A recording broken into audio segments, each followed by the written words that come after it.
Good Wednesday morning, everybody. John and Lance. Oh, no, Lance. We got Dell and AJ this morning here with us.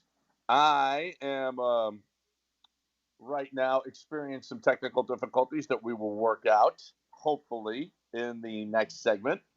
But in the meantime, you got to listen to me this way. I apologize. We will get that fixed and get back to what we normally do. Uh, so so, Dell, did you watch any of the World Baseball Classic warm-ups yesterday? I saw the highlights and I thought to myself, if any team wants to win, you can't play games in Santo Domingo. Their reactions to anything that the DR team did, crazy. That's what I They saw. love them. Juan Soto's home run, Jeremy Pena, he had an opposite field. Well, I don't know if it's wound up a double or triple, but drove in a run. That is European soccer World Cup type atmosphere from those fans for baseball. I don't know how you win a game there if you're an opponent playing against them. And plus, throw in Juan Soto, Fernando Tatis Jr., Jeremy Pena. They're pretty damn talented too. But that was my takeaway. I saw the U.S. took apart was the Giants or something. I think the Tigers went down to Santo Domingo and experienced that. That's what I saw. That's my takeaway. The DR talented and their fans probably the best in the tournament. It, uh, the U.S. is the favorite, and rightfully so. But yeah, there's some talented teams. Japan is really, really talented. Suzuki homered the other day. And you got Shohei and I mean Yamamoto. I mean, they're really, really good, and they won it last time. So this is going to be very, very interesting. I At least you know what this is even better than the NBA's version of the mid-season deal. This is pretty good when you get nations and get that's the thing I think. The NHL, we loved it last year, and we loved it obviously in the Olympics. When the NBA, it was finally interesting when the NBA did an international versus U.S. thing. It finally drew some interest. This has drawn some interest, and like you said, the Latin American countries just love it. So if you pit countries against each other, I think this is the secret to sports. I mean, yes, patriotism comes out even if you can't stand certain aspects of your country. When you wrap the teams and your countrymen up in the flag and the colors, and you go, hey, just go out and play some sports. It's all that matters. People will lock in, and of course, the Olympics back in the summer got people going because obviously, actually, part of the reason was the competition. The games were actually compelling, even with the U.S. in them, and you got to see the stars play for their countries. And that's here. You can get it here as well. I mean, I think the NBA stuff, okay, whatever. People did care a little bit because the players did care. I thought that was more of a driving force outside of the world versus the U.S. But you got country versus country, stars playing, and the stars care. We've had multiple Astros who really wanted to play, who could not play because of insurance issues. So we know everyone wants to be there, everyone wants to play, and it is a what is it? Once every 2 year thing? Is that what it is for the World Baseball Classic? I So Yeah, I think it so was a couple of years okay, ago. so it's not happening every year, so you get a little build up to it. It all works, and it's best that the players are excited about being there. I haven't heard any player going, oh, like the NBA All Star game. I mean, I'd rather be in Cozumel. You don't hear that about the World Baseball Classic. Guys are disappointed if they can't play. You know, I saw a story that said the insurance is going to ruin this thing, and that's a real possibility. Look at the Astros that aren't playing in it. If I'm an owner of a team, do you think I want Paul Skeens out there? Skeens threw 3 innings yesterday. Do you think I want the Astros saw it. Jose Altuve gets hit in the hand, and he misses how many months of the season? This is nice, and I'm sure everybody feels great about it for baseball because it's really good for baseball. It gets interest going before the season even starts, but you're risking a lot when you got your best players out there with 99-mile-an-hour fastballs coming at them. So the Astros have already shown we don't want our guys in this thing. at least the guys they can keep out, they have. Others they can't. Like Jeremy Right. Pena's playing. Shade Wickham's playing for Team Korea. That's something we didn't touch on. Yeah, AJ. Yeah. I didn't know why. I haven't looked into Shade Wickham's background. He had a home run in one of the exhibitions He for Team homered the Korea. other day. Yeah. Yeah, so that's happening.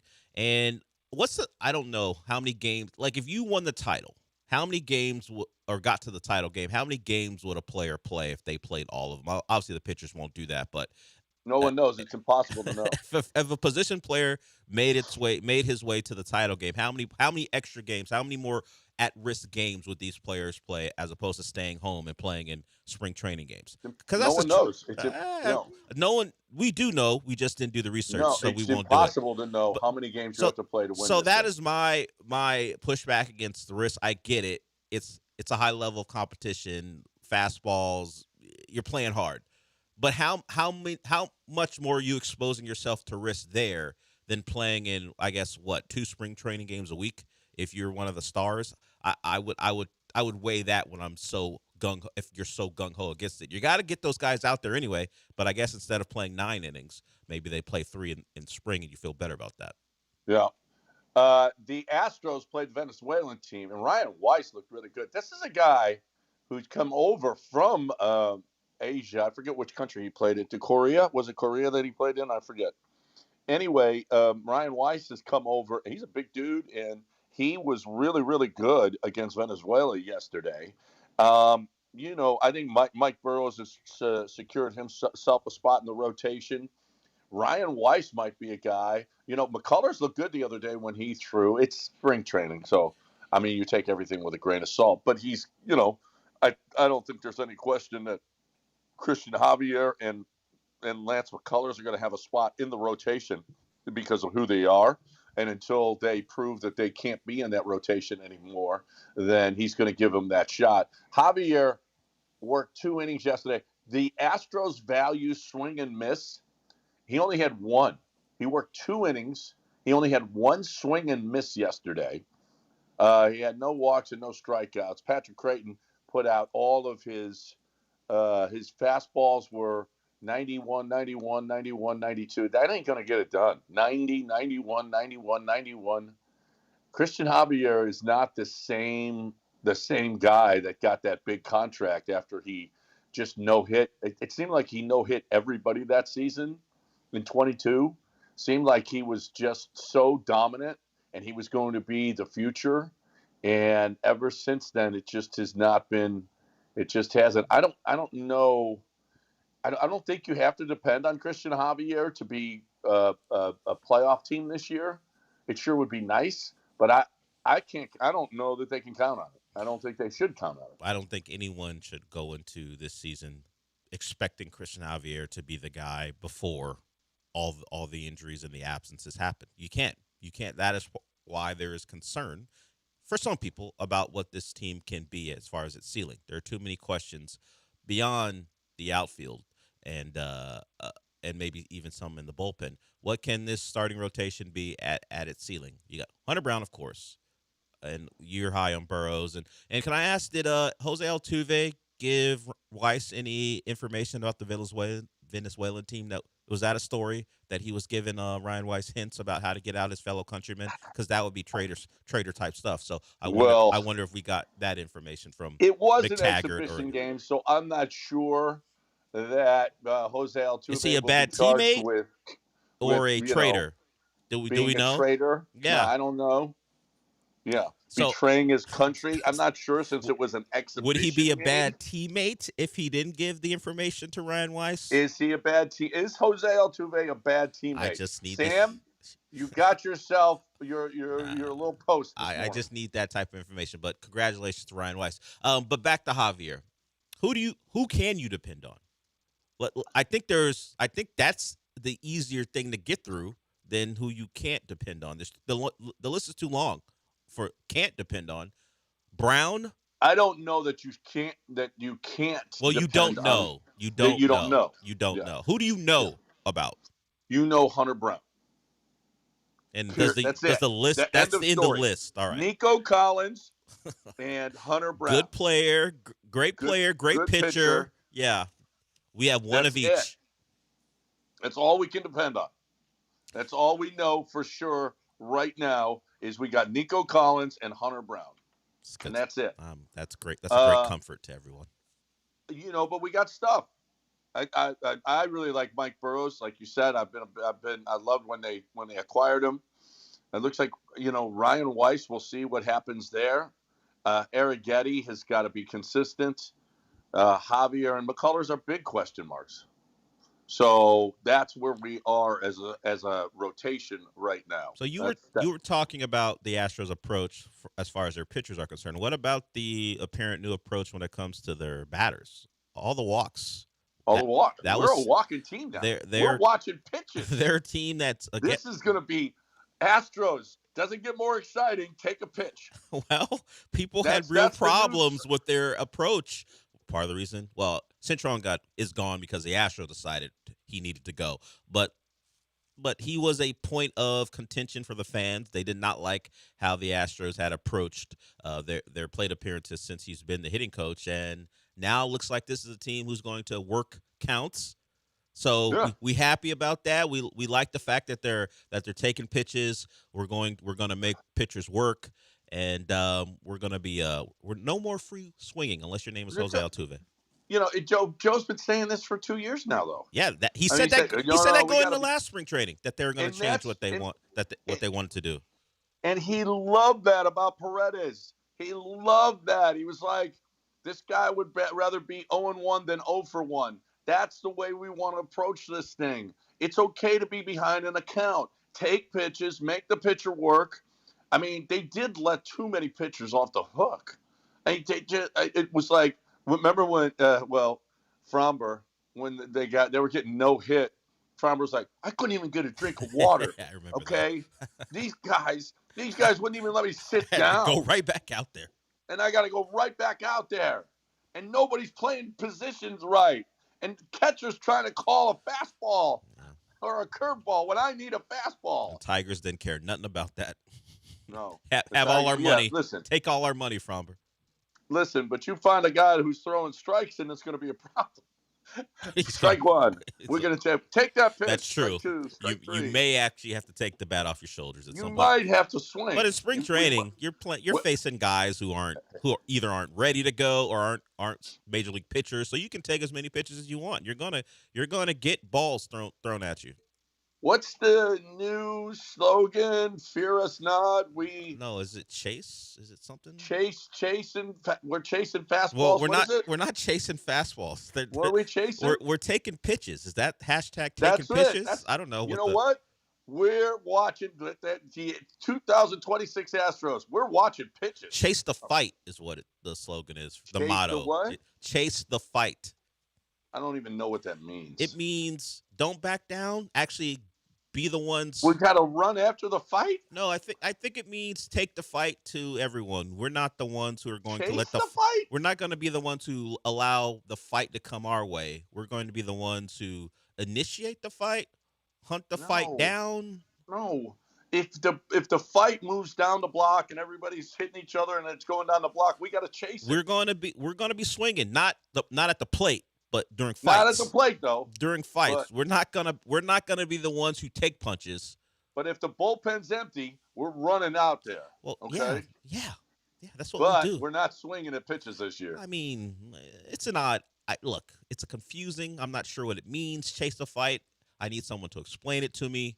But there is a YouTube video that outlines what chase the fight means. 2026. Take the pitch.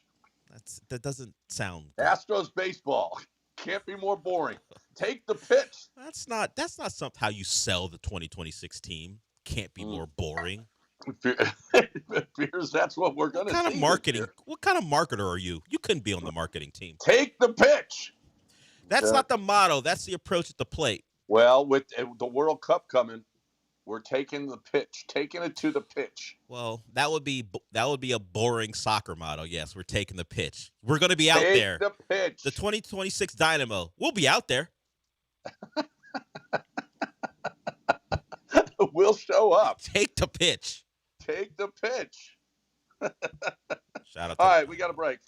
713-780-3776. let's just, I don't know what I got here, AJ. Let's just go to break. I'm going to try to figure this out. All right.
Broadcasting live from the Huntington Bank Studios, it's John and Lance. On ESPN 97.5 and 97.9 HD2. Now here's John Granato and Lance Zierlein.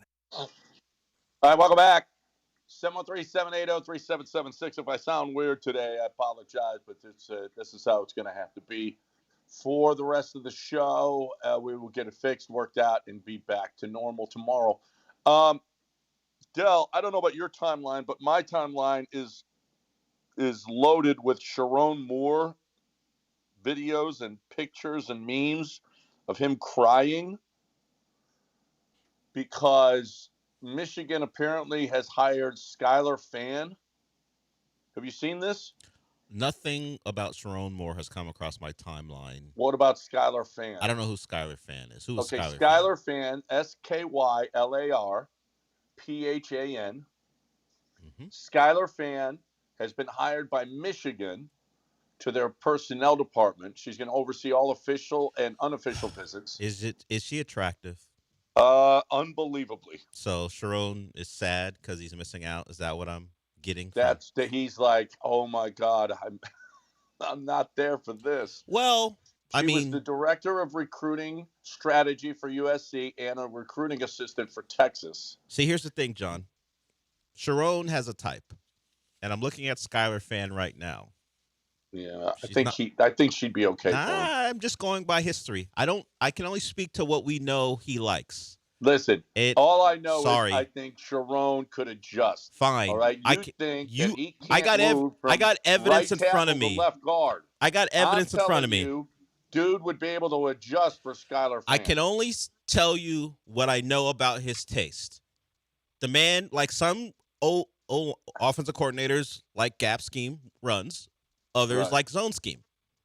Nick Caley is different from Bobby Slowick in some ways. What I know of Sharon Moore, he likes a certain type of woman, and he'll lose his job over it. Now he's suing, I believe. Skylar Gabriel Fan, according to her Instagram, that's her name, doesn't fit the profile of what Sharon Moore likes. So you can assume he would be sad, but Sharon Moore has different tastes, so maybe he would be immune. That's all. I can only go by the evidence. Listen to me. I don't care what your taste is. Okay, you can adjust to Skylar Fan. I don't know that he may have something in him that this says ain't a zone scheme. This isn't a gap scheme. It is. This is a Skylar Fan scheme. Look, Sean McVay runs his offense a certain way. He ain't Josh McDaniels. Okay. Sean McVay runs his offense differently than Josh McDaniels does. You're doubting Sharon Moore's game. I'm not. No, I'm not. This has nothing to do with his game. This is what his predilections. That's what I know about him. Hey, AJ, have you look up Skylar Fan and you tell me if Sharon Moore would be able to adjust. I looked her up. I mean, I don't know about Sharon Moore, but I would. But but you've never lost your job over what Sharon Moore has lost his job over. So Sharon Moore settled for less and lost his job. She's Moore. You don't think he'd give up his job? He might even give up his life. John, there's a deeper conversation about this that you don't understand, and I don't want to do it on the air because it just gets messy. So I don't want to do it. AJ knows what I'm talking about. I don't want to do it. That's why I'm doing it in football terms. Well, listen. I don't care. Listen. You don't understand. Whatever your taste is, Del. You can't speak to it because you don't know. Yes. You've never had this conversation. AJ's had the conversation. He's heard the conversation take place. Maybe Sharon Moore would adapt. I know what you're saying. You can adjust. I'm just saying. I don't know what man couldn't adjust. Would Sharon Moore put this red-blooded American man? I don't know that Sharon Moore would put this on a pedestal like he put. The differences. I mean, there's some things going on with Sharon Moore that led to him doing what he did. I don't know that Skylar would be the one. All I know is Michigan just won a national championship. Why? There's not other attractive women in. I don't know. Tennessee tried that and how did it work? They never won anything. They're winning the natty. The natty now. They won a natty because they cheated. That's all right. Now they don't cheat again. Tennessee never won a damn thing when they had those women being part of the recruiting staff. It guarantees nothing other than distractions. Mm-hmm. I don't know if you know this, John, but I bet you if we go across the country of the top football programs, you can find a version of Skylar everywhere. I Nah, don't think it's unique to Michigan now. well, no, but she's running the department. That It's different. what is who It's cares? different. Who It's cares? different if you're just a hostess. Is she handing out the bags? It's a Who different. cares what she's running? If the it's NIL different. sucks, it doesn't I'm matter. just telling you, they're winning a natty in the next 3 years. Maybe because they have a good coach, but Kyle Whittingham's a good coach. But unless she's handing out bags, it ain't gonna matter. Did you see this? Okay, so it's senior week. I don't know if you saw the University of Houston, all of the videos of, Ramon Walker is leaving, Milos Uzan is leaving, because they're seniors. This is their last hurrah. This is it. Seniors who stayed all 4 or 5 years. The Big 10, 10. The whole conference had 10 guys who were at one school for all 4 or 5 years. The Big 12 has 5. The Big East has 3. The ACC has 3 total. The SEC, guess how many? That transient league. I'm gonna go with 2. 1. Mississippi State's Sean Jones Jr., the only SEC senior to finish where he started. That's where we are. I mean, this is like complete games. Remember when Cy Young used to have like 60 complete games in a season? And now, if you get the entire league has 3 complete games, it's like, woohoo! Wow, Iron Man. You guys, you are unbelievable. You had a complete game. That's what we're doing now with college basketball. Well, I mean, one guy in the entire conference. Look, the most important position in college sports is the quarterback position, and you look at who plays in national title games. Fernando Mendoza, 1 year at Indiana. Carson Beck, 1 year at Miami. The year before, 1 year for Riley Leonard, 1 year for Will Howard. It's what it is. I mean, I get it. People are, when you put it in a graph, there's a bar, and you put a number by it. People are like, man, I can't believe it. Is it any more ridiculous than having guys who are playing in the G League wind up playing this year because of courts deciding they can? It's all part of the same mix. I mean, we gotta get over it. I mean, because until there are actual real rules, these stats are gonna pop up, and people can clutch the pearls and can't believe what's going on. But the evidence is right in front of you. You don't need a graph. You see how much things have changed, and no number is gonna surprise me when I know that we've got opposing fan bases chanting G League dropout at a guy because he was actually in the G League before he came back to college basketball. Right. Well, the courts ruled against him. Beat it. He got to play a couple games, though. He did. But now, and then he went back and got for more. Yeah. Well, this is where we are. If you're getting millions, I mean, it's worth going to court over. Yeah. I mean, Trinidad Chambliss, Joey Aguilar, we talked about those guys in passing the last couple of days. It's what it is. It's messy. We don't know. We have no one running anything. And so these type of things are going to pop up, and I just scroll by. Much like I didn't see Skylar Fan on my timeline. Once, big news: an attractive woman in the recruiting department. Oh, look, a graph that says college basketball is out of whack. Okay, whatever. What's next? I can look at Jeremy Lin talking about Kobe next. I can 2026. We're taking pitches. Chase the fight. We're chasing the fight. We're not chasing the fight. We're taking the pitch. That's it. Taking the pitch. That's even better because we got soccer. We're taking the pitch. That's not a great thing for soccer. I explained that already. All that says is we're gonna be here. We're there. We're gonna be here. That's right. We're showing up. That's not emotional. Like the Dynamo won their first game of the new MLS season. I don't believe I don't know their manager. Sorry, I don't know that their manager said at any point, guys, take the pitch. That's not a thing in soccer. You can't sell that. Just like the 1980s Herb Brooks speech. You guys tonight, you're taking the ice.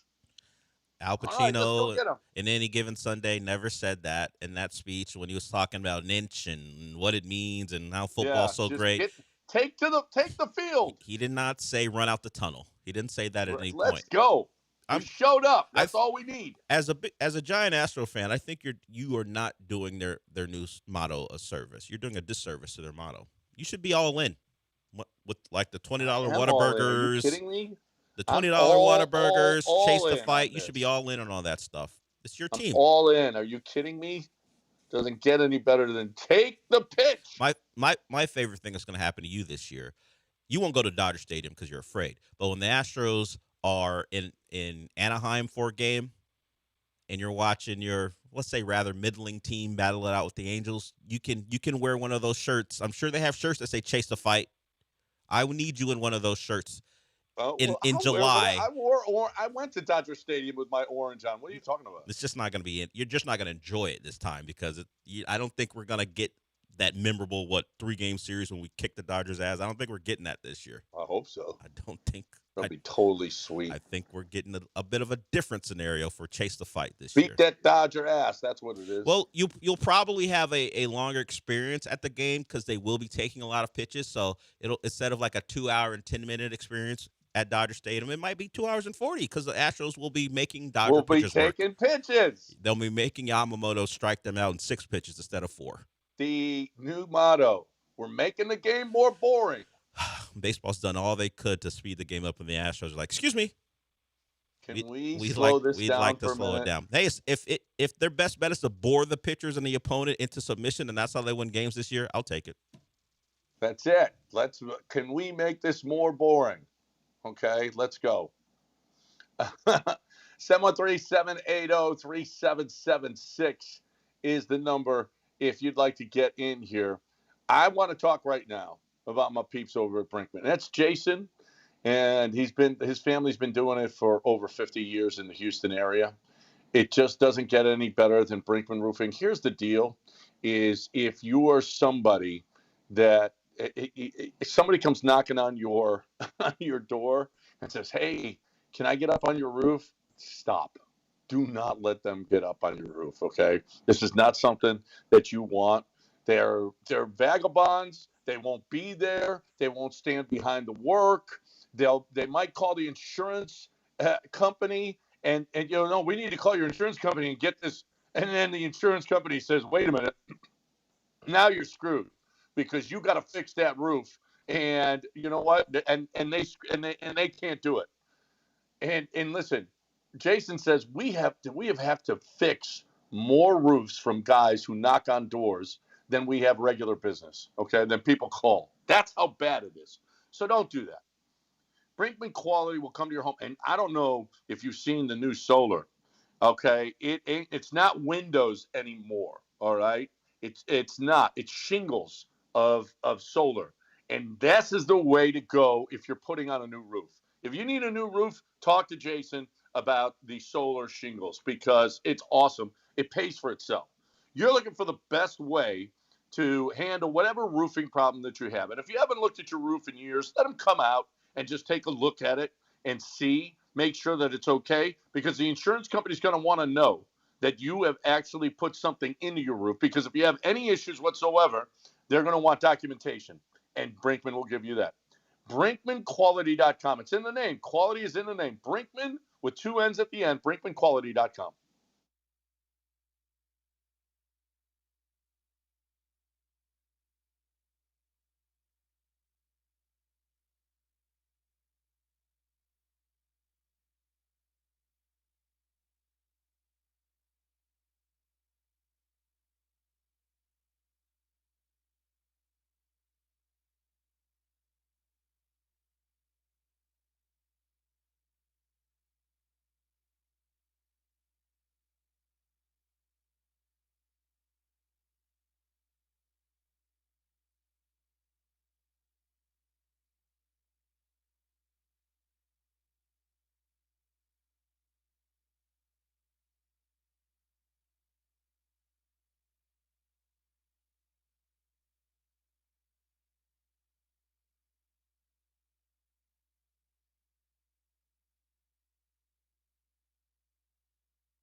John and Lance. On ESPN 97.5 and 97.9 HD2. Live from the Huntington Bank Studios, here's John Granado and Lance Zierlein.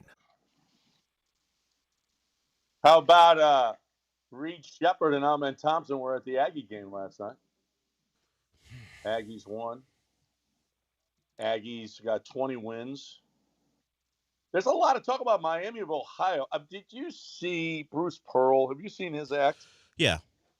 It was self-serving. It's embarrassing. It's an obvious ploy to make his son, who he handed the job to at Auburn, he wants, obviously, Auburn to make the tournament, and he had to attack Miami of Ohio. I don't know that Bruce Pearl's voice has any real juice when it comes to the committee, but he let it be known that Miami of Ohio has to win their conference tournament despite being undefeated because their schedule sucks. And it's not great. 30-0, 30-0, and Auburn is in the first four out, according to Joe Lunardi. They're in the first four out, and Bruce Pearl quit right before the season started, so they had no choice but to hire his son. So now he's on whatever, CBS Sports, whatever he's on, and he's like, oh no, Miami of Ohio, yeah, they're undefeated, but they'd be middle of the pack at best in any other league. So they don't deserve to be there at 30-0. So Joe Lunardi, I don't know if he's the father of bracketology, but we know he's the guy when it comes to that stuff. He said, well, historically speaking, great mid-majors, no matter what you think of their schedule, do a far better job in the tournament than some middling power conference team. They win more games. They go further. So he pretty much said, stay out of my lane, Bruce Pearl. You don't know what you're talking about. And yeah. Well, and it is. So it's kind of embarrassing, quite frankly. I mean, at least have a better hand. I like how he did it. How he set his kid up. And you know they're a middle of the pack SEC. Don't go team, stumping for a 16-14 team. You know, if they had gotten to 20 wins already, it'd be easier to take. But they're 16-14. I know the SEC is tough. But you're under 500 in conference, and you're just above 500 overall.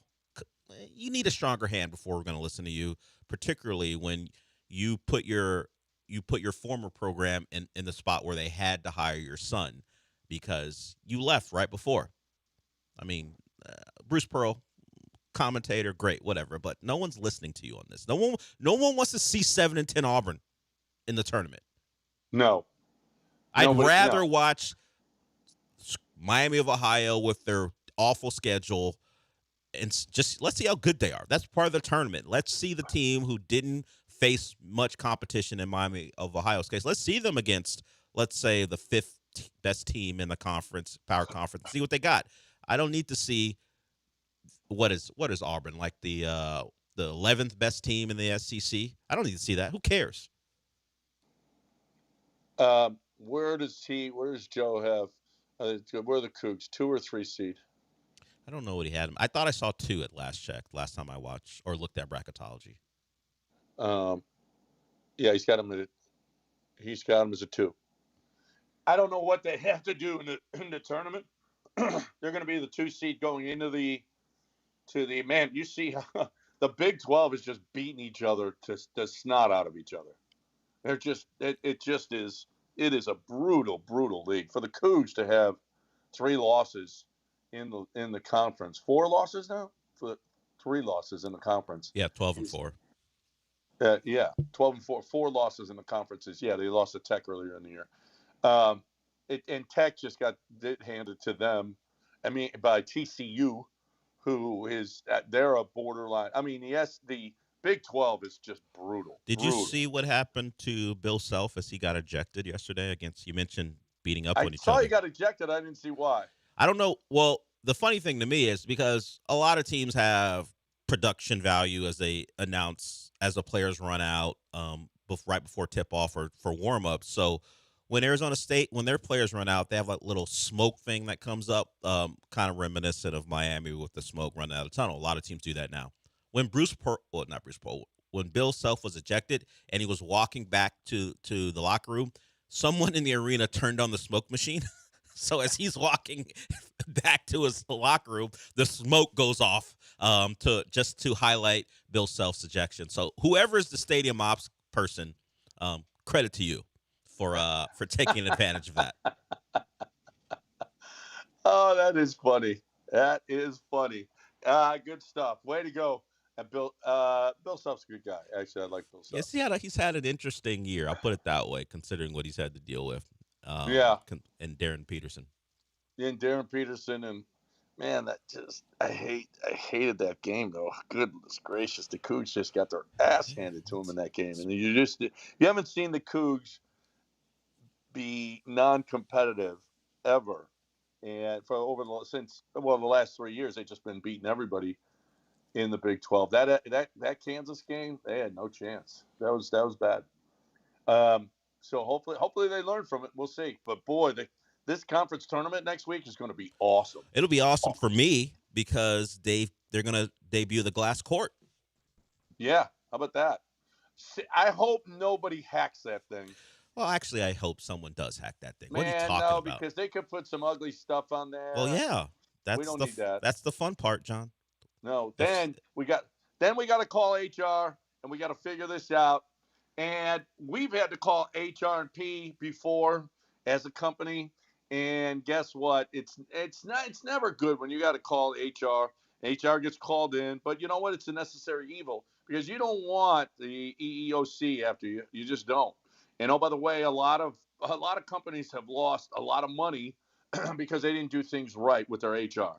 It's kind of a big deal that you know what you're doing, that you do it right, that you have someone who's outside looking in on your HR, that you don't have personal feelings, but you've got someone who can look at it logically, that can look at it objectively and give you a decision and tell you the direction that you have to go with your HR. And that's kind of a big deal because there's no personal feelings involved. So you got to take that out of it, and HR&P does that for you. They also take all that problem with payroll out of your hands. You got commission people, you got hourly people, you got salary people. I mean, it ain't something. It's something that's very difficult, and you can't do it. You don't have the technology that HR&P does. Let HR make your life easy with HR and payroll. That you don't have to worry about a thing. We don't have to worry about a thing. You don't have to worry about it. If we're not worried about it, you don't have to worry about it. So you're looking for the best way to get that payroll and HR to your people, hrp.net, 281-880-6525 or hrp.net.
It's John and Lance. On ESPN 97.5 and 97.9 HD2. Live from the Huntington Bank Studios, here's John Granado and Lance Zierlein. All right, welcome back. All right, we asked for calls, and we got Dave. 713-780-3776 if you want to get in here. Dave, what's going on? How we doing? Hey, good morning, guys. Listen, I wanted to call in and break the tie between you guys on that Sharon Moore deal. I pulled her up. Yeah, he's coming home after seeing her. He's coming home. Yeah. All those bad habits will be broken. And I get what Dale is saying. Sometimes you get some, and they're caught up in a syndrome. But she's going to bring him out. Yeah. Thank you, Dave. Thank you, Dave. I don't care what your tastes are. I mean, you're looking at, a great ribeye. You're looking at a great ribeye. Don't like the comp. I don't even care if you're a vegetarian. That actually, what? Vegetarians do care. Vegetarians will you have to succumb to a great ribeye. I'm sorry. There have been vegetarians who have avoided succumbing to ribeyes for those years. People are stupid. They're too stupid. Well, then you've admitted that your theory doesn't hold up if they're just too dumb to do what you think they should do. I don't know what coming home means from Dave. AJ and I are like, coming home? What do you mean coming home? That wouldn't be coming home. Yeah. Skylar Gabriel fan isn't coming home for Sharon Moore. Sharon's coming home. That's not what that is. For those of you who don't know, you just tuned in. Skylar fan, go look her up. PHAN. Gabrielle fan, yeah. She's an attractive woman and now the lead for the Michigan recruiting department. She used to work at Texas at one point as well. Yeah. She's so she's going, and that's all I got on my timeline is Sharon Moore crying that he's not there anymore. Or maybe she didn't work at Texas, but she went to UT. She's an alum of the University of Texas. She worked at UT. She worked at USC. She graduated from the great University of Texas as well. She graduated from Texas? Yeah, she's an alum. You can see it in her bio. If Texas is smart, they'll bring her back. They have problems recruiting at Texas? No, but she can't hurt. Okay. I don't care. The NIL just better be on point because she can be as attractive as she wants. If the bag is small, Michigan's not going to compete. We know. We just had the discussion about how college basketball has changed because guys don't stay for 4 years. And why is that? Not because of the newly hired attractive woman in the recruiting department. The money. If Michigan is paying, they'll be fine. If they're not, they'll become Purdue. Just pay. That's all. You know what? Send her salary, put her salary in an NIL deal for someone. It's better served that way. Yeah. I saw and I put in, you got it, AJ? I got Chris Long talking about David Montgomery. Make sure that you cut it off at 38 because he drops an F-bomb after that. So here is Chris Long, pretty good. Something that is something of note about the David Montgomery acquisition. As a running back, he saw his touches go way down the last couple years, right? Especially last year. That's worth noting because Houston's getting a guy that's 29 years old, but in dog years, what is he? When you take into account the workload or lack thereof that this running back has had over the past couple years, I don't think of him as a guy nearing 30. I think he's got some juice left in the tank. You're buying a car, if I'm looking at an F-250 from 1996, well, yeah, it's a 96, but if it's got 45,000 miles on it, what are we really talking about here? Show me the Carfax. It's not a big accident report on David Montgomery. I don't think he's had a lot of injuries throughout his career. The mileage lately is not that. Yeah. So he's played in 16, 15, 13, 16, 14, 14, 17 games. And, he had 158 carries last year, which was his lowest of his career so far in his 7 years. That's the lowest. He had 24 catches on 29 targets. In 2023, he only had 16 catches, but that's the second lowest of his career. 29 targets is Oh no, yeah. 29 targets is the second lowest of his career last year. Jahmyr Gibbs came on so strong. I don't know that David Montgomery wasn't benched, but he certainly was not nearly as useful to Detroit's offense as he had been in the past. 3 years ago, he had 13 touchdowns, then 12. 2 years ago, he had 8 last year. He just, with the emergence of Jahmyr Gibbs, just used him less and less. And they said, well, we're not going to pay a guy $5.5 million. Plus, we got to pay Jahmyr Gibbs this offseason or next. So let's give him up. And you agree that there's less tread off of this time? We talked about, well, another 29-year-old. Chris Long, when he dropped the F-bomb, he said, listen, Caserio comes from New England, where back in the day, the first guy that they did this with was Corey Dillon. He was 29 years old. And Bill Belichick still talks about how, the acquisition of Corey Dillon remember, Corey Dillon was not a good citizen with the Bengals. For those of you who don't know Corey, if you're a little bit younger, you don't remember Corey Dillon, but that first title that they got, Corey Dillon had a huge role in it. Or was it? I'm not sure if it was the first one. Whatever. They acquired Corey Dillon, and they won the Super Bowl that year.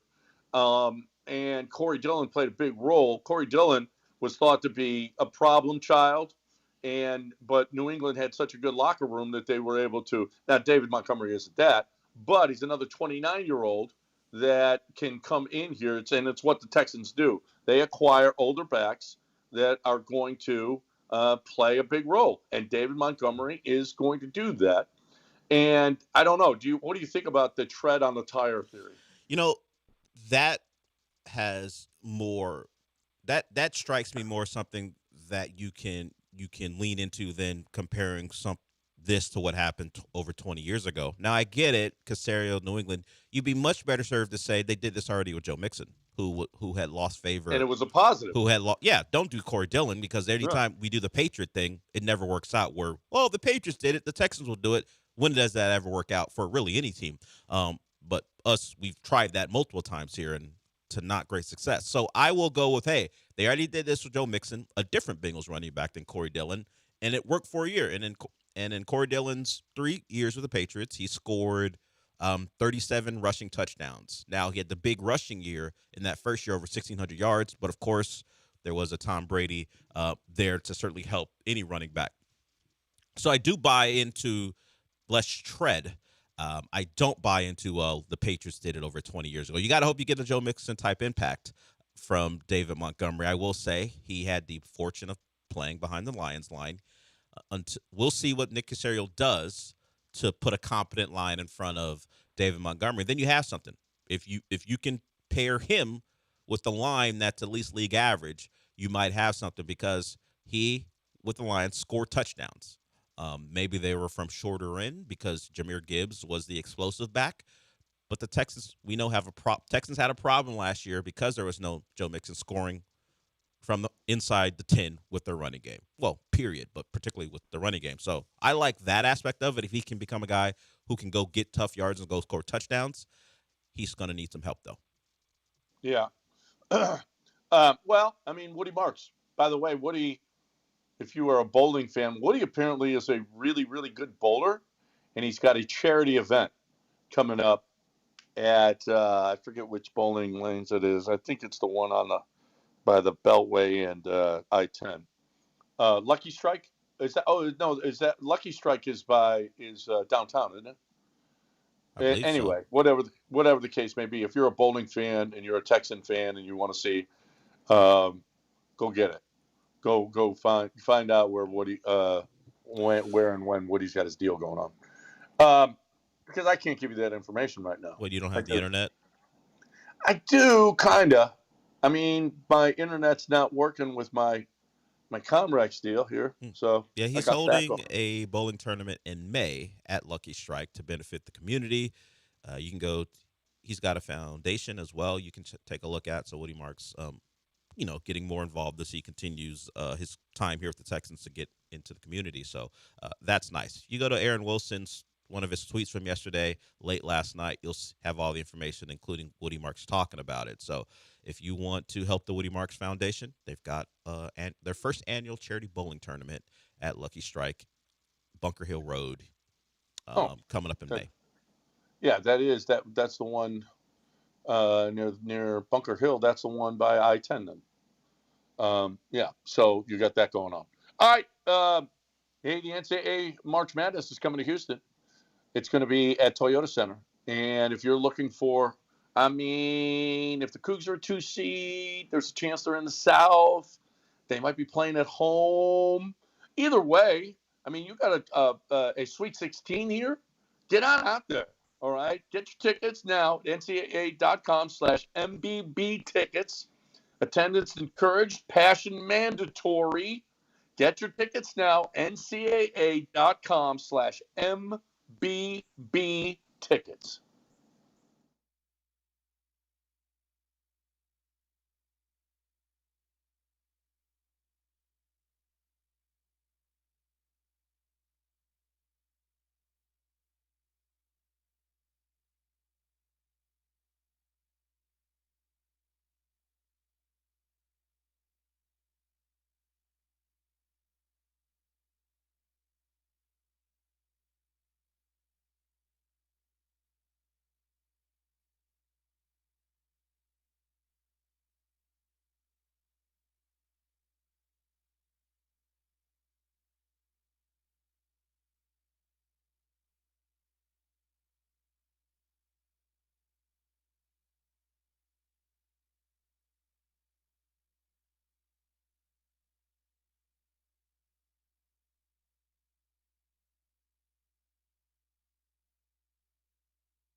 All right, welcome back here on ESPN 97.5. franchise tag came and went. Franchise transition tag came and went yesterday. I don't know that there's any surprises. Maybe Breece Hall getting the franchise tag. Kenneth Walker was not franchised or transition tag. Trey Hendrickson, not either. The Bengals are so cheap. It's just it just doesn't get much more poorly run than the Bengals. They'll pay Joe and his receivers. Who? They'll pay Joe and his receivers. Now, it took Jamar Chase saying, "I'll leave if you don't pay T. Higgins." He did have to do that, but eventually they paid their two top receivers, and of course Joe Burrow got his money. But yeah, that's about it. Which is why it's hard for Joe to complain when he's telling them who they should pay. They needed offensive linemen, they needed Trey Hendrickson, they needed a lot of stuff, but he wants all his weapons, but then nobody can protect him to get the ball to him. So, I mean, Joe, if you're going to make the personnel decisions, you're going to have to live with them, and then not cry about I'm not having any fun. Are you turning on Joe?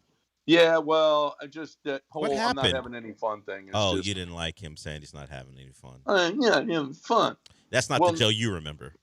No, Joe went out there and just competed like a mother. Now he's a diva. Of course, he had 19 guys. You know how fun it was to play at LSU? Joe was having fun. He's not having fun anymore. Well, yeah, because they had more great players than everybody else. Joe had fun at LSU. That's why you loved him. He competed like a mother because even if he had a tough series, he still had Jefferson and Chase and everyone else. Now look at him. Now look at getting chased around by NFL defensive ends. Now you've turned on Joe. See, I know you ain't loyal. Nah, I didn't turn on him. All I'm saying is stop whining. Hey, Joe, don't worry about it. John ain't loyal. I'm loyal to Joe. Just stop whining like a little biatch. See? That's not loyalty. That's loyalty. No, sometimes it's tough love, Del. You got to tell them like it is. Sometimes, you know what? You got to tell your kid, hey, you're doing it wrong. Okay? That's love. When you can step up and tell your kid you're doing it wrong. You know where I stand. The fact that Joe Burrow flipped a woman who had decided she was only going to date women. He's at the top of my quarterback rankings for all time. I don't care what else he does. True. Like, see, AJ chimes in. The man of few words chimes in with that. So I don't care what Joe does the rest of the way. You want to miss 8 games a year, whatever it is. I was not a big Joe Burrow guy, mostly because I don't like you. But now he's my guy. Better. Joe, Teflon. Better. Nick Caserio flipping Titus Howard for David Montgomery, or Joe flipping what's her name? Well, first of all, he did it for a 5th for Titus Howard. But even if that was the trade. Well, but basically it was a flip.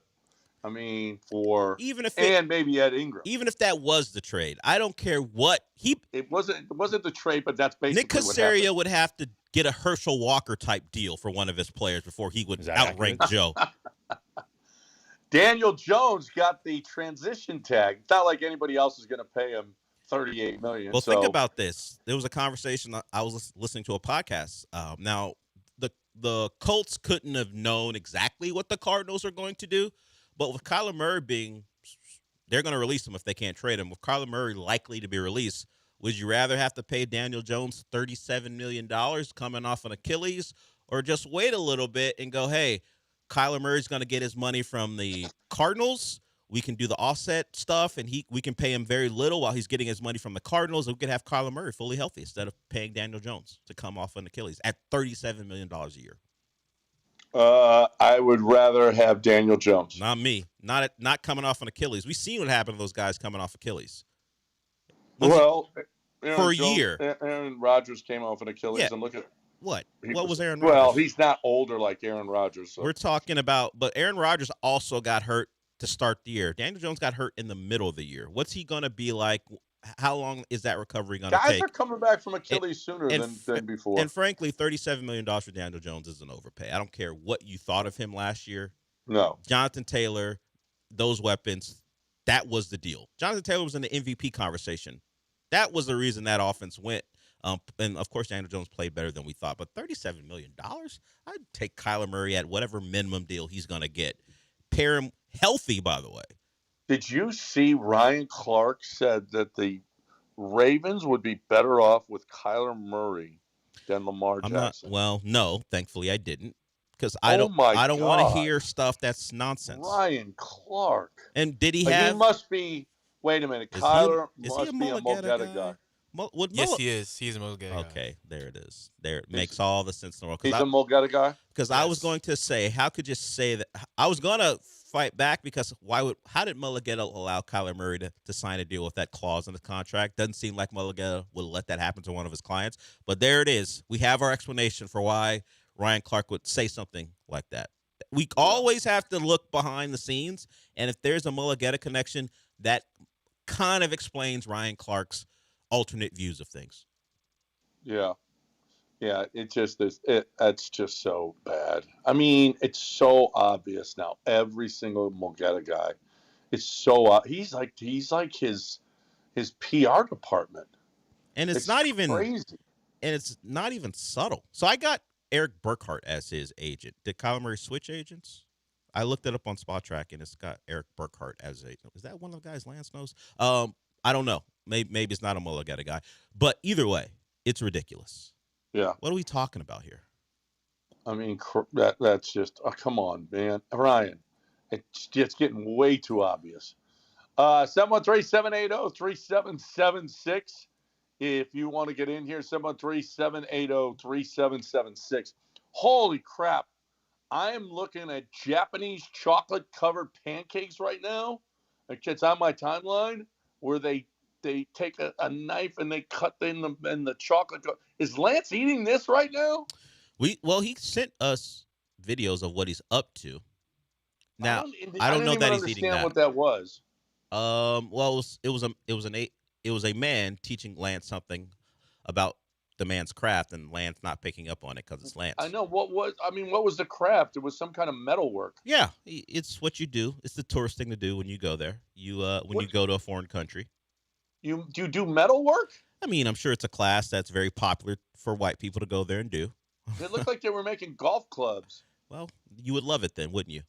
Yeah, if I could make a golf club, yes. Yeah, I was dead on there. So I don't need to make golf clubs. I got my PhD. So I don't know what you're seeing, but what about this? Do you know this new thing, or maybe it's not so new, where people are making French toast out of dipping whatever, I don't know what the exact bread is called for French toast, but they dip it in a melted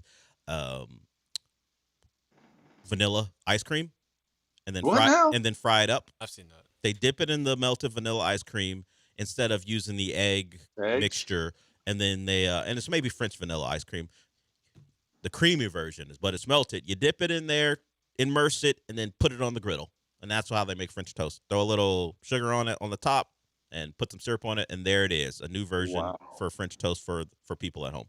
Wow. I can't do that. I give them sweets for Lent. Sweets and alcohol. And it means you're buying a whole, carton of ice cream strictly for that because you're melting it. So there's no more use for it other than dipping your French toast bread in it. That's a good use for it. Yeah, but maybe you like ice cream more. So it all depends on maybe you don't like French vanilla. That's not your ice cream of choice, so you just buy it, let it melt on Saturday or Sunday morning or whenever you make your French toast, and there it is. Instead of eggs. How about pistachio? We could do that. Pistachio. What? Pistachio on French toast? Pistachio ice cream, yeah. What are you talking about? Why, if you could do vanilla, why can't you because it's an approximation of what French toast tastes like. No one thinks about pistachios when they make French toast. It'd be, you'll be healthier too. You don't know how healthy pistachio is. Pistachio ice cream is healthy? Yeah. Don't say, like that confirms that you're correct. Yeah. That's just, you know. Just because you do that doesn't mean you're correct. AJ, does that mean that it's right? That it's true? You right? think that's what it means? Yeah, I said it. Yeah, I haven't had pistachio, but pistachio ice cream on French toast. Yeah, what are we doing? Why not put pistachio? Why not put chocolate? Because that's not what French toast is. Oh man, chocolate. Now we're getting somewhere. No, then it's no longer an approximation of French toast. Wait a minute. You're just putting ice cream on bread now. You're just vanilla ice cream isn't eggs either. What do you mean that? I'm telling you, people believe the French vanilla ice cream for people is an approximation of what it tastes like for them when they make French toast. You don't do it with chocolate because now you're just putting ice cream on bread. Frying up ice cream on bread is what you're doing at that point. Oh, but you're not when you put vanilla. I'm telling you, that's what people are doing. I don't do it because I don't like French toast. I can't talk to you anymore right now. Oh, because you can't talk to me because you suggested putting pistachio ice cream and making French toast out of it. I'm the problem. Right, okay. Right now, you are the problem. What's next? I'm no longer the problem. You're the problem. What's next? Cookies and cream. That's French toast. What? That's what you now said. We're talking about something. Well, just start naming ice creams you want to put on bread, John, because that's all you want to do, actually.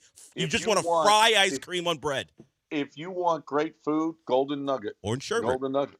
You got 12 restaurants in there, and they're awesome. You want the Premier Steakhouse, Vic and Anthony's. You got Saltgrass as well. You got the Cadillac Bar. You've got seafood. You got Italian. You got Asian food. Whatever it is you're looking for, Lily's is delicious. So, listen. It's Lake Charles, but you wouldn't know the difference. When I go to Vegas, I stay in the casino. It's the same. It's not any different. And at the Golden Nugget Lake Charles, it's not any different. It might as well be a Vegas casino because it's not any different than any casino in Vegas. It's the same. And you still got all the great amenities as well with 12 different restaurants. With nightclub, the Blue Martini, awesome.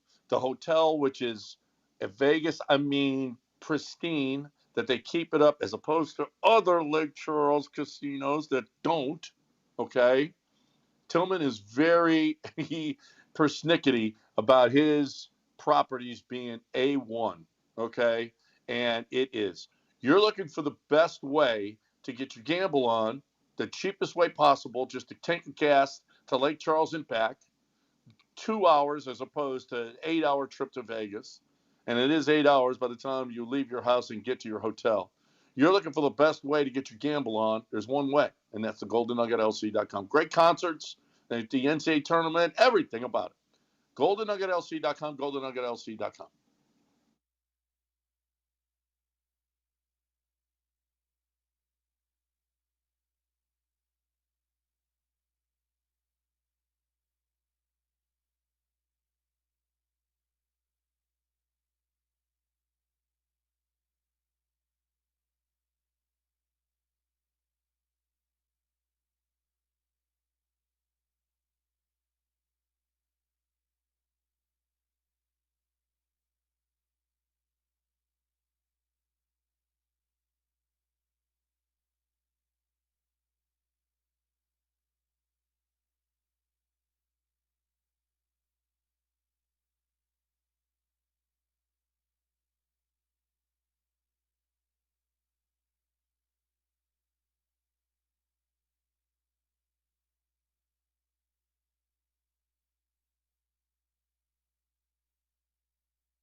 Broadcasting live from the Huntington Bank Studios, it's John and Lance. On ESPN 97.5 and 97.9 HD2. Now here's John Granato and Lance Zierlein. All right, welcome back here on ESPN 97.5, 713-780-3776. 713. Was Zion in the car wash on ESPN? I don't know if it was ESPN, but he did do interviews that were over the weekend. He was doing interviews for some reason. Zion has had a bit of a resurgence, but yeah, he was congratulated for playing 30-something games in a row. I think he got to it's the first time he's ever done it. He's actually playing basketball again, so people were giving him credit for that. Congratulations to Zion for actually being on the floor, as opposed to Anthony Davis or the other chronically Kawhi. Kawhi's out there, right? Yeah, Kawhi's playing. But in a year where after they made the trade of James Harden, they made the trade for James Harden, and they asked Kawhi, "Hey, what do you think about your chances the rest of the way?" He goes, "Oh, that's done. We're done here. We're not winning. We're not winning this season." Well, they're not. Very honest to a fault, I guess. Yeah. And Stephen A. was pretty honest about Zion. So this is, I feel bad for Zion. You do? Well, if you if you were drafted by New Orleans, you would weigh about 30 pounds more than you do now. Shape. Alvarado, when he was there, didn't put on. Listen. If you're going to be in New Orleans, you're going to eat good. Sure, but there are ways to avoid it, like most New Orleans Pelicans. I know they're not good and no one's watching them play, but they don't just have a bunch of overweight guys playing for them. They're not bad because they just have a bunch of overweight guys playing for them. They're just bad because they're bad. Trey Murphy, I watched him last night against the Lakers. In shape, fine. Yeah, but if you have a self-control problem, it's not the place for you. Well, that is Zion, not the place. Well, that's what I'm saying. Look, not everybody's perfect. John, I'm going to tell you right now. Everybody can just say, "Oh, I'm not going to eat that crawfish etouffee today." John, not everybody can do that. Crawfish etouffee. He could have been playing in the middle of Iowa if they had an NBA team, and he would have. They don't have crawfish etouffee. They have meatloaf, and he would have ate it. He would have ate it. They don't have catfish pontchartrain there. You know what that sauce? Stop it. This is not a conversation about New Orleans food. We're not questioning that. It's about Zion. It doesn't matter where he was. He would have eaten. Okay, you just think everybody's the same. Everybody's Trey Murphy. They got self-control. Not everybody does. Trey Murphy, Herb Jones, Alvarado when he was there. Listen, I lived up there. DeJounte Murray. Sucks up there. That's fine. I'm naming all these guys who played in New Orleans who weren't out of games because of fat. But not everybody's the same. If Zion was in Milwaukee, maybe he would have drank a lot of beer, but he wouldn't have eaten all that food. I'm telling you, food isn't as good. Stop it. You can hire a personal chef, and Zion, and that's part of Stephen A. Smith's bit that he was too busy doing that. He could have hired a personal chef in Milwaukee and cooked all the things he wanted. And by the way, John, I don't know if you've heard, but fast food exists. You know fast food's not great for you. You think Zion has this discerning taste? You think he's only getting big because of gourmet meals? Well, dude, listen, you got Popeyes there. You have the home. You have the home Popeyes. You have a fried chicken place everywhere. If I lived in New Orleans, I'd be 40 pounds heavier. Okay, here's Stephen A. Stop blaming New Orleans. Here's Stephen A. talking about Zion and his problem. The reality of the situation is, I say this respectfully to Zion Williamson, we're very happy for you. But I want to piggyback off of what Perk added because it's incredibly important. Nothing was made up. The information that emanated about Zion Williamson, it came from inside the organization. It came from people even closer than that to Zion Williamson. I'm going to leave it at that. People that called up and encouraged us to get his ass because of some of the things that he was doing. You got people that are alcoholics. You got people that are drug addicts and stuff like that. What was Zion's problem? Food addict. The joke was everybody in New Orleans, they cooked. It could be everybody from a restaurant and a chef to your grandmama. All right? Anybody that cooked knew about Zion Williamson, and he knew them. They were on a first name basis because that brother ate a lot. Okay? You even had rumors, and literally, I'm here thinking it was a joke, and somebody told me to go on the air and point out how he got busted hiding food under his bed. This is the kind of stuff that was happening. Okay? So why? You can't start off with respectfully and then tell a story about him hiding food under his bed as a grown man. Food, and say food like he said it. You cannot look. We all know respectfully. There's going to be a lot of disrespect that follows it. You cannot end it, or at least end that clip with he was hiding food under his bed and say you're doing something respectfully. No chance. No, you weren't being respectful. Anytime you say respectfully, you are on the verge of being the most disrespectful you've ever been. Disrespectful, yeah. With all due respect, yep. Immediately you're going to be disrespectful, right? You got to save that. Play that again, AJ. Food. Look, a lot of people got their issues with Stephen A. Smith, depending on what he's talking about. Can't say he's not an entertainer. Yeah. No, he's about to be president. Okay. Okay. All right. Did you see? Okay, Charles Altuve sent us the leaked Anthony Davis Maverick statue. I have not seen that. He's sitting. It's a gold statue, or a bronze statue. He's sitting on the bench and he's holding the back of his calf, and that's the statue.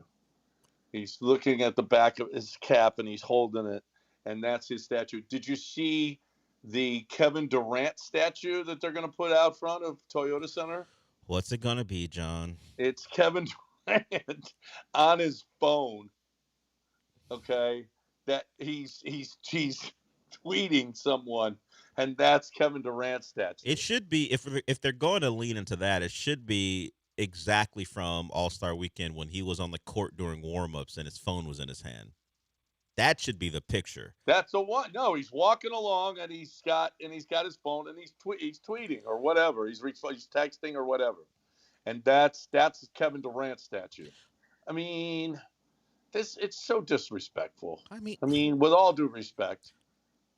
With all due respect, it's disrespectful. He will be more respected once he's retired. Like once get some distance from the Golden State decision, the multiple asking out stuff, the burner stuff, the All-Star Weekend thing that just happened. Like 5 years, 10 years from now, Kevin Durant will be held in higher regard than he is currently because it's still ongoing. He's still right around the corner from doing something that people can make fun of. But once it's over, he's in the middle of his I Put Lotion On Now campaign, which makes people laugh too. But once that stuff is over, we're going to think about him. We're going to talk about him differently. I don't know if we'll get to the Dream Shakes level, the way he talks about him. But for people who don't know, Dream Shakes is a giant Kevin Durant fan who listens to the show. He loves him. Tweets us. He's going to be held in much higher esteem. He's just the perfect internet NBA player right now. That's all. Yeah. No. He is Kevin. Look, I'm looking at Trey Murphy right now. Do a windmill. Doesn't look fat to me. Yeah, I told you some people have self-restraint. I'm looking at the entire New Orleans Pelicans roster right now playing, and look at Zion flexing in shape at the moment. All of them didn't succumb to the evils of New Orleans food. Well, some people, and there's other people. There's one person. Maybe Derek Queen's next in line. Derek Queen's kind of a big body dude. There? I don't know that he did. did. Miller ever play in New Orleans? Like it's Zion and maybe Derek Queen is next, but he came in not in the best shape. We'll see if he gets an NBA conditioning program after a season or so and figures it out. But all these guys, the question would be what happens if Luka ever winds up in New Orleans? He's got his LA body going on right now. What if he had been drafted by the Pelicans instead of Dallas? No. He cannot be drafted by. No, Luka cannot go. He can't even play there. He cannot go and play in New Orleans. Not even that, because he'll end up fat just one night there. Luka's got no self-control, zero. He can't be playing there. That's ridiculous. Ridiculous anyway. Yeah. No. If you don't have self-control, you ain't playing in New I Orleans. just see a lot of New Orleans Pelicans players who've had the self control. Just the one who couldn't figure it out, but now he has. It looks like, and Well, now you have no compassion for people. I'm not feeling He's got sorry. food under his bed. Hiding food, not just food under his bed. He was hiding it Hiding food. because people were trying to find it. It wasn't like he was putting it away for another day. It was like, hey, people are searching my room. I gotta hide my food under my bed. What a disrespectful, even if true story to tell. Like, you're a giant national voice who's supposed to be one of those uh, curators, the guys we go to when we want basketball news and basketball entertainment, Stephen A. Smith, and he's telling a story about one of the guys the NBA thought would be one of their next stars, and he ends it with he was hiding food under the bed. That can't be what the NBA wanted for Zion.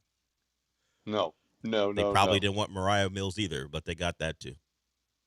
All right. 713-780-3776. We're about the halfway point here of the show, so you got a chance to get in. Plenty of time for you to get in here and talk. I want to talk about Aqueduct Plumbing Company. I want to talk about all of your needs, and I got to tell you, I got it in my phone, and I want you to have it in your phone. 281-488-6238. 281-488-6238. It is Aqueduct Plumbing Company. And if you need them, you don't need them until you need them, which is pretty obvious. But when you do need them, you got to have that number. It's got to be, you got to have it handy for your family, for your own. Listen, you spring a leak with a pipe, and one of your pipes bursts, and now all of a sudden, I mean, it at minutes means something. Okay, if it's an emergency, you need that number right now, and you need them to get to the house right now, shut off whatever water, or tell you how to shut off the water until they can get there. And Aqueduct Plumbing does that. And in any kind of an emergency, listen, there's a lot of places, and plumbers are known for this, that will gouge you when you're in an emergency situation. You got no recourse. You got to get those pipes fixed. You got to have water. You got to have it fixed. Well, Aqueduct Plumbing Company isn't going to screw you. They're not going to charge you just to come out. They're going to give you a square deal. They're going to make sure that you get your whatever issue you have fixed, and they're going to do it at a great price. Okay? Because they've done that and they've been doing that. And he's got unbelievable guys. It's incredible how knowledgeable and how good they are. So you're looking for a plumber. It's our guy, aqueductplumbingcompany.com. Put this number in your phone, 281-488-6238. Make sure you got it.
John and Lance. On ESPN 97.5 and 97.9 HD2. Live from the Huntington Bank Studios, here's John Granado and Lance Zierlein. Man, the Big 12, the Cougs play tonight. They're in second place by themselves. They should end up, they absolutely will end up in second place. They've got 2 easy games left. They got Baylor and at Oklahoma State. So they play tonight. And today's the 4th? Yeah, today's the 4th. They play tonight. And then they play on Saturday against Oklahoma State. So they'll finish in second place. Well, there was a 4-way tie just 3 days ago, and now the Cougs are in all by themselves. TCU handed Texas Tech another loss. I mean, it's been a crazy couple of weeks for the Big 12. It has been insane how everybody's just beating the snot out of everybody, except Arizona. Arizona is taking care of business. The first time the Cougs have been in the Big 12 and not won the conference. They finished in second. But still, and right now, Joe Lunardi has them as a number 2 overall seed. Iowa State has lost a couple of games. Kansas has lost a couple of games in the last. I mean, it's just been crazy. I love it. The Big 12 is the best basketball in the country. Best basketball in the country. I don't even know that's arguable. So that's fun. And the Cougs finished second. Is this a team? I mean, I think obviously they can get to. Is this a team that gets to the Final Four? Hey, before I answer that, AJ, can you clip what John said about the first time they haven't won the Big 12 since they've been in the league, and send that to Kellen Sampson's agent as he continues his journey to getting his dad out of that job. Just let's build the evidence, more evidence saying the program's on a downturn. We've talked about their inability to actually they play fine defense, just not to the level that they did. So more evidence in Kellen's favor as he tries to take that job. What was your question again? Is this a Final Four team? Sure. I mean, yes, they have what it takes. The problem, as it always is, it used to be injuries. Now it's, hey, are you going to go 8 minutes without scoring a field goal against a good team? Is that going to happen? That's a problem. Because your defense is still good enough to withstand that and stay in the game. But in a tournament game, there are going to be guys on the other team who are going to be able to make shots. Or you have a really good offensive setup where the coach is going to draw up something to get a team a bucket. Are you going to spend 8 minutes of the second half torturing your fans because you don't score from the field? If you can avoid that, yes, this is a Final Four team. If that happens again in the Sweet 16, they could be out in the Sweet 16. That's the fluctuation. That's the ceiling and the floor for the Cougs. Score at a relatively consistent rate, you can go win a national title. Do what you do from time to time, we could be talking about them losing on the second Thursday of the tournament. I don't know. I'll tell you this: what I took away from the Arizona game was I don't think they're big enough. I was watching Arizona's got a giant. Arizona the other night. Owaka is just a beast. I mean, when you're talking, Koa, Pete. When you're talking about Krivas, they got Delorso, but he's a guard. They are big, strong, and talented. I'm not sure that they're big enough up front. You know, Jawan played way bigger than he was. And I don't know that they have that guy that's playing that. I mean, Sinak is nice, but he can, as a freshman, he can get pushed around. And he did get pushed around by Arizona. Michigan is big as well. Duke. It's going to be interesting to see which bracket they're in, and if it's going to come down to one. I think that bracket will come down to 1 and 2 to get to the Final Four. I'm not sure that this team. We'll see. Hopefully, it gets that far. Hopefully, it gets far enough where we're talking about the 1 and the 2, and it could be at Toyota Center. Well, if they're If in the they South, put them in the South, it'll be interesting. It depends. If they're the top 2, does that mean they go into the region with the fourth number 1? And who's the fourth number 1? If the fourth number 1 is in the South, then it sucks to be them because the Cougs may be there. But I think it all really depends, right? it could be Duke, Arizona, Michigan, UConn, or Florida. It could be Florida. In Florida, its numbers behind the numbers suggest they're one of the teams this year who, if you just go by recent history of all the defensive and offensive efficiency should make the Final Four. Like I think Michigan is one, Duke is the other, and Florida, where if you just go by what teams do in the regular season, it's a pretty good marker for who makes the Final Four. The Cougs don't hit the profile. It's kind of like the 40-20 thing in the NBA. If you get to 40 wins before 20 losses, these are the teams who can actually win a title. Those three do, while the Cougs don't. The Cougs were in there for a while this season, but they're out of that. Yeah. I think Arizona's in that. Yeah. Arizona's in that with the teams that can win a national title because they're top 10 offensively, top 10 defensively. Yeah, whatever it is. Yeah. So, I love this. I really like this Cougs team. I like every Cougs team. I like every Kelvin Sampson team. I'm just not sure they have the same tenacity level that the other teams have had. And that's what you're going to need. You're going to need to make that other team play chaotic basketball, which is what they've done for years. And I'm not sure this team's got that in them. As it stands now, we mentioned Joe Lunardi. He has the South region UConn would be in the South region, the number 1 seed. He doesn't have the Cougs there with them. So I don't know where he ranks UConn, but he has the Cougs in the Midwest as a 2 seed paired up with Michigan, and the regional would be in Chicago. So that's where he has them right now. See, that sucks because last year they put Purdue in the Midwest with Indiana, and they got the Sweet 16 in Indianapolis. And if the Cougs were a 2 seed, they wouldn't give them that. It would be kind of unfair to whatever 1 seed if the Cougs are the 2 seed and they get to play at home.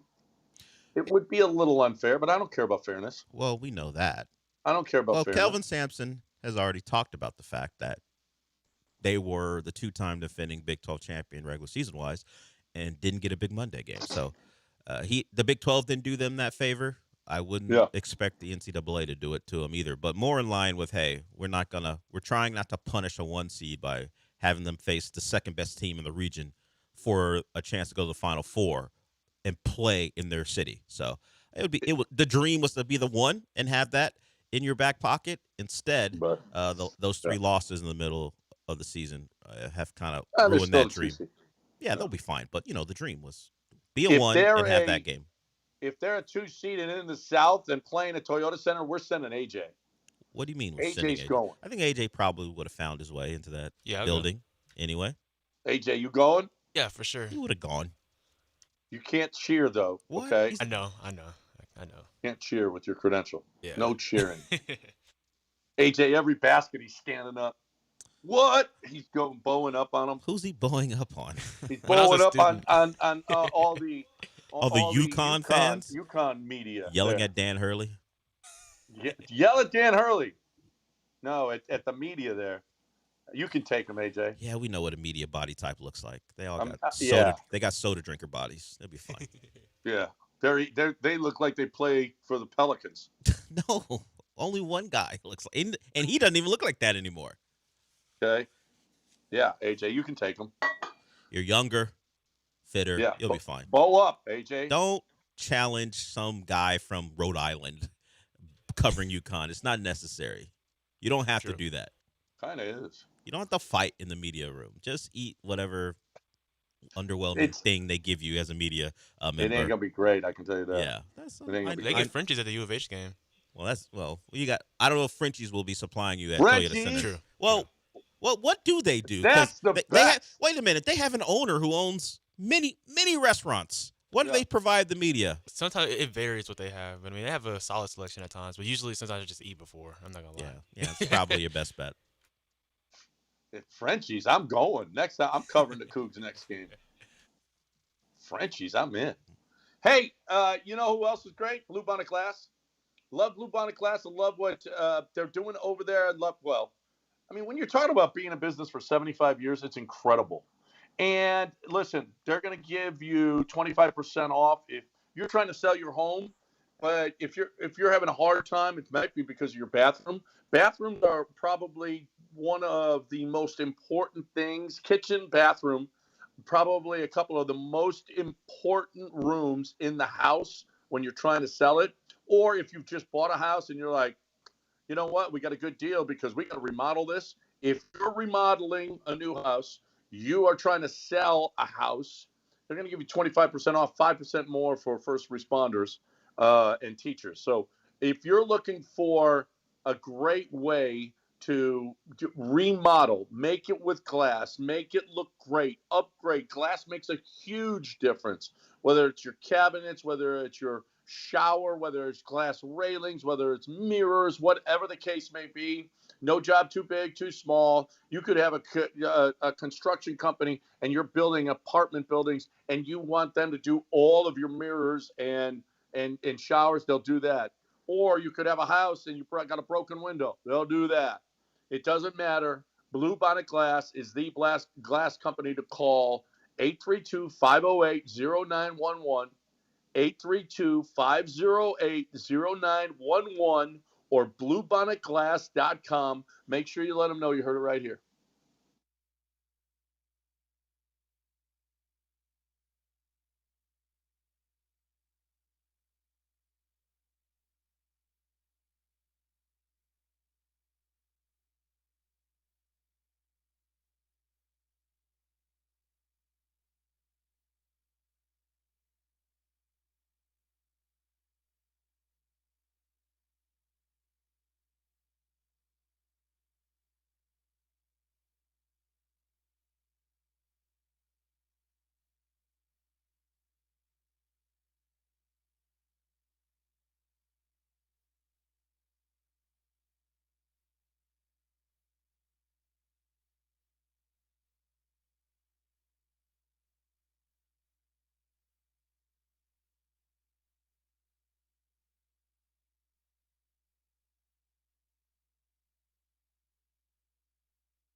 It's John and Lance. On ESPN 97.5 and 97.9 HD2. Live from the Huntington Bank Studios, here's John Granado and Lance Zierlein.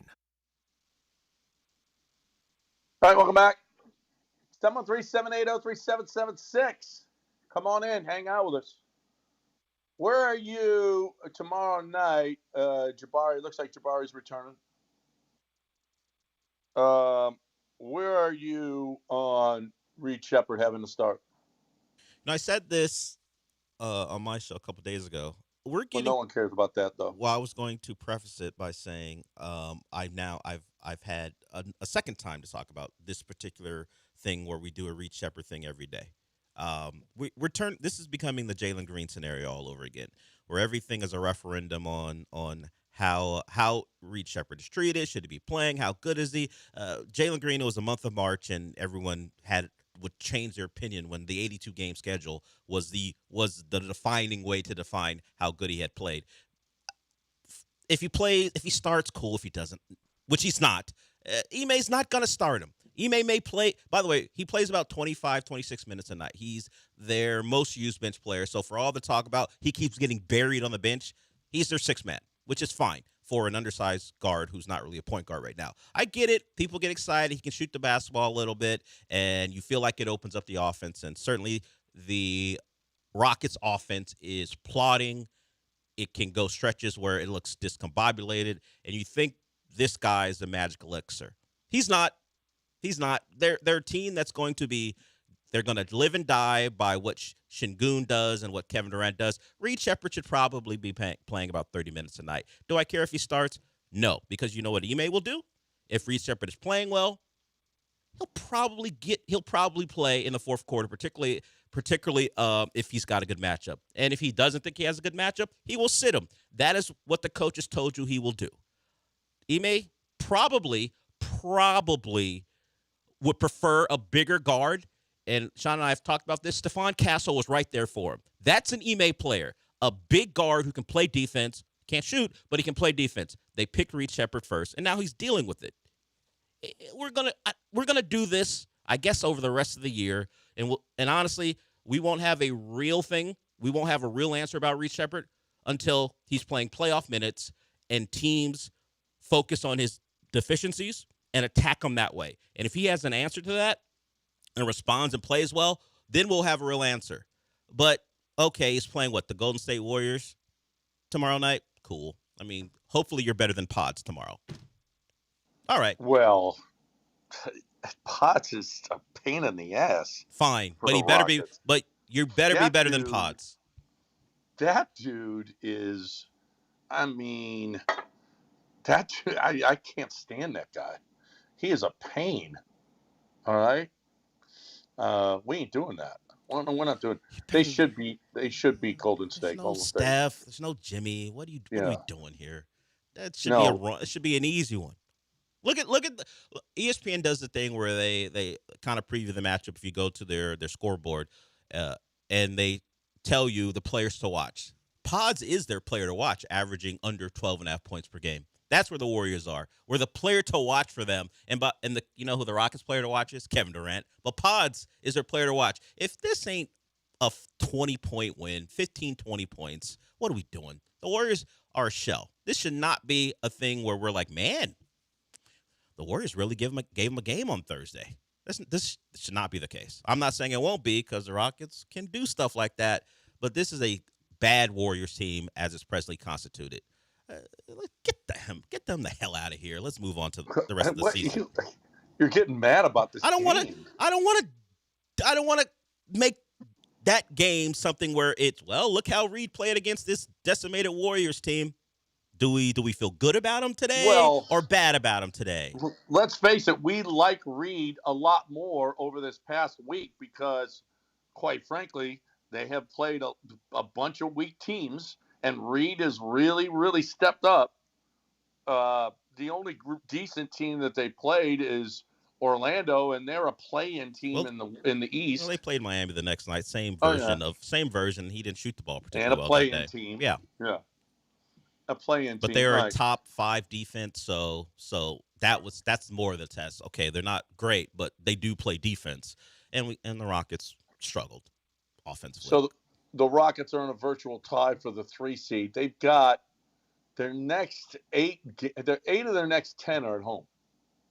8 of their next 10 are at Toyota Center, which is a good thing. They've had a really neat break from the schedule, quite frankly, with playing Washington, Sacramento, Utah.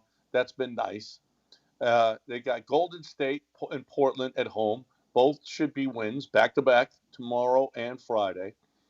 At San Antonio. You want to show that you're a good basketball team, go to San Antonio and win. Ooh, solid San Antonio. Now the Sixers are undermanned. Didn't have Paul George or Joel Embiid, but you saw what the Spurs did to the Sixers starting in that second quarter into the third. That's what I'm talking about when I say I don't know that the Rockets have a window.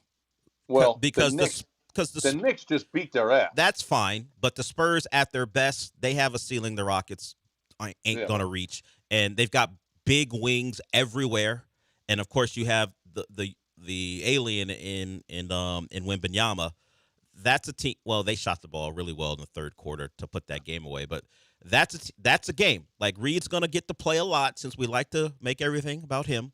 He's going to see Stephon Castle in his shorts all game long and the rest of those wings. And it wasn't the last game, but we do remember Ime from early in this year saying they bullied us. They were more physical, and that's kind of his refrain whenever they lose games.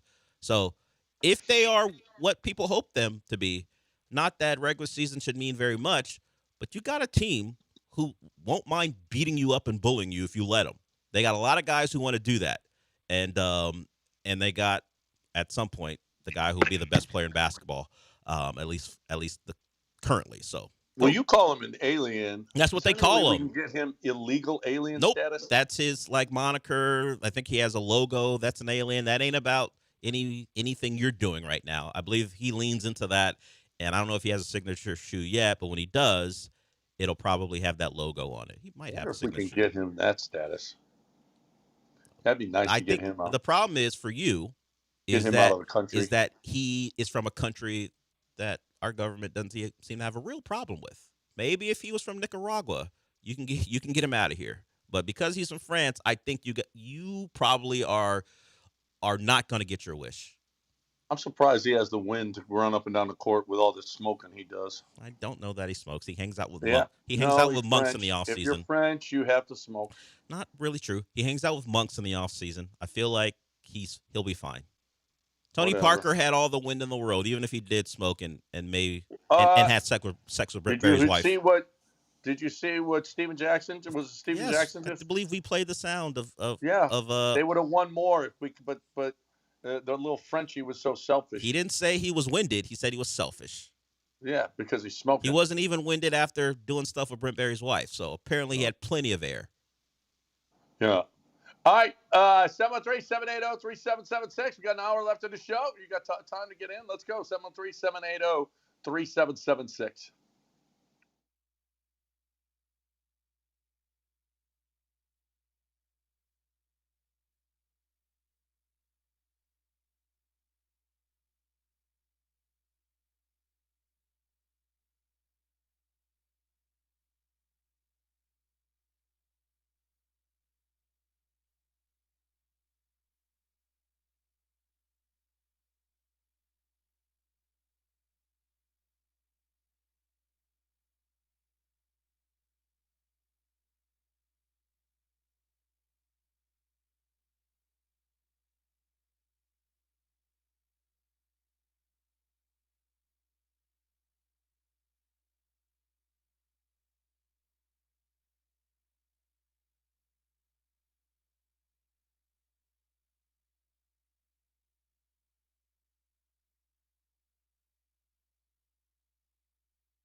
Welcome back here on ESPN 97.5. I love this tweet. Thrilla the Gorilla says, no debt, ideal weight, 8 hours of sleep, mental health on track, right nutrition, 0 alcohol.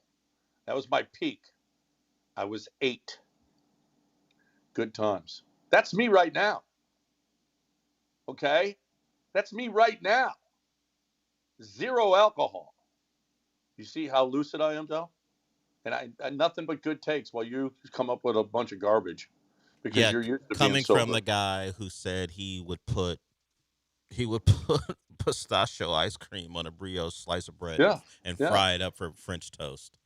Okay. That's right. You'll put vanilla, but pistachio. Now, don't say I would. I'm telling you what people are doing. No one has decided to put pistachio ice cream on brioche and grill it or put it on a griddle. Don't say me. I'm just telling you what the trend is. I don't like French toast. Yeah. Well, I don't like ice cream on French toast anyway. I want egg on it. Okay. Well, I don't eat French toast. But if you had your choice, it would be pistachio. Pancakes or French toast. I don't do it. Yeah. You don't like pancakes? I don't eat pancakes. I don't eat syrup. I don't like syrup. I feel like I'm every bite I'm gaining like 12 pounds. I just don't like it. I don't know. Body dysmorphia. That's just me. Give me some fried eggs every time. That's all. That's what we found out. Granado, body dysmorphia. Yeah. That's me. That's all. I'm sorry. 713-780-3776. If you want to get in here with us on ESPN 97.5, 713-780-3776. So, Swaggy Russ. Okay. Yeah. So, Sean Payton, I mean. Wait, I thought AJ was Swaggy Russ. I am. You're Swaggy Russ? Yeah. Russell Wilson is like Russ Danger or something. Swaggy Russ was Russell Wilson. No, he's got a different handle. This is Danger Russ. Danger Russ or whatever he calls it. Oh, he is? Yeah. Oh, Swaggy Russ. No, AJ. I thought Sean Payton was talking about AJ. Swaggy Russ. Yes. Well, as opposed to Swaggy P? I don't know where. AJ can explain why he decided on that. AJ, why did you pick that as your handle? I don't know. I mean, I've just used it since I was younger, so just stuck pretty much. You didn't feel like you just said I'm going to be Swaggy Russ. Yeah, pretty much. Huh. So, I mean, I got a lot. I'm not as nearly as big. I thought when Denver picked up Sean Payton, it was a great pickup. He's not a great guy. He's really not. He's just. I saw him behind the scenes. He's kind of not a great guy. Anyway, and what the stuff that he said after Russell Wilson, I mean, it wasn't cool. You know, Russell Wilson really struggled in Denver under him, and it was bad. But you don't go attacking him, right? I mean, you're the head coach. Have a little class. Let the guy go on his way. Is Russell Wilson a Hall of Famer? I keep hearing people say he played his way out of the Hall of Fame. Yeah, I know. That's interesting to see. I don't know. He certainly was on track, but these last few years have absolutely hurt him. So the end of his career, of course, he's now become a journeyman, went from star quarterback to journeyman. And backup. So the question will be, I was talking about Kevin Durant, and distance will probably lead to more respect for him, at least from the internet. But once Russell Wilson is gone playing, and maybe we'll see if he stays out of the limelight, but once he's done with his career, 5-7 years, however long it takes, are we just going to look back at the numbers and go, you know what? Comparable to guys who make the Hall of Fame. Of course, he hasn't won Super Bowl. I think he'd be a lock if they just hand the ball to Marshawn Lynch. If he had 2 Super Bowls on his resume, I don't think there's any question about him. But he's got better numbers than Eli. Yeah, but certainly Eli's got the runs and the 2 Super Bowl wins. His last year in Seattle, 25-6, was a Pro Bowler. Not that it didn't matter much. Doesn't matter much now, but it mattered more then. He didn't have bad numbers in Denver either. No, not the second year. The second year, when he got away from Nathaniel Hackett, the numbers were fine, and they were 7-8, not great. But he had his conflicts with Sean Payton, and he had a winning record with the Steelers, and the numbers on their face 16-5 are fine, but then you watch the games and it didn't look great. So he's probably had, over the last 4 seasons since he's left Seattle, one bad year, if you want to call it that. But other than that, he's been okay. Not terrible. He's been okay. So I don't know if I buy he's played himself out of the Hall of Fame. Either you're not putting him in because you don't think he deserves it, or you are. But I don't think the last 4 seasons, and we can go through NFL careers of quarterbacks at the very end and go, didn't look that great. Yeah. Aaron Rodgers better player. No one's saying that about Aaron Rodgers, and the last couple seasons for him haven't been great either. I just think either you think Russ is a Hall of Famer because of his time in Seattle, or you don't. Don't use Denver and his time with the Giants and the Steelers as a reason not to put him in. No, I think time. I think you're right. I think the more distanced he gets from these last couple 3-4 years, the better off he's going to be, and they're going to look back on it and say, I don't think he's first, second, third. It may take a while, but fourth ballot. We'll see. But if you start looking at Russell Wilson's Wikipedia and then you start stacking up accomplishments compared to other people, he's going to be favorable to other quarterbacks you're going to consider, and of course the title helps. As I said, a second one would have locked him in. But yeah, I think we're talking years from now, maybe whenever he decides he's done, maybe he gets in 10 years later. But I think there will be a bit of a groundswell. Remember how good Russell Wilson was? And then people will have to really take that into consideration. So he was on with Bussin' with the Boys. Did you clean this up, AJ? AJ is not. He'll have to before we get. If not, there's a lot of F-bombs in it. If you didn't clean it up, then we can't play it. Maybe we can do it later. But he did tweet out at Sean Payton when Sean Payton went after him for no apparent reason. Just let sleeping dogs lie. I mean, the dude's down and you're beating him. That's not that wasn't right. If we remember, what Sean Payton did, he say it to a coach and then relayed it what he said. I forgot how it played out, but he pretty much said he was hoping he would see Russell Wilson, not Jackson Dart, when the Broncos played the Giants, and he let it be known that were his thoughts. Yeah. Yeah. And then there was the thought how badly they coached Russell Wilson. There was that. You remember that? Oh, when he was he out of got football, when he first got there, he talked about that. I know he was disrespectful to the Broncos when he was. Yeah, he was disrespectful to Nathaniel. Yeah, he did that sitting down with, I don't know if it was Rich Eisen or Dan Patrick, but he sat down and was not complimentary to the Broncos at the time. People thought he was angling for that job. Turns out he was, and he got it. But yeah, he and Russell Wilson, everyone thought, hey, you put the great play caller with the accomplished quarterback, and the Broncos may have something there. They just never meshed, and Sean Payton wasn't all that respectful of a guy who was a good quarterback in this league. Yep. We got a caller. Tyler wants to talk about the Texans draft. What's up, Tyler? Gentlemen, good morning. How we doing this morning? Good. How are you?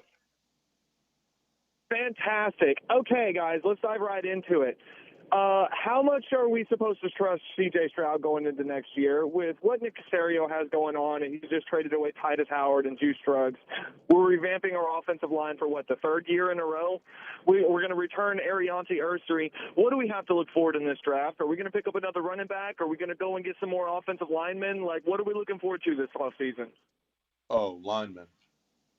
No question. I think certainly guard. There's now you got a possibility of re-signing Ed Ingram and maybe giving him a 3 to 4 year deal, which is a little scary since he's had one good year. But you're able to do that if he's around $13 million. You save Titus Howard money, although his dead cap is high this year. It's absolutely offensive linemen. Absolutely. I mean, Nick Caserio can talk all he wants about we take best player bull. That's a load of crap. They're taking an offensive lineman with that 28th pick or moving up, whatever the case may be. They are definitely have to use at least one, if not more, on offensive line. They need interior defensive line as well. I don't know that you draft another running back. Running backs are maybe later, maybe fifth, sixth, seventh round, whatever.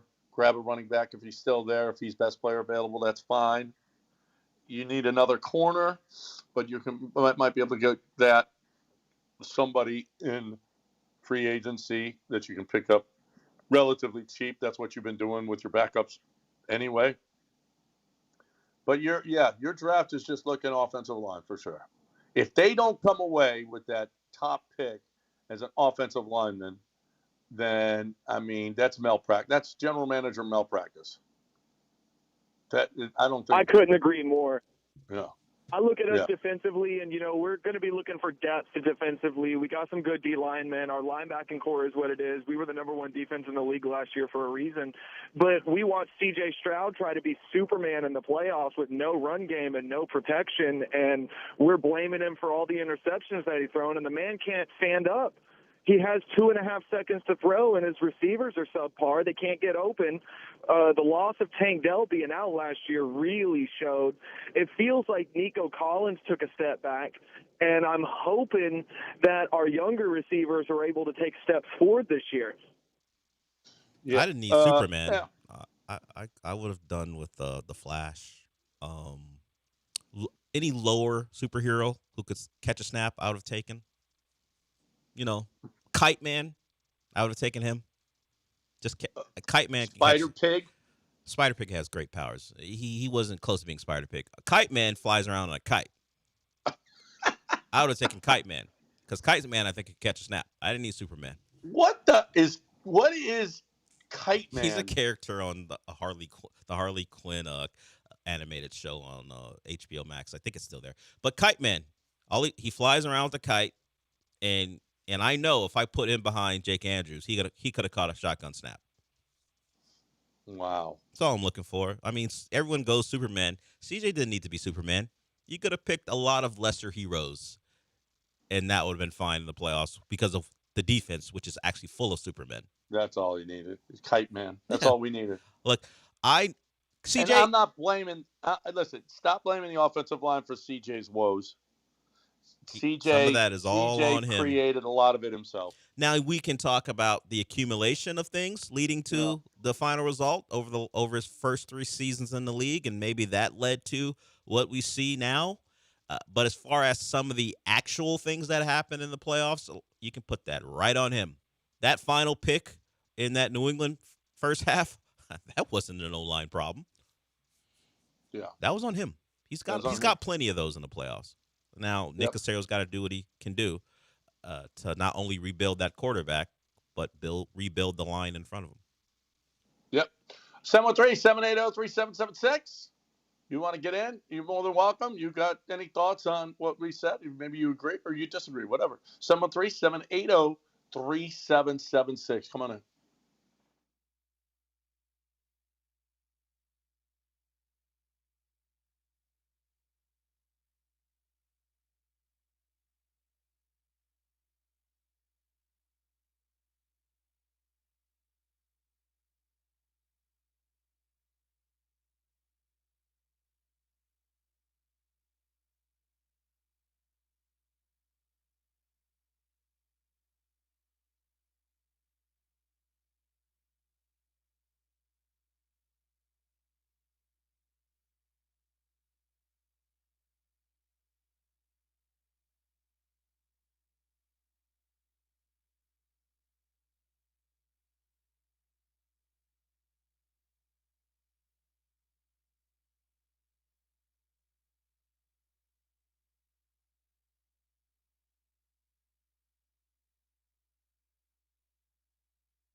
Broadcasting live from the Huntington Bank Studios, it's John and Lance. On ESPN 97.5 and 97.9 HD2. Now here's John Granato and Lance Zierlein.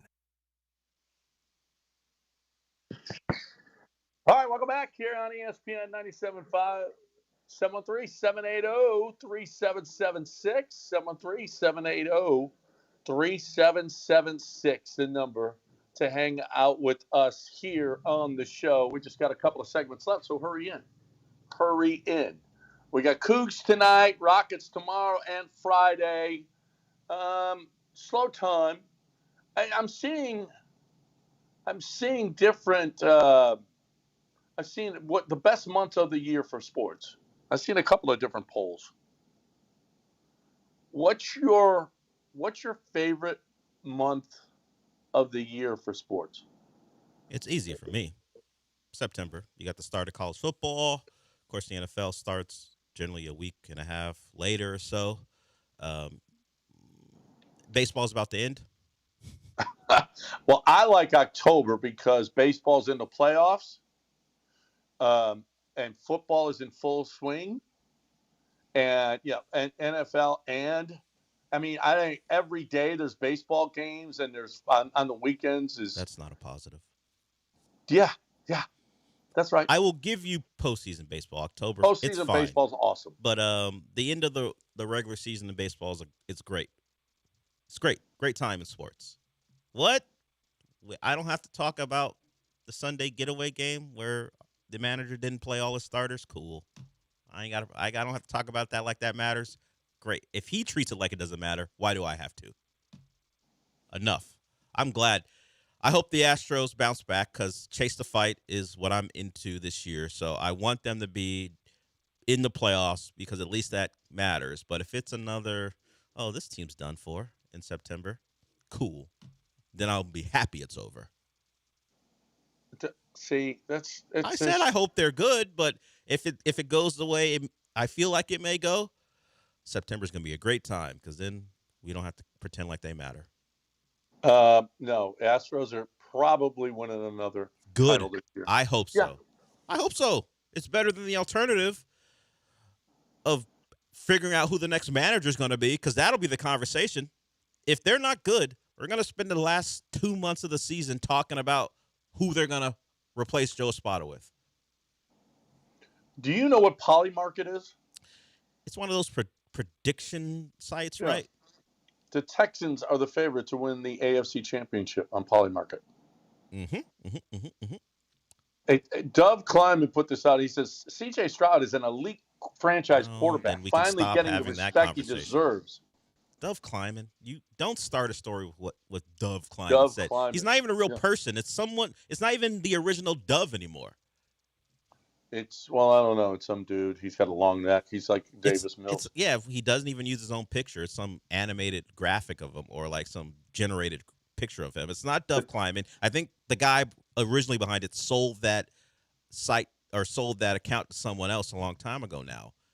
So, cool. Some guy who's not real tells me the Texans are the AFC champions because of Polymarket. Polymarket is saying Texans 14%, Ravens 14%, Bills 13%, Chargers 12%, Patriots 11%, Broncos 10%. Have we forgotten that the Chiefs are still in football? Well, Patrick Mahomes, we'll see how he comes back from the ACL. He says he's going to be back by the start of the year. We'll see. I think people out of sight, out of mind a little bit. But if he's back and their chances will be determined by what they do this offseason because Rashee Rice can't be depended on, clearly. Do they go get a receiver? Do they pay for Romeo Doubs in free agency? How do they supplement what is now an offensive unit that is lacking in firepower? If they can find a way to do that, their defense under – now I'm blanking on his name. What's the great – Spagnuolo? As long as he's there, the defense will be fine. They've got good players on that side of the ball. Chris Jones got plenty left, it looks like. Got to help Patrick Mahomes. Got to find weapons. I kind of feel like Veach and they're going to be just fine. I think we're underestimating. I mean, maybe, they're getting older. And listen, when Brady didn't have Gronk, it was different. It wasn't, obviously in Tampa he had Mike Evans, a big receiver. but he was much better when Gronk was he on the had field. Gronk in Tampa too. Oh, that's right. Gronk He came did back. have Gronk in Tampa. That's right. So, I mean, he was much better with Gronk on the field, and Kelsey ain't the same guy. Kelsey is just not the same guy, and that's a big difference. That's a big deal. Him not being the same guy. 713-780-3776 is the number if you want to get in. But I don't know why you turn this into a Chiefs conversation when I was just told that the Texans are the favorites to win the AFC. Well, because I think we're forgetting about. I mean, how quick 1 year that they're not the same team and they're just done. I'm not. We have an elite quarterback here. Well, I know we do. Did you? Oh my God! Somebody put out. You saw it. Somebody put out. Who's stopping this offense? Yes, Quarterback, Lance sent it to us. Stroud, running back Woody Marks, running back David Montgomery, wide receiver. Can I say something before you get to the punchline? The Texans lineup on offense doesn't warrant that statement. Like, we know when a new acquisition is made, someone will take to Twitter or Instagram or Facebook and write all the guys on the roster and go, who's stopping them? The Texans offensive lineup doesn't warrant that. Even before you get to the joke. Nick Caley. Nico? I don't know if you heard, but we got Nico. There it is. Maybe I'm watching a different tape than you are. Well, you just heard the guy. Was it Tyler who called in and said Nico lost a step or took a step back? So maybe you are watching a different tape. Did he? That's what the gentleman on the phone said. Okay. Okay. Go through the list of players before you get to the punchline. I interrupted you. Go through the list of Texans. So somebody said, who's stopping this offense? Who is stopping this offense? The quarterback, C.J. Stroud. Running back, David Montgomery. Running back, Woody Marks. Wide receiver, Nico Collins. Jaden Higgins. Wide receiver, Jalen Noel. Mm-hmm. Wide receiver, Tank Dell. Who's stopping this offense? And then the first guy put the first guy on that list who's stopping this offense, and that's C.J. Stroud. C.J. is going to be. I'm going to say it. I'm going to say it. Go ahead. He's going to be an AFC Pro Bowl quarterback next year. Is that accurate? Well, Shedeur Sanders was, so I'm sure he has a shot. Wasn't he an AFC Pro Bowl quarterback this year? He just didn't go? Well, he was asked, so he doesn't get it. He just told him no, so he doesn't get. Oh, so he doesn't get the recognition. Although they were going to make him a Pro Bowler if he wanted to go. So what are you saying? What accomplishment is it where this past year he was going to be a Pro Bowler if he had simply said yes? What does that mean? He is going to be a Pro Bowl quarterback next year. I just said it. That's all. What does that mean as far as what he does on the field? I'm going out on a huge limb. No, you're not. No, you're not. Yeah. Because if CJ decides he wants to spend if CJ decides he wants to play be back in his hometown in LA, then yes, he will be a Pro Bowler because he will accept the invite because he probably will already be there anyway. And we know how it goes. There'll be 9 guys who say no. CJ may be like, you know what? I can hang out with the boys. I'm already here. Cool. He just didn't want to be in Northern California. He didn't want to have to answer questions or be a public face after what he did in the playoffs. So I will agree.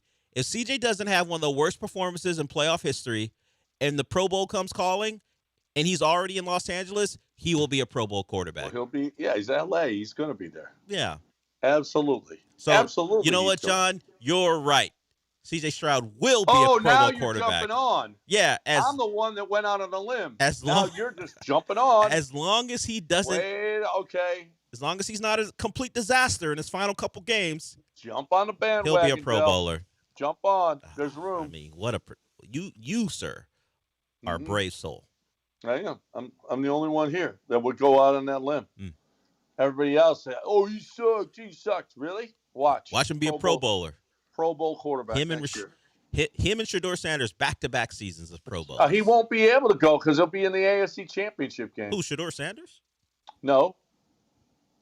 CJ. That's right. H-Town. Yeah. Am I That's supposed? right. I know I'm not supposed to be laughing at what you just said, but I Yeah. am. Okay. Yeah, go ahead. All right, laugh all you want. I Watch, I will. watch and learn. I hope he does make the AFC title game. Oh my God! If they make the AFC title game, holy crap! They couldn't do it this year. They didn't have a chance. No, they did. No, they didn't. They really. It was stacked against them. Ooh, yeah, Drake May. He was great in the playoffs too, huh? I mean, how Yep. could you It was overcome too Drake May? stacked. It was stacked against them. Next year It now, was not. watch It was stacked against them. They had one against them. game. They had one game They to had win. there was no hope. Yeah, I mean, the combo of Aaron Rodgers and Drake May kept them out of the AFC title. Actually, just Drake May because they beat Aaron Rodgers. So I know Oh, going into that game, overwhelming odds against them, it was too tough to overcome. second in Pro Bowl in MVP voting. Okay, That's different. yeah. Okay, But second. where would How are you going to beat that where guy? would You Drake can't. May rank in MVP voting for the playoffs? Second to last? Second to last? Only CJ behind him in that? Well, CJ and If Justin if Herbert. it was like the NCAA tournament where they do most outstanding player of the tournament, how many votes would CJ and Drake May get? and Justin Herbert. How Justin many would Herbert he? only had the one game, and he got the Teflon of the two tackles not being there, so he's got protected. Maybe Oh. Drake May can use Will Campbell as a shield for his performances, but I'm glad the MVP stuff was the difference between the Texans making the AFC title game and not, because Drake May's regular season performances were the difference, Yep. not CJ in the game. NCAA March Madness coming to Houston. All right. Toyota Center. Attendance encouraged.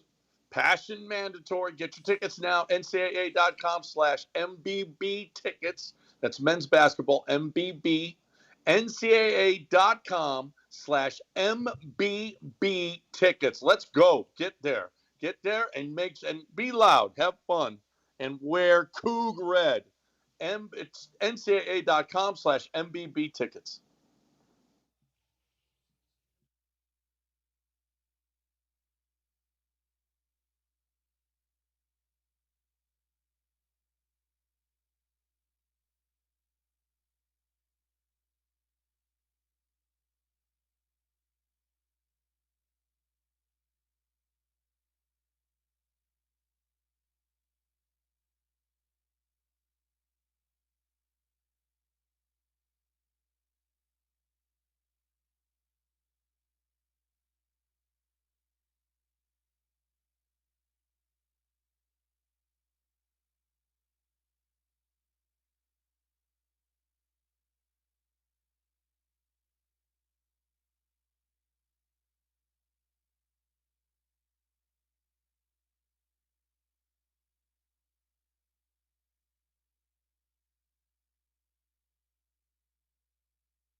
It's John and Lance. On ESPN 97.5 and 97.9 HD2. Live from the Huntington Bank Studios, here's John Granado and Lance Zierlein. I know they're just highlights, but have you been watching many David Montgomery highlights from his days with the Lions? No. Dude breaks tackles, man. He doesn't like to be known as a power back, whatever. He does. He actually can't. He doesn't run away from people, but he's quick enough. But he breaks tackles, and that's something that you have to do with the Houston Texans because of the line, because of the offensive line. Yeah. I think it might be fun watching David Montgomery this year. Kind of a little bit excited about it. Dude's gonna break some tackles now. Excited? Yeah. I think it's a good addition. Competent back. You needed more talent in that room. I ain't getting excited about David Montgomery. I mean, go get me a guy who can score touchdowns from 50 yards out. Then I'll get excited. That's what the Texans need. As David Montgomery will break tackles, there's not a lot of explosive players on that offense. Go get me more touchdown makers. Whether Higgins turns into that, or maybe it's Noel, maybe it's Tank Dell. They don't have enough of those guys. They have a tough time. It feels too tough for them to score sometimes. That's why when they get in the red zone, it feels like, oh, we're kicking a field goal here because they don't have touchdown makers. Well, he scores touchdowns. That's fine. But I'm talking about guys who are explosive. He'll score a touchdown inside the 10, which you talked about. That's great because they didn't do a lot of that last year, at least not to a level that made us happy. I need some guys who can change the game. They don't have those guys on offense. Yep. Well, they got David Montgomery now. He scores touchdowns. I don't know if you heard. I just said I heard. He scores touchdowns. And that's what we do now. As long as we score no, touchdowns. That's not what you do. We do the thing where we found out that the Texans, as far as offensive touchdowns, were in line with where the Jets and the Browns were. You kick field goals. No, we score touchdowns now. I don't know if you heard. I can't have heard it because it hasn't happened yet. Well, it will next year. Okay, CJ is going to be on fire. I know when David Montgomery. When City Sal's opening holds up for David Montgomery, good stuff. Yeah, let's get Keith in here. What's up, Keith? Hey guys, yesterday, the Cardinals moved off Kyler Murray. I'm not sure what the Cardinals are up to. Obviously, it's been 3 years since they made the big trade with the Texans on draft day for the Texans, allowing the Texans to acquire Will Anderson Jr. What do you think the plan is for the Cardinals at quarterback next year? And do you think they regret making that trade? Thanks, guys.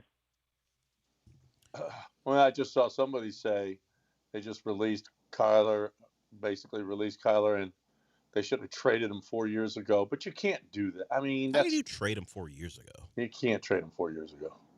Well, you might be. And everybody would have been like, "What are we doing? What are we doing?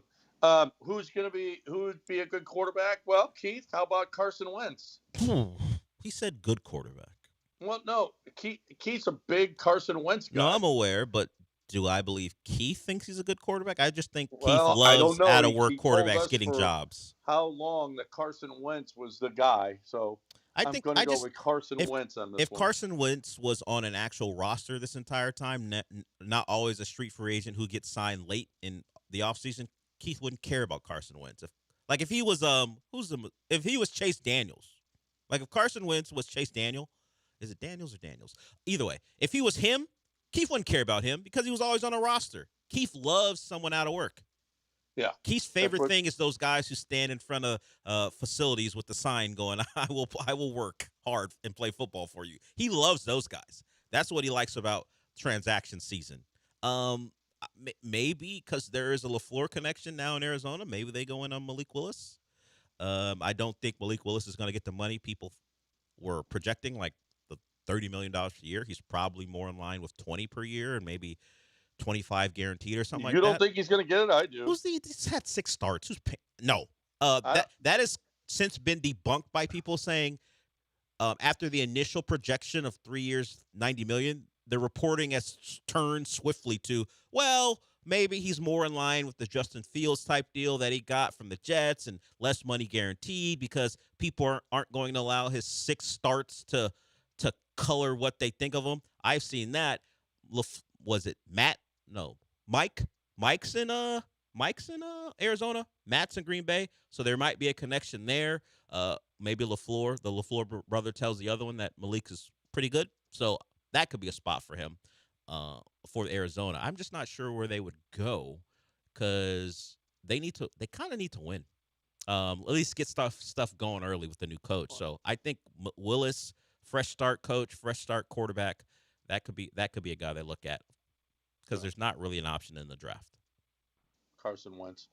Who's next? Chris is next. What's up, Chris? Hey, good morning, guys. Morning. What's going on? Hey, yeah, so you know how we always talk about players and their contract years and things of that nature. They usually have a breakout year, great year that they try to get the best deals they can out of the market. Are we thinking about that with Nick Caserio, him being in the contract year? Are we going to see him pull out all the stops to try to guarantee that he gets a contract extension or promote himself to going to another team potentially? But I hang up and listen. Appreciate it, guys. It sure would be nice if he had a contract year. It'd be great. It'd be great if he picked up a bunch of good offensive linemen for a change, and you go, yeah, okay. Now let's sign him to a long-term deal. Look what he did. I would love that because so far he hasn't done any of that. The problem is, don't we get concerned when guys in that position have to do things to keep their job? Like the Colts are giving Daniel Jones that transition tag of $37 million. Why? Because they're desperate. Those guys have been there long enough where a down year probably means they lose their jobs. I don't know if I want desperate GM. Now, if it all works out, cool. But what is a contract year going to make Nick Caserio a better evaluator of offensive line talent? Yeah, a contract year. Don't guys step up and do unbelievable things in a contract year? Players do. I don't know that executives do. Yeah, that's what he's going to do. Watch. Just watch. This is going to be unbelievable because Caserio's in a contract year. He's going to have the greatest year. Sign him to a 6-year deal, and then he's Rafael Montero. Ooh, you want Caserio around for that long? Well, he's already been around. I mean, you want him around. He's done good enough to lock in for 12 years as a GM? That's it. I mean, look at the defense he's put together. Yeah, imagine how that played out as soon as D'Amico got here. Look how good the defense got when D'Amico got here. That's right. You're damn right. Yeah, I mean, well, maybe it was just coincidental. Yeah, I'm sure. I mean, who was the GM? Who was the guy who told him to pick guys who fit his defense? So he's good enough on defense, but not offense. You don't find that odd, considering the Texans have had a bit of a revolving door on the offensive side of the ball. There's established a lot of defensive guys. There's a lot of guys that are just great defensively. I'm talking about Nick Caserio. His job isn't just to stack one side of the ball. Well, he does. That's not good enough. Yeah, that's what he does. This year, now contract year, boom. Unbelievable best offensive line in the league. Just because you're imitating John Madden doesn't mean your point's better. Best offensive line in the league. I got to imagine Pat Summerall at times like, man, this clown just saying boom and people love him. What about me? I'm the actual professional here. I'm carrying this guy. We got one more call? Yeah, we got Eric. He wants to talk about Max Crosby. Okay. What's up, Eric? It's an honor calling the #1 sports show in the nation. Yeah, since they released Trey Hendrickson, do you think Max Crosby's trade value has gone down? And I see Phillip Rivers going to the Cardinals, and Dale, our favorite place we used to hang out at, Twin Peaks, is closing. How do you feel about that in Webster? Well, Eric, that's normally a question you ask me on the next show. I've never been to Twin Peaks, not as a customer. I don't know if we've ever had a show there. Maybe I set up something there, but I've never been there as a customer. John, what do you think about Twin Peaks? I don't ever go. I don't. I went there to pick up JT. He went there because his buddies were there, but Yeah, I'm not. I don't go there. I mean, it's a great place. Nice. I'm sure it's very It's fun. nice. I've just never been there Yeah, as. I just not me. Yeah. What about his question regarding Max Crosby now that Trey Hendrickson looks like he's on the open market? What about them? Does he think he asked, does Trey Hendrickson being available affect Max Crosby's trade value now that No, there's an established D end on the market? no. There's more than one defensive end needed in the league. So I think, yeah, I think both of them will get paid big money. Who would you rather have?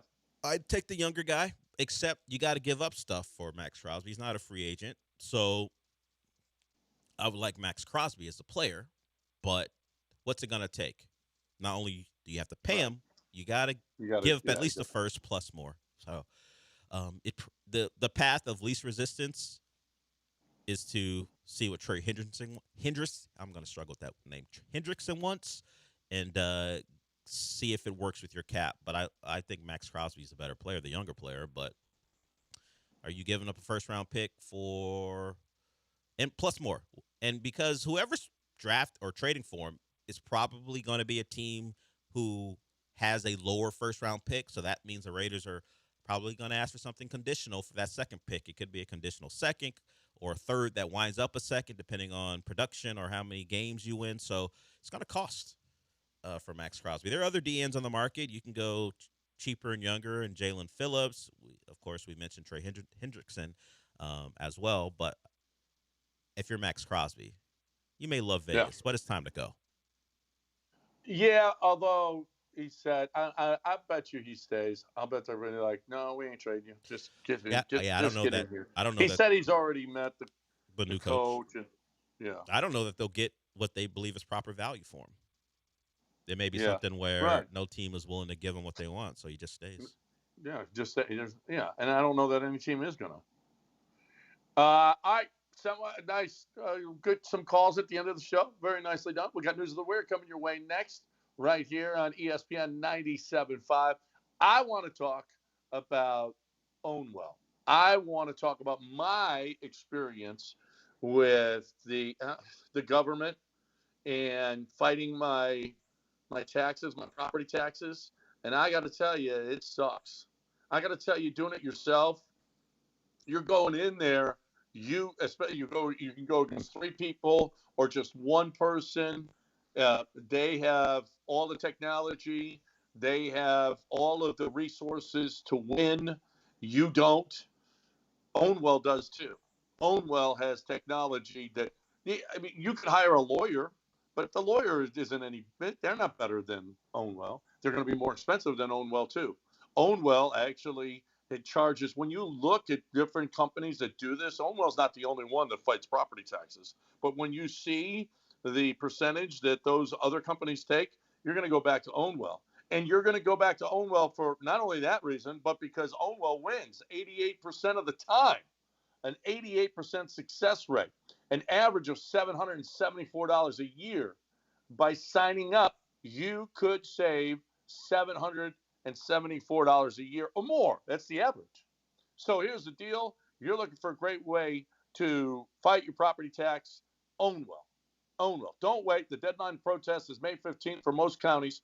Save money on your property taxes with Ownwell. Sign up in less than 3 minutes at ownwell.com. That's ownwell.com. Let them know I sent you, and when you complete your sign up at ownwell.com.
Let me ask you a question. If you shoot your father several times in the back, where do you think, I mean, if you don't want to be caught, what would you do? Well, in that unfortunate scenario, I'd probably run. I don't know where I would go. I'd run by getting away in a car. Where would I go, though? Where would I hide? I would hide at a minimum and then Yeah, think about my you'd next step. hide. You'd Think about stay my out next of step. sight. Yeah, I would try to avoid detection and then try to figure out a plan. That's not how Thomas Lawson Jr. went about it. He went into a West Virginia casino with only wearing shoes and a hat and walked right up to a cop and then turned around and ran. He was caught. He was caught. So I don't think, here's my thought. If you're going to kill your father, you shouldn't walk into a casino naked because there's a good chance you are not going to be able to get away. That's Perhaps just me, though. he wasn't in his right mind, so I don't feel like he's that good a criminal. so we if you wanna can't know. really hold what we would do against him. Maybe he wasn't in his right mind. Here's another not great criminal. A Kentucky man was arrested and accused of doing things with a dead deer. I feel like in Kentucky you should have better options. But maybe that's just me. You think it was about options? You think he defaulted to dead deer? You don't think that was his first choice?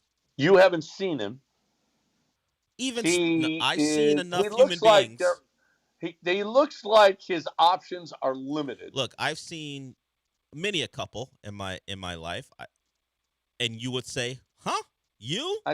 And it happens. I understand he may be but look, I think the fact that he likes to have sex with deer leads him being a mess, not the other way around. I don't think he's a mess and now he has sex with deer. He has sex with deer and the other stuff just comes with it. Like if he wasn't a guy who wanted sex with dead deers, he would probably be in better shape to maybe have sex with a live woman.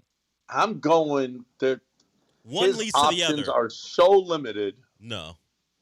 I think he is so willing and looking to have sex with that deer, a dead one, by the way, which is actually probably better for the deer if we're just being honest. Yeah. I feel better about the deer being dead, actually. Yeah, if you are someone who is interested in that, you're probably not really taking care of yourself. If he took care of himself, he'd have better options. The Milwaukee Bucks have their City Edition jerseys. You know what they say? I know the ones that said Cream City. Do these say Cream City too? Cream City. Yeah, they've had those for years. But why? I don't know why Milwaukee's the Cream City, but that is its historic nickname. I don't know that I want to live in Cream City. Well, you don't. You live in the City of Angels. But it is due to the unique cream-colored bricks used in many of its buildings. So that's why they call themselves Cream City. There's a reason for it. I don't know. I'd rather be Cincinnati, the Queen City, than Cream City. Speaking of Cream City, I don't like this. Shia LaBeouf was arrested. Shia LaBeouf? Shia LaBeouf? Is that it? You can say it anyway. It doesn't really matter, honestly. He's just a kid from Holes to a lot of us. His quote was, "Gay people are scary to me."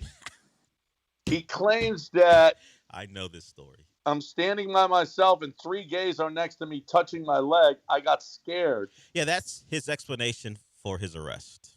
Yeah. He got scared. He said, "I'm sorry if that's homophobic, then I'm that." Yeah. But they were touching his leg and he got scared. Yeah. Yeah. I don't know. Do gay people scare you? No. What if 3 guys are touching your leg?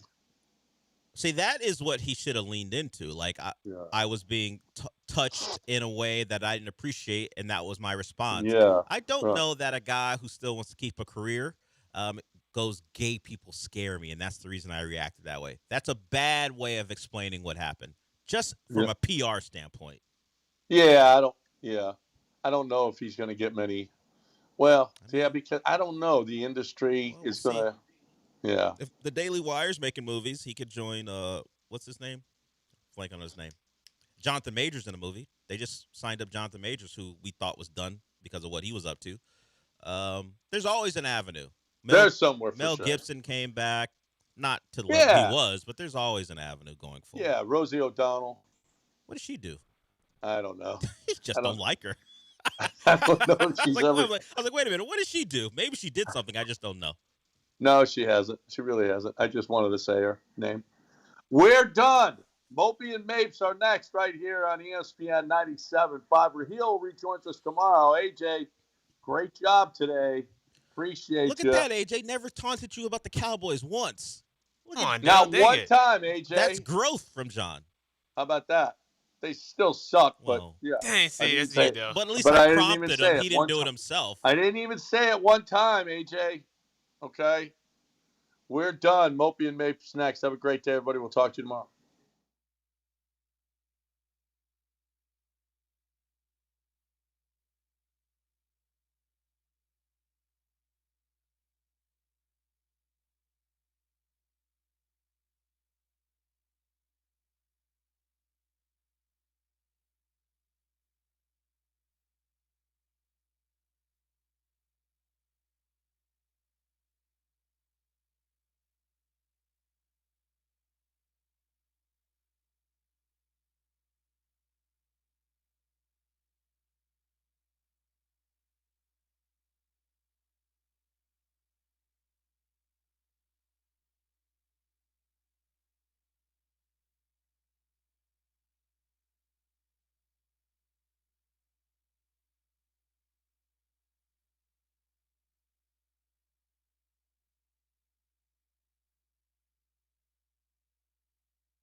last time I did this, where I did 3 hours filling in for Lance and then 2 hours of this show, I broke it up with a palate cleanser. We just started talking about movies for a segment. I don't have anything locked for that, but let's do this. If you missed it last night, maybe you weren't looking to watch Sixers versus Spurs, and then you saw the score line and just said, you know what, I'm not going to watch this game. It was a special night on NBC. It was nostalgia night. They called it throwback night. They got together one of their old crews. It was Bob Costas, Mike Fratello, Doug Collins, and they did the game, Spurs versus Sixers. The Sixers wore their Iverson-era black jerseys. The graphics were a throwback to the 90s on NBC. That's the first thing I noticed when I tuned in. Oh, that looks like 1995. It also looked like 1999 as the Spurs were running through the league during that strike shortened season or lockout shortened season as they went on to win the title. The Spurs were dominant last night as they smacked the depleted Sixers around. But let's remember something. We remember Bob Costas introducing the big game on Sunday. This is how NBC kicked off their nostalgia night for their Tuesday night game.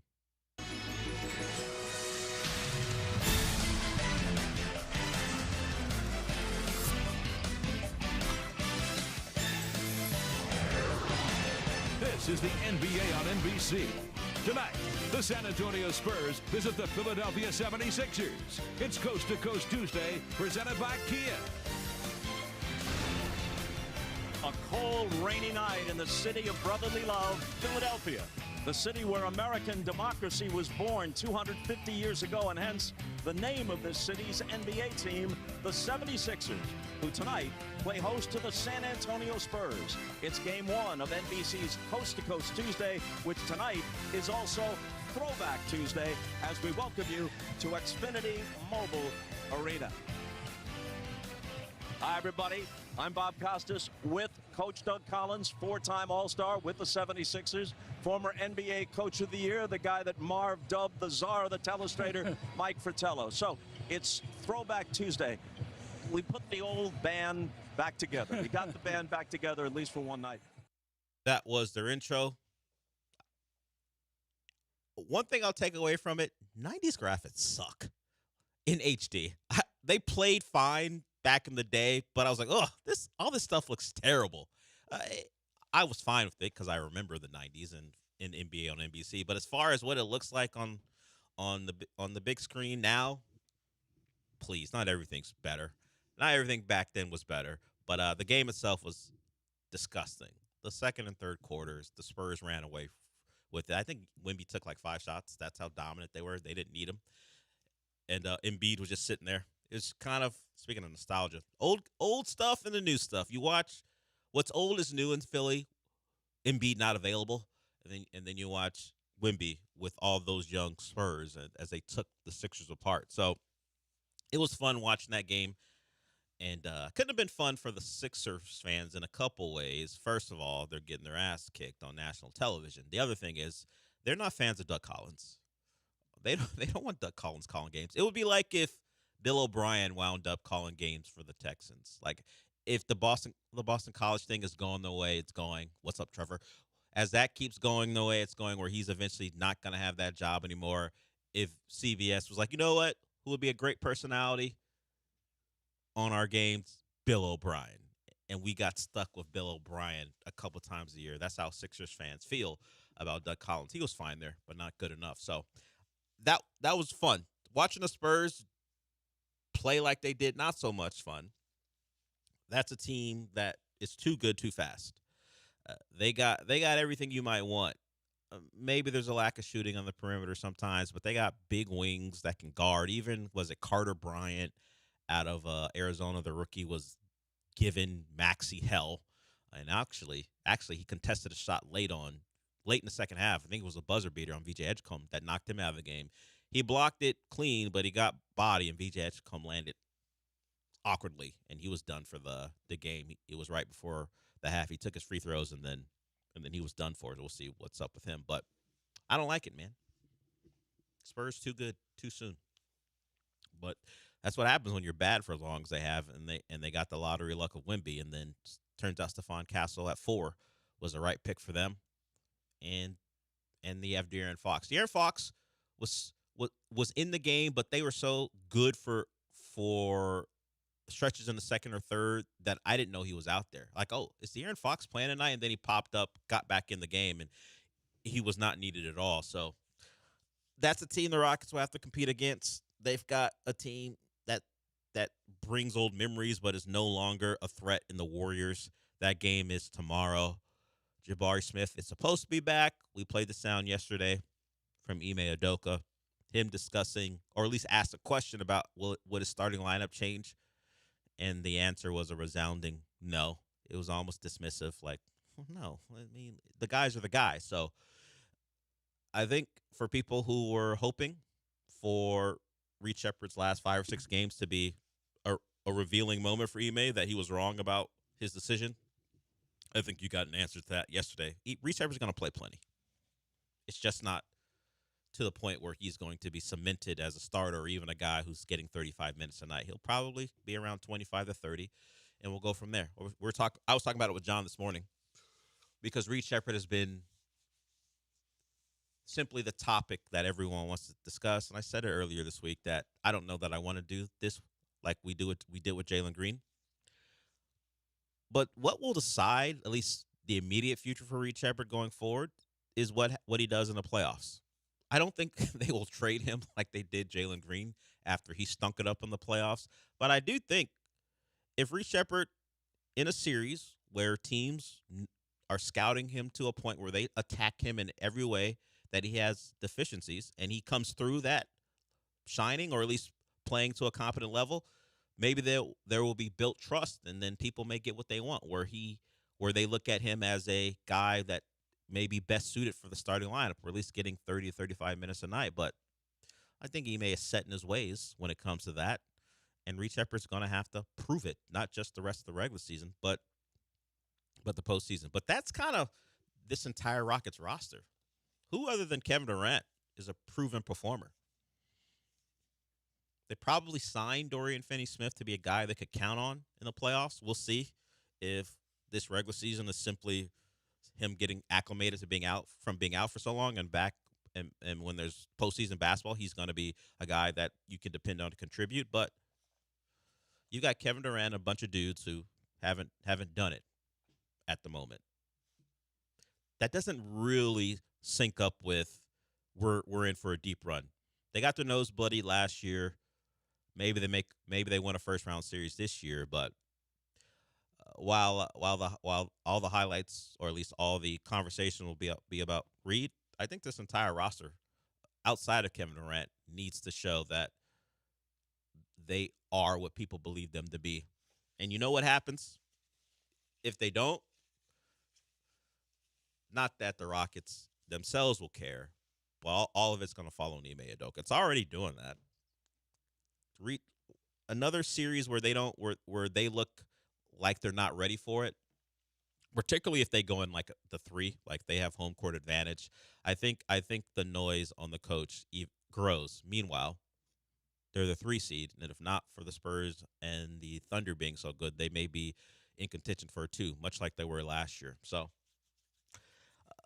a couple of days off, that's nice after the win in Washington, and that helps Jabari Smith get back. And we'll get back to Rockets basketball as they got the Warriors. I was looking at because we were talking about it this morning, the setup for the game on ESPN, and they do the players to watch thing. Sean, can you guess who ESPN says the player to watch is for the Warriors? Knowing how they're built right now, guys out, who's available, who do you think they highlighted as a player to watch? God. It's not Draymond? No, it's not Draymond Green. Al Horford? Oh, no, that'd be very funny if they did. Pods. Yes, Pods, his 12.4 points per game is their player to watch. Meanwhile, Kevin Durant is the Rockets player to watch. That's where they are. I know the history. I know the trauma, but this team stinks. this team, get them out of here. It's on Prime because Prime, when they scheduled the game, couldn't have known that Jimmy Butler and Steph would not be available. It was like, hey, rematch of last year's playoff series. The aging Warriors who still think they got one more in them versus this young Rockets team led by former Warrior Kevin Durant. Meanwhile, it's Pods versus Kevin Durant. Even like last week, you're like, oh, Curry will probably be back. Yeah, he by might be then. back, and then we heard like, nope. Actually, and I love it when they go, he's out the next 5 and then games. We'll reevaluate. Yeah, reevaluate the next 5. He's not even back in 5. We're going to reevaluate in 5. So that's what it is. It's the barely over 500 Warriors versus the Rockets on Thursday night on Prime. So that's where you can watch it. We'll see how that goes. Hopefully it's not very competitive. The Warriors can be scrappy, but not good. So that one should be one where the Rockets can't name their score, but they get out of there with the win. And they playing pretty good basketball as far as win-loss. You may not like it aesthetically, but I think they're now 7-3 in their last 10. So as much as the conversations have been about blowing the big lead against the Knicks and things outside of actual results, 7-3 in their last 10. And the Wolves are playing great too. They've won 4 in a row. So it's the Wolves, Nuggets, and Rockets continuing to jostle back and forth for the 3 seed. The Rockets will get their chance to gain some distance from the teams behind them with the Warriors in town. The West is not great, so the Warriors are going to be in the play-in. If only Memphis was better, have a real shot at this team not being in the play-in and really bury them, because they make the play-in. Don't let Steph get healthy will be the conversation, even though we know there's not a lot there. I just wish Memphis was a little better. I mean, literally every team beneath the Warriors is like actively trying to tank. Yeah, the Clippers did their part, even though they're not actively trying, because they don't have their own pick. I guess they're not actively, but they traded away their second and third best player at the deadline. Yeah, so they're not trying to win. Yeah, they didn't get better. Yeah, the competition didn't stiffen. Yeah, now Benedict Matherin's playing. Darius Garland made his debut, so we'll see how that goes. But basically, if you're in the play-in right now, you're gonna stay there, because like, the Grizzlies aren't catching the Blazers. And if you go to the East, it's kind of the same way. You know, the Hornets are they 15-3 in their last 18? I think that's what I saw, something along those lines, or 15-2. The Hornets still only 31-31 because of how bad they were, but they're the best team in basketball over the last 2 months, at least record-wise. Yeah, 2 games back of the 7th, 2.5 from missing the play-in all to getting out of the play-in altogether. Yeah, that's how good they've been, and that's how the rest of the East is. It's easy to rise up. Once you get to 500, it's really easy to then become like the 6th seed. Yeah, once you get there, once you hit that mark, there's a real chance. Just throw a couple more games together. Yeah, Embiid will miss a couple games. The Magic, I guess Franz is hurt, but they're overall just kind of uninspiring. And yeah, you just boop boop boop. You're way right up up there. 15-3 in their last 18 games in Charlotte. Kind of remarkable. Milwaukee is like, damn it! Why can't we need Giannis back so we can make this stupid play? Yeah, Giannis. Remember, Giannis thrilled because Cam Thomas had a moment or two, and then he reverted back to being Cam Thomas. So the Bucks with Giannis back have now lost 3 in a row. So much like the East and much like the West, the East is very much where if you're not in the play-in now, you're probably not going to make it. One thing before we go to break. Do you think Luke Cornett will get booed every time he touches the ball in Atlanta going forward? Ooh, I definitely think that's did possible? They play this year? I don't know if they've already played that game, if the Spurs have already gone to Atlanta. If you missed it or you don't know, Luke Cornett wrote on his blog that Magic City Night should not happen because we should, at least in his words, be protecting women, not glorifying situations like a strip club where women can be put in dangerous situations. And it was a real Two Americas thing. Like, there are people who agree with Luke Cornett, but I think some of it is like, hey, Luke Cornett, stay out of black people business. I think that is part of what's going on here. I'm not sure, but the response to Luke Cornett, he didn't say something very controversial. He said, hey, strip clubs aren't great. That's pretty much what he said. That's all he said, but I think there was a lot of, hey, Luke, this ain't your business. Stay out of it. Yeah, him being the face of anti-Magic City, Yeah. it's tough. Well, they don't play. The Spurs Okay. don't play Atlanta at so all. so maybe next season, when Luke Cornett Yeah. makes that trip, we'll see how he's treated. I think that like strains the like. Do you think can it memory. last into next The season? memory that people will have of this. It probably won't last into next season. It is Luke Cornett. Yeah, it is Luke Cornett. Our attention spans are very short when it comes to kind of everything. Just that all the news. It's like, hey, remember was what we couldn't stop talking about 3 weeks ago? No, not really. No, not really. No. I haven't heard much about it. So Magic City put it in the spot of being an icon in Atlanta. Of course, we know the stories, Lou Williams, all that stuff, the Wings, all that stuff. But it is, if you think about it, representative of a certain part of Atlanta. I'm sure non-black people have gone into Magic City, but when you think about that particular establishment, all the celebrities surrounding it, all the stories surrounding it, it is what you would call an iconic black establishment in Atlanta. And then when Luke Cornett, big old white guy, and this is just Did he go? I perceive. Did he go to Duke, or does he just look like he looks like he went to Duke? He looks like an offshoot of the Plumlee brothers, but no, he didn't go to Duke. I think he went to Vanderbilt. Even worse. Out of Lexington, Kentucky. I think it's like, Luke, this isn't for you. This isn't one of the things people want to hear you talking about. Although he has every right to.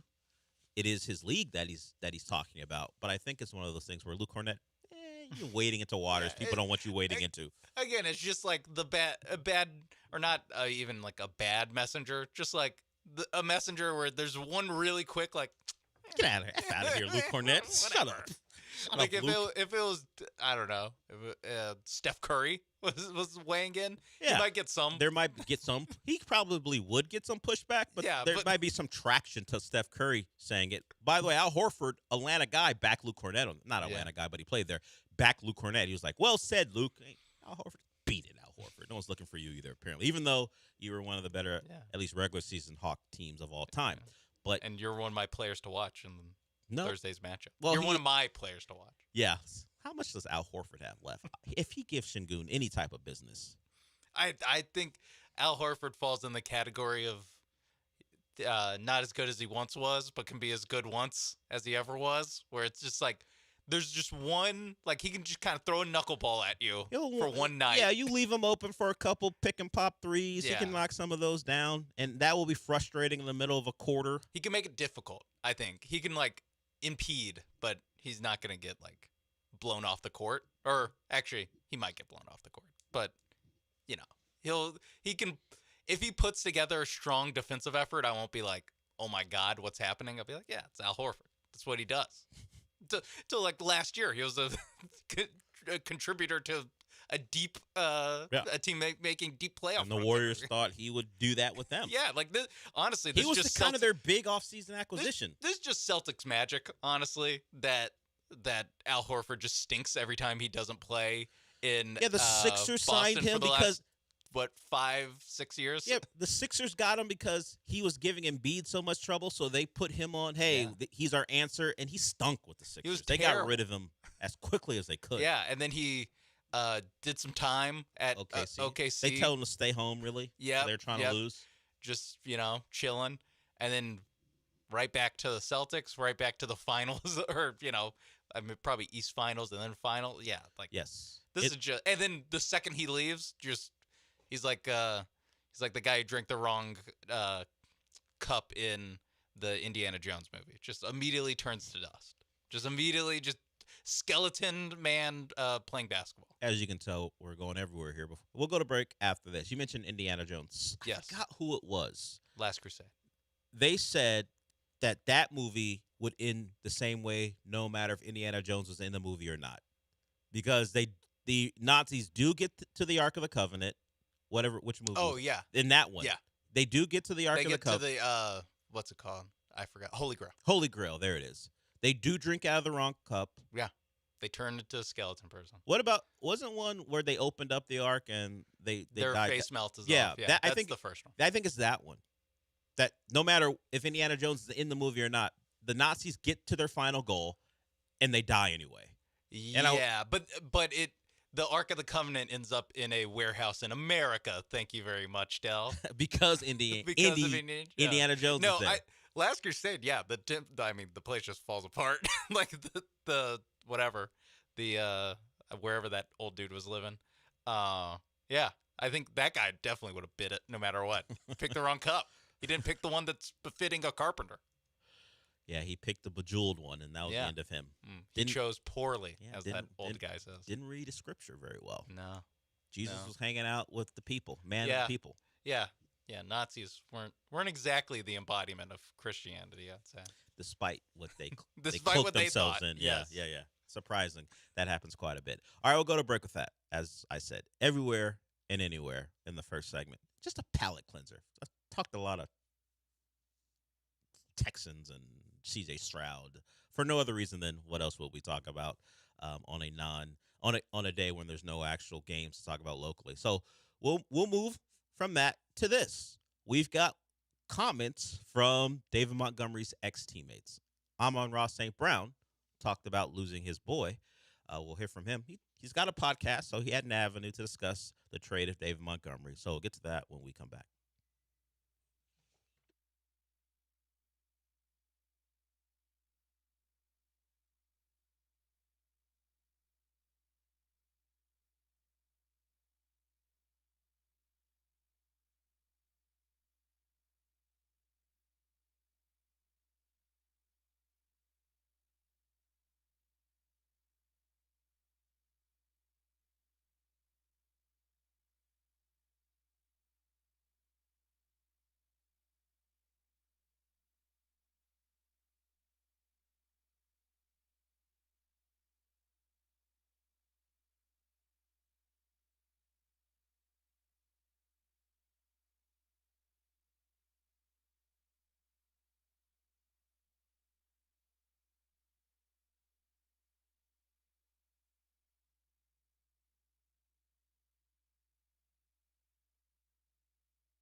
This is the Del Alalea Show. On ESPN 97.5 and 97.9 HD2. Live from the Huntington Bank Studios, here's Del Alalea.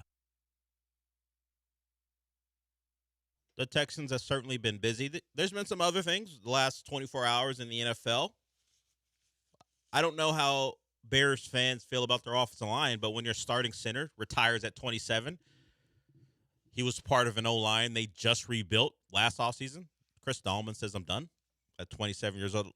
I was trying to find the equivalent here of an important player, not a superstar, but he's a part of what you're doing there and what you want. Like who would it be if Jalen Petrie was like, I'm done with football when we woke up in the morning?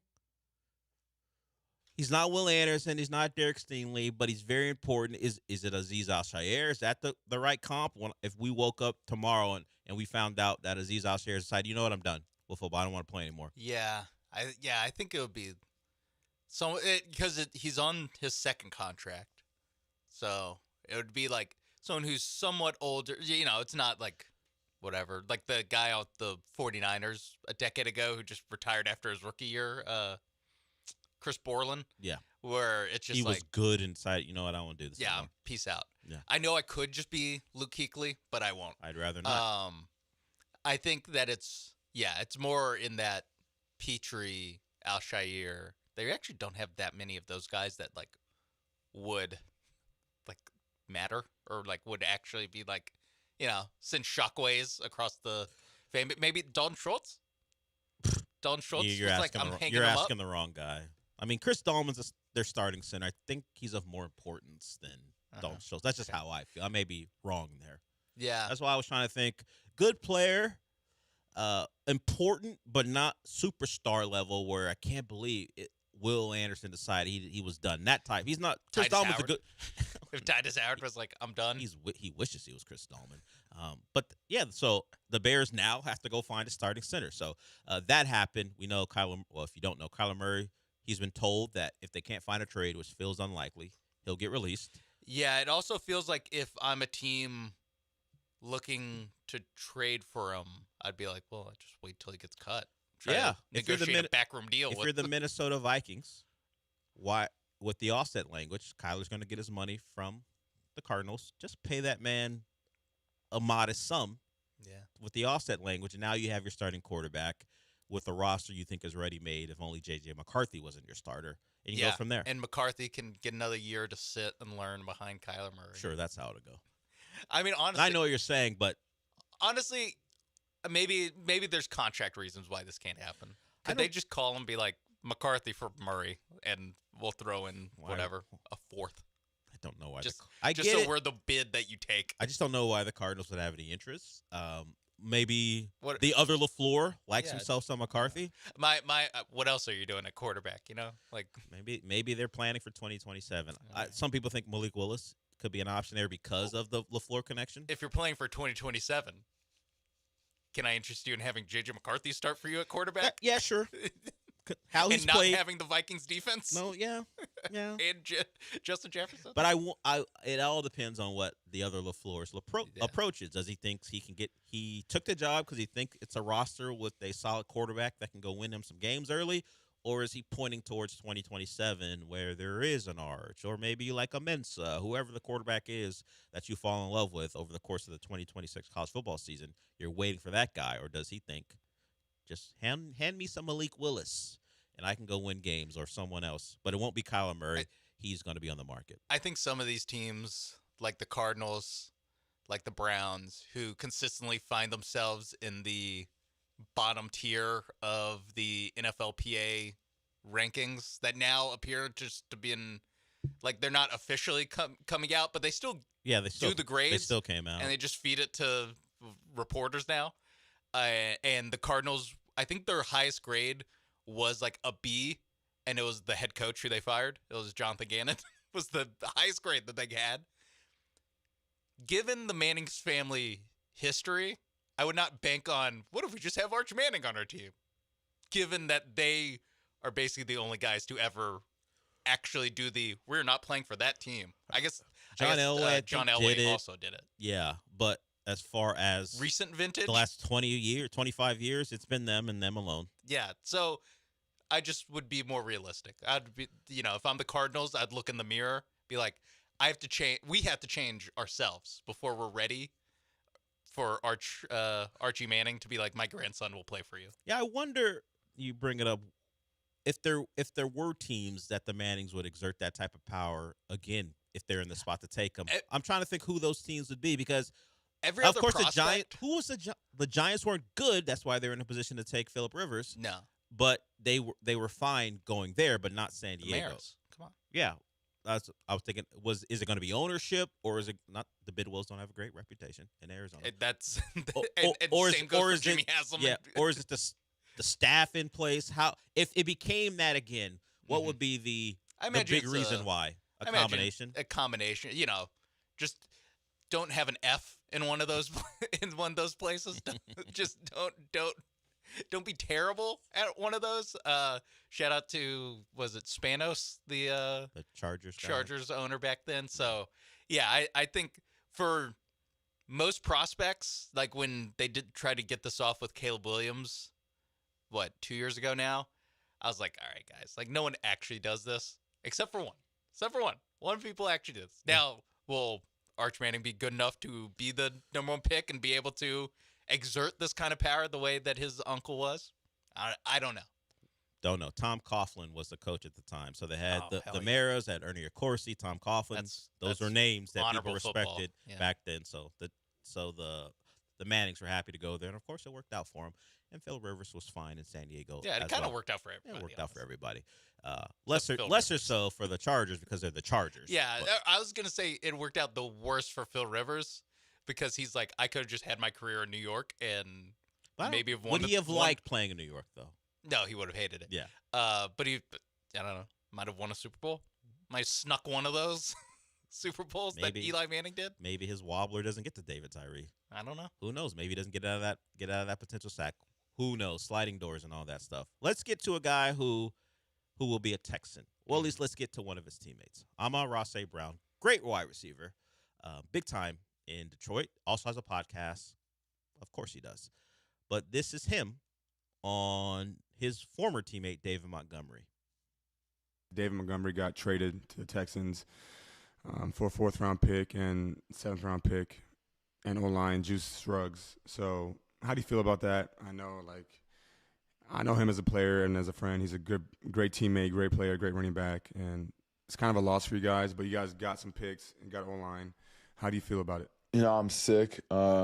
Selfishly, I'm sick because I love Demo.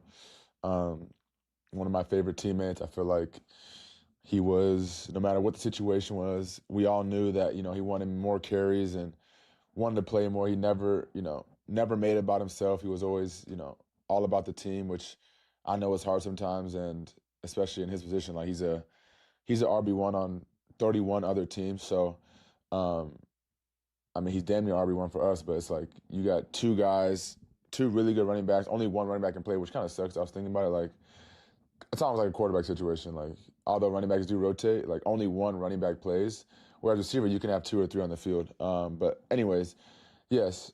Selfishly, like I said, I'm upset, but also I'm really happy for Demo because I know how much, he wanted to have a bigger role on an offense, and I think he's going to get that in Houston.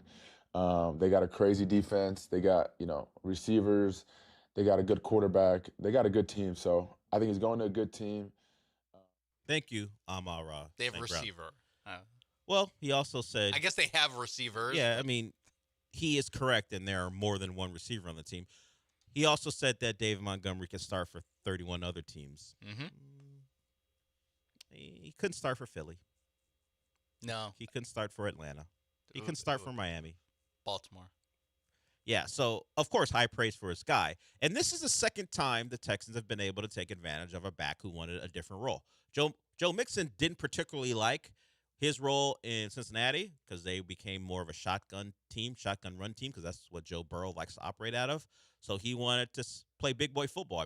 I believe that was one of the things he said. And the Texans were going to be under center more, so he wanted that. We hear Amon-Ra St. Brown talk about David Montgomery as a guy who wanted a bigger role. When Jahmyr Gibbs is your other guy, you are going to get less carries. Now, Chris Long we played the clip this morning. Chris Long talked about the less carries the last couple of years being a benefit because while David Montgomery is 29 years old, or he will be, he doesn't have the carries of a 29-year-old back because they've been limited due to Jahmyr Gibbs and his explosion as the kind of the featured back in the run in the pass game for the Lions. So maybe we get a fresher David Montgomery than we thought we were getting because of that. He also talked about how the Patriots did this with an older back and Corey Dillon.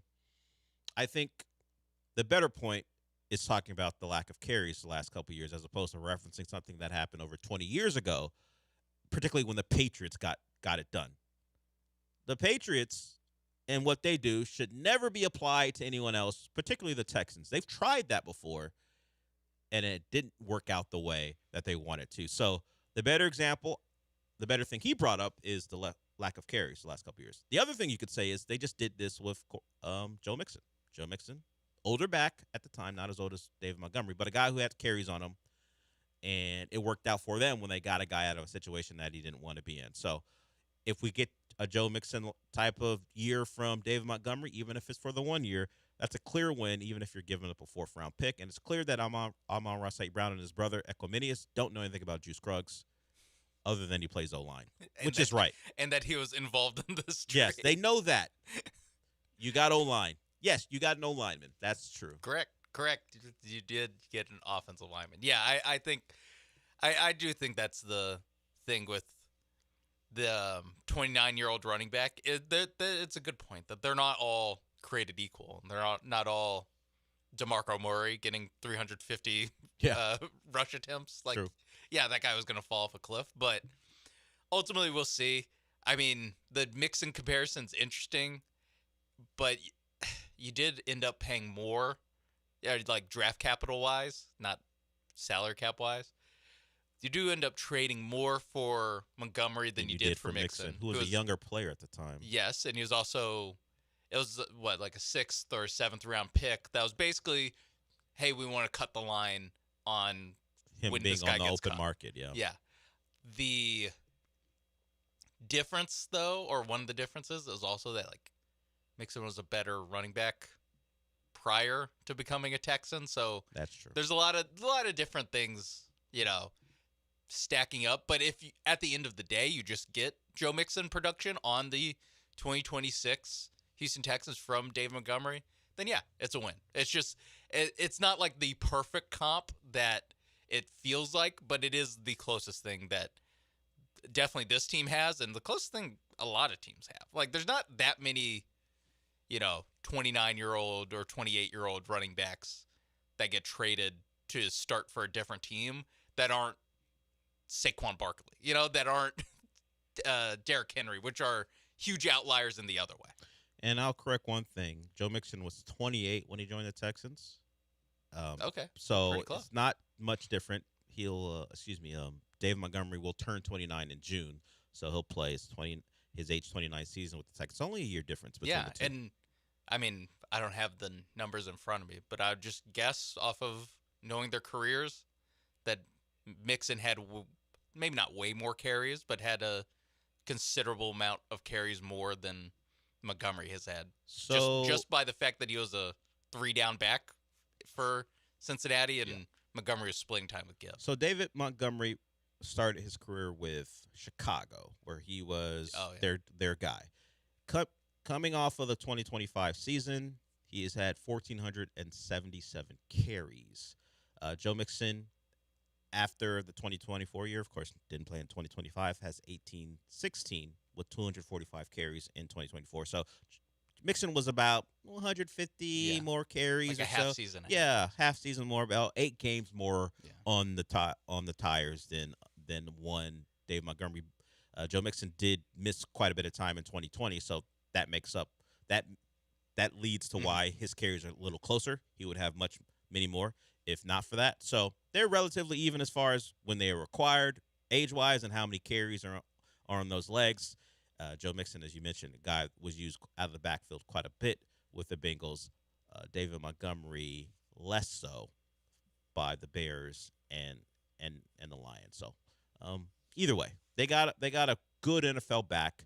Now they need to help David Montgomery and C.J. Stroud with what they do with the O-line. All right, we'll go to break with that. You can call us 713-780-3776.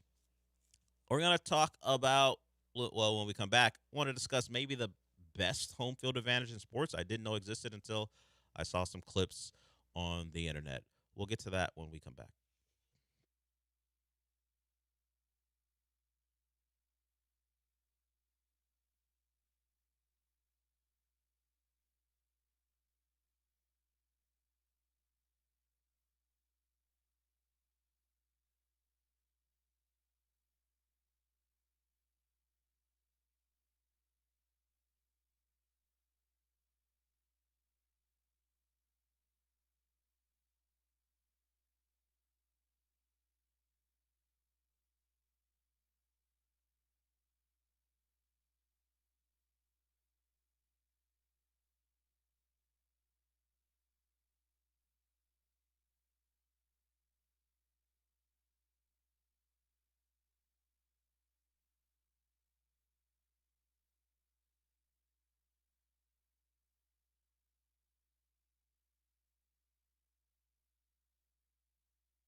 It's the Del Olalea Show. On ESPN 97.5 and 97.9 HD2. Live from the Huntington Bank Studios, here's Del Olalea.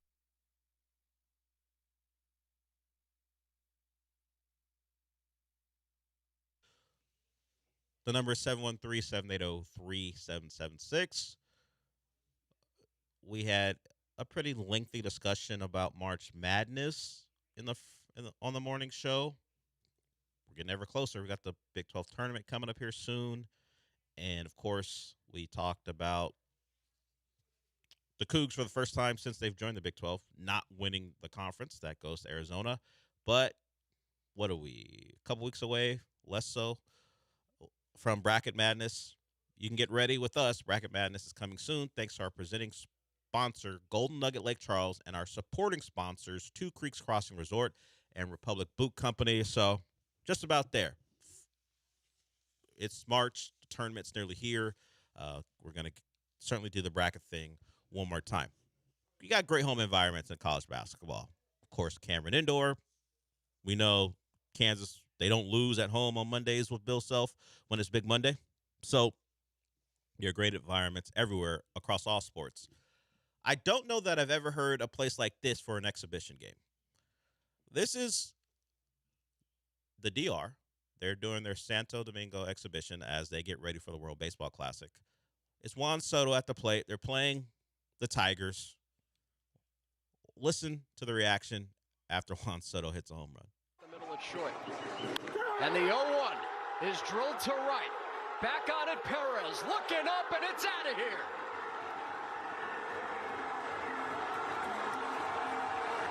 The visual helps too, as you're watching the crowd go crazy. This is an exhibition game against probably a pitcher they've never heard of. And they're losing their minds. I watched that clip and thought to myself, who the hell is beating the DR in that building? You can rank this, particularly if you see the video, against any home environment in pro sports, college sports, and you'd be like, you know what? You ain't got nothing on the DR. For an exhibition game, that's the part that you got to take into account. They're playing a shell of what the Detroit Tigers are going to be this year. Yeah, they're playing like Detroit Tigers AA guys. And it doesn't matter. Look, Juan Soto hits a home run that, in the grand scheme of things, doesn't matter to anybody. It'll be lost to time. It'll be lost. And this is how that fan base is reacting to watching their guys and their colors have some success. Jeremy Pena had an opposite field. I don't know if it wound up being a double or triple. He drove it in. The crowd got crazy too. I don't look. It's baseball's baseball. Pitcher could shut them down. Whatever. We all get it. Momentum's as good as the next day starting pitcher. I don't know how you walk into that place and win a game. Not the way that crowd reacts to everything. No one goes into Santo Domingo and comes out alive. Well, it's not Tiger Stadium, isn't it? Or no, is it only Gators get out alive of the swamp, which clearly isn't true, unless you're a Longhorn. Yeah, I mean, it happened. Some teams didn't get out alive, but if you're a USF Bull, you get out alive. Yeah, it doesn't work in the opposite, or it works in the opposite. Yeah, so I'm going to watch World Baseball Classic games exclusively in Santo Domingo. Yeah, are they one of the? I think they're one of the hosts. Hosts. I do think they're one of the hosts. We got games here at Daikin. Yeah. Whatever. It ain't gonna reach Santo Domingo levels. I think one of them is gonna be the either Scooble or Skeens, like one night only on Team USA event that they're doing, where these guys are good enough to pitch for the for America in like pool play, but not the tournament, not in the single elimination, where it's like, no, I want those guys. Yeah, can you hold off in the semifinals? I gotta correct it. Unfortunately, no games in Santo Domingo. They're in Puerto Rico, Houston, Miami, and Tokyo. So this is just as the team gets ready to compete. They're playing games the there. send-off friendly. So unfortunately, we won't. At least I won't get a chance to watch that crowd react to games that matter. But they'll travel. They'll probably to Miami and Puerto Rico. I don't know exactly what the schedule is, but I was hoping to insert team who isn't as good as the DR to that building for a game that matters. Send the Netherlands, Great Britain going to send Great Britain to the DR for a World Baseball Classic game. Not gonna happen. Puerto Rico is one of the host countries, or actually, proper. What do we call Puerto Rico? Territory? Is that what they are? Country, territory. Well, that is one of the places, along with Daikin. Daikin will get World Baseball Classic games. There we go. And we'll get the U.S. in town. Yeah. I don't love that Scooble and Skeens are only doing. I think Scooble's doing one, Skeens is doing 2 starts. I don't know. If I'm Paul Skeens, I'm like, oh my God, what if the Pittsburgh Pirates season gets ruined? See, this is the thing. Oh my God. I was having the talk with John. Okay, pitchers, arms, trouble. You're afraid. Get it. But if you're an everyday player, at most you play 7 games. Like that's how it plays out. If you get to the final, you play 7. So you're so fearful of that as opposed to what the 2 games a week you're going to play in spring training. I get it. You're only going to play the 3 innings or so, if that, and you got to play the entire thing. But this is what we're doing. We're so afraid of potentially having to play 7 games and the injury concerns. I know Altuve got hurt. I get it, but that could have happened. Yeah, you could get hit by pitch and BP. Yeah. So why play him? AA guys. I guess you consider seeing live batting, live pitching in spring more important, and you have to do that, and you don't have to participate in the World Baseball Classic. So if you're going to choose one, I'll choose the threat of getting hurt in spring training as opposed to playing in the World Baseball Classic. At least because one of them is somewhat mandatory. At least he's getting hurt in my uniform is basically what it comes down to. That's kind of what it is. It's like, because yes, you could get hurt. Like even if they play two games a week, well, they practice every day. Like they're out in the field, maybe not every day, but like 6 days a week. They're doing something. They're doing live batting practice, doing all that stuff, even when we don't see them. Especially in baseball. You can get hurt doing anything in baseball. Well, the Astros certainly proved. Spencer Arrighetti got hurt warming up in the outfield. Like, I don't know. It seems like Oh, if you just follow this to the logical conclusion, you should basically just never play baseball except for 162. Except the games where the lights are on and people or, are watching. regular season playoffs. Yeah. Like, any other time you're risking the bottom line for the MLB, God forbid. And never mind that this is a tournament that's like run by MLB. Yeah. Like this is MLB, also MLB wants this thing. They want their stars in it, but the teams themselves are protecting their stars. Oh, well, some of them. Like Jeremy Pena can go play. Jeremy Pena can subject himself to a potential injury. Shea Whitcomb can play for Korea. Yeah. And other Astros, but guys like Correa who would love to represent his country. Of course, Altuve, let it be known he'd love to do it. No. Is Yiners playing? No, he's not. No, yeah, right. He's not on DR. He didn't get the insurance, or whatever reason for him. It is weird that it's picking and choosing. Mm-hmm. I get it. I hope it doesn't rip the clubhouse. Guys got to go play, and others didn't. Yeah, Correa, everyone hates Shea Whitcomb. Yeah, now. we went through this. Correa actually has been relatively healthy since he left Houston, but the concern understood. Older player in regards to him being around for so long. Can't have him playing. Can't have him out there playing, but 6 or 7.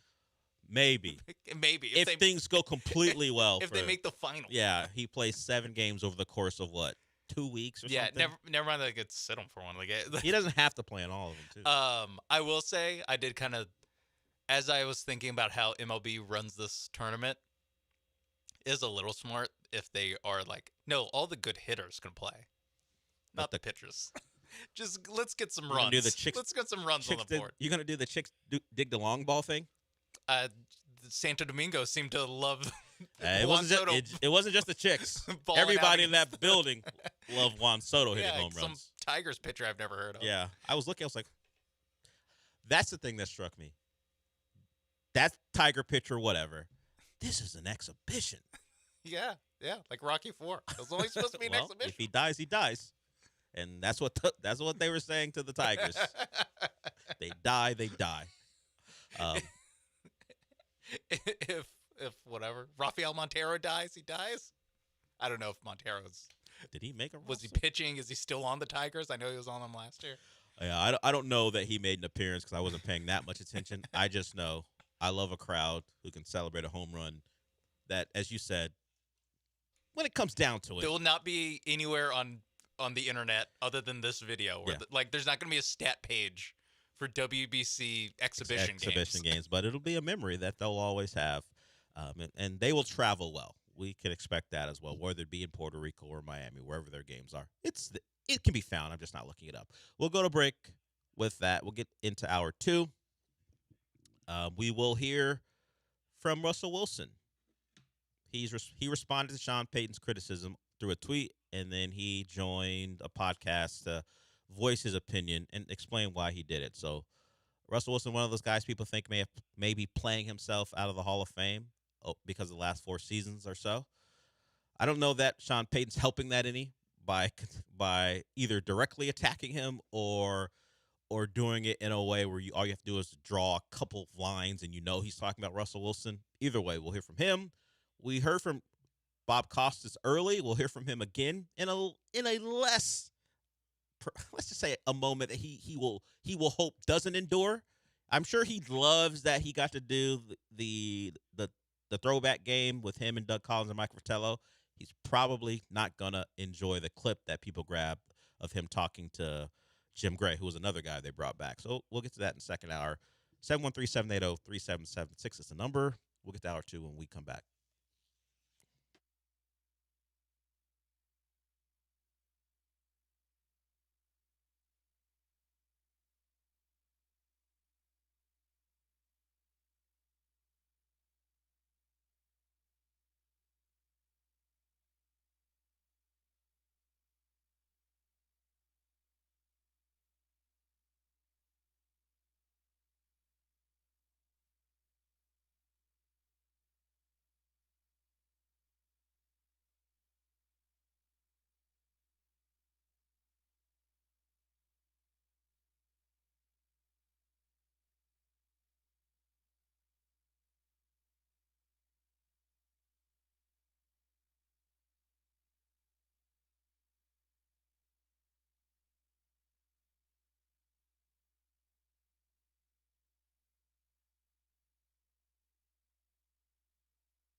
Sean, hit the horn.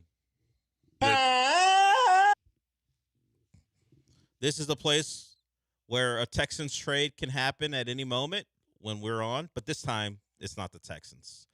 It is one of their rivals who make a trade. The Chiefs trade Trent McDuffie to the L.A. Rams. The L.A. Rams spent a couple years accumulating picks. They had 2 first-rounders, and they're sending the worst of those first-rounders to the Chiefs for Trent McDuffie. Trent McDuffie in line for a big deal. He's on the club option year of his deal. I'm sure we're going to hear about an extension from the Rams coming up here soon, but it is almost a replay of what the Rams did now about 6 years ago now, when they traded for Jalen Ramsey because they thought they were on the verge of something big. Eventually, they went on to win the Super Bowl a couple seasons later. So Trent McDuffie goes to the Rams, the Chiefs, get a first-rounder and more from the Rams in exchange. So John and I were talking this morning about not forgetting about the Chiefs as long as Patrick Mahomes was there. I said, yeah, Patrick Mahomes, Spagnuolo in that defense. They got good players on that side of the ball. One less good player on that side of the ball. The Chiefs now have more assets in the first round. We'll see what they do with 2 first-round picks, but a big-time player out of the conference, off a rival. Now we just got to hope the Chiefs make bad picks with their 2 first-rounders. But it's nice to see Trent McDuffie out of here. The Rams needed the help, though. They gave up 9 100-yard receiving games last year individually to a player. Only the Steelers did it more with 11. So we saw against Seattle they had no answers for really anyone. And their defense and their pass defense is the reason they don't have another title. Because if they get to the Super Bowl, it may have gone differently, but they're beating the Patriots too. They had a great game against the Seahawks in the NFC title game. They needed help. Maybe watching Sam Darnold dice you up makes you get proactive. Yeah, understandable. They were a team that did lack. I mean, honestly, who they had Emmanuel Forbes as one of their starting corners, and he would just get beasted on by every receiver that weighs more than 180 pounds. Not a big guy, yeah. So I think getting McDuffie, I mean, it's like the Ramsey trade, just McDuffie isn't quite the guy that Ramsey was, but they also gave up considerably less. So. Yeah, Ramsey went for 2 first-rounders and another pick. In this trade, it's 1 first, the worst of the Rams picks they this keep year. The teens, picking the teens they have. They also give up a 5th and a 6th from this draft and a 2027 third-rounder. So the Rams doing what they can in what likely is a 2-year window. You would imagine for Matt Stafford to be around. Of course, how much more effective can Devontae Adams be the next couple of years as he gets older? We know Puka will be fine. Young players, as long as he stays away from streamers, he should be okay. Yeah. And they're going in. They got young talent on the defensive line and Verse and others. They needed some help in that secondary, and they go get it with Trent McDuffie. So a big trade. Look, Trent McDuffie's a very good cornerback. He isn't a star name. He doesn't, because has anyone ever heard Trent McDuffie talk? I don't know if we've ever seen an interview with Trent McDuffie. He doesn't go past great football player. He doesn't reach to the level of the sassiness of Jalen Ramsey. He doesn't have a viral clip of himself. He just is a flat-out good football player. And you can be anonymous in Kansas City if you so choose. Tyreek Hill was kind of anonymous as far as his voice, and then he got to Miami and he couldn't stop talking, and maybe to his own detriment at times. But yeah, and there's just so much air gets taken out of the room with Mahomes and Kelsey. Yeah, you've got big names, and even Andy Reid can be that he is as boisterous, but he's a big name in football. Chris Jones, Rashee Rice, big name in the wrong ways because of the other reasons. Yeah, but there's just Xavier Worthy, fastest combine guy. Like there is just like a lot of wattage. But yeah, this got 2-time Super Bowl winner, first team All Pro in 2023. He's a very good player, and now the Rams have him. The Chiefs don't, which all in all, good for the rest of the AFC. we'll see what the Chiefs do to help. But either way, I'm glad he's out of here because the Texans, the Chiefs didn't finish in second. And do the Texans play the AFC West this year? I don't know if they do so they may not see the Chiefs at all this year. For the first time in it feels like a very long time, they won't have to see the Chiefs. Yeah. It feels like. So they wouldn't have been able to take advantage of the absence of Trent McDuffie. But it also means, I believe, they don't have to see Patrick Mahomes if he's going to be healthy and coming back from an injury. So that's the big news so far today. We did some NFL conversation earlier as far as guys being available. Let me ask you this before we go to break, since the Trent McDuffie trade and us being late to the segment took up the time. I'll give you this because it was a topic earlier. Would you rather pay Daniel Jones coming off an Achilles, that transition tag money, which is $37 million? And if you don't know, the transition tag simply means if a team wants to give Daniel Jones a contract and the Colts don't match, the team doesn't have to give up draft picks. It's different from the franchise tag, but it does give the Colts the chance to match if a team comes in and goes, you know what? Daniel Jones and those 8 or 9 games he played, plus his Achilles injury, are very attractive to us. We'd love to give him a long-term deal. The Colts have a chance to match, but it feels unlikely that happens. Would you rather have him if you're the Colts, or now that Kyler Murray is likely to be a free agent and you can pay him a modest sum because the Cardinals are taking care of the bulk of it with the offset language? Who would you rather have? All things included. Kyler Murray. Like, not – I mean, I guess it's kind of close, but it's not that close. You know, it is still a better player, even if you think that they're about the same. It's just way cheaper, too, and also not coming off an Achilles injury because, I mean, Daniel Jones has now, 1 year and, 10 games of good football under his belt, of, being a good NFL starting quarterback under his belt.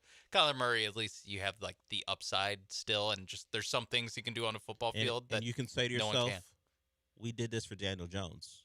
Yeah. With Jonathan Taylor and the rest of the cast. Yeah, we that can too. do this with Kyler Murray. The other thing is, you're giving Daniel Jones $37 million a year for a season. Yeah. You're losing Alec Pierce. Probably. Yeah, no. I mean, the $37 million, not just feels like it's like a overpay for Daniel Jones. It's also the knock-on effects that it has because Kyler Murray will be. I do wonder how much or how little Kyler Murray would take. Where would he be like, yeah, just make me whole basically on what I was supposed to make this year, or is he looking to make a little bit more and something where, he can actually come out of here on top a lot financially? Never mind if he gets his play, back in order. Now he's just a starting quarterback in the NFL again. So a lot of movement, a lot of moves to be made as we get closer to the tampering period, which I believe starts March 9th. So a little under a week away from that, and then officially free agency starts a couple of days after that. But it's not a great free agent class, but likely all the big deals will be done before they're actually officially able to be signed. That stuff just gets done in that 2-day period, and then it'll be about the second wave. The Texans are doing it through trade as it stands now. We'll see what's available for them as far as free agents are concerned. With the retirement of now I'm blanking on his name, the Bears center. Dahlman. There's another team that may be in on a center that the Texans may have been after. So that doesn't help that a team who thought they were set there now has to get back into the market. If the Texans, even if it isn't Linderbaum, maybe it's a lesser center who's better than Jake Andrews, just another team looking to grab one, that just muddies up the market. All right, we'll go to break with that. We'll hear from, who did I say we would hear from, actually? We will hear from Bob Costas when we come back, because Bob Costas did a very nice intro in his return to NBC calling basketball, and then he got caught up in something, and credit to him for acknowledging it. But it's not something the professional that Bob Costas is wanted to be involved in. We'll hear that when we come back.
Broadcasting live from the Huntington Bank Studios, it's the Del Olalea Show. On ESPN 97.5 and 97.9 HD2.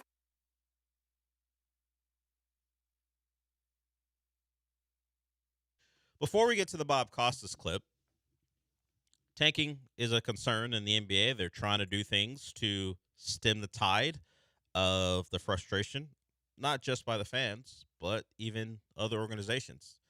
People don't appreciate the Thunder's comments on this because they have benefited from tanking quite a bit. We mentioned Al Horford earlier. He was one of the prime examples of the Thunder tanking by sending him home because he was actually a competent basketball player. Sam Presti may want to stay out of the tanking conversation. People have receipts for you. But it's worked out for them, certainly. Sean, can you guess the number of games combined that the bottom 10 teams of basketball have lost in a row? Is it like 9? It's 40. The bottom 10 teams of basketball have a combined 40-game losing streak. I thought at some point, like, one of them played each other. That's why I was like, they can't have gone more than, like, a week. It's a third of the league. Yeah. Somehow, someway, they haven't been able to play each other. How is this happening?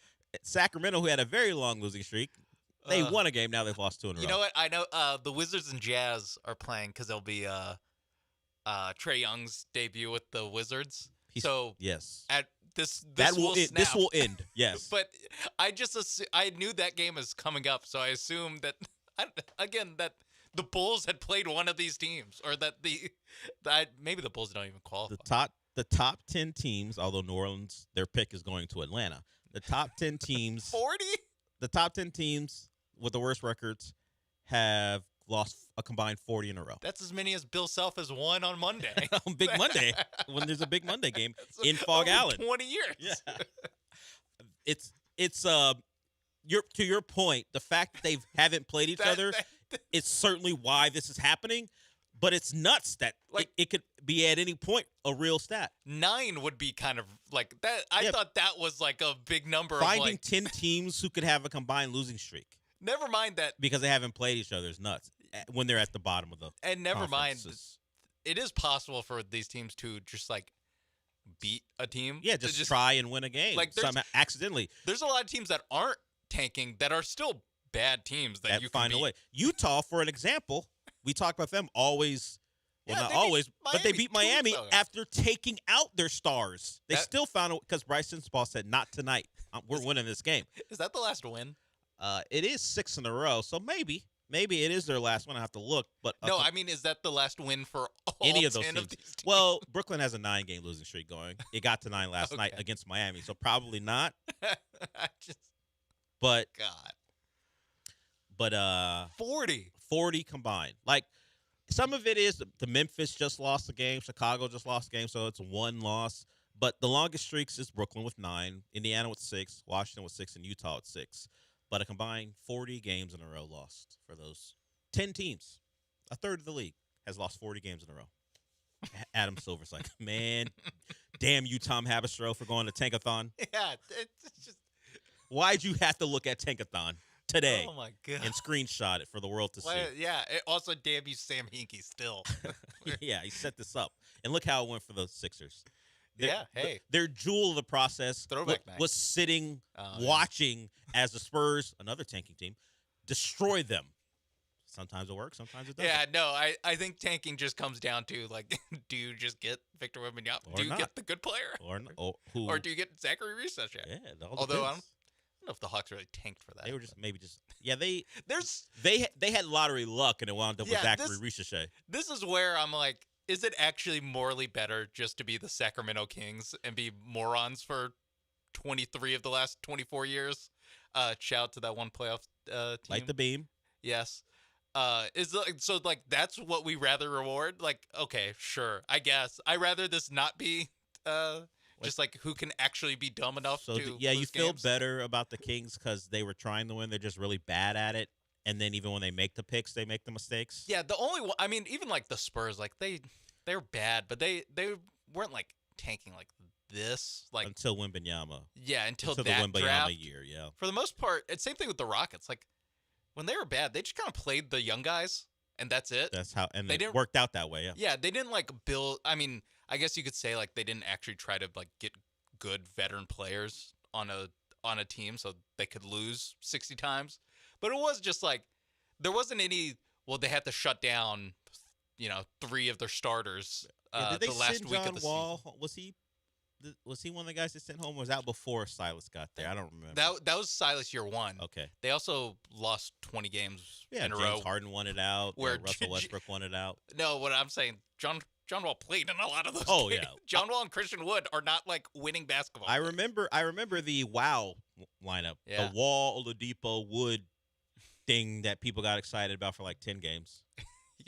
Yeah, because they did win a couple after they traded James Harden. They did win.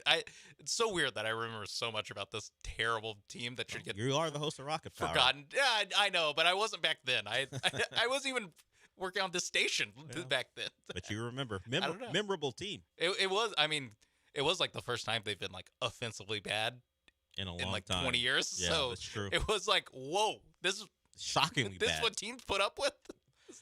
This is what they watch. That's why Jayshawn Tate was the young piece on that team, and he was a like 26-year-old rookie. The tanking thing is always something that people will lean into in theory. Like, you know what, we need to be bad for a couple years, and then your franchise is dead for 3 seasons. Yeah. Thankfully, the Rockets, it was 3 seasons of awfulness, and then the first year of Ime, you got to 41-41 thanks to a run late in the year. So I think that was my appetite. My appetite is like 3 years seasons before I need like. But you need this team to pull out of it. Going into year 4. Just give me a win in the 35 plus by year 4 or in year 4. And you also need an actual star at the end of it. Like you can look and go, okay, in this draft we're being bad for this guy. Yes. For the Hawks, who weren't as bad as you mentioned, but the Wizards were. It was either Ricochet or Sarr. That ain't a good result for your tanking. We saw what is happening to the Wizards now. They're now trading for Trae Young and Anthony Davis because they're done. They can't do it anymore. But they still need to sit those guys for this year. so because they can keep a Devanza pick. or Darren Peterson, whoever it might be. But That's after this, and their pick is one of those. Is it one of those protected ones where it has to fall in certain spots? 7 or 8. So they that. That's what makes it worse is that them and the Jazz both have protections on their picks that are like in the 7 or 8 range, and they both made trades to add. Like they added a combined 3 All-Stars to their roster. But won't play them. That just will not play. And Jaren that's where Jackson- it's like, what are we doing? Well, Jaren Jackson has an issue. He played, and then they say, "Oh, wait a minute, this is really serious, so we're going to sit you down." Anthony Davis, same way, where it's like, there's always something that you can shut him down for the season with. Yeah. But like the Jaren Jackson thing was like, no, it's painless. Like it's painless, something that would need to get taken care of at some point. And they Let's do it decided, now. Yeah, let's do it now. Because we're trying to lose. And you're too good of a player to help us with that task. The funniest is the Kings, because they're the worst team in basketball before it was cool. They've been the worst team in basketball the entire season before Utah. They were just inept. They just the old-fashioned way. And I thought it was really funny that they started shutting guys down. Like Sabonis and Levine on the same day got season-ending surgery. It's like, guys, you're already the worst team in the league. I wonder like, if they you thought you didn't really need to they do this. were going to regress to the mean and start winning some games, and they didn't even want to take the chance. Like this is the formula that's worked. Proven. I don't want to give these other guys. These guys are young and hungry. I don't give them a chance. Hey, look, the Kings took a bet on that, and they were right. They're still losing games. They're right. Yeah. You know what? Tip of the cap. You actually did something right for Vivek, once. you know a thing or two about awful basketball. I'm sure hiring Doug Christie didn't hurt either. Let's get to Bob Costas last night. He was there for, at least when you initially think, Paul George and Joel Embiid and Tyrese Maxey and the Spurs. That's going to be a good game. He didn't get a good game. And in the middle of it, when he was talking to Jim Gray, he gave us something pretty special. Here's Bob Costas. Kelly graduated that weekend. Kind enough to let me see Kelly graduate. I worked out with you guys too. What did I say? I think you said Enberg. Oh, yeah. Two great Dicks. Yes. D-E-D. that someone's going to cut that off, and it's not going to sound right. It's not going to sound right. Two great Richards, known as Dick. Too late now, with Bob. the last name beginning with an E. Two D-E's. Yes. Thank you, Dick Ebersol. Yes. And thank you, whoever edits that out. Fox for 3, trying to change the subject. Look, In this day of we'll social give media, it the entire good context. luck. Bob, we won't do you like that. But two great Richards, as he said at the very end, because he knows that's going to live on. That was in the middle of a blowout between the Spurs and the Sixers. It was nostalgia night, throwback night for NBC. Love feeling like it was the 90s. Would have enjoyed a better game. All right, we'll go to break with that. We got a couple segments to go. Before we do that, I want to talk about Aqueduct Plumbing Company. It's the place you go to whenever you've got a plumbing issue. It's pretty simple. You don't know what you're doing. They do. Get to them, and they'll fix it for you. You can go to the website. It's aqueductplumbingcompany.com and find all the things they can do for you, whether it is something giant, a giant job that you can't handle like a repipe. They've done over 1,000 of those. They've got accomplished, excellent contractors who can do that for you. They can do things like drain cleaning and change out those water filters. And something that you might not think of, gas piping. It was in a spot I read. If you got a gas grill and you don't want to constantly having to deal with propane tanks, they can run a line to the grill. So they do a lot of things that go beyond plumbing. But, of course, that is their focus. If you got a plumbing issue, go to Aqueduct Plumbing Company. You can call them at 281-488-6238. That's the number you call when you want a free price quote. You got an issue or you think you have an issue, but you don't know what it is, and you need someone to take a look at it and give your price. They'll do that for you, but they won't charge you for evaluating what the problem is. No one wants to get charged for something when no work is actually being done. Aqueduct Plumbing Company is not going to do that to you. So from big jobs to small jobs to simply getting a free estimate, it's all there for you at Aqueduct Plumbing Company. Go to aqueductplumbingcompany.com. That's aqueductplumbingcompany.com.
You're back inside the Huntington Bank Studios with Del Olalea and Sean Mapes.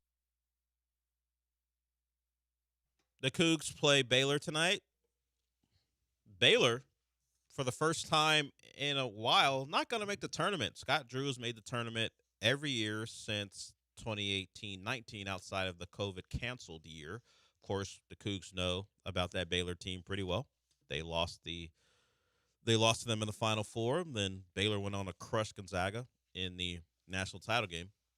So they've won at least one game in the tournament every year since 2018-2019. They're only 15-14 this year, 5-11 conference, so they're not going to make the tournament. So they are one of the Big 12 powers for a while now, and at least that run's going to come to an end. The Cougs are favored by a lot tonight as they try to secure the 2 seed in the Big 12 tournament. I got a chance to look at the actual floor that we've talked about because it's one way to get me to care about the early games in the Big 12 tournament. Someone said it's the only way to make Darren Peterson play is to make it look like it's not a basketball floor. That was not nice. It was funny, but it wasn't nice. I don't know how much they'll do there. If it's a Coug timeout, will they flash the Coug logo? I wonder. They can do a lot of things. I wonder how they'll implement that. We'll find out about that next week as the Big 12 tournament will get underway. So Cougs well situated, probably not going to get the dream of being able to play a Sweet 16 and an Elite 8 game in town. Just don't think they'll punish a potential 1 seed by having to face the Cougs in their home. Like, of course, the reference for Cougs fans, well, we had to play the 4 seed in Indianapolis. While it is a Purdue home game, it isn't exactly West Lafayette. A little travel, not a lot, to get to Indianapolis from West Lafayette. I just don't think if you're the 1 seed and you look up and go, wait a minute, the University of Houston as a 2 seed is going to be if it holds true, the seeds hold true, we get to play them in Toyota Center. I don't think you do that, or is it NRG? No, Toyota Center. I think Toyota. I mean, it's Toyota Center. I'm just assuming because it's a Sweet 16 and Elite 8 game that it won't. I mean, they have done a regional at NRG. NRG's not a great place to watch a basketball game. Yeah, wow. But Can't believe they did that. I think they have done that. So was that like a test run? For the I think it probably was for the next year's Final Four. Yeah. I think that's what it was. But Toyota Center will have the regional. I don't foresee if it happens to be like a UConn here that they make UConn play Houston in Houston for a chance to get to the Final Four. Done with UConn playing in Houston in the tournament. Yeah, when that happens, my eyes bleed. Ugly basketball is up no next. Thanks. Yeah, no thanks. They've won a couple titles here now. Yeah, they won both of them, or not both, but the one. Is it their last 2 titles? Yeah, one here? Was it one Ollie, one Hurley? Hurley, because Hurley went back to back, so yes. they didn't. It was the year where it could have been either the Cougs or the Longhorns playing at NRG. Except for those pesky Miami Hurricanes getting in the way. It ruined everything. Yeah, ruined the Cougs. Thanks, Horns, Nigel Pack. And Isaiah Wong and others. Yeah, Isaiah. Oh, my God. And Jordan Miller, too. Norchad Omier. Who's now... Bleep that guy. Who's now playing in the league. I think he got his first actual NBA game recently here. But wow, teams really are tanking. I mean, the hate flowing from Sean. It's the one guy that I still am just like... Hey, don't blame him for blowing a double-digit second-half lead. Blame Rodney Terry. I will, but also there's a pretty bad loose ball foul on Brock Cunningham. That was on Brock. That's not the way you box out anyone. It would have been Norchad's 5th instead. I know. They reversed Get it. his ass out of He here. goes, I remember. Don't worry about it. Get him out of my city. Yeah. So it could have been Cougs versus Longhorns for a chance to come to Houston for the Final Four. Instead, Jim Larenega's final thing, at least positive thing as a Canes coach, was him saying, not on my watch. Then he kind of ran the program into the ground. That's also infuriating. That immediately after, the team went into the tank. He went full. And now...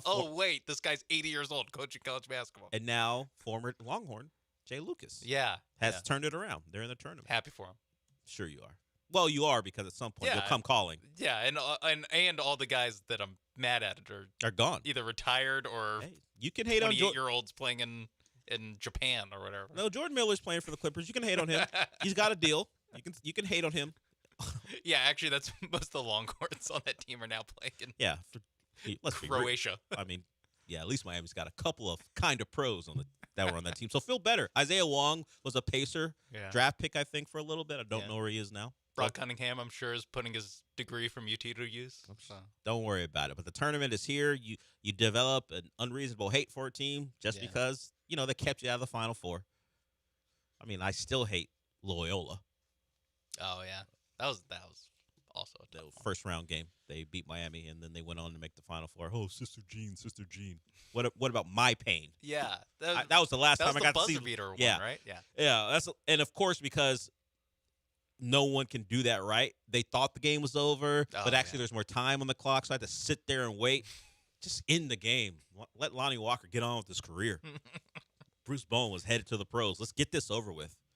They actually had NBA talent, first rounders, and got knocked out by Loyola. It's always so funny where it's like the team that actually has like legit NBA talent, they're the ones that lose in the first round. Yeah. It's like this team full of 25-year-olds. Okay, sure. Be old. Yeah, no. It's good for you. Apparently. But it used to be they're old, but they're 22. Yeah, maybe they're there's a still fifth-year 22. guy at 23, maybe. And they're guys that had played for your team the entire time. Yeah, Jordan Miller had gotten to Miami the year before when they got to the Elite Eight and got blown out by Kansas. But a lot of those guys, Isaiah Wong was a guy who was recruited and signed, but most of that roster was guys who were mercenaries. Where are you playing? Yeah. Where were you? Oh, I got to get familiar with you. And that's wearing name tags. And that's the stat that is bothering people today. Oh, the fact with that the senior nights, where only 10 of them across the power conference teams were actually like freshmen at the school. Yeah, where they'd spent 4 years. At that one school. Yeah. It's not the case anymore. Even if you get 2 years, you're like, sweet. Yeah, I feel connected. That a guy is coming back. At least you can connect in that way. Tremont Mark, Longhorn legend. Thank you. He's an Aggie killer. He is that. You can take that with Hates him. Maroon. Yeah. What is he? Oh, he's been a Coug, a Razorback, and now a Horn. Yes. Tremont Mark. We'll see what those Longhorns do. I just want more time with Sean Miller, to be honest with you. I mean, you and me both. Yes. Normally, I think year one, I can live with head coach calling out the players after really not just all the losses. That's part of the reason why I like it. He doesn't have to the wins, too. He'll just be like, everyone knew there's a game where they're up 13 at halftime. And they still win, but they win by 5. And he was like, be honest, you guys have seen our team play. You knew we were blowing that lead. Yeah. Yes, that is a quote of the year from me from him. Now, if, we're still doing this in year 2 and 3, it's different. There becomes a point where I'm like, this is on you, not on them. Yeah, there's some accountability. This is Rodney Terry's guys.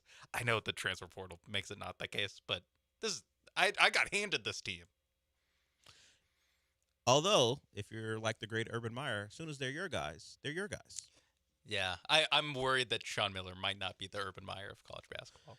I think we would have had evidence to suggest he was by now already. Arizona and Xavier and all these schools that care about basketball way more than we would have Texas had does. evidence of that already. But the Arizona thing is the Arizona thing. Unless your name is Lute Olson from the early 2000s, you're just going to lose before you should. We talked about that a little bit. Yeah, Tommy Lloyd has a chance to right some wrongs. It would be interesting for Tommy Lloyd, the longtime Gonzaga coach, to get Arizona over the hump, considering they could never get it done there.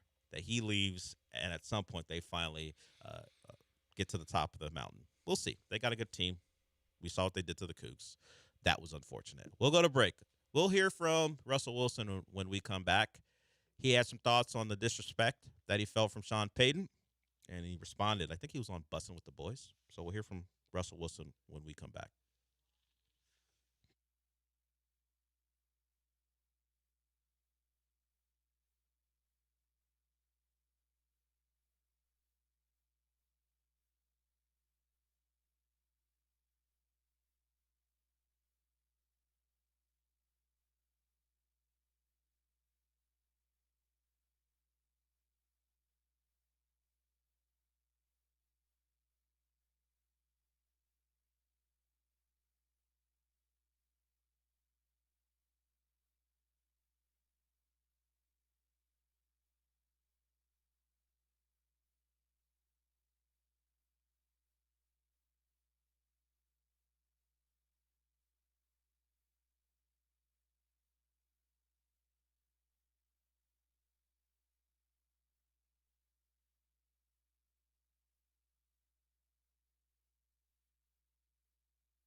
It's the Del Olaleya Show. On ESPN 97.5 and 97.9 HD2. Live from the Huntington Bank Studios, here's Del Olaleya.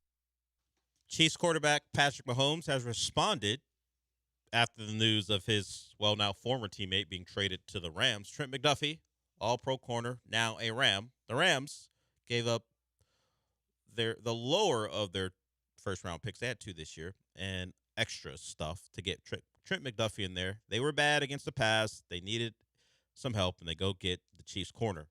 Patrick Mahomes, in his response, simple. Damn. A man of few words, and then in this case, one. Damn, Patrick Mahomes. Yeah, no, I feel him. I mean, it is funny that a team that we're like, as we frame the trade, it is like, yeah, okay, a little bit easier for the Texans, whatever. It's like we're still just counting them as a roadblock in what the Texans can do next season, and it's like they are trading away a guy who's made an all-pro first team and all-pro second team in the last 3 years. Like that is something that's, I think, damn worthy. Look, the Texans have some hurdles as far as historically speaking when it comes to the playoffs. They still haven't been able to get over the Patriots hurdle. People thought they had a chance this year, and then C.J. Stroud said, "No, you don't," or "No, we don't." Watch this. Watch me. Watch how bad I can be. We don't have a chance. Right to Carlton Davis. Yeah, they didn't get to play Baltimore in the playoffs. Now they have finally beaten Baltimore in Baltimore, for whatever that means, considering what the Ravens were then at the time and really throughout the year, as they didn't make the playoffs. And the Chiefs are another hurdle where they have never beaten them in a game that matters. So until they do that, and Patrick Mahomes still lives as a Chief. Thank you. We still have to consider them an obstacle. Yeah. I mean, I feel like if you polled, 100 football fans of football media, and you're like, which team is more likely to make the Super Bowl next season, Chiefs or Texans? You say that, or what I think you're about to say, but Polymarket has the Texans as the AFC favorite. What? That's what Now it's John Granado who brought it. I didn't look it up, Okay, so he could very well have been fooled. But John Granado's citing Polymarket. Yes. So this isn't the most credible. There are some questions about the validity of what he's saying, but he said he saw that Polymarket as the Texans as the AFC favorite. I find that. I guess it is just what users are betting on. Yes. So it's not.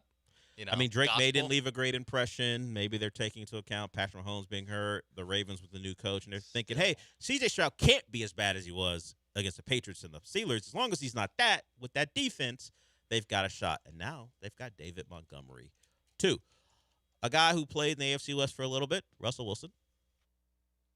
He didn't have a good time, whether it be under Nathaniel Hackett or under Sean Payton. Sean Payton was critical of Russ when he was there, critical when he was gone.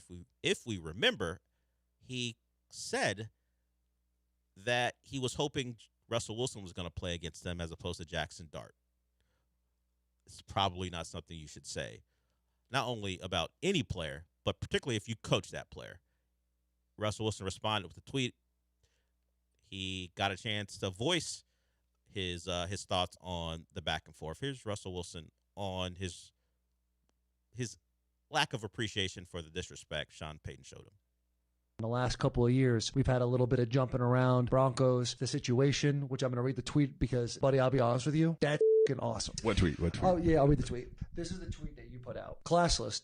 but not surprised. Didn't realize you're still bounty hunting 15 plus years later through the media. Now, to put a tweet like that is like very humanizing. When I saw that tweet, I'm like, dude, this is badass. And that Russell Wilson bites back. I don't say much. I never hardly ever say anything. I think there's a time and place. But sometimes you get fatigued of people talking about you. You just say, like you mentioned, we're all human. But it's one thing for people that maybe aren't in the field or aren't, people say bots or whatever, talking. Like, I don't worry about that stuff. Like that never. But to me, when you've been in the ring or you've been on the same side of this and that, and I got the same amount of rings as you got, meaning Sean. Listen, I got a lot of respect for him as a play caller, this and that. But to take a shot, I don't like. I don't think it's necessary, especially when I'm not even even on your own team anymore. So for me, I've realized I've stayed quiet for so long. There's a time and place where I'm not. For me, I know who I am as a competitor, as a warrior, as a champion too. I've beaten Sean too. You know, like we've been on the same place and same thing. And so it's not a matter of disrespect. Just don't disrespect me.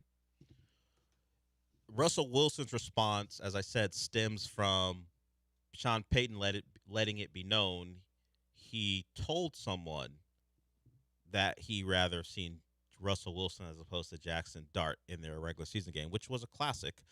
The Broncos responded late in that fourth quarter to win it after the Giants had kind of controlled that game throughout. So he let it be known, hey, I'd rather seen Russ. And then you got the response there. Russell Wilson. He's one of my top 2 quarterbacks of all time. Not because of what he's done on the field. It's him and Joe Burrow. Joe Burrow for flipping a woman who said she wanted to date women back to dating men. And Russell Wilson for bagging Sierra. I don't care what Tom Brady does. He doesn't have one of those accomplishments on his resume. Oh, no, Giselle Bundchen, whatever. Please. Name a quarterback with a better off-field accomplishment than those 2. Go on, Sean. John Elway owns a bunch of nope. car dealerships. Nope. Oh, okay. Nope. Runs the Broncos, right? Yeah, he nope. did. Won a Super Bowl. Yeah, even still. And whatever you think about skinny models, that's what Joe Burrow apparently the house sitter. The house sitter, yeah. And she's even lying for him. Wasn't it a thing where his girlfriend was named Olivia and also his house sitter was also named Olivia? I didn't know that connection. I didn't dive deep into his past. I think that's what made it more confusing. Yeah, but the woman is even lying for him. Yeah. When someone breaks into his home, me and Joe aren't together. I'm working for him. That's what he's on right now. And then Russell Wilson. Ciara. Yeah. Or Sierra. I always go back and forth on that one. How to pronounce I think it's Sierra? Either way, you know who we're talking about. John Granado citing Polymarket. Mm-hmm. Either he was looking at AFC South, which the Texans are slight favorites, or it's just moved because the AFC champion right now, it's I guess you just go by it's 15% Denver Broncos, 13 Texans, 13 Bills, 12 Chargers. So it changed in a matter of a couple hours? I guess so. And also, they have the dollar value or the level of volume of trades happening. The Broncos have $14,000 on them, I guess, already. The Texans have $350. Well, the Chargers have 163, 223 for the Patriots. Like, there's a vast difference of. Oh, the Chiefs have $51,000 on them. Wonder how the Trent McDuffie thing affects that. Yeah. Sierra. That's how yeah, there it is. Sierra. I was like, I don't know if that's gospel of how you pronounce it, but that's what, a 1-2 step? That's how they say it? Yeah. Yes, that is the song. Or at least the lyric from the song. Either way, Russell Wilson, congratulations to you for what you've accomplished. Super Bowl winner. And the love of your life as well. The love of a lot of guys' lives, just in their fantasies, though. He made that a reality. Yeah. Stole from Future. I don't know if you can steal a person. Future, that's where we get toxic a little bit. Like Kevin Durant threw the ball out of bounds. I don't know if you can steal, but yes, her most famous previous relationship was with Future. It is now with Russell Wilson. And who knows if that woman that I know the woman's name, but she's relatively anonymous to most people, that Joe Burrow's with, her fame doesn't matter in this case. There's levels. I'm really never gonna credit Joe Burrow for much, but this one, even I, known hater, can't say anything about it. I mean, what can you do when he's capable of that? Forget that 2019 team. I don't care about that. I got 2001 Miami. Ken Dorsey didn't do what Joe Burrow did, though. Not off the field. All right, we're done. Since we're done for the day, what does that mean? Two great dicks that someone's going to cut that off, and it's not going to sound right. You're right. Look at Bob, the consummate broadcaster. He knows. We'll talk to you tomorrow.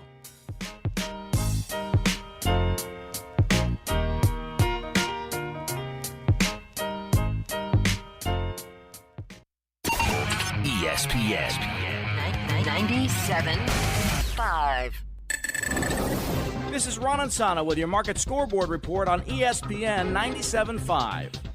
In today's trend watching, following up on yesterday's comments about the price of oil, which is now up $20 a barrel from its low on January 7th, where it touched about $56 per barrel in the United States. For every $10 increase in the price of oil, gasoline prices go up about 25 cents. So that's a 50-cent move ultimately in the price of gasoline at the pump. Prices currently are quoted about $2.85 a gallon around the United States. That is the national average. So that could push oil up, certainly, but gasoline would follow to about $3.35 per gallon if indeed these prices hold. And that's the key question. What's the duration of this war with Iran? How long are the Straits of Hormuz closed, which through we often see at least 20% of global oil supplies travel along with liquefied natural gas. All of this could add up to a bit of an energy shock, not just the United States, but in Europe, China, and Japan as well, which import a lot of Iranian oil. Big news at Two Creeks Crossing Resort. Their water park Blue Bayou Bend opens May 1st with a grand opening celebration on May 9th. Lazy River Days, swim-up bar sips, and live music nights, all just 90 minutes from Houston. Whether you're booking a waterfront cabin, bringing the RV, or planning a glamping getaway, this brand new water park is your reason to lock in dates early. Make it a weekend. Make it a memory. Reserve your spot today at twocreekscrossingresort.com. Jackson Hewitt knows taxes are complicated, and with multiple jobs and tax forms, they're like Sonata complicated. Our no surprise pricing keeps things simple. Jackson Hewitt does your taxes for only $149 or less. And since we know all the new tax codes, you could get thousands back. So what are you waiting for? Hurry. File with Jackson Hewitt today for only $149 or less, guaranteed. Limited time offer for new clients on federal returns. Participating locations only. Terms at jacksonhewitt.com/149. Amy Cox did something smart. She saved hundreds on auto insurance switching to Progressive. And with that money, she decided to treat herself to an anti-aging red light mask. Will she look like a horror movie villain every night? Yes. Will her boyfriend Kevin be scarred for life? That's certainly a risk. But it's Amy's savings, and if she's willing to risk her relationship for smooth, wrinkle-free skin, well, bye-bye, Kevin. Switch and see if you could save with Progressive and treat yourself. Progressive Casualty Insurance Company and Affiliates. Oh, and that's a hard foul. Let's listen for the call on the floor. The taxpayer owes back taxes. Penalties and interest are assessed and wage garnishments to begin immediately. The IRS never misses that call. I wonder if they will challenge it. The call is under review. Priority Tax Relief has been called in for a review. Priority is the best in the business at negotiating your tax debt and has even eliminated the debt for some clients. Priority Tax Relief is saving their clients millions of dollars every month. After a careful review from Priority Tax Relief, the debt has been eliminated. No foul on the play. Whoa! That completely changes the game, folks. If you owe more than $5,000, call Priority Tax Relief, and in minutes they'll review your case for free with a direct line to the IRS to see if you qualify for life-changing relief. No more worrying about wage garnishments or frozen bank accounts. Call Priority Tax Relief today at 800-584-7531. That's 800-584-7531. We make your tax relief our priority. Call now. Priority Tax Relief. Jeremy Branham here. You've heard me talk about Pro Dunk Hoops and their drill-powered lightning adjust system that lets you raise and lower your goal in seconds. It's 10 times faster with zero effort. Right now, with your new Pro Dunk basketball goal, you can get the lightning adjust system for free. That's a $249 savings. But you have to call. You won't find this offer on the website, so call Pro Dunk at 281-351-9822 and mention ESPN. That's 281-351-9822. John and Lance, weekday mornings from 7 to 10. Guess who? ESPN 97.5, brought to you by Zada Jewelers. KFNC 97.9 HD2 Mont Bellevue, Houston. This is the Rich Eisen Show. Hey, everybody. Can't get enough of the Rich Eisen Show? You're in luck. You can find us everywhere. Watch us weekdays on Disney Plus from noon to 3 Eastern. Miss the show? We've got a podcast so you can listen anytime. But here's the best part. Our YouTube channel. Subscribe at youtube.com/Rich Eisen Show and you'll never miss a moment. Now, on with the show.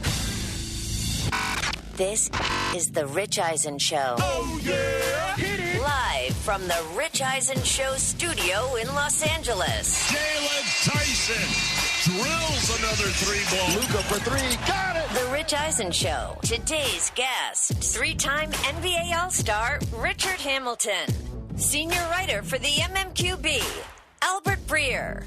Actor Blair Underwood. And now, it's Rich Eisen.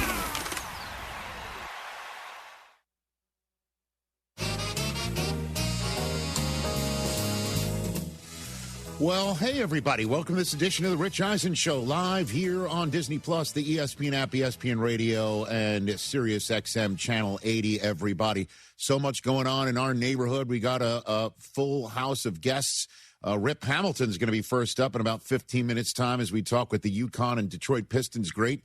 The middle of the show, Albert Breer, perfect timing. There's lots popping in the NFL world with the new league year coming around the corner, and the actor Blair Underwood is going to be here in studio. They've rebooted Youngblood, the movie from back in the day, the Rob Lowe movie. He's in it, and he's going to be in our studio. And with a very handsome man from Sex and the City coming to the studio, just shows you my level of confidence that I'm happy to put in Chris Brockman's chair with him out for the next 3 days. My wife, Susie Schuster, is here. Hey. You ready to see Blair Underwood, Suze? Put her microphone on, Jay Felly. What do you got for me over there? Oh, God. There you go. Well, you got it. You got it over there? You got it? There you go. Some of the buttons over there. Oh, my goodness. I've never had to. There you go. There you go. Hey. Now I can hear you. I'm sorry. I was too busy looking at pictures of Blair Underwood. Good to see you. How are you? Good to see great. You. How are you? I'm good. Jason Feller. You had Allie Larder here, by the way. I know. That's true. I was very cool about it. I guess it's all even. We're even, Steven, in our neighborhood. Good to see you over there, Jay Felly. How are you? Oh, well, my anxiety's up now. But okay, yeah. What's going on? We got buttons to push. DJ Jefferson, how are you over there, sir? What's going on? You know, just still out here trying to figure out ways to bust the budget. You know what I'm saying? Well, there's interesting news on that front with the Dallas Cowboys having moved around some cap space, and we'll talk about that with Albert Breer again in hour number 2. We begin this show with a piece of breaking news from my buddy Ian Rappaport at the NFL Network, NFL Media Group. The Los Angeles Rams have made a big move. And we all know there's 2 schools of thought out there about the Rams having not 1 but 2 first round draft choices in this upcoming draft, is that they would use that second choice of theirs in the back end of the draft because they made the NFC Championship game sitting there 29th overall. Perhaps they'd use that on a quarterback to get ready for Matthew Stafford's departure at some point in time. Or they might use that draft capital to get some players in-house to win with Matthew Stafford before he decides to leave the National Football League behind him. We have no idea how much longer he's going to play because bottom line is last year the guy was in traction all summer. We're wondering if we could take a single snap, let alone win the MVP of the league, which is what he did. So the Rams right now have decided apparently upon the latter. They are not going to use any draft choices in the first round or perhaps at all in the draft on a quarterback because they've got Matthew Stafford now with Puka Nacua now, and they've got Devontae Adams now, and they now apparently have Trent McDuffie, the all-pro, twice-over cornerback of the Kansas City Chiefs, who last year did not get a contract extension, was getting set to play on his 5th-year option year coming out of the University of Washington almost 5 seasons ago, being one of the best in the business in the locker room, best in the business in the film room, best in the business, apparently in line for a contract extension in the neighborhood of $30 million a year, which is a pretty respectable neighborhood. Yes. And the Chiefs, being right around that cap, decided, I guess, to go ahead and make this trade and get the 29th overall pick. They now have 2 picks in this draft. They have the 9th overall pick and the 29th overall pick. The Rams are also sending a 5th-round pick and a 6th-round pick this year and a 3rd-round pick in 2027. So Les Snead is returned to his F these picks type of campaign that we all know Von Miller echoed just the other day when he was on this program, since he was the avatar, the guy who began that F all them pick strategy for Les Snead, wound up winning a Super Bowl with Matthew Stafford. Trent McDuffie is exactly what the Rams need, 100% what the Rams need. This is being highly aggressive. One would think the Rams are now going to sign him long-term and have him in their secondary, which certainly would have helped this past year around if he was there. But obviously, now's the time when he was available, and they have struck, and it is a great deal for the Los Angeles Rams. Yep. I don't know what this means for the Chiefs. I really don't. That they can go back and Brett Veach can turn some magic in the draft again, which he's want to do. He's done before. But the Chiefs might be in that area of flux with their quarterback, world quarterback coming back from a knee injury, Travis Kelce. We're still waiting on a decision from him. The other longer in the tooth guys on defense, how much do they have left? What are they going to do on offense to get maybe more firepower? But losing Trent McDuffie, they also they're going to release Jawan Taylor. They made that news the other day. Interestingly enough, they released him one step early, which is on brand. Mahomes is he's posted, damn. Yeah, understandable. Damn. This gives voice to what's up. But in Brett, you got to trust. In Andy Reid, you got to trust. In Mahomes' rehab, you got to trust. And I think the Chiefs will be back at it sooner rather than later, because I always believe in them. Certainly when they've got 15, hopefully as healthy as possible. But right now, 15 needs a hug. And I think most Chiefs fans have to as well, because this is a real deal professional, real deal dude, exactly what the Los Angeles Rams need and exactly what Les Snead is communicating in the locker room is, let's go right now. Good on them. Meanwhile, there's a changing of the guard in Arizona at quarterback. This happened as soon as we went off the air yesterday. Kyler Murray's been informed we're done now. We are done. And he is going to be a free agent next week. And if you are a believer in the once upon a time first overall draft choice, you can knock on his door and get him for the league minimum, because that's what he will play for this year. Everything else that he gets from a team is just offsets. So I imagine he's going to have his suitors, even though, as he pointed out in his confirming farewell address to Cardinals fans, that he disappointed them. Interestingly enough, I wanted nothing more than be the one to end the 77-year drought for this organization. I am sorry I failed us, is what he said. I wish this community and my brothers nothing but the best. I am no stranger to adversity. I'm prepared for whatever's next. I trust in God and my work ethic. I truly believe my best ball is in front of me, and I look forward to proving it. Godspeed. I have no idea what happened in Arizona with Kyler Murray, other than the fact that, as I say for every single person in this league and every single team in this league, I say it all the time, and I'll say it again. There is an iceberg in the National Football League. The water level is different in various cities and for various organizations. And we just see the tip. Mm-hmm. And how much of that we see is up to just how deep the iceberg is and how big the ocean is. I don't know what the hell happened there, other than the fact that one playoff season wound up being completely blown out of the water in SoFi, and the Rams march to the Super Bowl and the championship podium. And everything else was a mixture of excitement and weirdness. Excitement like that Hail Murray throw that might have been the greatest throw for him in his professional career, where he Sorry, Hoskins, I believe it was against your Bills, correct? Where DeAndre Hopkins grabs it out of the air.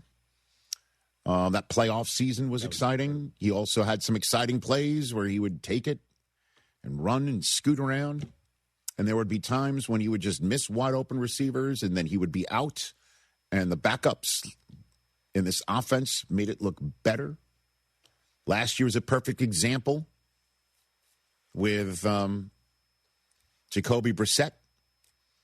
His last snap was the ball going off of his face mask, and then him scrambling for it, and then having a foot injury that cost him the rest of the season.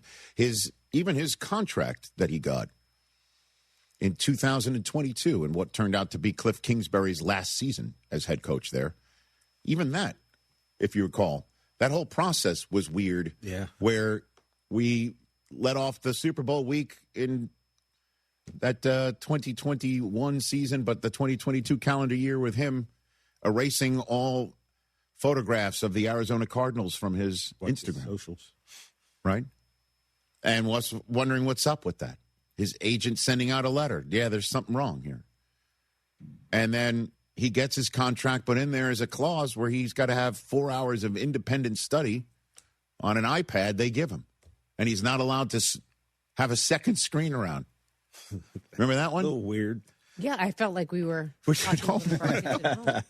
talking about it. It felt like a clause, like we give downtime on the phone so they pay attention to their homework. You know what I mean? I think that's really hard to come back from. This is a grown man's industry, and I think that when you have to have a clause like that with someone making as much money as he is, how do you come back from that? Where's the trace value? They removed the clause like as soon as it hit the public.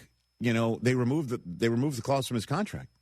Yeah, but it doesn't matter. Right? No, I know that. It just and then they bring in a new coach and they bring in a new offensive coordinator, and it still doesn't work. And it's like, do you, when you go into the market for Kyler Murray, have a buyer's beware label with him?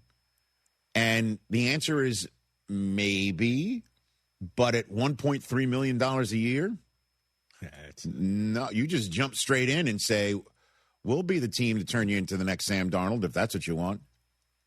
We'll be the team that actually gets you an opportunity. And which teams are that? Does he even want to go to the Jets? Would the Jets want to spend, $1.3 million to kick a tire on Kyler Murray? I think they might. Would the Minnesota Vikings bring him in and have a quarterback competition with J.J. McCarthy?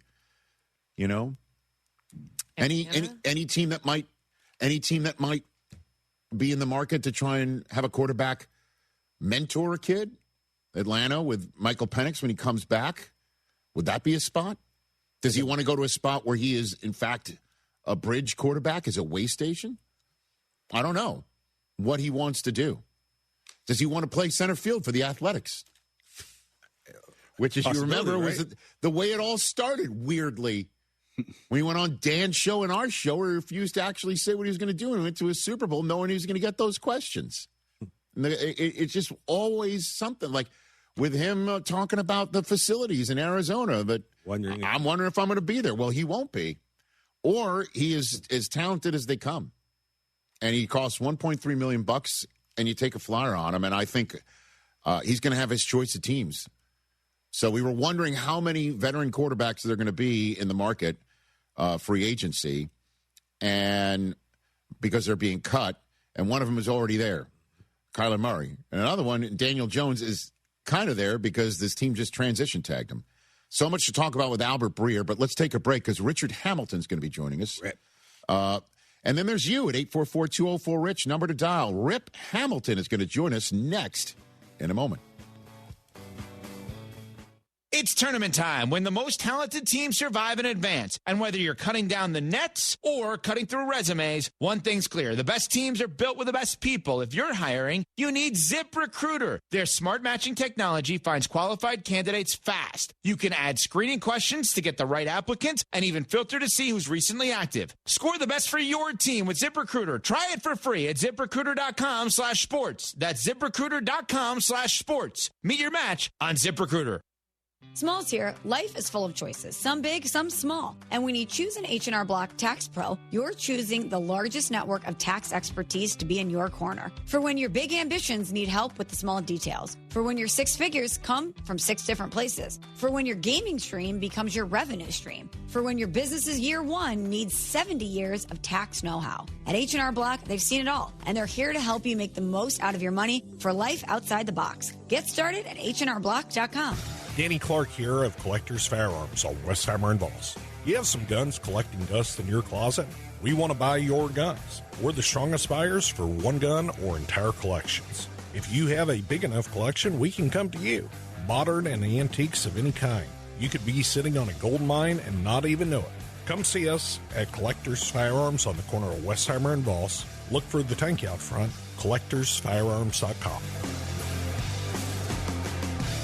What's up, Houston? Lance Zerline here. Listen, if you're looking for a spot to catch a game, hit up Aranda's Sports Bar, ice cold beers, killer tacos, and big screens blasting every home game. Since 1981, Aranda's has been bringing that authentic Mexican vibe, now with the sports twist. Cheer with friends, savor the bites, and feel the energy. Plus, stay late with epic drink specials that keep the party going. Aranda's Sports Bar, your Houston spot for epic sports and bold flavors. Head on over and get loud today. Is your money just lying around? Switch to Huntington Bank, and your money's always doing something. Like auto saving for special events, tracking your teen spending, and helping protect your parents from fraud. Let's get more from money. Switch to Huntington Bank. Welcome. Eligibility requirements apply. Some features may require enrollment. Whether you're buying a home or you're refinancing, Kent Jones at Dream Rate Mortgage is the guy for you. He's done over 1,400 closings. He's been in it for 30 years. He knows all the hacks. He can save you thousands and thousands of dollars. He does it all the time. Dream Rate Mortgage is the way to go. Shop your loan. Kent Jones loves that. Dream Rate Mortgage, 975loans.com. That's 975loans.com. Dream Rate Mortgage, LLC, NMLS number 2482473. J. Ken Jones, NMLS number 356118. Equal housing lender. Contact Tax Relief Helpers for details and restrictions. Attention, anyone that owes money to the IRS. Every day, your unpaid tax debt gets bigger and bigger from daily interest. The longer you wait, the more you will end up paying. If you owe $10,000 or more, now is the time to settle your debt before the IRS takes aggressive action, like taking your wages or property. A special toll-free number has been established so you can stop penalty fees, avoid liens, levies, or other hostile measures by the IRS.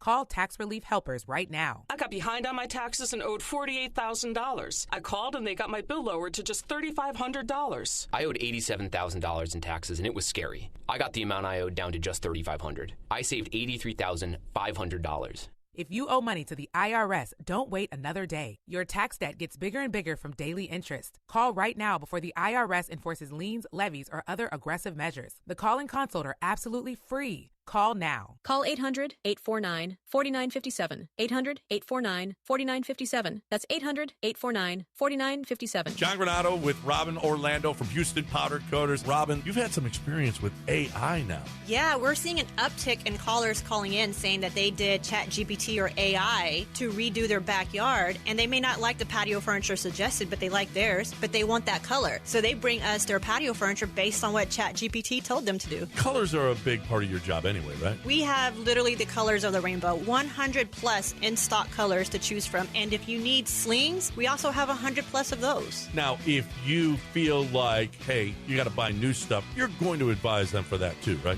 We try to do full transparency. We're not here just to make a quick buck. We want to make sure you are taken care of in the best way possible. And if that means, hey, a new set would be best for you, we're going to be honest with you. That's Houston Powder Coaters. Give them a call, 281-376-3888, or go to HoustonPowderCoaters.com. You'll probably talk to Robin. Houston Powder Coaters. We've been talking about them for years. We love them. HoustonPowderCoaters.com. Monument Chevrolet. For new and used cars, fleet sales and service, visit Monument Chevrolet in Pasadena, right off 225 and Beltway 8 at MonumentChevrolet.com. Chevrolet. Together, let's drive.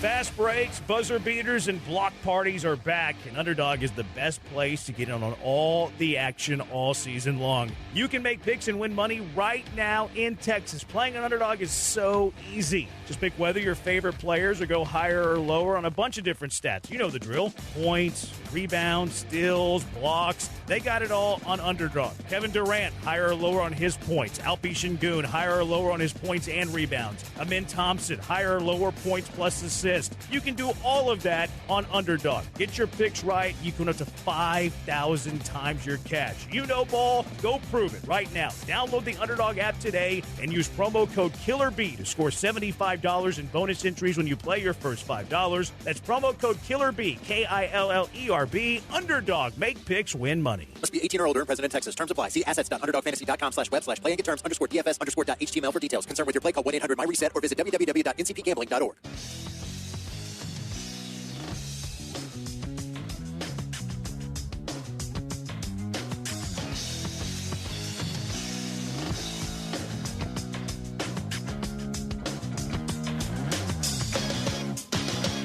I don't really know I never know what it felt like to play on that type of platform when everybody's watching, right? Mm-hmm. You got the whole state of Connecticut watching your every move. You got every national media attending all your games. And you're doing it with a group of guys that are kids. And we're just doing it because we love to play the game of basketball. So these are some of the times that I'll never forget. It's probably my favorite time of the year because, again, you see the Cinderella teams, you watch the upsets, you watch all of these kids that have been working so hard in their lives.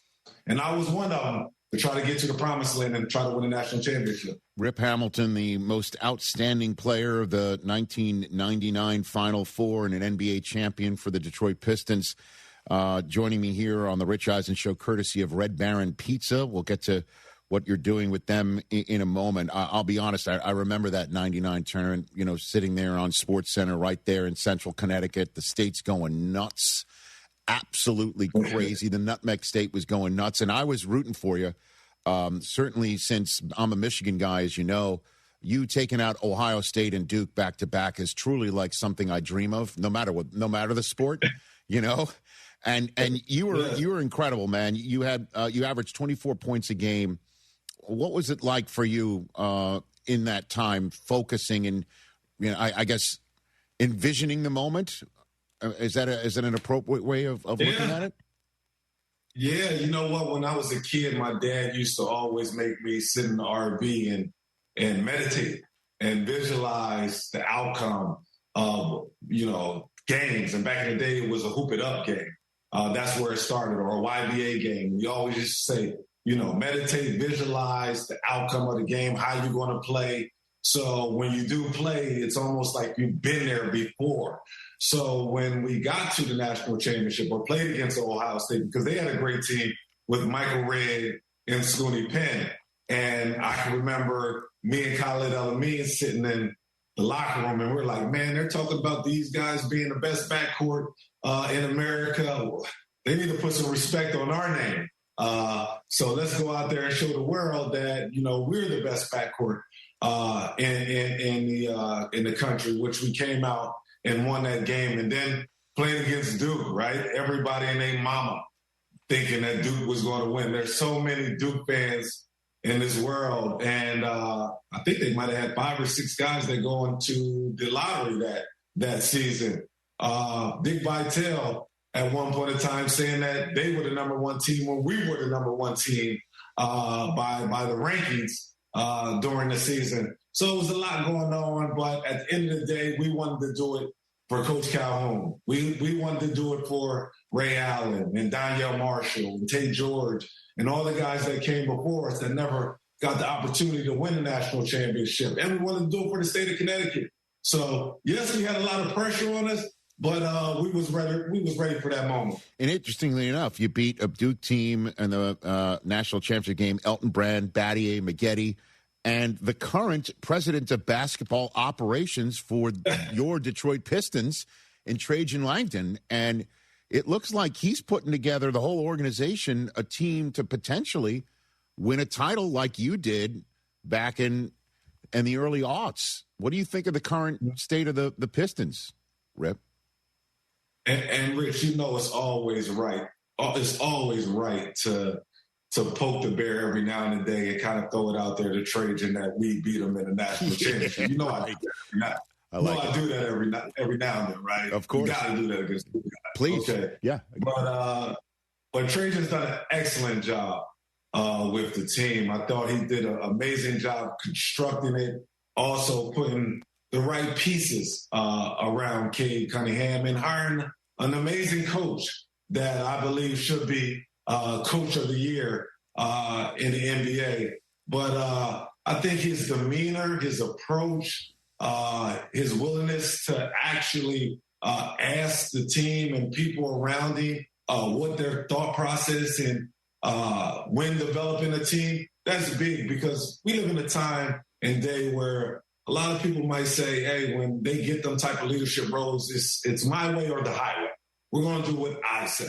And Trajan's not like that. He's always listening to the team and people around him that he's hired for their opinions. And I think that's what makes them special. And it trickles down to the players. Cade Cunningham, probably one of the best leaders that we have in this game, a guy that came in as the number one pick and understands the pressure that, hey, coming to Detroit, we're used to winning. And we have a history of great point guards and how to manage a team where we need you to score and also distribute the ball, which he does an amazing job with that. His highs are not too high. His lows ain't too low. Kind of reminds me of Tayshaun Prince. Tayshaun Prince, you can never see, how he was going to react towards certain situations because of his demeanor. But I thought that Trajan did a great job of putting this group together.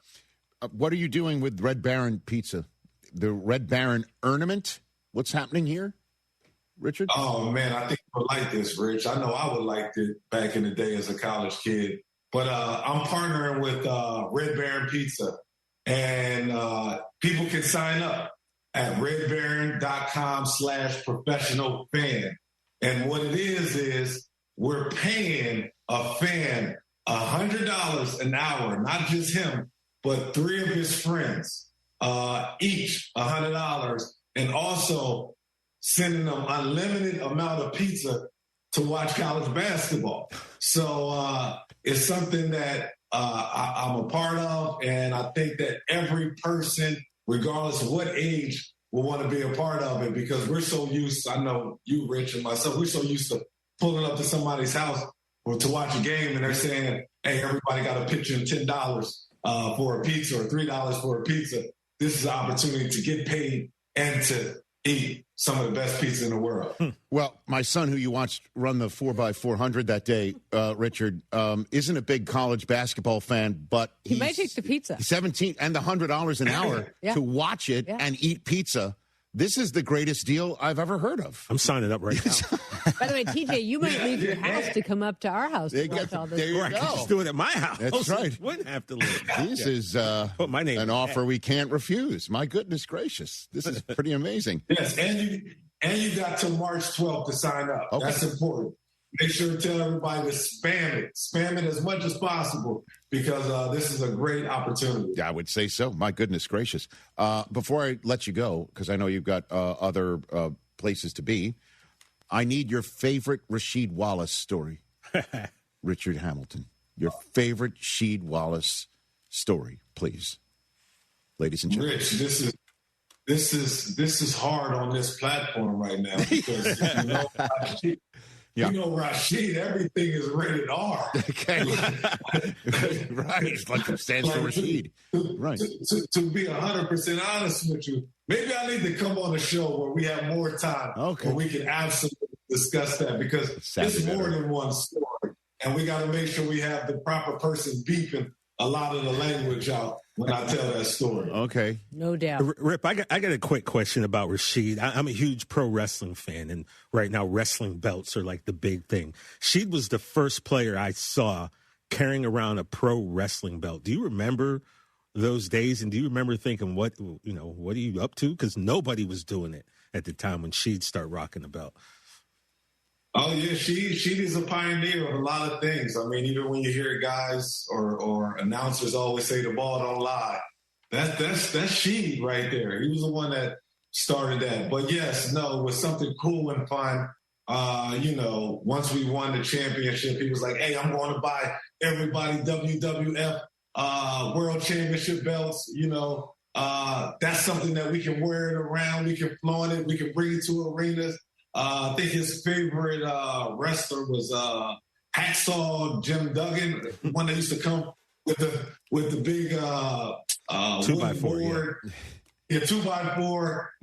So it was something that he was inspired of. And now you see guys and teams do it all the time. So big shots out for it was a good idea. That was safe for work right to the end, man. But you know how to beat the buzzer. You know how to do it. Take care of yourself, Rip. I will reach out to you, and I will take you up on that offer to come in here. I'd love to see you. Yes, sir. You got it. That's Richard Hamilton, everybody, courtesy of Red Baron Pizza. Make sure you go to that website and I'm there. Spam it so you can get $100 an hour in pizza to watch college basketball. I mean, I'd be watching anyway, and I might be cooking Red Baron. So something else. Off he goes. He was the single hardest player to deal with that I've ever dealt with in the NBA. Rasheed Wallace. Mm-hmm. What happened? He just was really tough to interview. He didn't like to engage. I remember having to go to Pan Pacific Park. Mm-hmm. The Pistons were playing a series with the Lakers the year before they defeated the Lakers in the finals. Okay. And they were practicing out of Pan Pacific like a rec league, right? Mm-hmm. And, man, there were some players that you had to, gird yourself up to go interview because he was just very combative with the media. And he was a tough one. Well, I mean, you just heard the word that Rip used. Yeah, I didn't use that on Disney Plus. Yeah, and they won a championship together. Yep. Yeah, I mean, Chauncey Billups was the MVP of that NBA Finals. They beat the Shaq Kobe Lakers in 5. That was after the three-peat. Yep. The three-peat was over, right? And that was when we said that this is the end of the era. Right. And it was. It was. And then they, did it again. But he averaged 21.4 points in the finals, Rip Hamilton. And there were 3 coaches on the team, not named Larry Brown. Chauncey Billups, Hubert Davis, and Darvin Ham. Oh, right. Were all on those Pistons. And they eventually would coach in the NBA. So 844-204-RICH is the number to dial here on the program. Let's take a call before we take a break here. Rasan in Arizona, where Kyler Murray is no longer going to be the QB1. Take it away, Rasan. You there? Yeah, I'm here. What's up, Rich? How are you? I'm good, man. I'm good. I'm making some breakfast. Hey, so Kyler Murray being released, and I'm glad Chris Brockman's not there for me to agree with him, but he's right about these teams needing to kind of chill out with these extensions because Kyler Murray, Tua, I'm thinking about, even Trevor Lawrence and Dak Prescott, the return on investment is not worth it. And I'm just thinking, the only thing I can think of is you have to blame the Browns for that with that Deshaun Watson contract because you're just seeing these teams shoot themselves in the foot, signing these quarterbacks that can't take them to the Super Bowl or through a couple games in the playoffs it sucks to watch. I'm not an Arizona Cardinals fan, but it just sucks to see these teams shoot themselves in the foot, signing these quarterbacks that just don't give them a return on investment. It's not the quarterback's fault either. It's just that's just my take right now. And I'm glad Brockman's not here to look at me and basically going, that he wants to be your new BFF. To be honest with you, thanks for the call, Rasan. It's a perfect conversation to have right now, which we will in Brockman's absence, because Chris is always saying that teams should look at somebody like Kyler Murray and say, despite us choosing you first overall, right? Despite not only choosing you first overall, but we're bouncing the quarterback that we drafted in the first round the year before. And Josh Rosen, we're just going to completely reverse course. We're going to take you, and we're going to go into battle with you, and we're going to see 3 years. Again, don't forget, 3 years of touchdowns of 20 as a rookie, 26 in his second year, and 24 in his third year. In his second year in the league, he damn near threw for 4,000 yards. Now, the interceptions in each of those years were double-digit as well. And the head-scratchers was also front and center. But in the 2021 season, they made the playoffs. And you're supposed to, after 3 years of being in the league now at a quarterback spot, you either sign your guy long-term or you let him play his fourth year all pissed off and have a fifth-year option as your back pocket. And that's your choices. And then when it's time to actually give the kid a fifth-year option or not, do you go ahead and also re-sign him as well? Because you've seen enough to say, we like you in the building, we like you in our playbook, we like you here.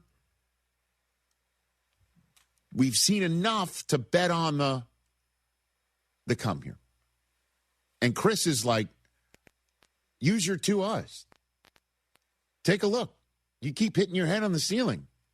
For the first 3 years, 4 years, we're out of time for developing. I'd rather start again with someone else than pay you top of the market value right now.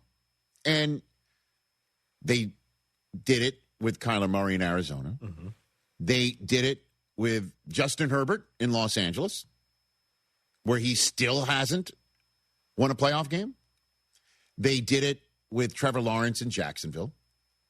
They did it with Tua in Miami.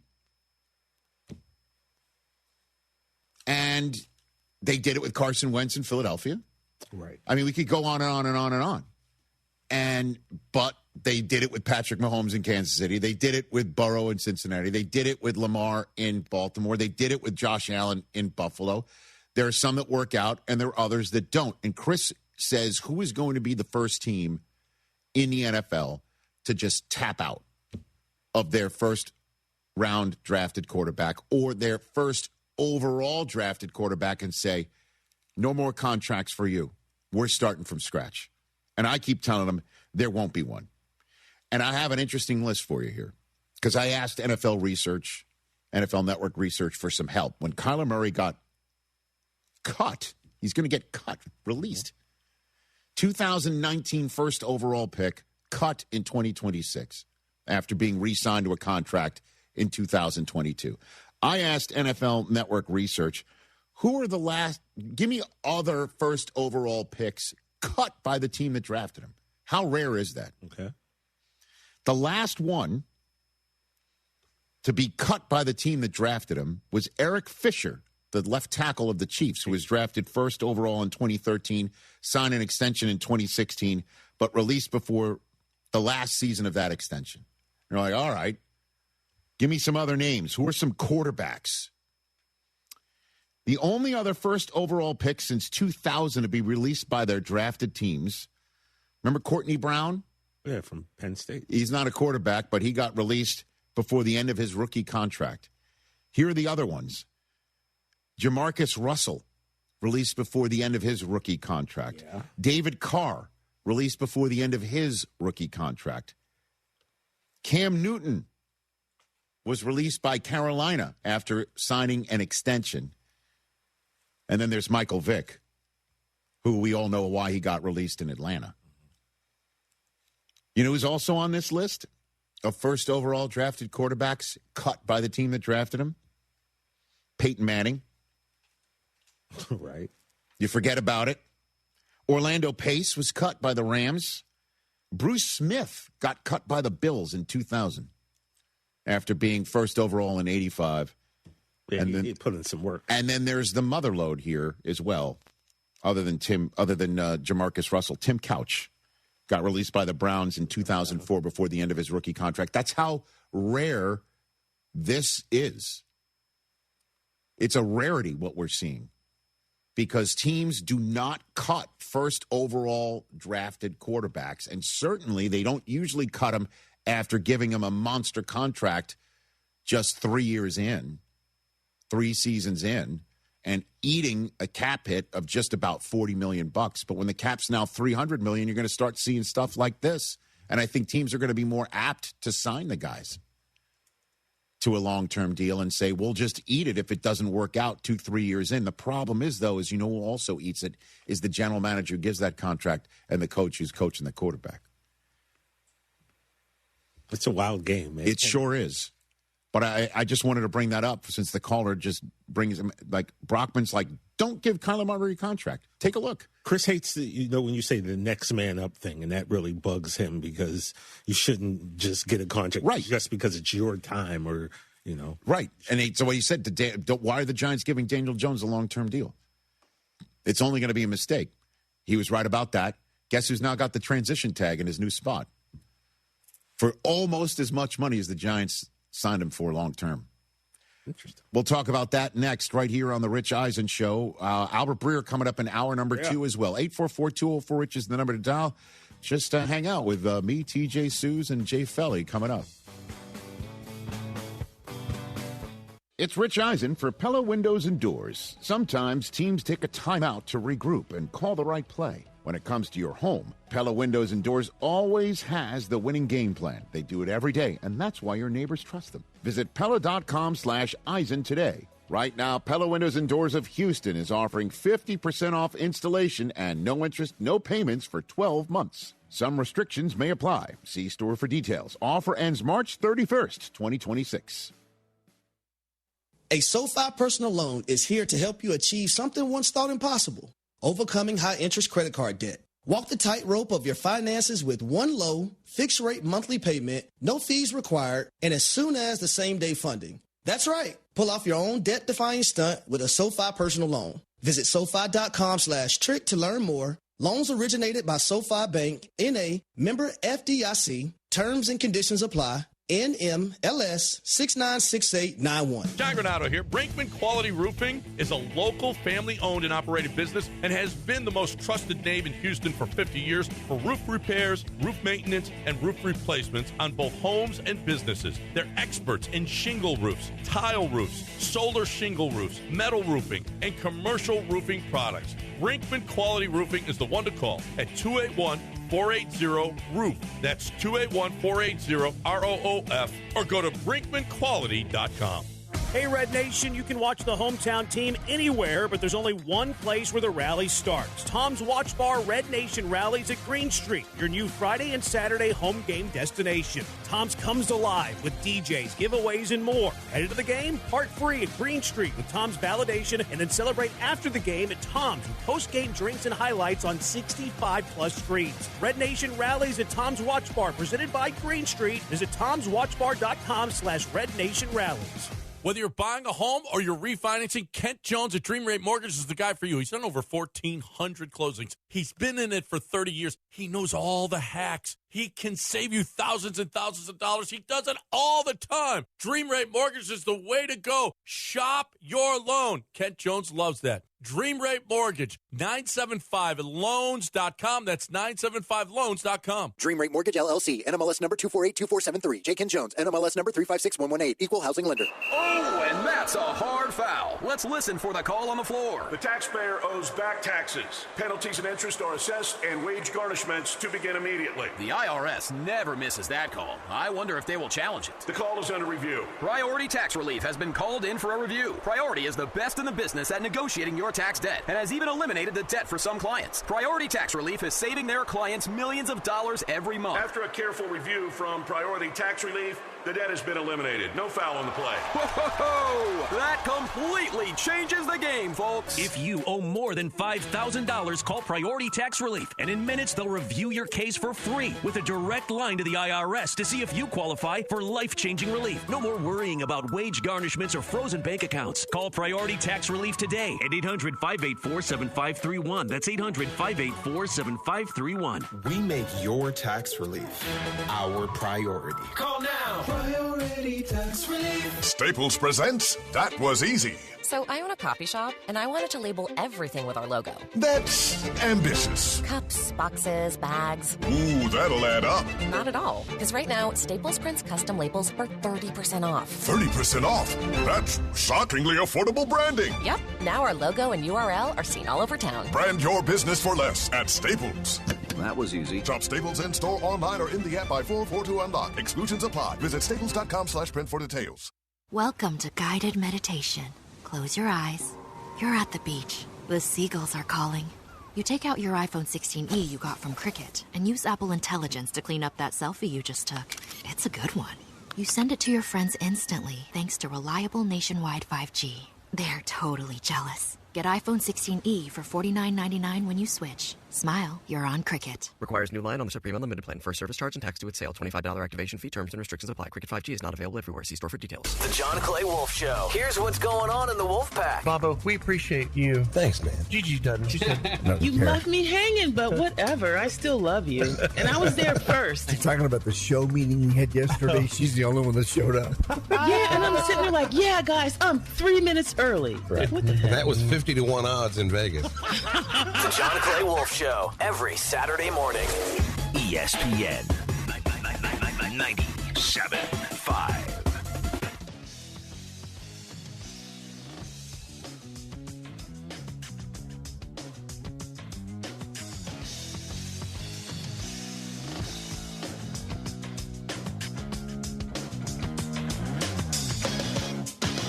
Eight 844-204-RICH, number to dial back here on the Rich Eisen Show here on Disney Plus, the ESPN app, and ESPN Radio. Just had a nice chat with Richard Hamilton, who was holding a basketball while talking on camera. Does that mean all UConn champions hold a basketball when talking on camera? Since Renee Montgomery do that on women's sports now, she and holds every bedazzled. Right. I didn't see a bedazzled basketball. We can get Rip one if he wants. We can get him one. If he's going to give our son $100 in free pizza to watch basketball. Let me ask you a question. He didn't say do we going to really that. want that? No. That's the No, but we real can give him a question. bedazzled basketball. Yeah. Why not? Maybe it's a UConn thing. It could be a UConn championship thing. You never know. So you wanted to chime in on what we were just talking about? I mean, I know that I'm you from agree New with England, Brockman?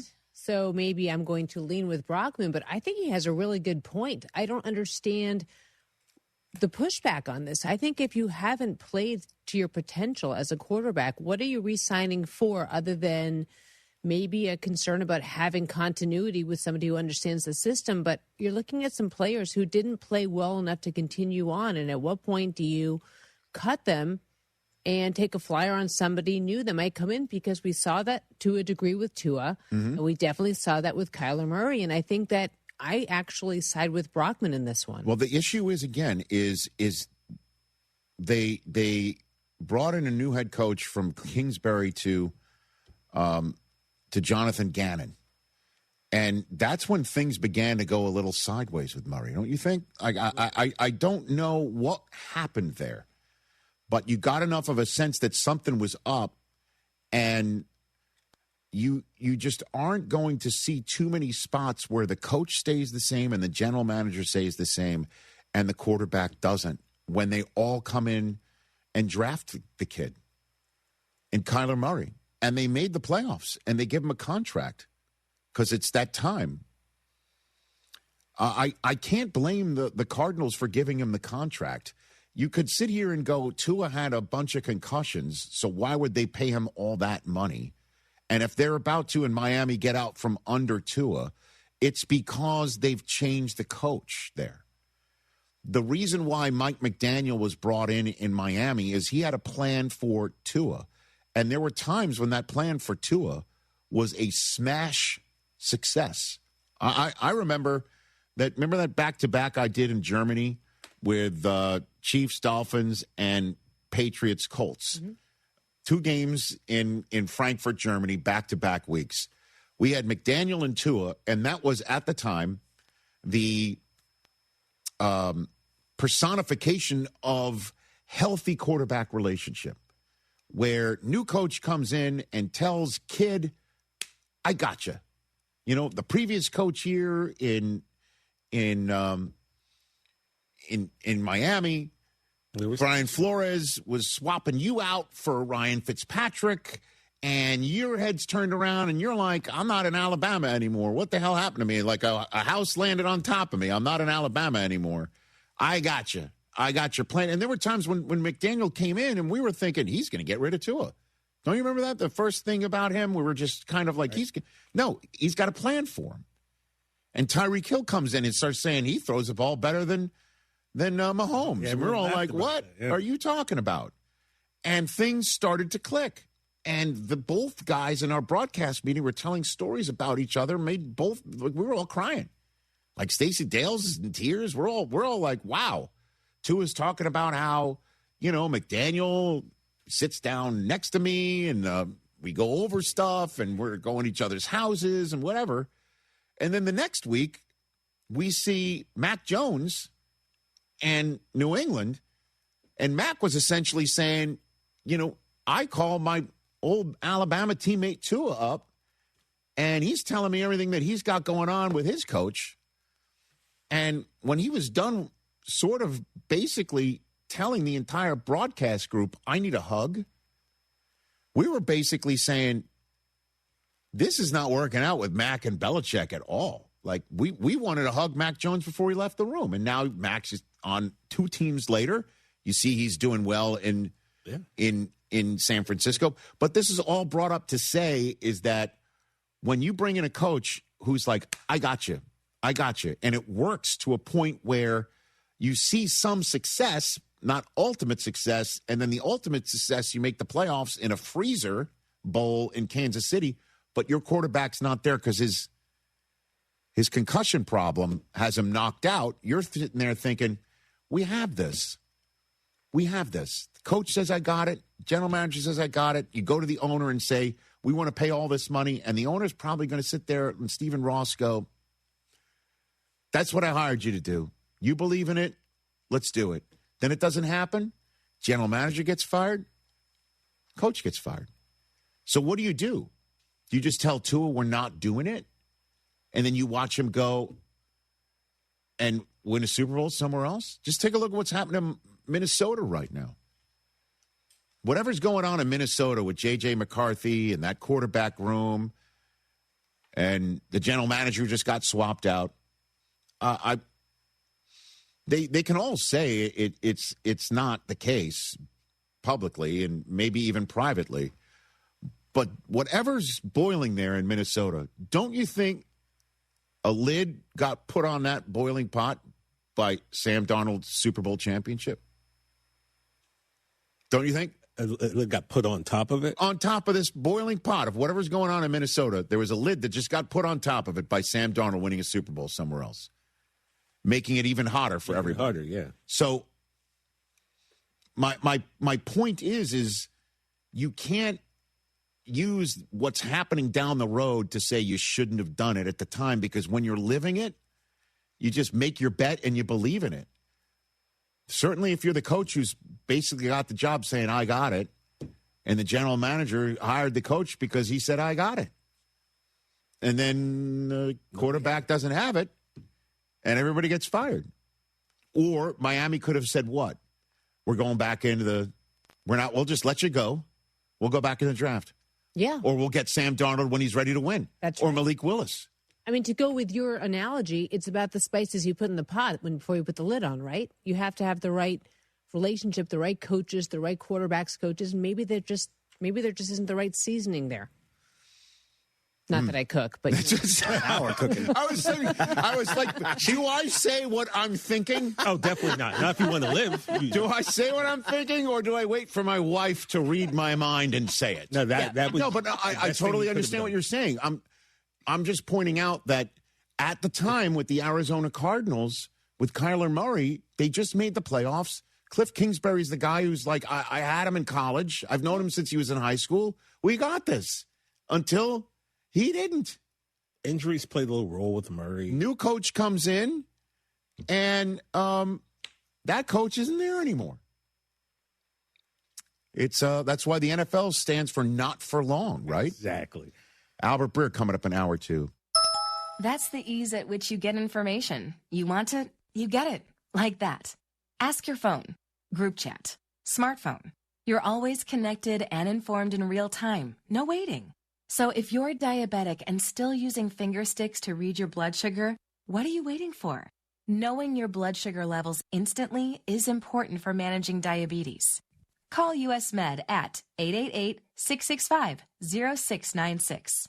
To learn more about continuous glucose monitors, a real-time instant method to track your blood glucose, US Med is an approved provider for Medicare and over 1,000 private insurers. And the best part? Call 888-665-0696 and we'll give you a free insurance benefits check today. So call 888-665-0696 today. That's 888-665-0696 and manage your diabetes as easy as... This is Danny Clark, owner of Collector's Firearms. If you're in the market for a new or used gun or accessory, don't wait for the gun show to roll through town. With over 10,000 guns in stock, we have what you're looking for. We're open Monday through Saturday every week of the year. Tactical, hunting, pistols, revolvers, rifles, and much, much more. All in stock, ready to go. Whether you're a beginner or expert, our staff will take care of you at Collector's Firearms on Westheimer and Voss. Look for the tank out front, collectorsfirearms.com. Spring is calling at Two Creeks Crossing Resort, just 90 minutes north of Houston. Spend the day relaxing by the water, then stick around for live music, great food, and can't-miss events happening all season long. From cook-offs and holiday celebrations to outdoor adventures and family-friendly fun. Whether you're rolling in with the RV, booking a waterfront cabin, or planning a glamping getaway, there's a perfect spot waiting for you. See everything coming up and reserve your stay now at twocreekscrossingresort.com. You thinking about updating your home? Glass might be the easiest way to do it. John Granato here. At Bluebonnet Glass, they help homeowners brighten and modernize spaces with glass railings, wine rooms, mirrors, cabinet glass shelving, room partitions, even kitchen backsplashes and bathrooms. Glass can make your home feel bigger, brighter, and newer without a remodel. Update your home today with Bluebonnet Glass. 832-508-0911 or visit them at bluebonnetglass.com. Bluebonnet Glass, adding the beauty of glass to your project. Finding great candidates to hire can be like, well, trying to find a needle in a haystack. Sure, you can post your job to some job board, but then all you can do is hope the right person comes along. Which is why you should try ZipRecruiter for free at ZipRecruiter.com/free. ZipRecruiter doesn't depend on candidates finding you. It finds them for you. Its powerful technology identifies people with the right experience and actively invites them to apply to your job. You get qualified candidates fast. So while other companies might deliver a lot of hay, ZipRecruiter finds you what you're looking for. The needle in the haystack. See why 4 out of 5 employers who post a job on ZipRecruiter get a quality candidate within the first day. ZipRecruiter, the smartest way to hire. And right now, you can try ZipRecruiter for free. That's right, free at ZipRecruiter.com/free. That's ZipRecruiter.com/free. ZipRecruiter.com/free. ZipRecruiter. Hi, this is Harold Gunn. And this is Bill Olson. Texas Outdoor News is the longest running, most award-winning outdoor radio show in the state for a lot of good reasons. We bring you the latest news and information about hunting and fishing across our great state and beyond. And our guests are who's who from industry, government, and the field. Texas Outdoor News is brought to you by Ford Trucks and your best in Texas Ford dealers. Join us Saturday mornings at 6, Sunday at 7 on ESPN 97.5. ESPN 97.5, KFNC 97.9, HD2, Mont Bellevue, Houston, a Gal Media station. This is The Rich Eisen Show. Hey, everybody. Can't get enough of The Rich Eisen Show? You're in luck. You can find us everywhere. Watch us weekdays on Disney Plus from noon to 3 Eastern. Miss the show? We've got a podcast so you can listen anytime. But here's the best part. Our YouTube channel. Subscribe at youtube.com/Rich Eisen Show and you'll never miss a moment. Now, on with the show. This is The Rich Eisen Show. Oh, yeah! Hit it! Live from the Rich Eisen Show studio in Los Angeles. Jalen Tyson drills another 3-ball. Luka for 3. Got it! The Rich Eisen Show. Earlier on the show, 3-time NBA All-Star Richard Hamilton. Coming up, senior writer for the MMQB, Albert Breer. Actor Blair Underwood. And now, it's Rich Eisen.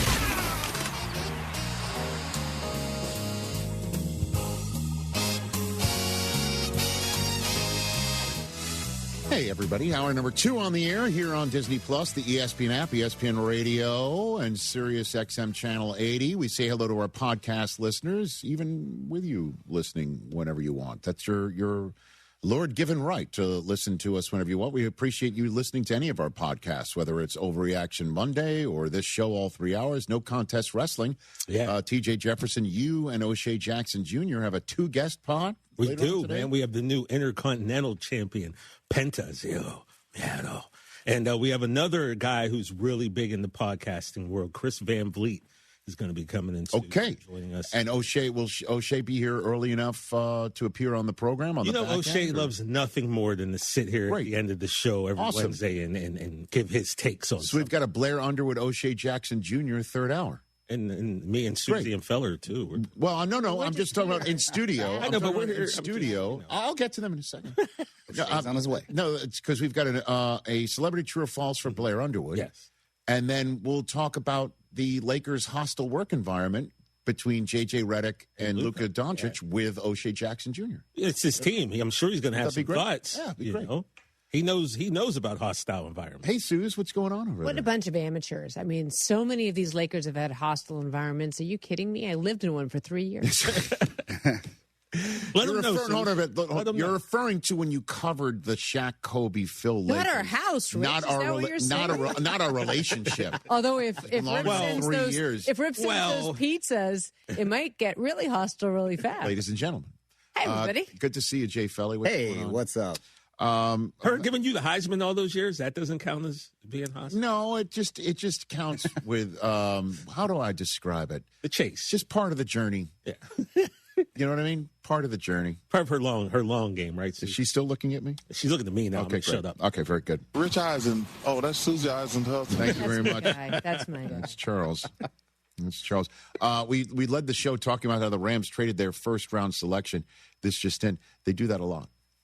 I can't believe this. We'll bring this up with Breer, too. Albert Breer of Sports Illustrated is joining us shortly. The Rams have used their first-round draft choice since 2017 once. They've traded every other one of them away. The only first-round draft choice of their own that they've used since 2017 was to choose Jared Verse. So it's actually chose a pretty damn good one. Yeah, they hit it on that. Oh, my goodness gracious. Trent McDuffie's going from Kansas City to the Rams. We led the show with that. We've talked all about Kyler Murray being cut shortly. I shouldn't say that. Cut soon. Soon. All right. You didn't get that joke. All right. Yeah, I know. Very good. I got it, bro. There you go. I couldn't resist. I mean, I'm just saying. I'm just saying. I'm wrong for that. So my buddy Mike Silver of The Athletic wrote quite the story today. Oh. That I think is of interest of the Las Vegas listening audience that just joined us here on our ESPN radio circuit. Mike Silver, everyone should seek this one out in The Athletic. It's quite the article, and it is entitled, Max Crosby is ready to leave Las Vegas. The sooner the Raiders accept that, the better. Oh. Sorry, Jay Felly. Now, Jay, don't shoot the messenger here. I'm just the messenger for what Mike Silver is reporting. It sure seems like Max Crosby is done with playing for the Raiders. He hasn't said it. I know he gets pissed when everybody's talking on his behalf. You know, nature as well as NFL media abhors a vacuum. We hate it. We have to fill it right. with either tinfoil hat conspiracies or rumors, conjecture until we get ourselves an answer, damn it. I already told Lloyd that silence was golden. And all I keep thinking is if Max Crosby was so pissed about being deactivated in the last 2 weeks of the season last year so the Raiders could tank and get a better draft choice, and that is something that he can't get over, you know, who ordered that code red? Mike Silver says in this article it was John Spytek, the general manager. So that makes sense that Max is still upset because obviously the general manager is still around. It must not have been communicated very well to him either on one part or the other part. It doesn't matter how it's communicated to him. What it communicates long term for him is that you don't understand me. I'll play no matter what. That's what I'm all about. And so, yeah, we're clearly going to restart with a rookie quarterback.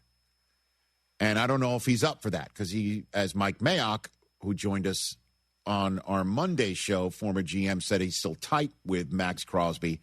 He said Max wants to play in meaningful games in January and February, or clearly when the games are in January and they're meaningful about getting a high draft choice or not, he wants to play anyway because he's Max Crosby. The article begins with this, talking about how when Crosby in 2019 was drafted into the league and John Gruden was the coach, Crosby would frequently blow up practices for Gruden on the offensive side of the ball because he just could not take it down from Spinal Tap 11 on every snap.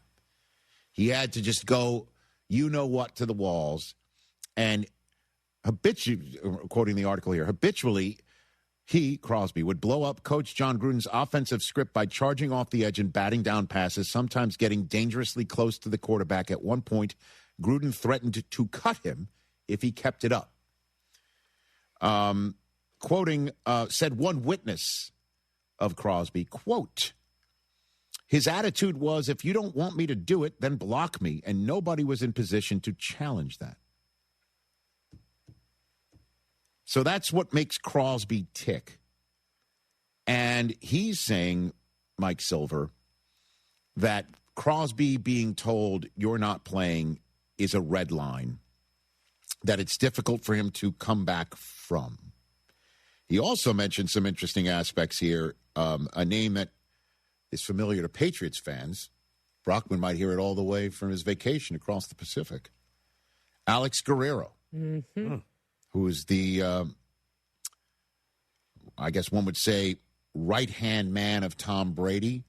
His official title in Vegas is wellness coordinator. The article here from Silver refers to Guerrero as, quote-unquote, a staunch Brady ally who regularly attends practices and meetings, purports to possess significant organizational power, informing players of impending transactions, and even indicating to staff members who don't follow his instructions that their jobs may be at risk. And when you have somebody who's there who has a sense of power, or you have a sense that this person has power for somebody who's not there, because obviously Brady has a regular Sunday job on Fox, at which he gets better and better every single week, by the way. He's awesome at it. No surprise. Quote here, suffices to say that there are trust issues permeating the Raiders training facility in Henderson, Nevada. Now, listen, the fact that there's a new head coach there, who knows what Clint Kubiak's going to install, what's going to happen, or what Clint Kubiak has been telling Max Crosby off to the side. But I will finish with this, the way this article finishes. And this is the one that got me to go, oh, okay. This is how Silver finishes up his opinion after giving this information as the backdrop. If Spytek and Brady are indeed thinking long-term, they'll sift through the offers for Crosby, find a suitable trade partner, and thank him for his service. If not, well, it's probably going to take more than a red jersey to protect Mendoza once training camp begins. Wow. Yikes. Incendiary. Now, this is Mike Silver's opinion. And you know he minces no words. That's why I love reading his stuff. And it's always a must-read when Mike puts something out there. But if Max Crosby is going to be like, all right, Gruden's going to threaten to cut me, I don't care. I'm not saying he's going to purposely hurt Fernando Mendoza. I don't know if that's what Mike's indicating. But the bottom line is he's going to show the rookie the ropes the way he wants it to be shown. And if he's been wanted to be shown the door instead of him still being there to show someone the ropes, then you might think about showing him the door. Can I say something to Max on behalf of Raiders fans? Please do so. Do you want to switch your hat to do it or what? Do you want to get into the role It depends fully? what he chooses on where I go, either NFL or the Raiders. But okay. On behalf of fans. Oh, you got to drop even. Stay as long as you can. For the love of God, cherish it.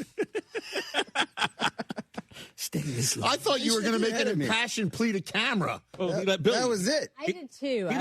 I was ready. I want something more. Stay here? I need stay as long as you can. Suze, produce him. Produce him, Suze. Your words from the heart. Come on, give me something, Philly. Yeah, he's my favorite player. I don't want to see him go. I totally understand that. You got to look out for the quarterback, but we need to keep him. This is our year if he stays. You're here to do what? Or you play the drop. I hate this game.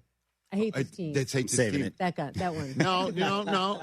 He's already threatened to sign his own paperwork would Max Crosby means that much to you, right? Yeah, I was telling TJ and Brock, if he stays, I'm going to get the same Raiders tattoo as him.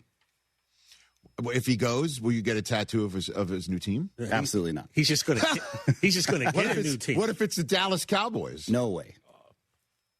Well, here's the thing. The Raiders are apparently asking, we'll talk to Breer about it. They're apparently asking for the Micah deal, 2 firsts and a player. Wow. All right. Even though he's 3 years older than Micah. You know what stinks about this whole thing is sitting him is so antithetical to how Pete Carroll coached, and I know that they were going to move on from him anyway. Right.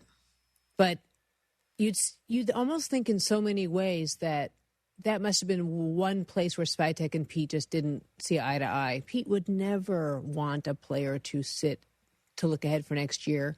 It's just not who he is. And the Guerrero thing is so fascinating. Cooper and I just rewatched some of the documentary, the on Apple TV, Dynasty, which is so fantastic. And we were just at the Guerrero spot where the controversy started bubbling up, the tension with Belichick and Guerrero being there. And it'll be interesting to see, again, if you're saying that Silver's writing that he can basically tell players what they want, let them know things are coming up, what have you. Right. Oof. Well, the thing that I think with the Guerrero stuff in New England was Tom, if I may, finally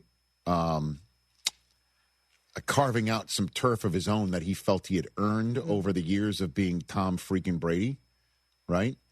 And Belichick viewed that potentially as turfing him. Sure.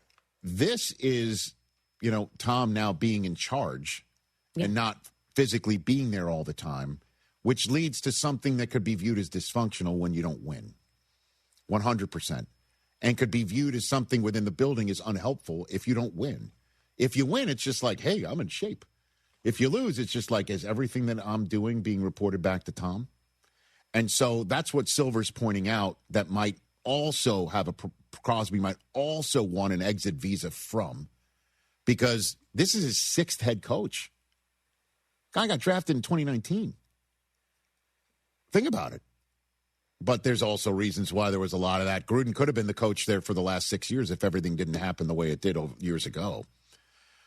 But the general sense is this thing's over and you might as well get your picks for him and get it done. And if you do it, doing it now would be kind of the right thing to do. So where does he doing it before the draft? Because the thing that I had Our timing was off. The thing that was so crazy what the Cowboys did is you made a deal for draft choices from Green Bay without knowing where the Green Bay draft choices were going to land for the first year of the deal. Yeah.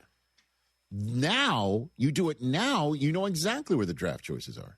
You know exactly who you could turn the draft choice into on the spot. You do it before the draft, I'm getting from Dallas 12th overall pick. Getting from the Bears, what is it, 26, 24, something like that. So, or 27. You know where it is in the draft order, as opposed to doing it in the summer. Plus, it lingers. Plus, he's going to be there. Remember all that craziness of him standing around in training camp, not showing up here, not showing up, whatever. Not that Crosby would do the same thing, but so I just wanted to call everyone's attention to that article. If they were going to move, like you said, a great time now because defensive players dominated this combine. So if you want to get a replacement. Right. I mean, I get, but Mendoza's the guy. I mean, Mendoza's the kid. I mean, he is going to, you're going to fall in love with him. You're going to fall in love with him. Oh, he winked at me at the combine. Oh, he did? Oh, yeah. What do you mean? Wow. By the way, breaking news, you didn't tell me that. Big boy and just, hey, give me a little wink. Were you wearing Raiders gear? I was not. I was So you just decked out in Rich Eisen gear. Oh, maybe that's why he winked at you. Yeah, for sure. That's a good point. Why? Or you like me that way? People like our gear. It's I'm sure if I'm watching the Rich Eisen show or Heated Rivalry. Ladies and gentlemen. By the way, Susie there's a Schuster's direct flight from Vegas to Boston. If he wants to Yeah, the take a direct flight, Oh, no. we could really use him. No, let me tell you what nobody wants. Is Is that. any, I do. How's his knee? Chris Has anyone does. talked about that? Yeah, I'll take it. I think it's going to be fine enough. It'll be fine. All right. Rich, just like nobody wants the Celtics to win, nobody wants Max Crosby on the Patriots. Well, except Cowboys. Susie Who and wants the Celtics? Cooper and Besides and her entire side of our family. no one here. All right, let's take a break. Albert Breer here on the Rich Eisen Show. Everybody, let's ask him what he knows. He knows a lot. That's next. This is the Rich Eisen Show. Rich Eisen here. For small businesses, every hire counts, and so does your time. Hiring can quickly become overwhelming, from sorting applications to figuring out who's truly qualified. That's where LinkedIn Hiring Pro helps. It streamlines the process so you can focus on connecting with the right candidates, not managing the noise. Hire right the first time. Post your job and get $100 off towards your job post at linkedin.com/Eisen. That's linkedin.com/Eisen. Terms and conditions apply.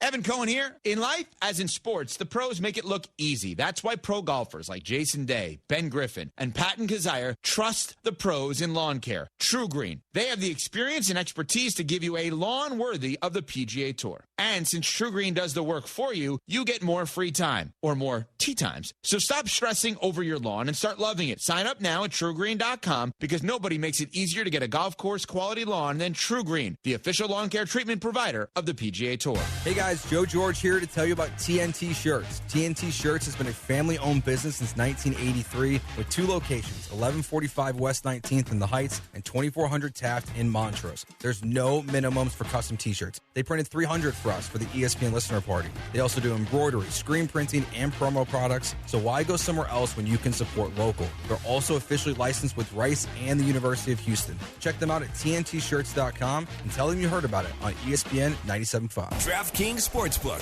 at Golden Nugget Lake Charles is the only place to get mad for all the big games. With over 3,200 square feet of LED screens and the best game day bites, why watch anywhere else? Watch, wager, and win at Louisiana's largest sportsbook. Book your private space today by visiting GoldenNuggetLC.com. Spots are filling fast, and you don't want to miss out. Must be 21 years or older. Gambling problem? Please call 1-877-770-STOP. Hi, I'm Kirsten Stokes, third-generation neighborhood hardware store owner. For 72 years, Stokes Hardware has proudly served our community with everything from plumbing to paint and power tools and more. We're family-owned, 3 generations strong, a small business with competitive pricing. Come see our knowledgeable team today.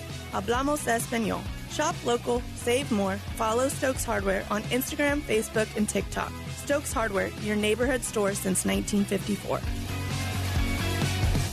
Hey guys, listen, if you've got old electrical parts and equipment, don't scrap it. Sell it to M&J Electrical Supply. For over 30 years, M&J has been buying new surplus and used electrical equipment. You get more money from M&J. Circuit breakers, transformers, disconnects, fuses, panels, switchgear, and more. You've got it, they'll buy it. Contractors, M&J Electrical Supply buys, sells, and removes electrical equipment. Call 713-699-5055 or email sales@mnjelectrical.com.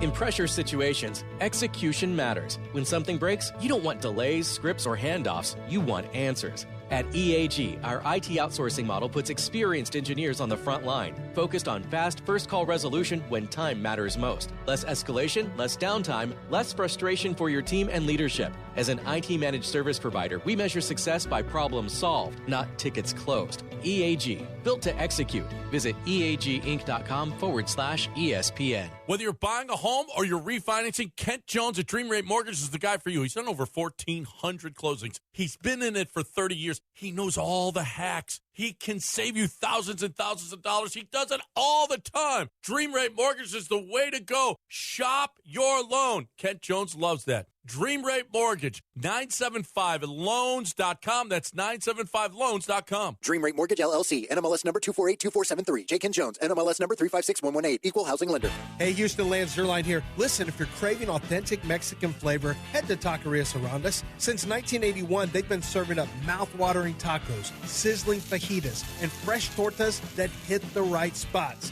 Family-friendly vibes, bold flavors, and prices that will not break the bank. Whether it's breakfast, lunch, or dinner, Taquerias Arandas has you covered. Find a location nearest you and taste the tradition. Taquerias Arandas, Houston's go-to for real Mexican food. Vamos, let's eat. Want to know what's really happening in professional golf? Then you need the Golf Hour with Will Doctor. Will covers the latest and biggest stories happening on the professional golf scene, breaking down the tour, the majors, and the betting board.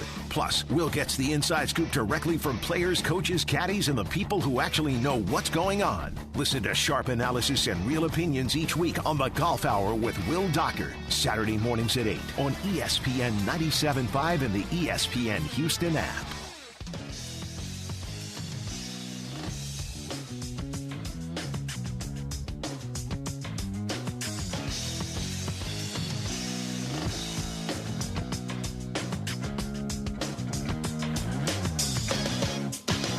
Back here on the Rich Eisen Show, one big happy family. Sure Disney Plus, the ESPN app, and ESPN Radio.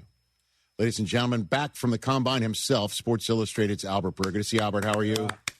I want to apologize. I have like this fancy camera that I just, of course you do, for one reason or another, it does things on me that are strange sometimes that I'm not qualified to fix. So you nailed it. You're good. Good to see you, buddy. So we're using my MacBook camera now, which is a little bit less of a professional setup. Did you see the article on Max Crosby from your Combine seatmate? You and Silver were sitting together when I saw you one of those 2 times going to work. Did you see his article in The Athletic on Max Crosby today, Albert? Yeah, I did. Yep. Yeah.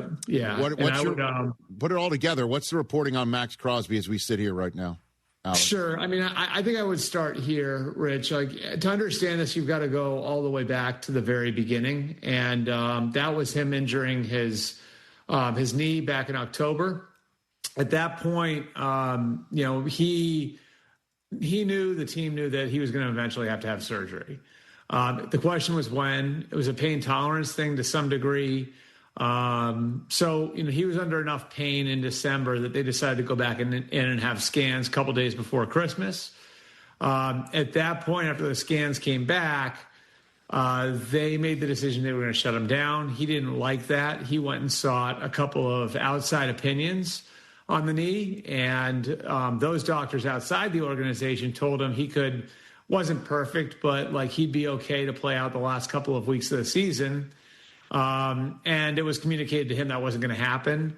And the communication issue there, I think as much as anything else, was more of a Tom Brady, Alex Guerrero thing. So that's where the disconnects come with Crosby. I think at this point he's fine with the general manager, with John Spytek. I know he's had a chance to meet with the new head coach, Clint Kubiak. Rob Leonard, he's very close with his position coach, was just promoted to defensive coordinator. So there were, all of these sort of moving pieces within the organization. But I think the big thing is the door was open to the idea of him being traded, and he was able to sort of look around and see what's out there. And so I think shutting that door is difficult if you're the Raiders and saying, no, we're not going to trade you. So obviously calls have come in. I think, a quarter of the league, if not more, is interested in trading for him at various different prices. And now the question becomes which way this goes. But, I do know there's a feeling that this is an important week and it has been an important week all along, for the simple reason that, we get to Monday, free agency starts, and now teams are starting to fill out their rosters, cap and cash budgets are being spent. And so, the teams that are pursuing Crosby would like some clarity. And, for the Raiders, this is, I guess on paper, at least the largest group of suitors they're going to have. Okay. All right. So there's a few follow-ups here. Yep. It's a third rail subject, talk about Alex Guerrero and Tom Brady. It just is. It always has been. And anytime I see Guerrero, couldn't be nicer, couldn't be more of a good dude, right? You know what I mean? And Brady is the GOAT, and no one wants to bring him into a conversation that would piss him off. So, that said, are you saying Crosby was informed by that duo about being sat in a way that pissed him off, that he can't come back from that red line? Yeah. Is that? I mean, I think his perception was, right or wrong, I think his perception was that what was communicated to him was he's being sat down so the Raiders could pursue the first overall pick. I mean, that's as tale as old as time, though, right? I mean, like that right. can't. And look, like I think you have to understand the psychology of Max here too. The psychology of Max, like obviously he's a great player. He's accomplished a lot. He's self-made. A former 4th-round pick who's risen to the highest level at his position, and he's only played in one playoff game. And so, if you haven't had the chance to have team success over a 7-year career, what are your points of pride? Well, it's all pros, it's Pro Bowls, it's being able to say that you were there every week for your teammates and you answered the bell for them. And that's stuff that I think Max Crosby takes a ton of pride in. So, like, the idea of that being taken away from you, you can understand where it would cut you differently. And if you had a great level of loyalty to an organization and to ownership, he's very close with Mark Davis, then the organization taking something like that away from you at the end of the season would naturally chip away at your loyalty to the organization. So I think that's sort of, how all of this turned into what it's turned into, and it's something I've talked about the last few weeks, but I think that communication issue between at that level of the organization and, the Brady Guerrero level of the organization, that was, problematic for Max at the time. And we'll see where it goes from here. But I can tell you this, like, people in that organization love the player. I think there's also a recognition of where they are, and some thought, I'm sure, I don't know this definitively, but I'm sure there's some thought, like, we're going to bring a rookie quarterback in here, and Fernando Mendoza in all likelihood. And, this might take 2 years, 3 years. And do our timelines match up with Max Crosby? I think those are all fair questions to ask. No doubt. And it's also fair to say that one would think one phone call from 12 to 98 would smooth anything over anyway. Certainly if there's a clear-cut plan with a new coach in Clint Kubiak, it's very alliterative here, that this is all set and he would be taken care of in every way, shape, or form. That said, if there is a trade, you mentioned sooner rather than later is best in terms of the scope of suitors, although Micah got traded at the last second in the summer. That wasn't right. Good, but that wasn't good for anybody, really. Walk me through who are the teams? Who are the teams that are willing to just go ahead and knock on the door here? What do you got? I mean, I think the Eagles would look at it because the Eagles look at everything. Right. And they've got a high-profile free agent at the position in Jalen Phillips that, is set to maybe get $20-25 million per year next week. So, if you're having trouble getting him signed to an extension, is that something that you look at if you're Philly? Yeah. The Bears have been looking for edge help for a long time. And somebody to put opposite Montez Sweat. That would be another one to consider. The Patriots, I know, Crosby has a stated affinity for Mike Vrabel. And Josh McDaniels is there. So the Patriots are going to have a good information on Max Crosby. And, I think that's probably their primary need is help on the edge. And they've got free agents, like Caleb Von Chase on at that position too, just like Philly. They'd be another one to consider. I think Tampa's hat is in the ring now. We'll see where that one goes, but Tampa would be another one. So there's a large group of suitors. There's a healthy market here, which would seem to indicate that, like, you'd be able to get a pretty good return if you can get those teams in competition with one another if you're the Raiders. Okay, let's move on then, Albert. There was an actual trade today that will be made official next week. Field Yates, tweeted this out, and it really is so shocking when you see it in person, just in black and white. Since 2017, Les Snead has used his team's own first-round draft choice on a player once. There's Jared Verse in 2024. Otherwise, it has been. Right. Isn't that amazing? I mean, and he nailed it. So, and you could see the Jaguars' choices were for Jalen Ramsey, and the Lions' choices were for Matthew Stafford. So it's not just anybody, right? And the Falcons one that he traded to the Falcons was for one this year that is higher than the one that he traded to the Chiefs. So Trent McDuffie goes there now, and walk me through what it means for both of these teams. Yeah, so I'd say for the Rams, it kind of shows where they're at. It's also, I think, a little bit of a pivot philosophically on where they've been. And that if you look at like the few years since Jalen Ramsey left there, they sort of started to view the corner position as a little bit disposable, and that the saying I've heard from that sort of tree is that like we view corners as speed bumps, not stop signs in today's NFL. It's hard to find guys who can, really impact the game because it's too easy to throw away from them. So this, I think, feels like a little bit of a rollback of that philosophy. Maybe they took it too far, and this is very clearly a need for them. They tried to fix it in season last year in trading for Roger McCreary from the Titans. And I think it's also like a recognition of where they're at, in that, they've got a quarterback who is 38, I believe, right? I think he just turned 38, yes, 38 years old. And they've got a team with a ton of players who are, on their rookie contracts and won't be cheap forever.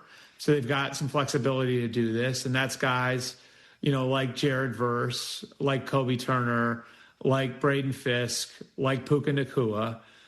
They've got a ton of those guys that have become really good players for them at a young age. And now, and right now, with those guys on rookie contracts, they got the flexibility to go and take a swing on this, when that's a credit to them for drafting as well as they have. And I think, Trent is, anybody who's been around Trent McDuffie knows this is a all-pro player and an all-pro person. So there's not a huge risk here. You know what you're getting, and he's a scheme fit for what Chris Shula wants to do. His college coach, Jimmy Lake, is there. So all that checks out. As for the Chiefs, this is kind of the consequence of having a roster that is top heavy, and they're sort of on the other end of that rookie contract spectrum, right? Like I mentioned that with all the guys the Rams have. Well, recently the Chiefs have started having to pay their guys. So that's Trey Smith, that's Creed Humphrey, that's George Karlaftis, that's Nick Bolton. They've actually drafted really well. They've retained a lot of those guys, but you can't pay everybody.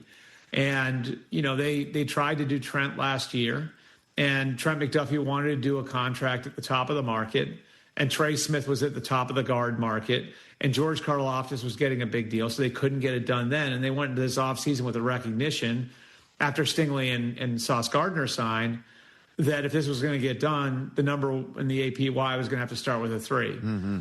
And so, I think the way they look at it is this gives them a chance to restock a little bit, to draft well. It's a position that they've developed incredibly well under Steve Spagnuolo with the secondary coach there, Dave Merritt. They developed L'Jarius Sneed, Charvarius Ward, Jalen Watson, McDuffie himself. And so, they've got confidence they can develop that position. And again, you just can't pay everybody. So where can you cut a corner? Where can you cheat it a little bit? I mean, they think they've sort of looked at this as that's a place where, maybe we can get by with young developmental players on the roster while we're paying guys in other positions. And oh, by the way, this might open up the door for them to go after somebody like Kenneth Walker next week. Interesting. Okay. Now that's a nice breadcrumb right there. So 4 draft choices. I know that Les F's the picks, but 4 draft choices means McDuffie's going to get that contract extension here in L.A.? Yep. You think? Yeah, okay. They've given the Rams permission. Okay. My understanding is they've already talked, and the goal is that the contract is done upon execution of the trade. Okay. So right now, I think the number's 13.6 or 13.9, one of those two, that McDuffie's 5th-year option, that's the number. Mm-hmm. So the goal for the Rams would be to have, a new contract done and simultaneously execute the trade and execute a new contract. I don't know if anything's guaranteed at this point, but, I think if you're making this trade, you've been apprised of what the contract negotiation has been and where Trent McDuffie's camp has been on this, which is, I'm a first-team All-Pro corner. I should be paid at the top of the market, which is obviously justifiable. So if you're the Rams, you have to acknowledge this is why he's being traded. So if we're going to trade for him, then we have to make this part of it right for him. So I would think that they're on the same page there. They've got the permission to work out an extension over the next 7 days. The trade can't be executed until next Wednesday, and my guess would be the contract and the trade happen simultaneously, although nothing's guaranteed. A few minutes left with Sports Illustrated's Albert Breer. Walk me through Kyler Murray's market.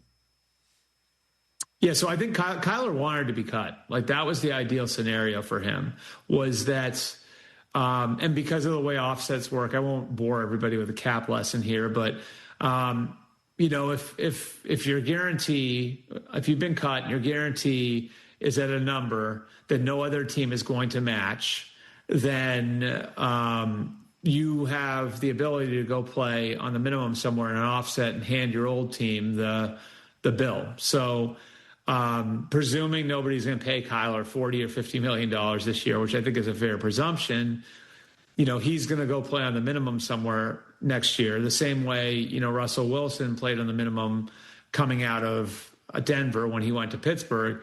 And this allows for Kyler to make this a pure football decision, right? Like, what is the best move for me football-wise, not financially, football-wise? And I think for all of us, like, we've all sort of had Minnesota marked as the best destination for a quarterback now.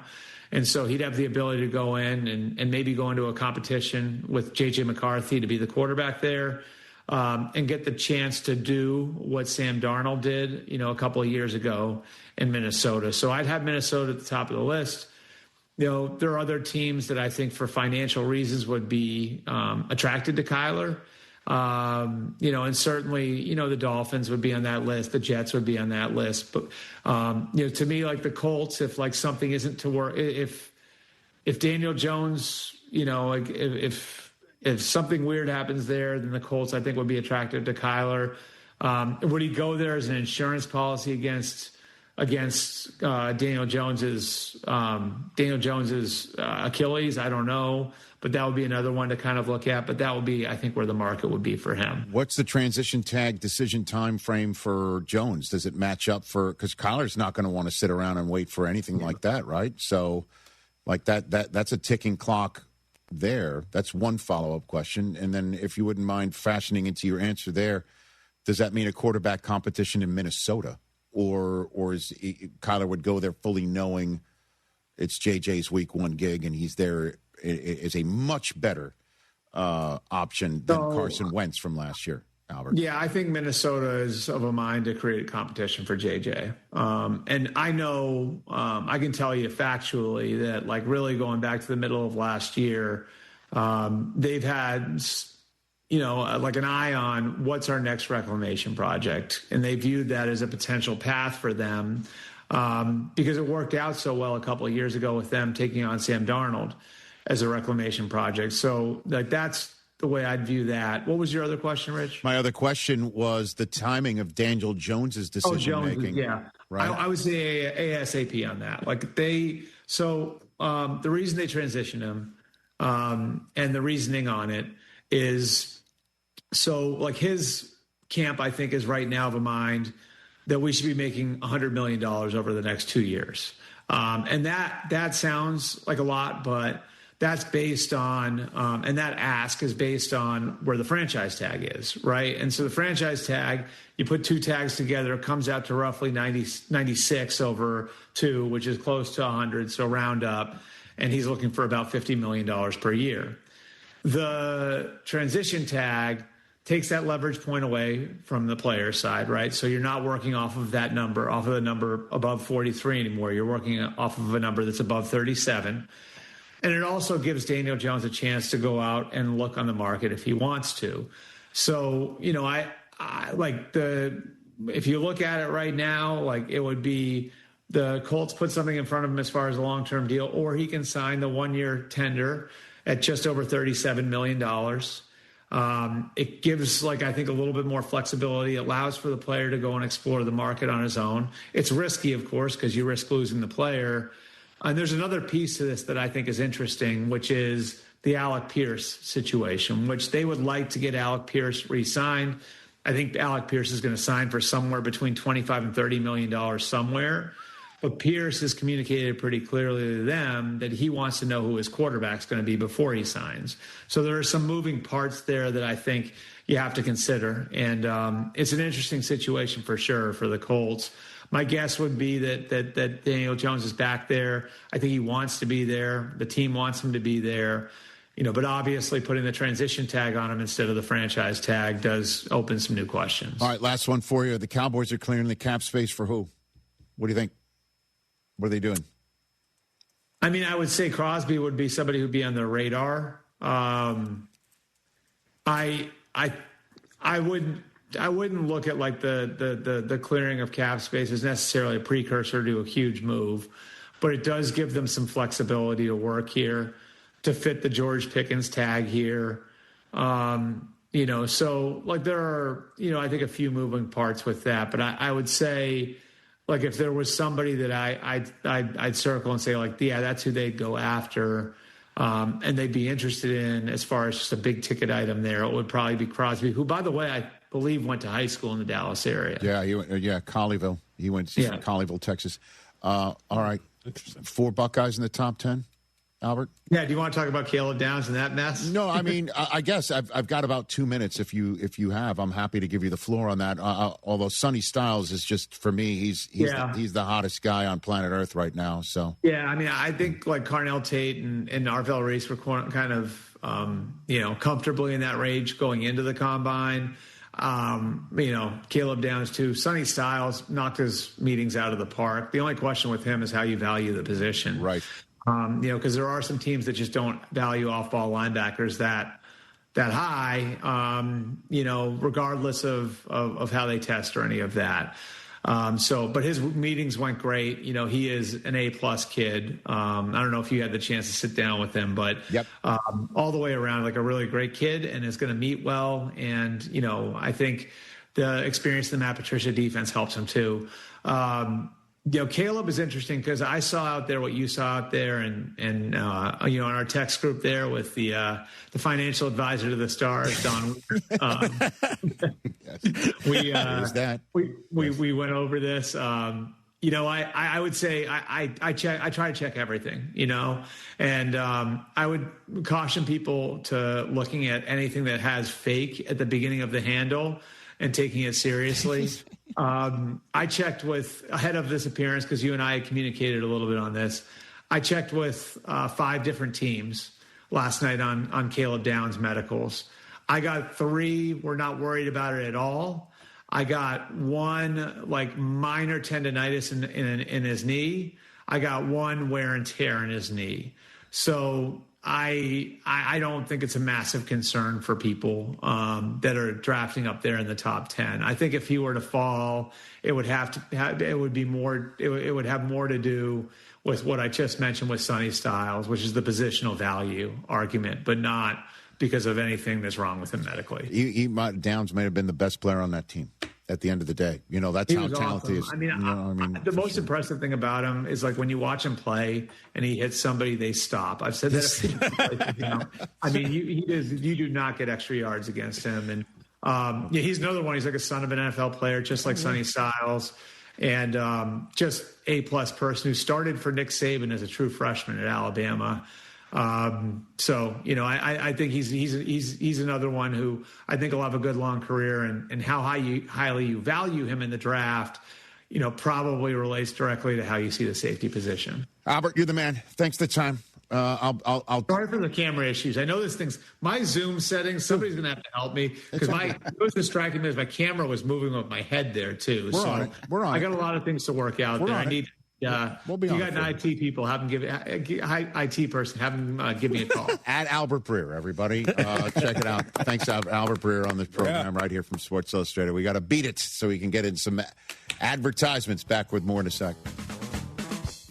Smalls here. Did you know there are many ways to do your taxes with H&R Block? You can go to a local office and get expert help in person, or you can choose virtual tax prep and get expert help without leaving home. Or you can even do them yourself online with live human help standing by. Whatever you choose, you can file with confidence, having H&R Block's 70-plus years of tax expertise in your corner. Switch today and file your way at hrblock.com. Progressive knows there's no one more important to your team than your pet. They're like your top draft pick. And it looks like Chuck has selected Pepper the Corgi. Bold pick there, Deborah. Yeah, Rich, Pepper has a high ceiling for sure, but he does have a tendency to bark at every tree. Yeah, he brings a lot to the table, but also takes a lot off of it, especially when it's been left near the edge. Nothing left to do now but suit him up for the dog park.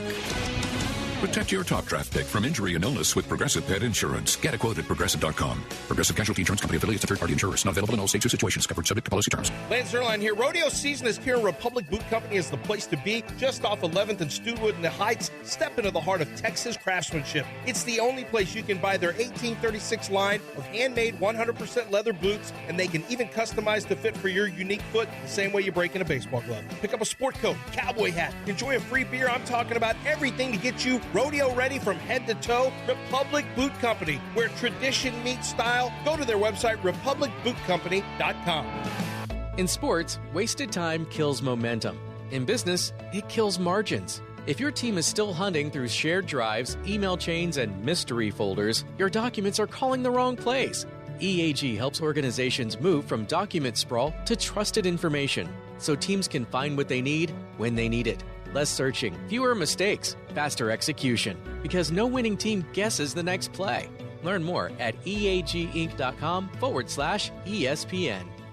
Hey, you got better things to do than think about your electricity bill, but how do you avoid the surprise of a high bill at the end of the month? Here's what I do. I rely on the guys over at Champion Energy. With their low-price, fixed-rate plans, there's never any surprises. Plus, the team at Champion sends me weekly usage reports with my projected bill amount. Again, no surprises. They also remind me when my contract is about to expire so I can lock in on low prices. Visit champion.energy to view a variety of fixed-rate offers. That's champion.energy. Promo code 1560. Promo code 1560. Contact Tax Relief Helpers for details and restrictions. Attention, anyone that owes money to the IRS. Every day, your unpaid tax debt gets bigger and bigger from daily interest. The longer you wait, the more you will end up paying. If you owe $10,000 or more, now is the time to settle your debt before the IRS takes aggressive action, like taking your wages or property. A special toll-free number has been established so you can stop penalty fees, avoid liens, levies, or other hostile measures by the IRS. Call Tax Relief Helpers right now. I got behind on my taxes and owed $48,000. I called and they got my bill lowered to just $3,500. I owed $87,000 in taxes and it was scary. I got the amount I owed down to just $3,500. I saved $83,500. If you owe money to the IRS, don't wait another day. Your tax debt gets bigger and bigger from daily interest. Call right now before the IRS enforces liens, levies, or other aggressive measures. The call and consult are absolutely free. Call now. Call 800-849-4957. 800-849-4957. That's 800-849-4957. Progressive knows that boat days can come with unexpected problems. It's been a tough Saturday on the lake. I ordered swim trunks in this orange cream color, but it's actually more orange auburn. Oh, and it's swimwear. I probably can't even return these. If a real problem comes along, your boat's protected 24/7 with Progressive, so you can keep worrying about boater problems. Progressive Casualty Insurance Company and affiliates, not available in D.C. Finding great candidates to hire can be like, well, trying to find a needle in a haystack, but not with ZipRecruiter. Its powerful technology actively finds and invites qualified candidates to apply to your job. So while other companies might deliver a lot of hay, ZipRecruiter finds you the needle in the haystack. See why 4 out of 5 employers who post a job on ZipRecruiter get a quality candidate within the first day. Try ZipRecruiter for free at ZipRecruiter.com/free. That's ZipRecruiter.com/free. ZipRecruiter. Aqueduct Plumbing Company has helped our listeners for years. But why does Aqueduct continue to be the choice? Because their competitors charge ridiculous prices, even for routine leaks and stoppages. But that's not what happens at Aqueduct Plumbing Company. They give free estimates for repipes and water heaters. Got a propane gas grill? Well, they can run that gas line for you so you'll never run out. Any plumbing concerns you have, just go with Aqueduct Plumbing Company. That's aqueductplumbingcompany.com.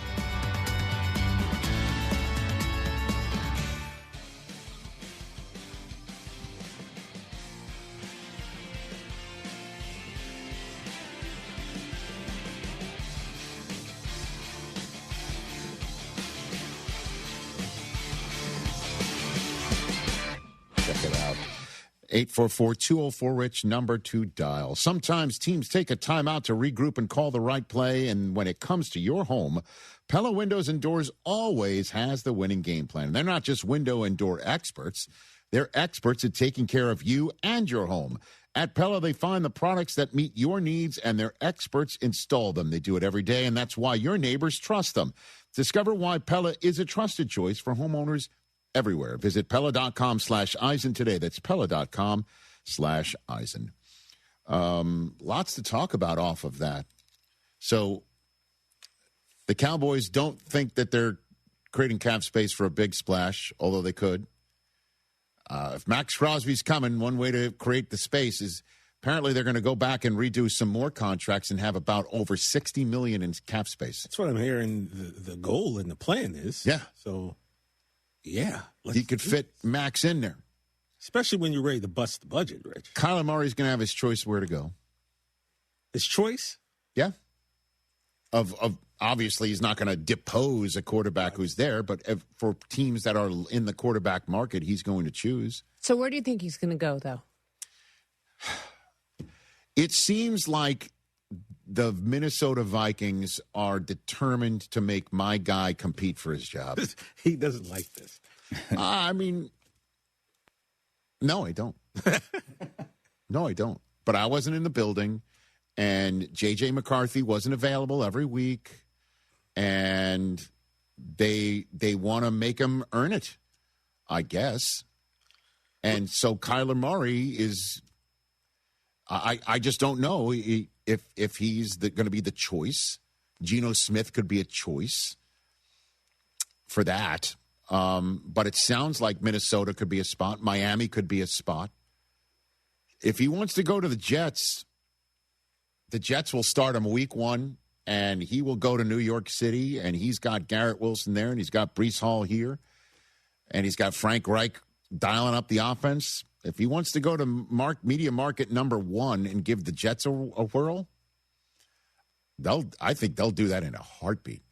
In a heartbeat. But then he's got to deal with that media market. Well, I mean, he's going to get more follow-up questions than he's had in Glendale. That's for sure. Absolutely. And if a ball hits off his face mask and he fumbles it, he's going to hear more about it than what he did maybe in Arizona. That is for sure. But New York's New York. Do you have trouble getting in and out of the bathtub? Are you afraid you'll slip and fall entering or exiting a tub? Safe Step walk-in tubs can transform your bathtub from an area of concern to a calming refuge. Call them today at 1-800-731-4558 and save $1,600. Safe Step walk-in tubs and showers are proudly made in Tennessee and offer an ultra-low step-in, avoiding that difficult climb over a traditional bathtub wall. They also offer a variety of therapeutic benefits that may help soothe your aching muscles and joints, increasing your mobility, boosting your energy, and improving your sleep. Safe Step walk-in tubs are designed to easily fit your existing tub space and are often installed in as little as 1 day. Just dial 1-800-731-4558 today to save $1,600 and receive a free shower package. That's 1-800-731-4558 for a free no-obligation consultation and to save $1,600. Safe Step walk-in tubs. Safety never felt so good. At GiveMeTheVin.com, we're driving the market, and we're more than equipped to buy more than just one vehicle at a time. Case in point, your oil field trucks and fleet vehicles. Whether you've got 1 or 2 or a dozen or by the hundreds, we want to buy them, along with the owner's Lamborghini and everything in between. We have the money and we know the market, and you'll get your check on the spot at GiveMeTheVin.com, America's best car buyer. Sell us your car. GiveMeTheVin.com. So easy you can do it in your underwear. Are you selling your home or just want to make it look new again? Start with the bathroom. Clean, modern glass showers instantly update the space, and buyers notice. In fact, bathrooms are one of the first things people upgrade, and glass makes a huge difference. Replace dated shower curtains, get new mirrors, or upgrade with custom glass from Bluebonnet Glass. Fair prices and dependable service. Call 832-508-0911 for a free quote and visit BluebonnetGlass.com. Bluebonnet Glass, adding the beauty of glass to your project. Is your money doing everything it can for you? Like automatically pushing more of your money to savings every day? I don't think so. Then switch to Huntington Bank. And let's get more from money. Huntington Bank. Welcome. Eligibility requirements apply. Some features may require enrollment.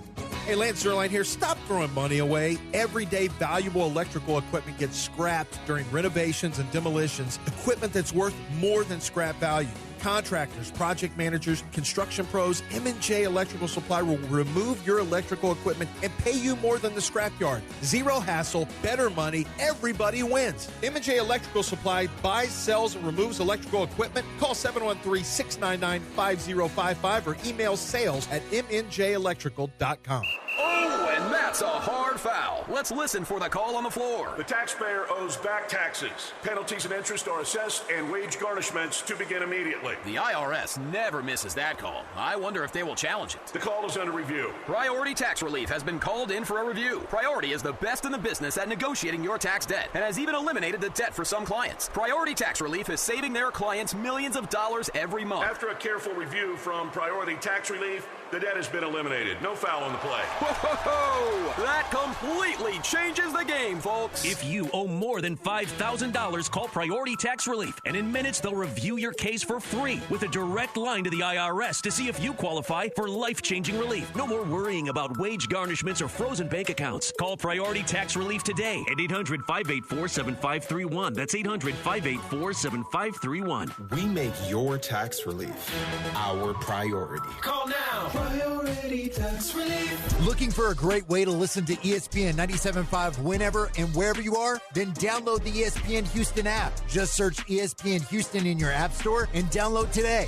The ESPN Houston app is brought to you by Dream Rate Mortgage, U.S. Coins, and Texas Card House. $5,000. That's the average amount of money people in the U.S. are now spending on gas in a year. $5,000. That's crazy. If you drive, you have to download Upside, the free app that gives you cash back every time you get gas. That's right. You can earn real cash back with Upside just by buying the gas you're already buying. You can literally start earning cash back today. I use Upside every time I fill up, and I've already made around $300. You're putting gas in your car anyway. Why not get real cash back? If you like free money, download Upside. I'm saving the cash I earn from using Upside to help pay for a vacation later this year. Download the free Upside app now to earn cash back every time you buy gas. Use promo code SOUND to get an extra 25 cents per gallon on your first tank. You can cash out anytime right to your bank, PayPal, or a gift card for Amazon and other brands. Just download the free Upside app and use promo code SOUND for a 25 cents per gallon bonus on your first tank. That's code SOUND for a 25 cents per gallon bonus.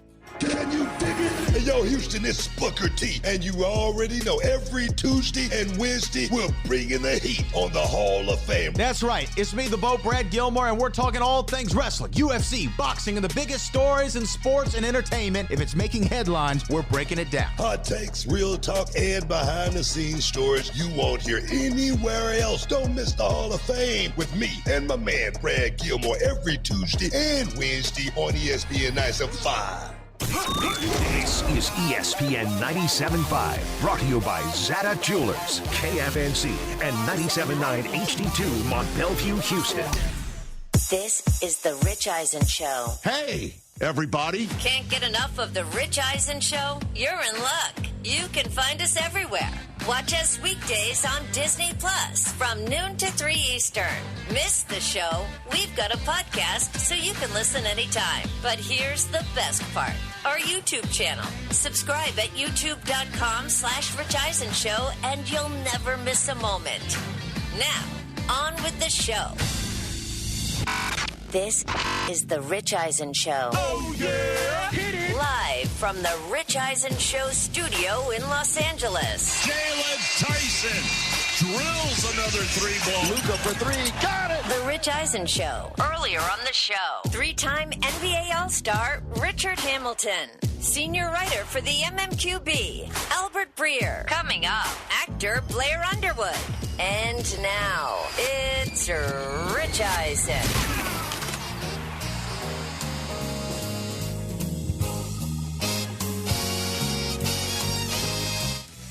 Hour number 3 of the Rich Eisen Show is on the air. We've had a fun first 2 hours of the show. Rip Hamilton joined us in hour number 1, talking some hoops. Albert Breer just joined us from Sports Illustrated. His camera was all jacked up. And just so everybody's wondering about the postscript, our team, Rich Eisen Show team, we figured it out. We're full service. I mean, what can't we do? Well, full service. Susie Schuster here in Brockman's spot all rest of the week. O'Shea Jackson Jr. is making his way to the studio, so he's going to get ready to do No Contest Wrestling with you, TJ Jefferson. He will be joining us at the back end of this hour to talk about the hostile work environment that the Lakers have going on for Luka Doncic. And then Because he likes using that phrase. And I just Susie can share stories of a real hostile working environment from back in the day. I know about the triangle offense. Okay, yes, you do. And in our green room, ready to come out in short order in support of Youngblood, which is a contemporary reimagining of the 1986 hockey classic, is Blair Underwood. And I can confirm, having spoken to him during the commercial break, he is fine. Wait a minute. Blair Underwood's here? Yeah, I didn't know very that. good. He is. He is? When I say fine, I mean in good spirits. Right. Huh. Okay. Oh, I had no idea. She he was had, coming she in had no today. idea. She just His wife is here, Susan. So I mean, you're there. I'm here. You're there. Your wife He's here. We're all there. Your wife I'm is here. You're there. It's not weird at all. Damn fine and hot. Hey, man, you asked me to come in today. He's also Your here. choice. Excuse me.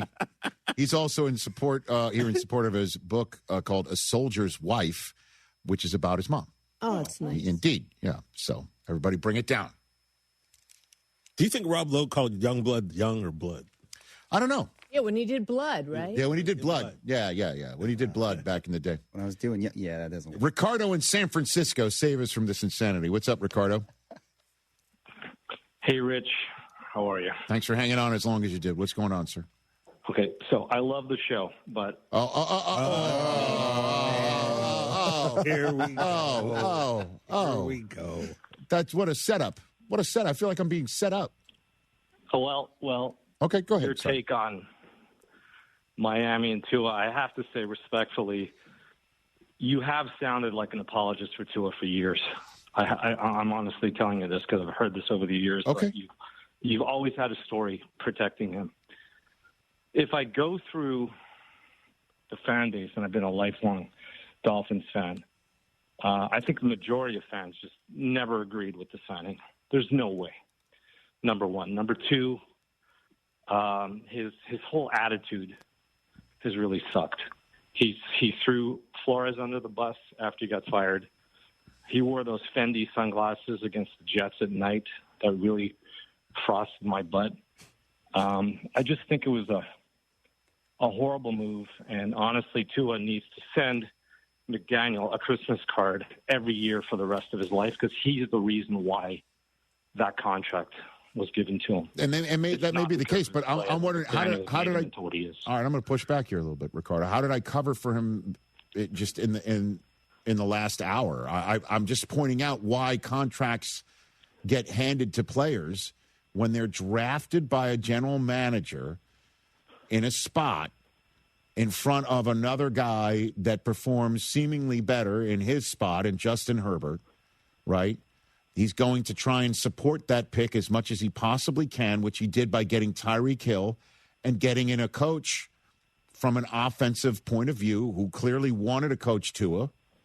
And then that coach decides to back his play as well he should with Tua. And that's how a contract gets delivered. Because if you didn't, you could have franchise tagged him.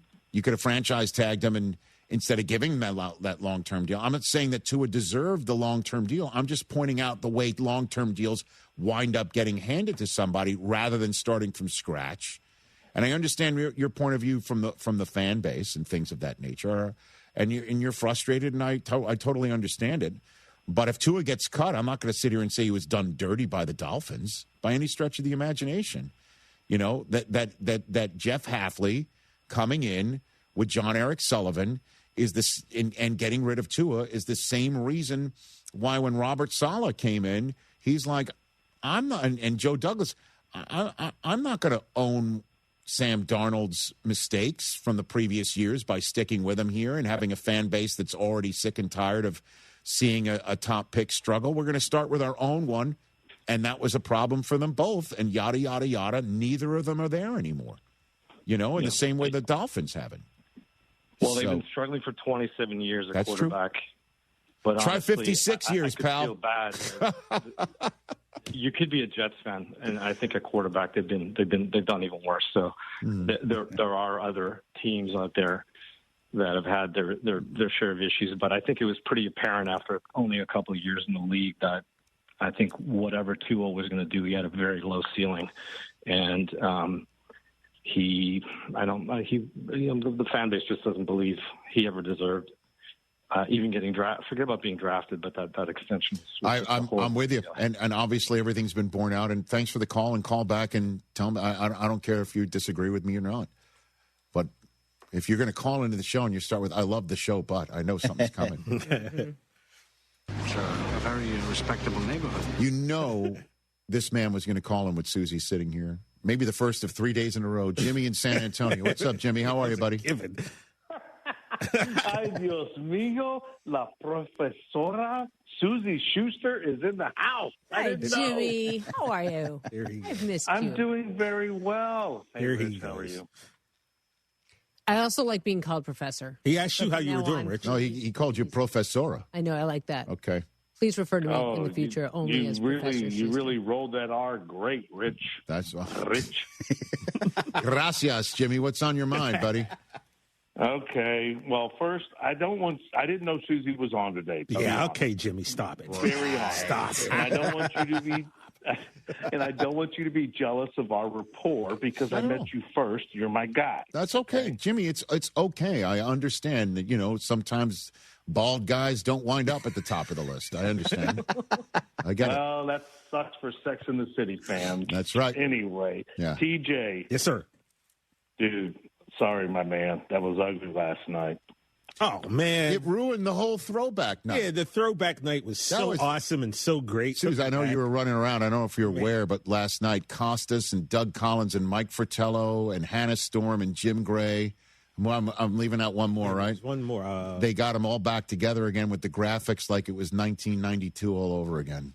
Oh, my God. I was in New York pretty when cool. they were talking about it, and Peter Vesey was furious. Yeah, he did. Oh, he was the only one not. Yeah, him and the Now mod he's back. weren't there. Oh. But, yeah, it was amazing. And then the Spurs. They didn't need a Jordan interview, so. Yeah, then the Spurs jumped out 9-0, and then it just went off. It was over. Okay, so what it reminded me of, throwback, the NBC, it reminded me of the 99 finals, Rich, where that aired on NBC, and that was a great year for my team. I'm sure it was. Oh, by the way, Isaiah Thomas was the other one I forgot to mention. Oh, yeah, he was there, yeah. Zeke was involved in it, too. So. Okay, so here's my Spurs take, which is the problem for the NBA and those of us that love the Spurs. It's a problem for the rest of the league. It's not the Spurs. We're a year ahead of schedule by far. Everyone knows that. Right. It's the Atlanta Hawks picks because we have a swap rights with their pick this year, and then we have their 2027 first-round pick unconditional, just take it. What if the Hawks get a top 5 pick this year, and then all of a sudden they suck again and get a top 10 lottery pick next year?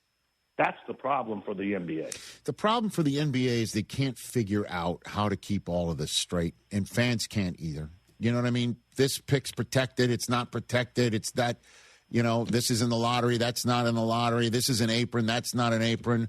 Trae Young, hey, he's on the Washington Wizards, except he's not going to play for a month and a half. And then when right before he plays, he gets ejected from a game. You know what I mean? But at the end of the day, Jimmy, we're now in the rubber meets the road portion of the regular season. Now there's just a month to go. Now we're going to find out who's in the playoffs. And then, the NBA at some point is going to have to figure out how best to make their regular season feel relevant to fans. You know what I mean? Okay. Like we just got to figure that part out. And I don't think the in-season tournament where we're changing the court's colors and whatever really does scratch that itch very well. But at the end of the day, the playoffs are going to be lit. It's going to be intense. There's going to be some really great players out there, including your team. It's going to be great to watch, Yeah, but your Knicks have our number, and we have Oklahoma City's number, and then the Cavaliers are now in the mix. So I don't know who's going to come out the winner this year, to be very honest. I know. What's great about I know who it is, Jimmy. I know who it is, Jimmy. Get ready for it. Who is it? Get ready for it. It's the Celtics. Oh, damn it, Brockman. So, Jimmy, get ready for it, man. Clip that. I do not want B-Man to be happy unless it's about his son. That's it. Thanks for the call, Jimmy. Appreciate it. Thanks Bye, for chopping guys. up. I'll see you tomorrow, Jimmy. Bye, Jimmy. Tequila for everybody. Get ready for it, right? Get ready for it. You know it. I know it. Like American people know it. I said it yesterday. My worst fear. Get ready for it. No, I don't think. Steel yourself, sir. Oh, yeah. I got hope. Which is what? Anybody else? OKC Thunder repeating. It does seem like Tatum's coming back. Oh, yeah. And he'll get just enough. You know they're going to handle it perfectly. He'll get just enough minutes, just to get enough sea legs, get enough air in his lungs to get ready. They're only 4.5 back now of the Pistons, 5 in the loss. The Knicks have 40 wins, which is amazing. You know, the top 4 are going to be who they are. And we'll just see what you think the Celtics are concerned about taking on anybody from the Magic, Heat, Hornets, or Hawks? Probably not. The Hawks might be one of the, I just went higher register, might be one of those teams that suddenly catch fire and, can do first round damage to somebody, I guess. But at the end of the day, the Celtics are 21 over right now, and they're going to get Tatum back, and just get ready. That's all. You okay over there? Nope. I already brought you Pepto-Bismol. I know that. You're like, is this why you're... I haven't cracked it yet. Nope. But I'm getting ready for it. Yeah, I mean... But you understand what I'm saying? Like the regular season at this point in time, it's just been, we're getting to the now. And the now is when it's getting really important. And who's going to go into these playoffs hot and who's going to go into these playoffs healthy. And the seedings kind of don't matter. You know how the Clippers every few years... They're just like, it doesn't matter if we're 3, 4, 5, or 6. We don't care. Yeah. And then it really comes out to bite them anyway. Yeah, then it does matter. All that matters is O'Shea Jackson Jr. is making his way here, and we'll talk about how Luka and J.J. Redick apparently don't like each other. Yeah, it doesn't. Even though J.J.'s like, we kind of like each other, and everybody points out that we don't like each other. And that started a 3-game win streak, that moment that apparently we didn't like each other. And it's kind of like us with Del Tufo. People think we don't like him. Is that right? But we do like him, but sometimes... But overall... Wait a minute. It's not... And Del Tufo load manages himself. That is a great point. You know what I mean? He's going to be load I'll be there on Tuesday. No, wait a minute. I got to go to the dentist. And then he shows up right after the show anyway. After the show's over, yes. By the way, that happened, Suze. Yeah. Yes. Everything ready. He calls up Jay Monday night, 8 o'clock. Yeah, 8 Got to go o'clock. to the dentist. At night. Because, as you know, that's when you make dental appointments at at 8 o'clock at night. You're able to get in that late. While he's in his suite at the Kings game, I might add. Okay, right? And he says, you got to work tomorrow. Jay thankfully does. And then at 12:01, who walks in the door? Yeah, at 3 o'clock Eastern. 12. What was the reasoning? What was the reason? Doctor's appointments. No, but why show up at 12:01? Great question. I wasn't here to bring donuts yesterday. I know. Well, is he in any of the next 2 days? No. Okay. What do you want for breakfast tomorrow? We're all set. Eggs. Okay. Let's bring out Blair Underwood. This is going to be fantastic. We got a great celebrity true or false for him. And the movie Youngblood is coming back. Don't go anywhere. Bloods. In a world in need of a hero, one man rises to the challenge in style. He is just driving the kids to soccer practice. Make every day feel epic in an all-new Hyundai Palisade Hybrid with up to an EPA-estimated 619 miles of range on select trims, advanced tech, and class-leading interior space. Because when you're hauling kids, gear, snacks, and backpacks, space matters. And so does comfort. Just make sure they keep their cleats off the seats. Visit HyundaiUSA.com or call 562-314-4603 for details. My name is Whitney Allen, and I'm a widow. My husband, Ryan, died. We never thought we'd ever have to use life insurance, but the unexpected happened. With Ethos, signing up was fast and 100% online. You can get a quote in seconds, apply in minutes, and get same-day coverage. No medical exams, and you can get up to $3 million worth of coverage. I'm grateful we were prepared. Get your free quote at ethos.com/game. That's ethos.com/game. Paid spokesperson. Time spent on application may vary. Online health questions required. It's time to get amped up for the tournament. ESPN Houston is bringing the madness with our Bracket Madness contest, presented by Golden Nugget Lake Charles and supporting sponsors Two Creeks Crossing Resort and Republic Boot Company. Listen for your chance to fill out a bracket and score big prizes, including the grand prize, a 2-night stay at Golden Nugget Lake Charles, plus a $200 food and beverage credit. ESPN Houston's Bracket Madness contest, presented by Golden Nugget Lake Charles and supporting sponsors Two Creeks Crossing Resort and Republic Boot Company. Hey, Red Nation, you can watch the hometown team anywhere, but there's only one place where the rally starts. Tom's Watch Bar Red Nation rallies at Green Street, your new Friday and Saturday home game destination. Tom's comes alive with DJs, giveaways, and more. Headed to the game? Park free at Green Street with Tom's Validation, and then celebrate after the game at Tom's with post-game drinks and highlights on 65-plus screens. Red Nation rallies at Tom's Watch Bar, presented by Green Street. Visit tomswatchbar.com/Red Nation rallies.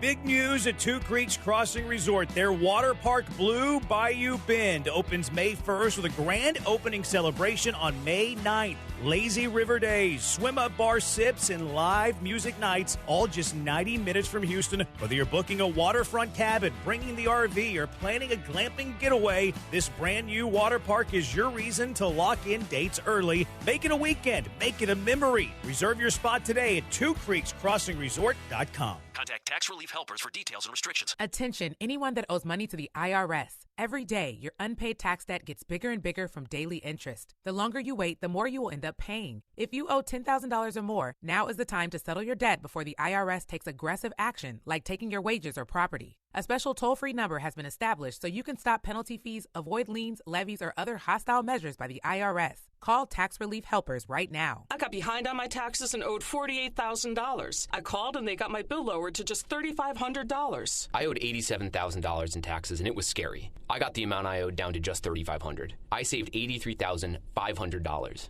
If you owe money to the IRS, don't wait another day. Your tax debt gets bigger and bigger from daily interest. Call right now before the IRS enforces liens, levies, or other aggressive measures. The call and consult are absolutely free. Call now. Call 800-849-4957. 800-849-4957. That's 800-849-4957. Hey guys, Lance here. Aqueduct Plumbing Company, they've been helping our 97.5 listeners for years, but why Aqueduct Plumbing Company, you ask? Well, many of the other well-known companies charge exorbitant prices, even for routine leaks and stoppages. Not Aqueduct Plumbing Company, and they give free estimates for repipes, tankless water heaters. They're the ones to call if you need a gas line installed or moved. They can do it all so that your gas never runs out. That's aqueductplumbingcompany.com, aqueductplumbingcompany.com.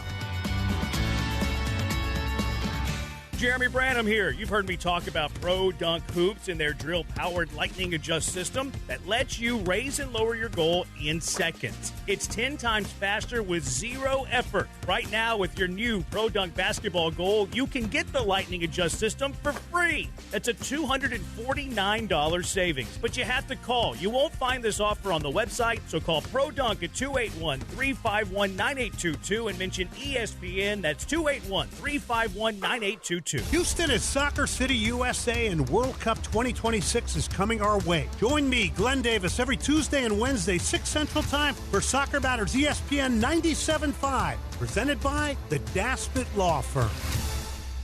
Join thousands of other screaming fans for an in-person experience you have to see to believe. NCAA March Madness. Attendance is encouraged. Passion is mandatory. Buy your men's basketball seats today at ncaa.com/MBB tickets. Attention, fellow conservative investors. What does the name Reagan mean to you? It stands for being the ultimate conservative. It also stands for the Reagan Gold Group. Do you see storm clouds approaching? The stock market hates uncertainty, and there are plenty of reasons to be concerned. High inflation, unstable debt, and economic uncertainty are just a few. You have car insurance, homeowners insurance, and life insurance. But do you have insurance for your retirement savings and your 401k? We urge all fellow conservative investors to learn about the one asset that could help ensure your nest egg doesn't crack under economic pressure. GOLD. Gold. Call the one name any conservative investor needs to know know about. Reagan Gold Group. 800-414-1657. 800-414-1657. 800-414-1657. That's 800-414-1657.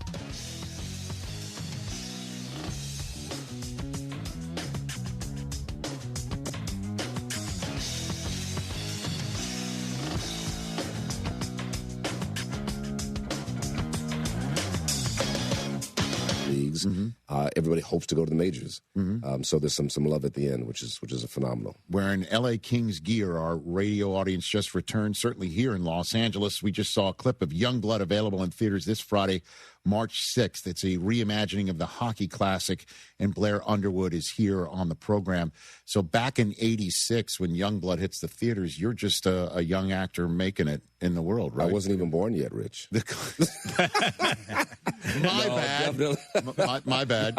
My bad. No, definitely. I had just moved to New York in 85. I had just started my career. Okay. Actually.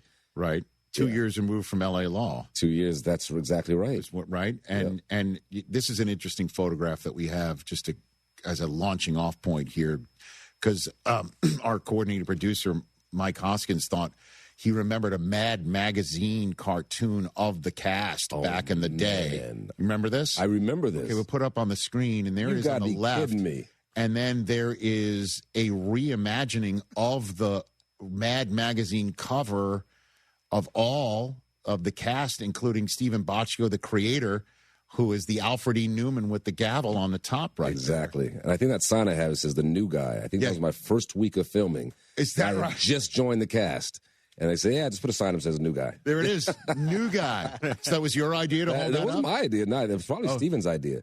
Who is one of my favorite people, by the way, Stephen Bochco, of course. Right. We were saying. I was talking to you beforehand. Susie and I got to know him and Dana, his wife, and for years. And what a legend. And so that's your first TV job? No, essentially, it's a major starring role, I imagine. Definitely. Right? I'd done the Cosby Show before that, but that really changed my life. You know, his decision to cast me affected my life and career to this day. I mean, it's 40 years later, and doors are open now because of the success of that show. And of course, there was Hill Street Blues before that, of course, and then LA Law on the heels of that, and like you said, at his home, he had 400 Emmy Awards. Yeah, honestly, you go in there, and he told a story about the first night that I'll never forget this story. He told me that on the night that Hill Street Blues was nominated for a gajillion awards, and he won so many that night that the show hit, and he won so many Emmy Awards that he was double fisted with them. And he lowered one Emmy and stabbed himself in the leg with it. Because those wings are pretty darn sharp. Yeah. You know, that he just forgot how many he had in his hands, and he just wound up accidentally stabbing. But when you see that photograph of you with the cast, what do you think of when you see that? Man, I think of a simpler time. It was the 80s. I think of a different industry. I think of this young kid who just had dreams of kind of coming to L.A. and having success, and that was the number one drama on television. Sure was. When I say change my life, that's what I mean by that. But look at that cast too. Look at Jimmy Smits up there in the front row. Hamlin, Richard Dysart and Susan Day, and and Stephen with the gavel. The judge. The judge. Here comes the judge. Here it comes. So we have a game called Celebrity True or False. Yes, of course. We'd love to play with you here. We'd like to know what's true or false about your career. All right. Here we go. Making me nervous here. No, don't be. Celebrity True or False with Blair Underwood. We've got some terrific production value that goes along with it. Hit it, please. All right. Celebrity True or False? You can't handle the truth. There you go. That's our production value. All right, first one. This is one of my favorite ones we've ever had here. True or false, Blair Underwood? You went to a lion tamer's boot camp for 2 weeks in an attempt to land a role on Circus of the Stars. That is very true. It is absolutely true. Come on. But I will tell you what was funny about that is they didn't know they had never had a black lion tamer. So they said, these lions might eat you. So you have to I had to fly to Texas and get in the cages with 9 lions.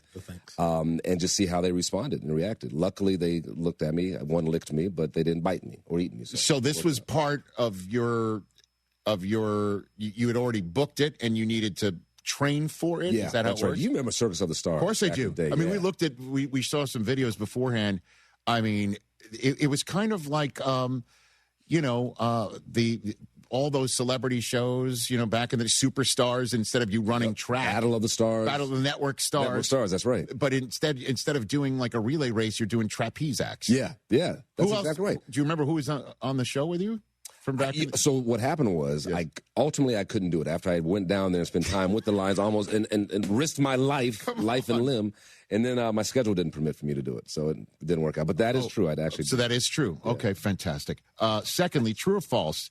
You left Carnegie Mellon early to join L.A. Law, right? Is that true or not? I just left because I couldn't afford to stay. L.A. Law happened. Got it. It worked out. But later you got a degree writing a thesis about Sidney Poitier after being seated next to him on a cross-country flight. That's very true. No kidding. Yeah. All right, so you're sitting there and like Sidney Poitier is he right next to you? Are you right next to me? I was in L.A. I was in New York doing press to promote my first episode, first week of L.A. Law. I ended up doing 7 years on that show, and I'm walking down the aisle. I think it was Eastern Airlines. Nice. And I turn the corner and I see these long legs stretched out, and this man is sleeping. And you have to understand, I wanted to become an actor because of Sidney Poitier. Yes. So there's like a whole history of wanting to meet this man and work with him one day. And and look at that picture. And I turned the corner and I must have gasped, because he woke up. And I said, Mr. Poitier, I'm a huge fan of yours. I said, look, I got 5 hours from New York to L.A. Let me just breathe, calm down. And he could not have been more gracious. And we talked in that. And I had to, because I had left college, Carnegie Mellon, I had to write a final thesis on what those 3 years had been since I left school. That was going to be my credit. Okay. The thesis ended up being that conversation I had with Sidney Poitier for the last 3 hours of that flight. But he became a mentor of mine, and he became very supportive. Every live theater performance I did, he was there, always supportive, and just could not have been more gracious. He was a prince. The greatest. I mean, sometimes you'll see online, famous people in an airplane setting, and you get to choose who you'd want to sit next to. It's just as a game, right? Yeah. I mean, out of all the people you could have been sat next well, and Sidney Poitier, insane. Also, remember Hal Holbrook? Of course. Great character actor. Yeah, he was an actor who my mom would always point to when I was a kid, and she said, I hope you're that kind of actor. She didn't remember his name, but she said, what I know is whenever I see him, he'll be in a quality project. Yes. He's a quality actor. Yes, sir. So he was sitting right behind us. Just coincidentally, and they're talking. I'm like, wow, what a flight. Sidney Poitier, man, what am I doing here? What a flight. So, no, that was amazing. Oh, my goodness. All right, next up, true or false, your L.A. Law role once led to an invitation to Harvard Law School, where you met the president of the Harvard Law Review named Barack Obama. That's very true. Oh, come on. That's amazing. Right? You like that one? Yeah, I like that one. Susan like that. I like it. So, okay. Really? That's man. my follow-up. Because my character that Stephen Bochco created was Jonathan Rollins, who was president of the Harvard Law Review. And because of the Harvard tie-in, like the L.A. Kings, people said, okay, let's connect you. So they invited us to Harvard Law. Yeah. I went there, and everybody kept saying, you have to meet this guy who is the first black president of the Harvard Law Review. And I met him. I remember we all went out to dinner, and that was it. When he runs for president, the New York Times is doing an article on him. And he said, because of L.A. Law and the popularity of the show, he said, everybody calls him, Jonathan Rollins. He said that in the interview. Come on. So they call my manager's office. My manager says, is that true? I said, wait a minute. That was that tall guy with the big ears? That was Barack Obama? So that's very true. Because I was going to ask, when he starts, he gave the speech when he was a senator at the Democratic National Convention, where that's when he began to really rise. That's right. And then he runs for president. I was wondering, when you put two and two together, that's how you put two during and two the campaign. Yeah, and I ended up campaigning for him and was invited to the first state dinner and got a chance to see him as president, which was just an incredible journey and victory in that respect. Damn, L.A. Law really opened some doors. I'm telling you, it opened a lot of doors, man. Next up, true or false? I love this one too. This is a great one. You're directing in certain person's narration in The Second Coming. You try to give him some pointers, but realized he didn't need it because it was James Earl Jones. That's right. That's right. I really didn't think about giving pointers. I figured I probably should, but maybe not. Come on. He's doing narration. You really thought for a split second, do it this way, do it that way? That was my first time directing. I said, I should probably give him some direction. And he said, give me any kind of direction you want. Okay. We ended up doing a project together. And I remember one of my favorite all-time sports movies is Field of Dreams. Sure. Of course, that he was in. Yes. And I said, Mr. Jones, I love Field of Dreams and that one scene, and of course, stupid me, I'm imitating him to him. And I said, when you say people will come, Ray, people will most definitely come. And now I had never thought of this, and he laughed and he said, what was it you liked? You liked the sexual connotation? I said, no, dude, I didn't even think about that. I was just saying I liked the way your voice worked. He was a funny man. Didn't he say that? I'm trying to remember, TJ, when we had some of the folks from the Sandlot on the show, and he tried to scare the kids at one point, saying, "I am your father." Like, right. He did some Darth Vader, like Luke, some Darth Vader stuff. Yeah, man. He was a great man. He had passed, I think, last year. Yeah, just recently. Yeah. All right. Yeah. This is the last one. You'll like this one, Suze. True or false? In Sex and the City, the giant "I love you" cookie that caused Miranda to break up with you was real because you kept eating it for days after the scene. All of these are true. Okay. So, not only was it real, they had 5 on the set. You always have to have a backup, of course. So we used 2. I took 3 home. And they were like, I'm telling you, it must have been like 3 feet in diameter. Mm-hmm. It was huge and very good. It was. Good to me. What was it? Oh, what type of cookie? It was a chocolate chip. Chocolate chip cookie. I'm sorry. I'm sorry. I should have asked you. It was in the kitchen. She went into the kitchen. She started shoving it in her face, and that was the dumbest breakup Miranda ever had. I want you to know that. Thank you, Dr. Susan. Robert Leeds is a legend. And, I mean, to choose Steve over Dr. Robert Leeds? Really? I love it. Thank you, Susie. I'm still smarting on that one. Me too. Yeah, I know. Me too. But then when Steve goes upstairs, or was it her? She went upstairs, and then you had 2 ladies in there? That's right. That's exactly right. So I got payback on that, right? Just saying, I mean, we could really go down a rabbit hole now. Could that have what turned her in the future? I don't know. Just saying, a lot of things. Connected a lot of dots. Oh, connected connected some here. serious dots there. That's right. I think she was traumatized after that. Yep. Yeah. Yep. I love that you remember that. Did you meet any Knicks through that process? We did, yeah. Since you played the doctor of the Knickerbockers? The Knicks, yeah. We shot one scene when we first meet, actually, at Madison Square Garden. And there's some Knicks that day. We got a chance to hang out a little bit. Okay. Yeah. Okay. Do you have any follow-ups, Suze? I mean, honestly. She's there. She's watching. She doesn't know who's playing. He looks across the court. He gives her like a little wink. She goes, "Oh, my God, he's looking at me." But I don't watch the show very much. It's like your national anthem. I'm loving Literally that. was. Like you lived in New York City at the time. I know. You must get that quite a bit. What do you get the most? Last night I'm talking to this young kid, the son of the director. He's like 18. He's telling me all about Sex and the City, but he says, this generation now with streaming, they're rediscovering that, and it's a whole new generation that's now kind of dialed into the show, which is very cool. Well, you're dialed because in. It's just as relevant as ever. I mean, it's got characters who are lonely that are searching for a there. Yes. And it's also about your real first crack at independence. If you watched it from the beginning, that's really what it's about. It's about cookies, too. In many ways, metaphorically and literally. Big giant chocolate chip. Big giant She cookies. sat there over the trash can, shoving it in her mouth. I'm like, stop eating. I love that. That's exactly right. What are you, insane? This gorgeous guy's asking you to marry when you're eating a cookie? Just marry the man. Where's Magda? Clean up the stuff. Come on.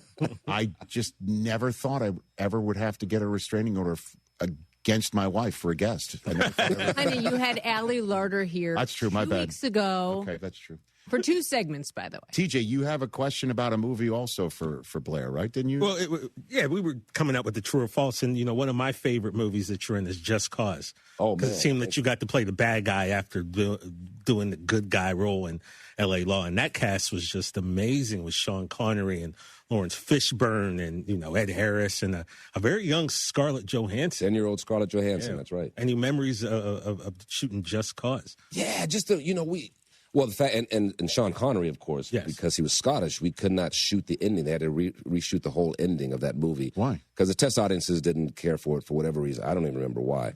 But we had to shoot the whole ending back in London, because we shot it in Miami, in the Bahamas, because Sean Connery could only spend so many days in the United States because of his Scottish citizenship. Right. So, no, it was just cool, man. They rebuilt this entire swamp, like the size of a football field, 100 yards, man-made swamp. And we shot that entire scene there at where he shot James Bond for years at Pinewood Studios in London. Really? Yeah. So you're that was shooting cool. on this.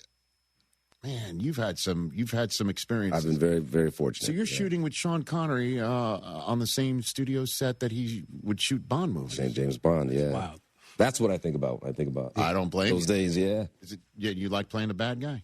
I love playing the bad guy because, again, that L.A. Law was 7 years of my life, and it really established certain roles. Sidney Poitier was a template of the kind of characters I wanted to play, but to kind of flip that on its head, Just Cause allowed me to do that, and then the next 20 years of my career was a lot of bad guys or in between where you don't know what to expect, which is great. Well, congrats on everything going on with Youngblood. Let's talk about your book before I let you go, sir. What Susie was saying just about Sex and the City, how it was really about the independence and people finding their independence. Yes. That was my mom. She was in the 1950s, moved to New York City to pursue fashion designing. Mm-hmm. She loved the TV show The Marvelous Mrs. Maisel. Partially because of that. It's a great woman show. in the 50s, finding herself. Uh-huh. So that's why the subtitle it's called A Soldier's Wife, The Marvelous Mrs. Marilyn A. Underwood. Oh, that's wonderful. And I should tell you, Soldier's Wife, I was doing a soldier's play on Broadway. Mm-hmm. This was her last hurrah, right before the pandemic, 2020. She got dressed up, her last time kind of going out before she passed in October 2020. Mm-hmm. And she meets Tony Shalhoub, who's from the cast of The Marvelous Mrs. Maisel. Yeah. And that's all she wanted to say. She comes backstage. I'm her son. I'm starring on Broadway. It's opening night. All she wants to say is, I just met Tony Shalhoub. So it was just appropriate, that we subtitle it The Marvelous Mrs. Underwood. I love it. Yeah, so please, it's on Amazon now. Pre-order it. It's available April 14th. Yes. So it's a love letter to her. And anybody who has a mom or loves their mom, it's for you. Well, did you learn anything? About her? Oh, man, Rich, I tell you, I learned so much about the woman I never knew before she became my mother. Because it's taken from so many interviews from friends, and she was a businesswoman too, so a lot of audio interviews. But I didn't really know this young lady, this teenage woman, who existed, and it was incredible before she gave birth to myself and my older brother and two younger sisters. And again, it's called A Soldier's Wife, My Mother, The Marvelous Mrs. Marilyn A. Underwood.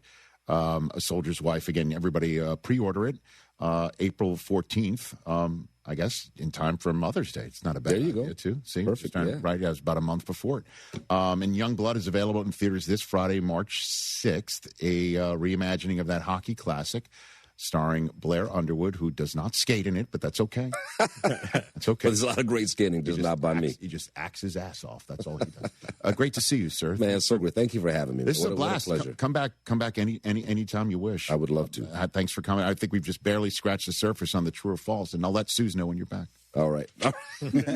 Right? We can go through the whole episodes of Sex and the City. Anything else before I let Blair go? No, I feel pretty good about this. Okay. Great to see you, man. You too, Rich. Blair Underwood right here on The Rich Eisen Show. We're back with O'Shea Jackson Jr. in a moment. Don't go anywhere. Okay, class, let's begin. Psst, love your boots. I just sold a pair like that on eBay. Oh, really? Yeah, it took like 2 seconds to list, and they sold almost immediately. I've been selling everything lately. Some chunky boots, a faux fur coat I never wore, and a vintage chair that was more of an expensive clothing rack. I actually bought these on eBay. Wait, are you Kitty Sell Stuff from Brooklyn? Okay, quiet, please. Find what you love. Sell what you don't. eBay. Things people love. It's Rich Eisen for Pella Windows and Doors. Sometimes teams take a timeout to regroup and call the right play. When it comes to your home, Pella Windows and Doors always has the winning game plan. They do it every day, and that's why your neighbors trust them. Visit Pella.com/Eisen today. Right now, Pella Windows and Doors of Houston is offering 50% off installation and no interest, no payments for 12 months. Some restrictions may apply. See store for details. Offer ends March 31st, 2026. John Granado here. You know what the bosses here did? They bought an unlimited corporate membership at East River 9. You know what that means? More golf for me. East River 9 is offering annual memberships for individuals, families, and your business. Unlimited golf, exclusive promos at the River House Restaurant, and much more. Spots are filling up fast. Reach out today to secure your spot. Sign up online at eastriver9.com or call the Pro Shop at 713-913-7033. I'll see you on the links, baby, at East River 9 with our unlimited membership. Howdy, Ags. Andrew Monaco, voice of the Aggies, here for HRMP, a proud partner of Aggie Athletics. For nearly 25 years, HRMP has been protecting the interests of Aggie-owned businesses. HRMP provides comprehensive human resource services, including HR compliance, benefits administration, and payroll. If you're an Aggie-owned business, let HRMP customize a plan to eliminate your HR burdens. Learn more by visiting hrp.net/AGS. That's hrp.net/AGS today. The John Clay Wolf Show. Here's what's going on in the Wolf Pack. Bobo, we appreciate you. Thanks, man. Gigi doesn't. She said, You left me hanging, but whatever. I still love you. And I was there first. You're talking about the show meeting you had yesterday? She's the only one that showed up. Yeah, and I'm sitting there like, yeah, guys, I'm 3 minutes early. Right. What the heck? That was 50-1 odds in Vegas. The John Clay Wolf Show. Every Saturday morning. ESPN 97.5. Oh, and that's a hard foul. Let's listen for the call on the floor. The taxpayer owes back taxes. Penalties and interest are assessed and wage garnishments to begin immediately. The IRS never misses that call. I wonder if they will challenge it. The call is under review. Priority Tax Relief has been called in for a review. Priority is the best in the business at negotiating your tax debt and has even eliminated the debt for some clients. Priority Tax Relief is saving their clients millions of dollars every month. After a careful review from Priority Tax Relief, the debt has been eliminated. No foul on the play. Whoa! That completely changes the game, folks. If you owe more than $5,000, call Priority Tax Relief, and in minutes they'll review your case for free with a direct line to the IRS to see if you qualify for life-changing relief. No more worrying about wage garnishments or frozen bank accounts. Call Priority Tax Relief today at 800-584-7531. That's 800-584-7531. We make your tax relief our priority. Call now. Priority Tax Relief. Wendy's has a new Girl Scout Thin Mints Frosty Fusion with Girl Scout Thin Mints cookie pieces, rich creamy frosty, and a mint chocolate cookie sauce. Which means Girl Scout Thin Mints and Wendy's Frosty, yeah, they're basically best friends now. It's like two delicious desserts just high-fived, snapped a few too many friendship selfies, and then rode a tandem bike down a never-ending road of mint chocolate frosty perfection. So, swing by Wendy's and try the new Thin Mints Frosty Fusion. Limited time only at participating U.S. Wendy's. Progressive knows life takes you in many directions. Bear right at exit 32, then begin to wonder why you never bought a fish tank. In 1.3 miles, you'll realize you've been mispronouncing epitome your whole life. At the roundabout, you will remember you said something at dinner you wish you hadn't and will think about it for decades. You have arrived at your destination, but it turns out there really is no destination and life just keeps going. Wherever life takes you, protect your home and auto with a bundle from Progressive. Progressive Casualty Insurance Company, affiliates, and other insurers. Not available in all states or situations. Hi, this is Harold Gunn. And this is Bill Olson. Texas Outdoor News is the longest-running, most award-winning outdoor radio show in the state for a lot of good reasons. We bring you the latest news and information about hunting and fishing across our great state and beyond. And our guests are who's who from industry, government, and the field. Texas Outdoor News is brought to you by Ford Trucks and your best in Texas Ford dealers. Join us Saturday mornings at 6, Sunday at 7 on ESPN 97.5.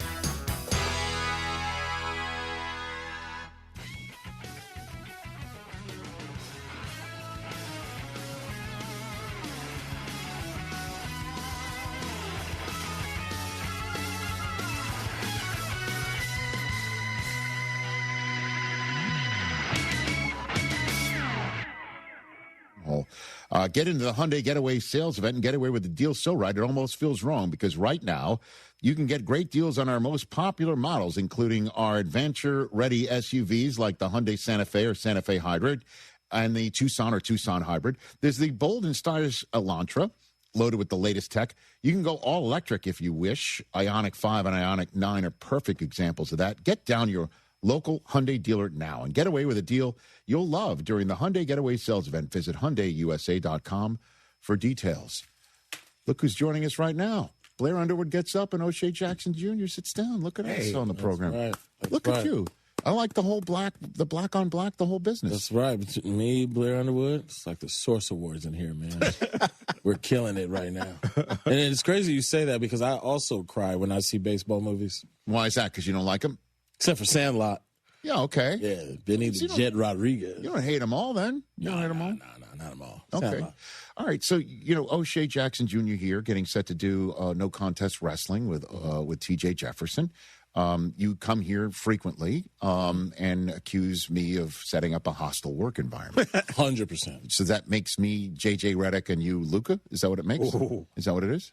Are you the Luka in this and I'm the J.J. Redick? I know I'm light-skinned, but, my goodness, bro. No, Luka? No, I'm just... it's an honor. He is the man. Right? You make plays. 77. You make plays. Yes, I do. What a play did I make? No, I'm just saying I see the head coach and I see, trying to dap him up. Yeah. And he leaves him hanging. Mm-hmm. He's very upset. They're in the middle of a 3-game losing streak. They wind up winning that game and winning 2 more in a row. Mm-hmm. And then J.J. Redick was, before that third straight win last night against the Pelicans, had this to say about the exchange. Yeah, I didn't think much of it at the time, to be honest with you. I don't think Luka did either. He and I have a great relationship. I really value our relationship. And I think those things happen, not every game, but they happen very frequently. And, sometimes you have to rehash them with a player or, as a teammate, sometimes it happens player to player. It's a competition. And, there's 2 guys here who, in this case, are trying to win a basketball game and be on the same page about stuff. And frankly, I talk about player-led teams all the time. I encourage guys talking to me or talking to our coaches and bringing stuff up and telling us what they need. I don't know why it went viral. It felt very normal to me. Okay. Yeah. Nothing? Let me tell you something, Rich. This is the Los Angeles Lakers. Okay. Right? Jerry West, we are the logo of the league. The gold ball, that is the logo of the Lakers, is on top of the trophy. Mm-hmm. We are the league. Everything that happens on the Lakers is magnified just to no end. Mm-hmm. It's going to happen. Now, do I like that J.J. Redick is turning the Lakers into Duke basketball for some reason? Maybe not all the time, but sometimes it works. Mm-hmm. You need a little turmoil right now. Things ain't all good. And if you act like they are, nothing will change. And so, we're headed in the right direction right now, but, I'm never going to sweat. You know me. I'm obnoxious. Okay? This is ridiculous. I think this is so crazy. Yeah. Sometimes a coach and a player will disagree. Can you imagine if there were cameras on people the entire time Phil, Kobe, and Shaq were barking at each other? My goodness. In 2000, 2003? And this whole idea that they have to be friends. They are not friends. They are coworkers. And if Luka doesn't like something that JJ does, let him not high-five him. This is not the Sandlot, you'd love to say. Nice. Right? You like that? Yeah, Sandlot. This is such a non-story to me. Because I covered chaos all the time, and because there was so much back and forth amongst these 3 guys. The difference is Phil would have never acknowledged this. Phil would have raised his eyebrow, right? And he would have quietly made some little remark. But he used to always say, remember when he used to refer to Kobe as uncoachable? Yeah. And had a book or something, rather. He'd send little messages like that, but with the raised eyebrow and the soul patch, and everyone would go about it. On his high chair. But he had rings, though. Yeah. That's the difference. Yeah. Right? He had rings. And he was winning rings. So, at this point in time, what do we have right now other than somebody who's now here in Los Angeles? We're trying to figure out how they're going to win one this year together. You see what I'm saying? Until then, we're going to wonder what. No, I'm only using that just to troll on. To go. I was say this year's a little shaky. But by the way, until they win, you're not wrong. Yeah. Until they win, right? There's always going to be trolls, videos, social media poking, what have you. But there's going to be wholesale changes. We all know that's coming. We got to see Luka take this team on that run with LeBron that he took, say, the Mavericks on 2 years ago. You know what I mean? For sure. Which is entirely possible that happens. The right pieces around them right now, and we're in limbo. JJ came here thinking he was going to have a team of LeBron and AD to work with, and then got gifted Luka Doncic, and so things have to change, and you have to be able to adapt, and we're seeing that right now, and it takes a little bit more time than it would on NBA 2K. I will also like to say I've been coming to this show for 10 years. Mm-hmm. That is the first time I've ever agreed with that desk right there. That is crazy. That is impressive. What a landmark. You are welcome. Thank you. Thank you so much. Vast improvement, huh? Man. Do you have you got 2 cents on this matter? On the what we're talking about, yeah. I don't know, man. I haven't been paying much attention to them because I'm worried about my guys. Worried. Sorry. Yeah, I'm sorry. That was rude. It was very rude. And then hostile. Well, I see a report today that said Daryl Morey was looking to actively try to add Kawhi Leonard to the Sixers, and it didn't happen. And then all we did was we managed to trade away Jared McCain. So, what Kawhi and still can't quit Paul George? Is that why? Is that what it is? If that were the case, he'd be. Is that what's going on? If that were the case, the trade would have happened. So, you know me. Anytime the Lakers do bad, it's great for me. But they're not doing. Yeah, but there's a strike. You can't. You're not going to go far when you. They're 13 games over 500. I get it. They are 13. not.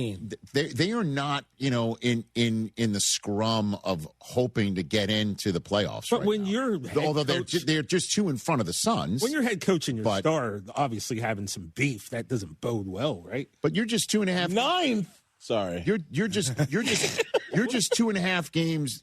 The Lakers aren't 2.5. They're a game and a half away from hosting a playoff. Yeah, but series. Don't you feel like it's the same thing with the Yankees? Like, unless the Yankees are leading, unless they're at the top, then they're losing. Something, yeah. I mean, and that's how it feels. If what greatness does. If you are a Laker that's a good fan, point, though.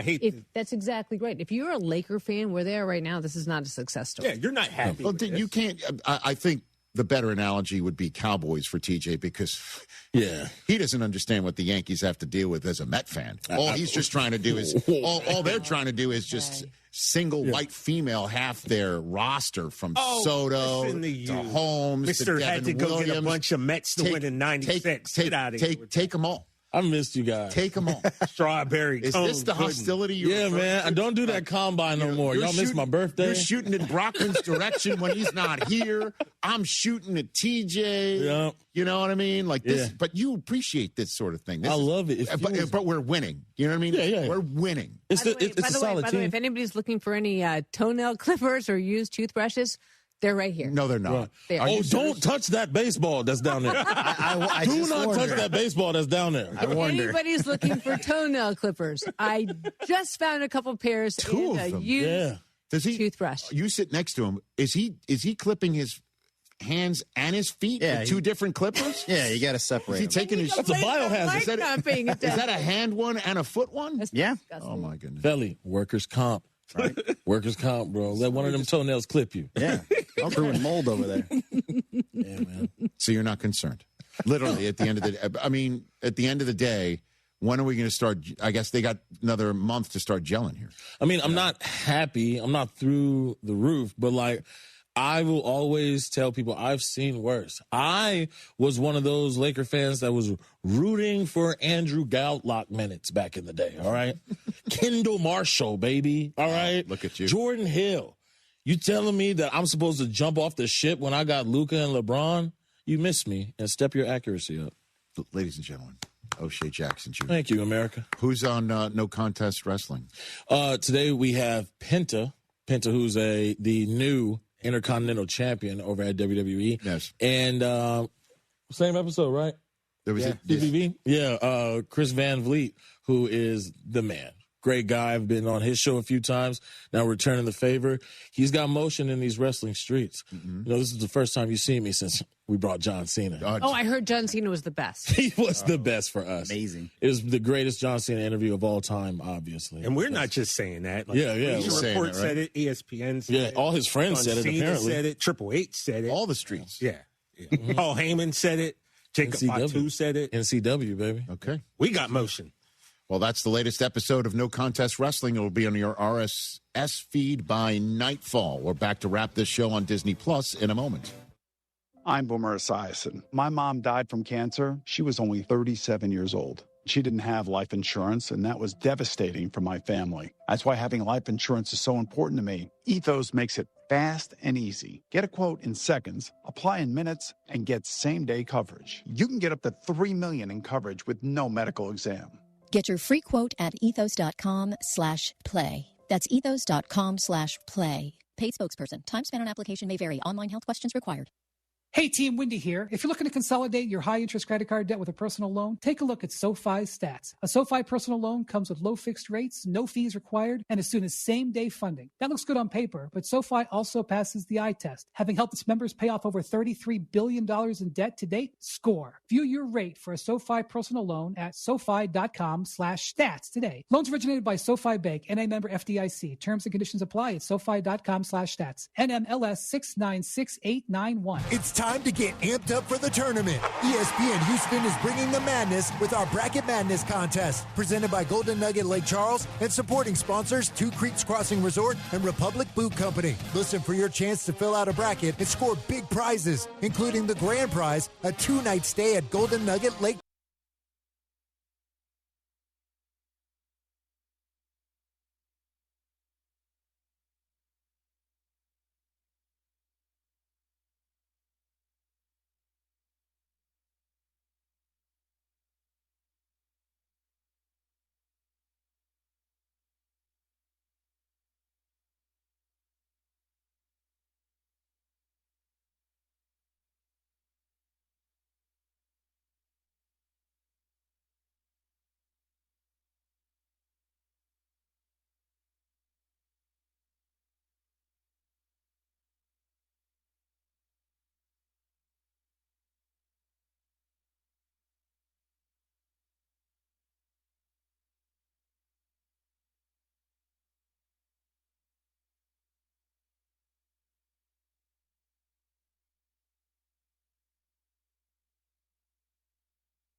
Welcome in to ESPN 97.5. Joe George, Michael Connor, Brian McDonald here with you today as Jeremy Branham is out slacking. Jeffrey Branham worrying about the Cougs, the women's and the men's team today. Double duty.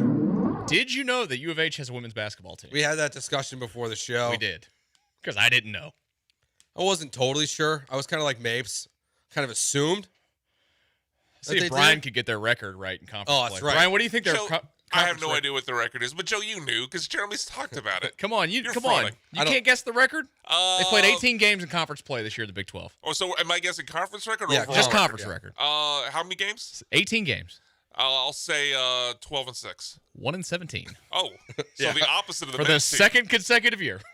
Oh, really? Yeah. So apparently they're not good. So that's why Jeremy's not here to call the worst team in maybe women's. To call the game for a bunch of losers. A bunch of losers. It'll be a one and done in the tournament. He's got the men's team tonight, so you know they're kind of good. They're all right. We got a lot to talk about today. Hey, look, there's not a lot going on right now. We're 5 days away from the legal tampering period. You don't have World Baseball Classic fever? I mean, I'm going to the game on Saturday. You think it's gonna be sold out? To see Scooble throw 2 innings? Yeah, I mean it is Great Britain, so maybe he could get like 3 innings out of it because Trace Thompson might be their best player. Him and Jazz Chisholm.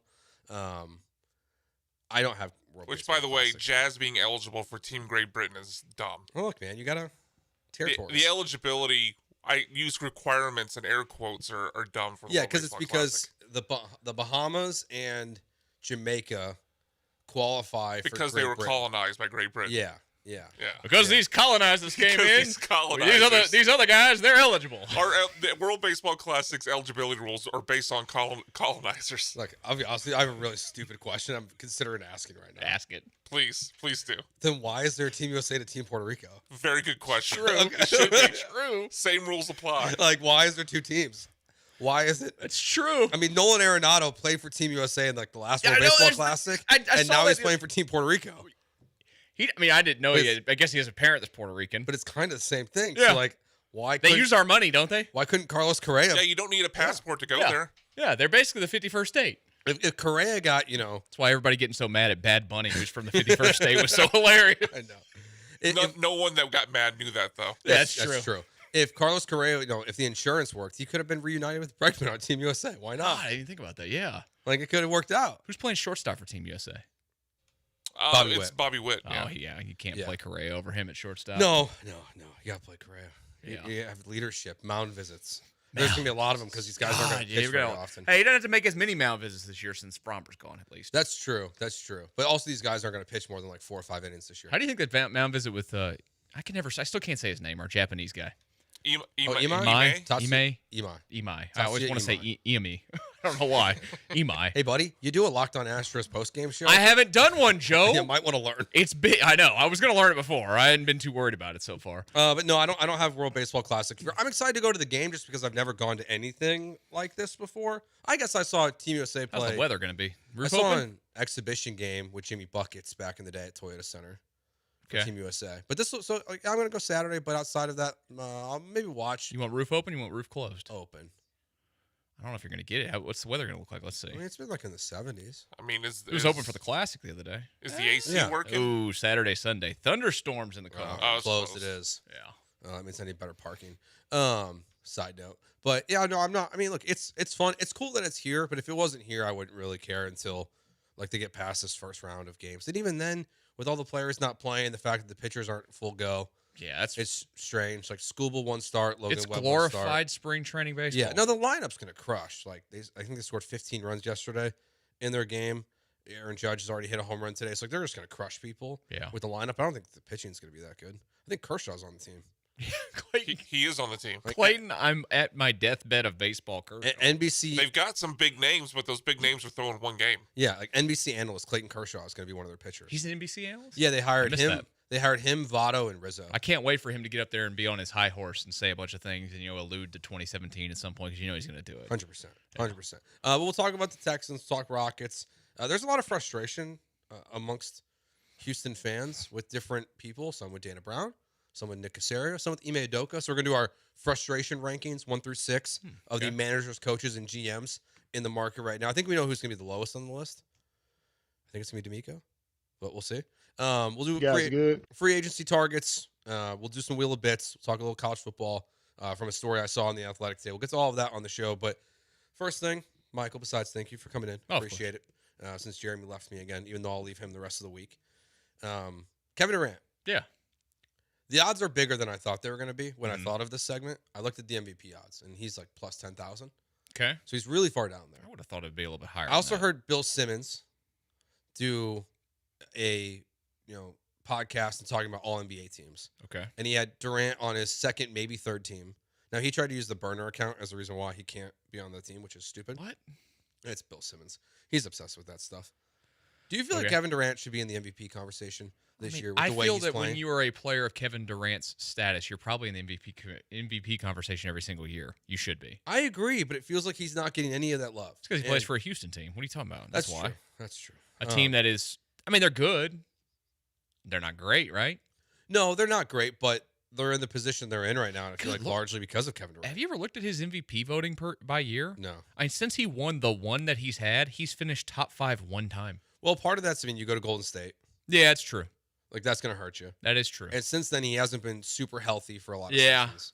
I mean, what he's had, this is going to be the most he's played probably in a season in forever. No, 2023, 2024, he played 75 games. So, and last year, the year before, he played 62.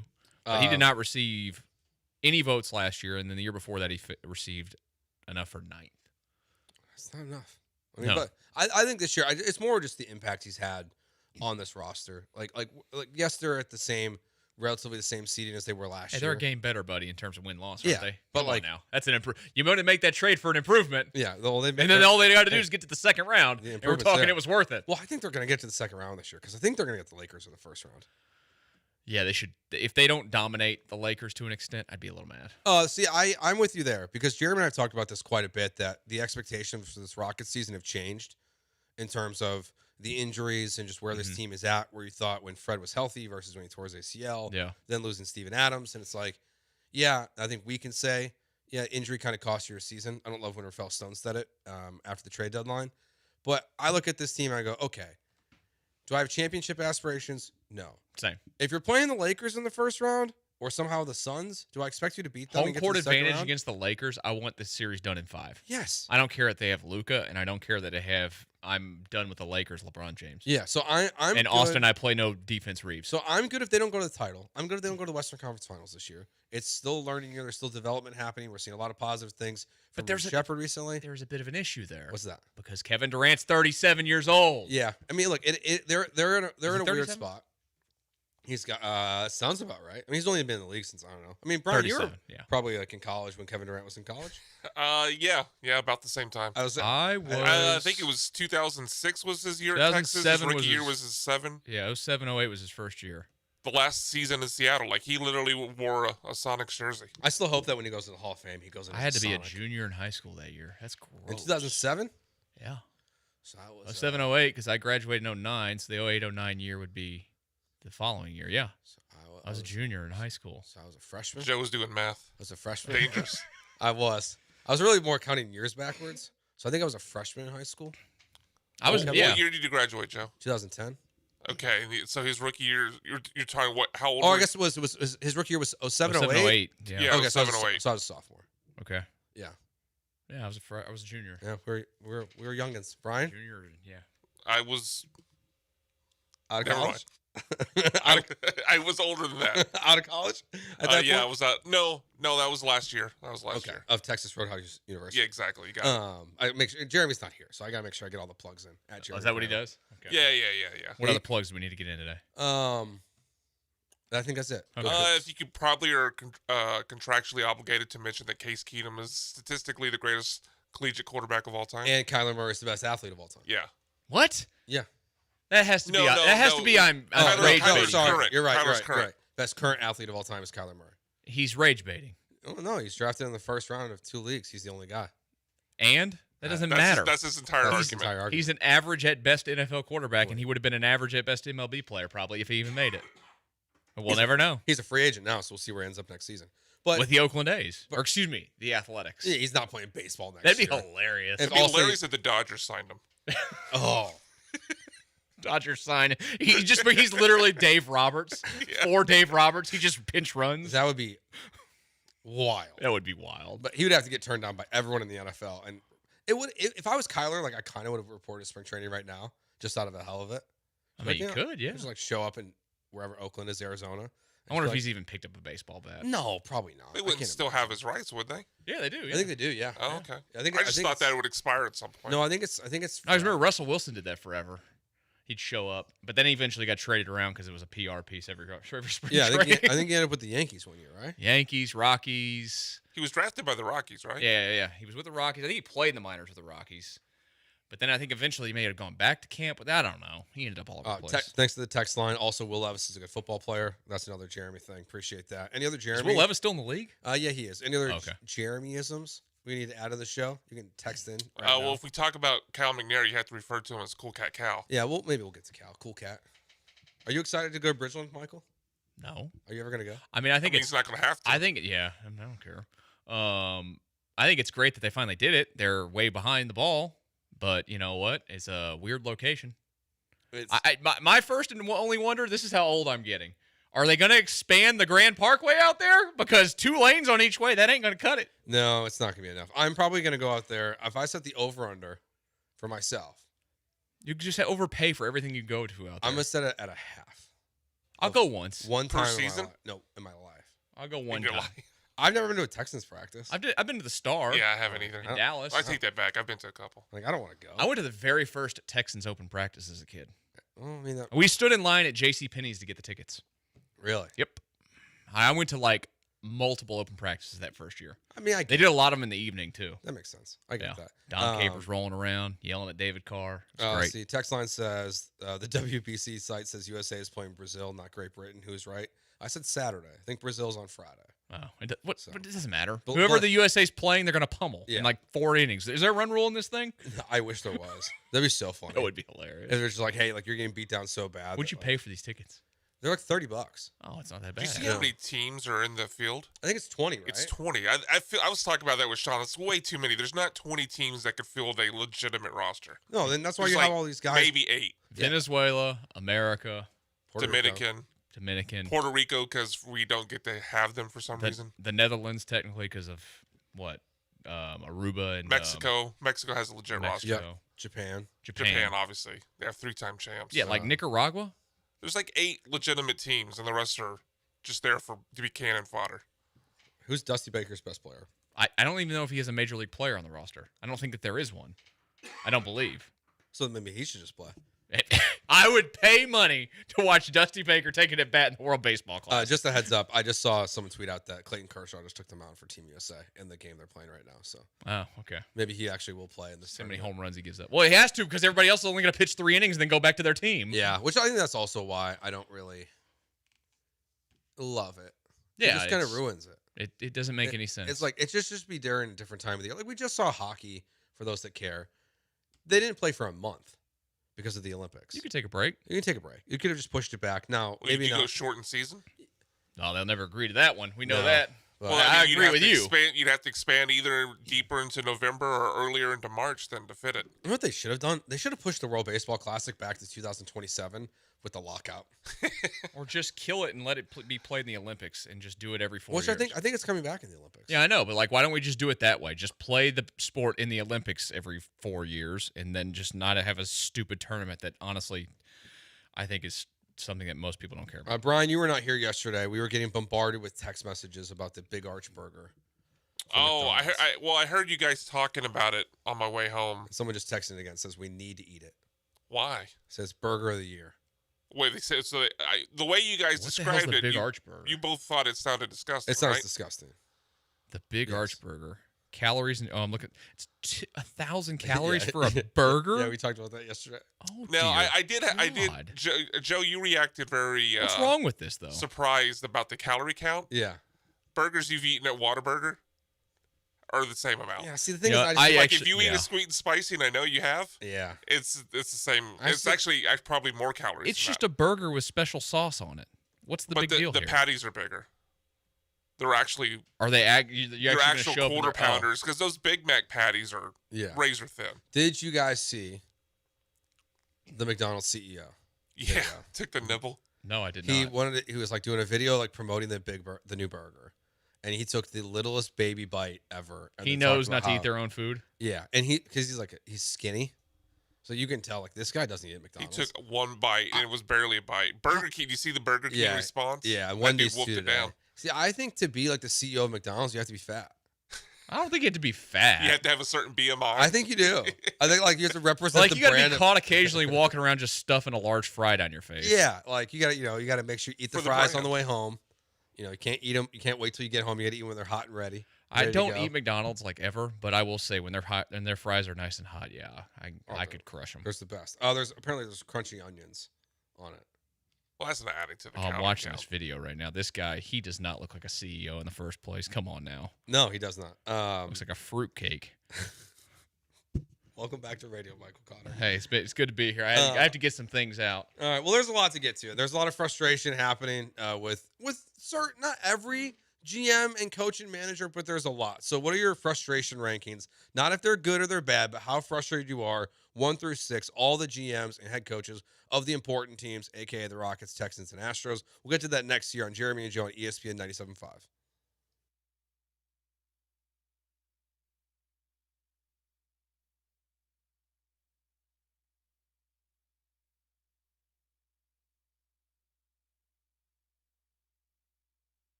You're listening to Jeremy and Joe. On ESPN 97.5 and the ESPN Houston app. Live from the Huntington Bank Studios, here's Jeremy Branham and Joe George.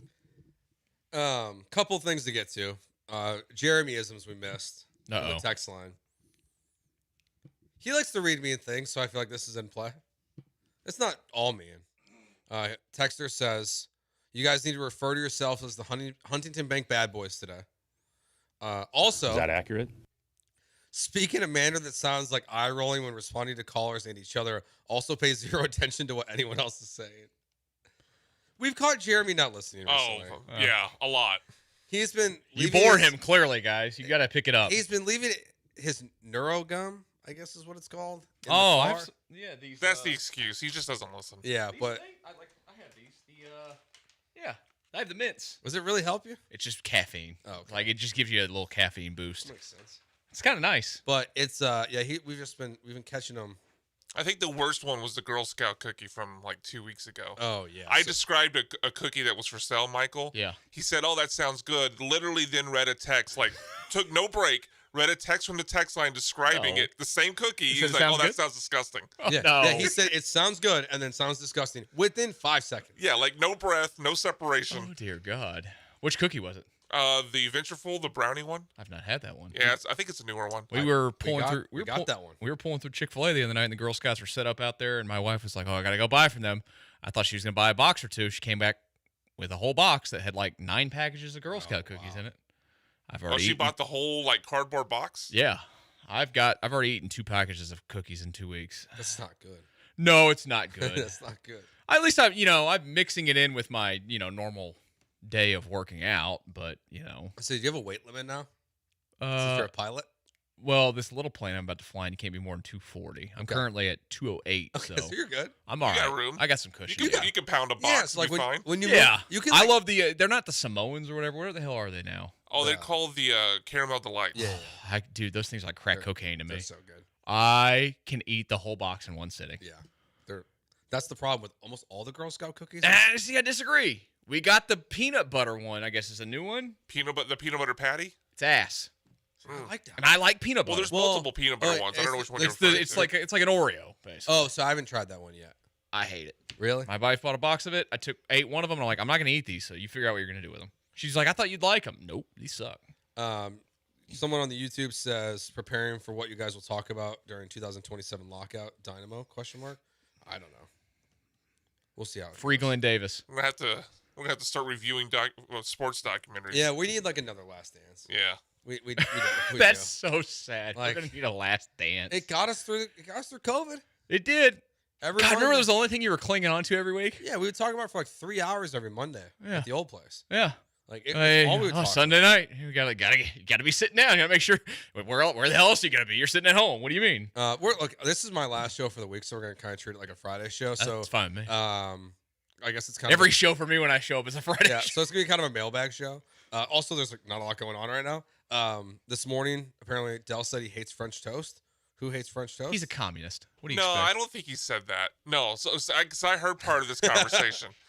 Dell like brought up like apparently people instead of like soaking the bread in milk will soak it in vanilla ice cream, and then John tried to add in like different flavored ice creams, and Dell told him that wouldn't be French toast because it's not the same flavor as the original. That was the whole discussion. I will say French toast is like I don't make it. I don't it's get it a lot, overrated. but it's good. it's like I love it. I've ordered it maybe once. Like if in it's the last like 2 years. if I go someplace and it's that or waffles, I'm having waffles. Yeah, it's at the bottom of the list. Like, Okay, I'm going pancakes. I would go pancakes over French toast. See that's why I never end up ordering it. I'd just rather have a waffle or pancakes. Tried I took a try at the other day and I did it. I made Japanese style pancakes. You ever done that? Nope. A little bit of work. What's the difference? Oh, they come out like this. Oh, thick. really thick? Oh my God, they were so good. It's a little work, but You it have was to- it was worth it. You you have to have like whip the egg whites Okay. to where they like whipped. They looks like whipped cream basically, and you gotta let it sit. And you put the pan on top and you just let it rise, and it just rises up with the steam, and they're that freaking thick. And man, they were good. But apparently, the texter says he said, then I hate French toast. That's what the texter says about this. I don't know. The conversation I heard this morning, he was in support of it. He was against John's alternate flavors he kept trying to put in. Yeah, John's a diabetic, probably. Who cares? Yeah, he's got his Coors Light. Does he soak his French toast in Coors Light? That's exactly what he does. If he doesn't, he should now. Yeah. Instead of maple syrup on top of Coors Light. You got to try it at least, right? Like, you have to be on brand at some point. All right, frustration list 1 through 6. GMs, head coaches in the market. We can go most frustrating right now. Who you're most frustrated with the least? I will forever be most frustrated with Dana Brown. What is it about this offseason that's frustrating you the most? Is it everyone's pushing. I saw Rosenthal was on the channel Ken Rosenthal today. is a hack. I used to have respect for that guy. He's turned into such a hack. Yeah, they're really pushing this Paredes thing. Doesn't work. I told Jeremy yesterday my theory is that it's coming directly from Scott Boras at this point. Oh, absolutely. Because Rosenthal just happens to coincidentally drop this article about how it's untenable. Yeah. The same exact language that Chandler's Ken Rosenthal will never be seen in an Astros clubhouse and doesn't have a clue what he's talking about. But he's in Arizona where Scott is with Team USA. Yeah. So he's a hack. I think it's more. Now, so the only caveat to that could there be one of the two Astros infielders that are represented by Boras saying that it's untenable? Like, could it be Correa or Altuve? I doubt it because there's no way. I don't think it is. Like, I think it's going to be fine this year. But why is Dana Brown number 1 on your list? Because I don't think that he has lived up to anything that he said he was going to do when he got here, which was sign young players to extensions. 100%. Like that's what he's built as. He literally said it, and he's signed Christian Javier, and I will forever hold that against. I also thought he was a terrible hire from the jump. I think you went away from what made you great. Analytics. I'm not saying that they don't use analytics because they use analytics still, but he is the exact opposite of that guy. He's a scouting director. Yeah. He is a glorified scouting director that was given a GM job for no reason. Yeah, I think, too, like, we've talked about this a little bit. When you look at some of the guys he's been drafting, like, there's a very clear pattern of high strikeout rate, high home run rate. Yeah, and that's not what made the Astros great. The in-between is just not there. So I'm with you. Dana Brown's number 1 on my list, and for it's a lot of the same reasons of you, is over-promising, under-delivering. Completely. I'm also just exhausted for 3 straight off seasons about them adding a left-handed bat and not doing it. Yeah, I mean, like you said, he over-promises or talks things up and then never does anything about it. So he has to be number 1. Yeah, I don't think he's coming off that mantle. Even if they won the World Series, he's not coming off that mantle because I don't think he did a lot to really construct this roster. No. I think at the end of the day, you know who's constructing the roster more than anybody? It's Jim Crane. I kind of feel the same way. Yeah. That it's go get this guy, I want this guy, and it gets done. That's how you got Carlos Correa back. Okay, so I get him. All right. I don't know if that would be I don't know if Dana Brown's number 1 right now. I do think we'll go through the list and we'll probably carry this for 2 segments as we talk about it. But I think Ime is pretty high right now on people's list. Him. I don't feel that way. So when I did my list, I had Ime 5th. So I have Dana Brown 1, Nick Caserio 2. I have Joe Espada 3. Rafael Stone 4, Ime 5, D'Amico 6. I think that's a fair list. I almost put Joe Espada lower on it because I'm not frustrated with him at all because I'm just indifferent. Yeah, I'm the same way. I'm at indifferent this point, with Joe like, Espada. I don't really like. I don't think he did anything that cost him games last year, and I don't think he's going to do anything that cost him games this year. I think we at times overreach on how much a manager affects baseball. Yeah, no, I think they can affect it, but not like as much as people want to believe. Like, I think this year there's a little bit more that is on Joe Espada's plate. If he didn't make the playoffs, he's not keeping his job. Well, I don't think either of them are coming back next year. I think I have my concerns about who the next manager of the Astros is going to be. I think the next manager will be picked by new general manager AJ Hinch. You think so? Mm-hmm. New general manager AJ Hinch. Mm-hmm. Interesting. I heard that like 2 years ago. Why would Detroit run AJ out? It's not an AJ being run out thing. It's a promotion. It's AJ not wanting to be in a dugout anymore and would like to be back in Houston with his family. Yeah. He never left. His family's here. Yeah, look, that was a rumor last year too that was getting kicked around. I've heard that too. Yeah, him coming back to manage too. Yeah, the AJ stuff's always interesting because there's always a lot of people thought there was a chance he was coming back this year. Yeah, I thought that there was a chance. I heard from somebody that there was a chance. But then he re-upped with Detroit. So that would be interesting if they went down that path. I have Ausmus concerns.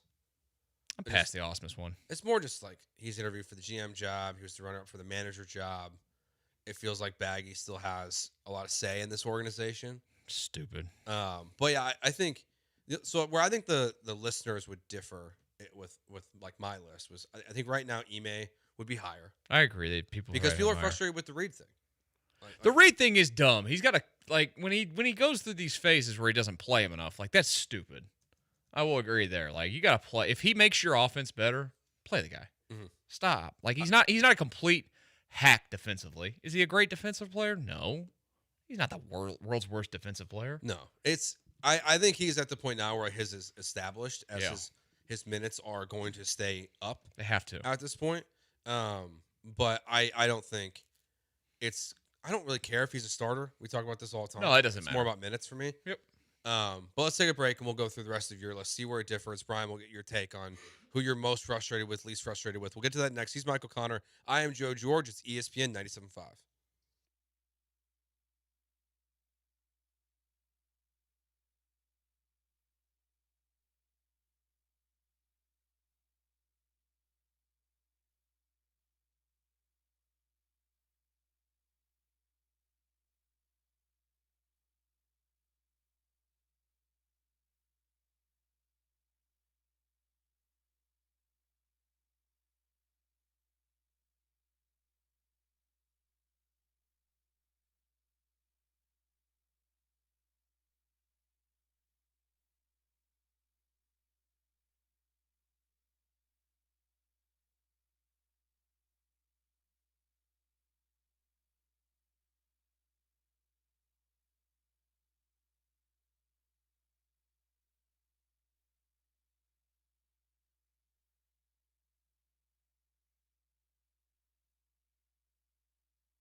It's Jeremy and Joe. On ESPN 97.5 and 97.9 HD2. Broadcasting live from the Huntington Bank Studios. Here's Jeremy Branham and Joe George.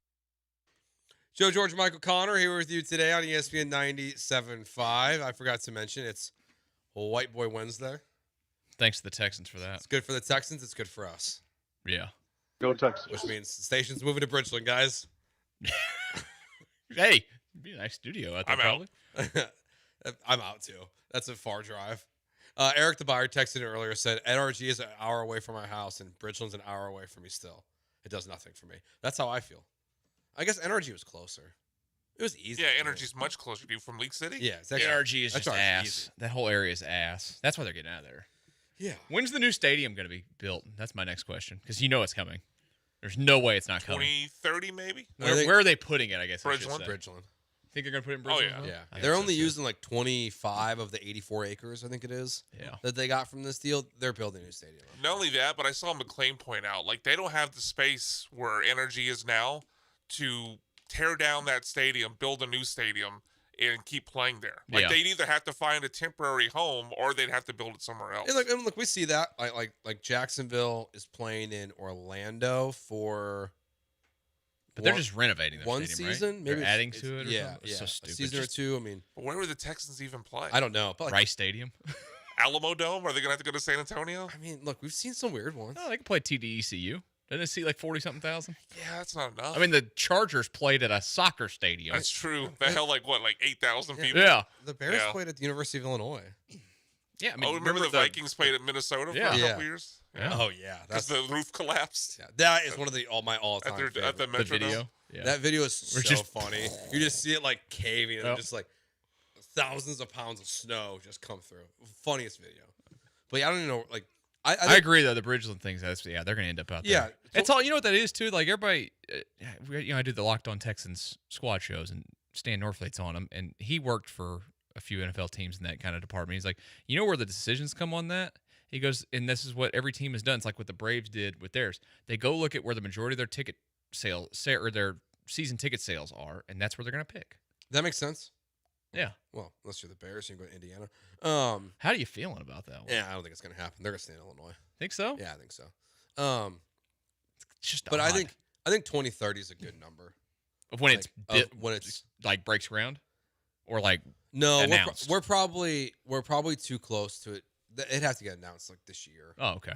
For it to be 2030, I would guess. Yeah, that's a good point. So, I think we have an announcement by 2030, but maybe 2032. When's the Toro District opening up? A couple years. I actually don't know. So maybe they make the announcement when they do like the grand opening. Yeah, I could see that. Like, I could see that. That's a good point. To me, like they're gonna move. It's the question is just gonna be about like rent, taxes. Do they get punished for this move in any way? I'm not paying for it. Same. You'll see. Vote no on anything. Oh, I'll vote no on everything. I vote no on everything in Fort Bend County right now. They try to give me the school district to pay for their new football stadium. Guess what I went and voted for? Nope. How much does a new football stadium in high school cost? I have no idea. I will say the Lamar Consolidated High School stadium, the district one, is ass, but I'm not giving you you don't need it. That's what the Texans could just do. They could just do like a tour of like the best high school stadiums. I mean, they're right down the street now from Barry Center. It's pretty good. They could play at Katy one night. There are a few high school stadiums that are better than a lot of college stadiums. Like just do like a tour. Like, hey, we're gonna play in high school. We're gonna play at Allen, Texas. What do they seat? Like 60,000? Yeah, play at North Shore 1 week. Play at Katy. Play the Cowboys there. Yeah, that'd be fine. Yeah, that'd be cool. Like, I'm very pro neutral site NFL game.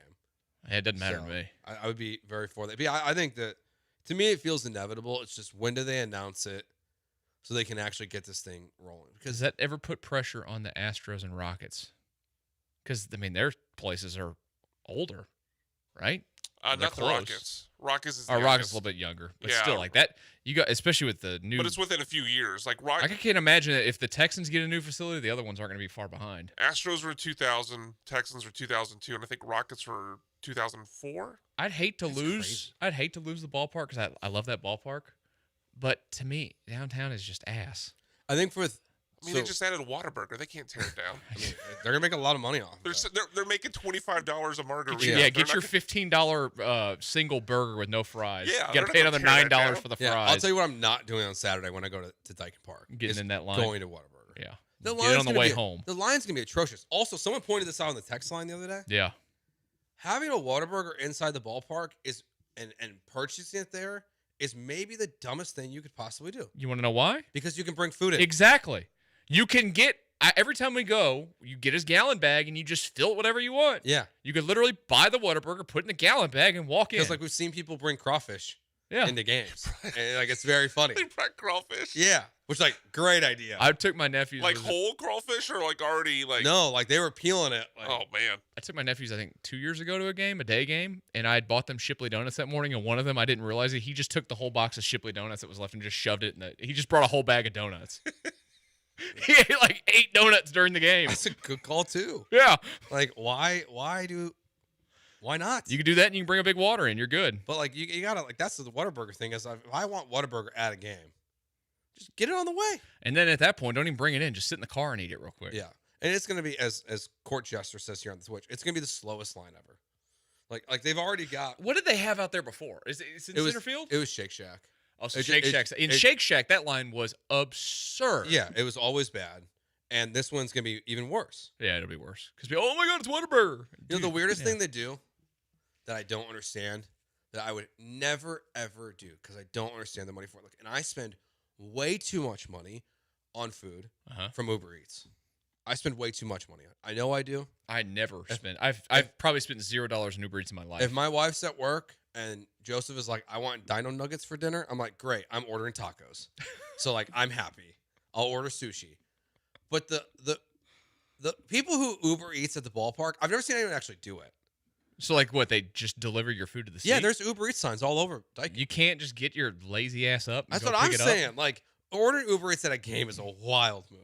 I always liked that. Like when we were growing up, we got to sit in the club section where they'd do that. You know, where you'd order your food and they bring it to you. That was always a cool thing. Like the one time a year, somebody we knew had tickets to it, and you'd sit at your seat and you'd order your food. But like, no, I wouldn't. Get up. Like, go get your overpriced hot dog. Like maybe the Whataburger I would do. Just because the line's so long? Because the line's so long, but then it's still going to take you forever to get it. Yeah, it's going to take you. You order it in the first inning, you get it by the 7th. Yeah. It'll probably be cold, too. That's the problem.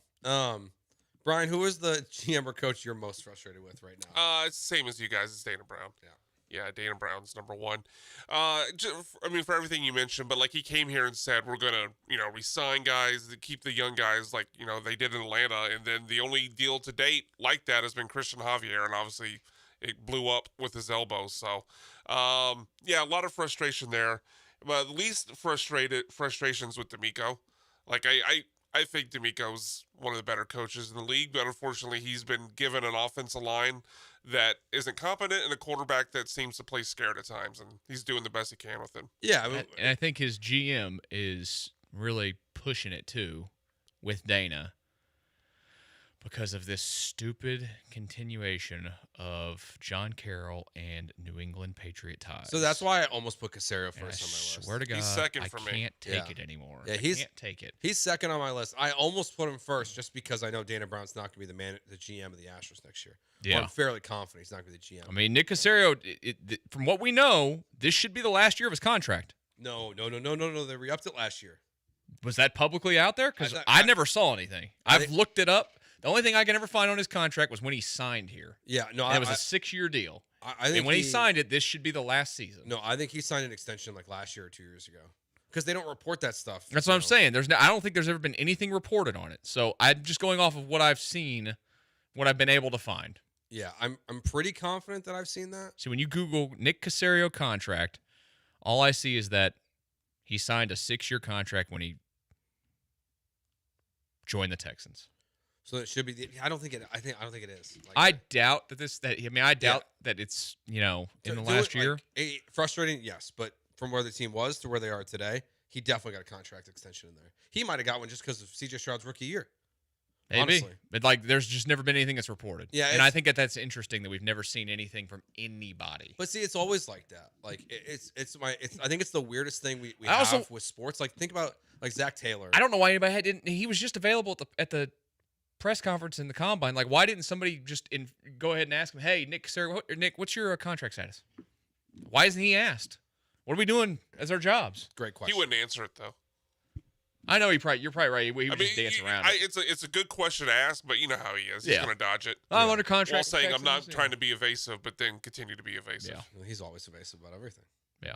He also says that the offensive line's good. Yeah, well, we know that you don't believe that. At least according to the tape he watched. He made it worse. I mean, they got time to fix it. But they do. It's not the end of the world. Like You got to fix it. Yeah, they got. You got to actually spend some money on it. They got work to do. But speaking of, let's get into that because free agency, the legal tampering period opens up on Monday. So who are your top free agent targets? I know the most popular name is going to be Tyler Linderbaum, but who else are you looking at for the Texans this offseason to fix the offensive line? Yes, we'll acknowledge the former Texan that was cut today to the Texters that have sent it in 20 times. We'll get to that next year on ESPN 97.5.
Now back to the Huntington Bank Studios with Jeremy Branham and Joe George. On ESPN 97.5 and the ESPN Houston app.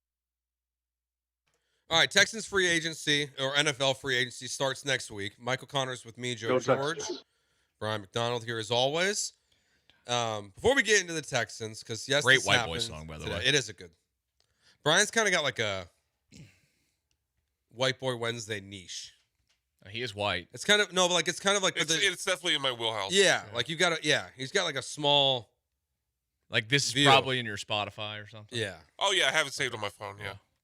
Top 10? Is there your top 10 Spotify? I actually don't use Spotify. It's just a song I've downloaded. The only reason why I've ever thought about getting Spotify, we haven't, is to get the Spotify Wrapped at the end of the year. So you're posting on social media. It's kind of depressing after a while. It's like, oh, I listened to that much of that. I just assume it's better than food apps that give you their year-end wrap-up. That's true. Most of mine is just podcast.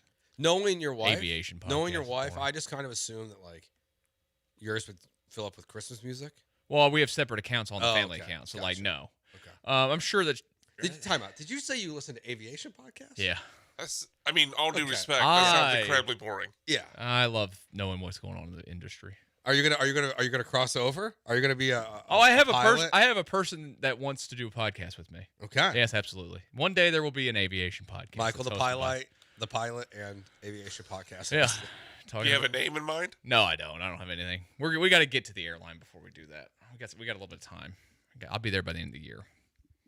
So you're moving to Phoenix? Just temporarily. Temporarily. Yeah. Are you excited? No. I'm Well, you're gonna be away working away all from the my time. wife. Yeah, I know. If she was going with you, I think it'd be. Yeah, like that part's gonna suck. It's gonna be hot. It's gonna be 115 degrees Yeah. out, and I'm gonna be like, "What the hell are we doing?" Are you gonna try to golf? No, I'm not gonna have time. Not gonna have time? I'm not gonna have time or money, buddy. Are you flying 7 days a week? 6. Oh yeah. 6 days a week, 12 hours a day to get up to 1,500 hours. That's so many hours. I've only got 1,180 to go. So do you have like a checklist at home that you just like cross off, like the guys in prison? You No. put, like a mark every day. No. It's in my head. Okay, so it's just in your head. I you know. No, trust me, I know. But former Texan today, Stephon Diggs, was released. Oh, what? By the New England Patriots. What a shock. So that happened because apparently his cap was going to go to $26.5 million next week, and there was an additional $6 million guaranteed. And he if may he's have on the team. strangled somebody. Exactly. Like this was a very obvious move that felt like it was going to happen. No, I don't want the Texans to bring him back. That and the Patriots probably didn't want Cardi B out there, Well, no, they broke up. Oh, they did? Yeah, because he brought one of his baby mamas to the Super Bowl. No, I missed this. How did I miss the this? breakup allegedly happened during the Super Bowl. Yeah. Didn't she have his baby inside her? Yeah, but he's, I mean, yeah. That's never stopped. He doesn't seem Diggs like he makes before. smart decisions. Yeah, in the like first him, place. Nick Cannon, they don't matter. I don't care. Yeah, no one tops Nick Cannon with kids. No, he's got like 12 with Yeah.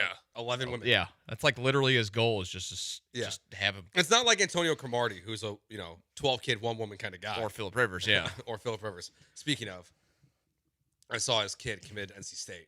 Yeah. Yeah, Gunner. Gunner. Yeah, it's a great name. Gunner. For a quarterback? He's got Great like name. 7 kids, like 7 football. Like No, yeah, maybe football. I think like 7 I boys. think his kid count is 10. I think Yeah, so. he's like 10, yeah. So I guess NC State just kind of like a pipeline of Rivers.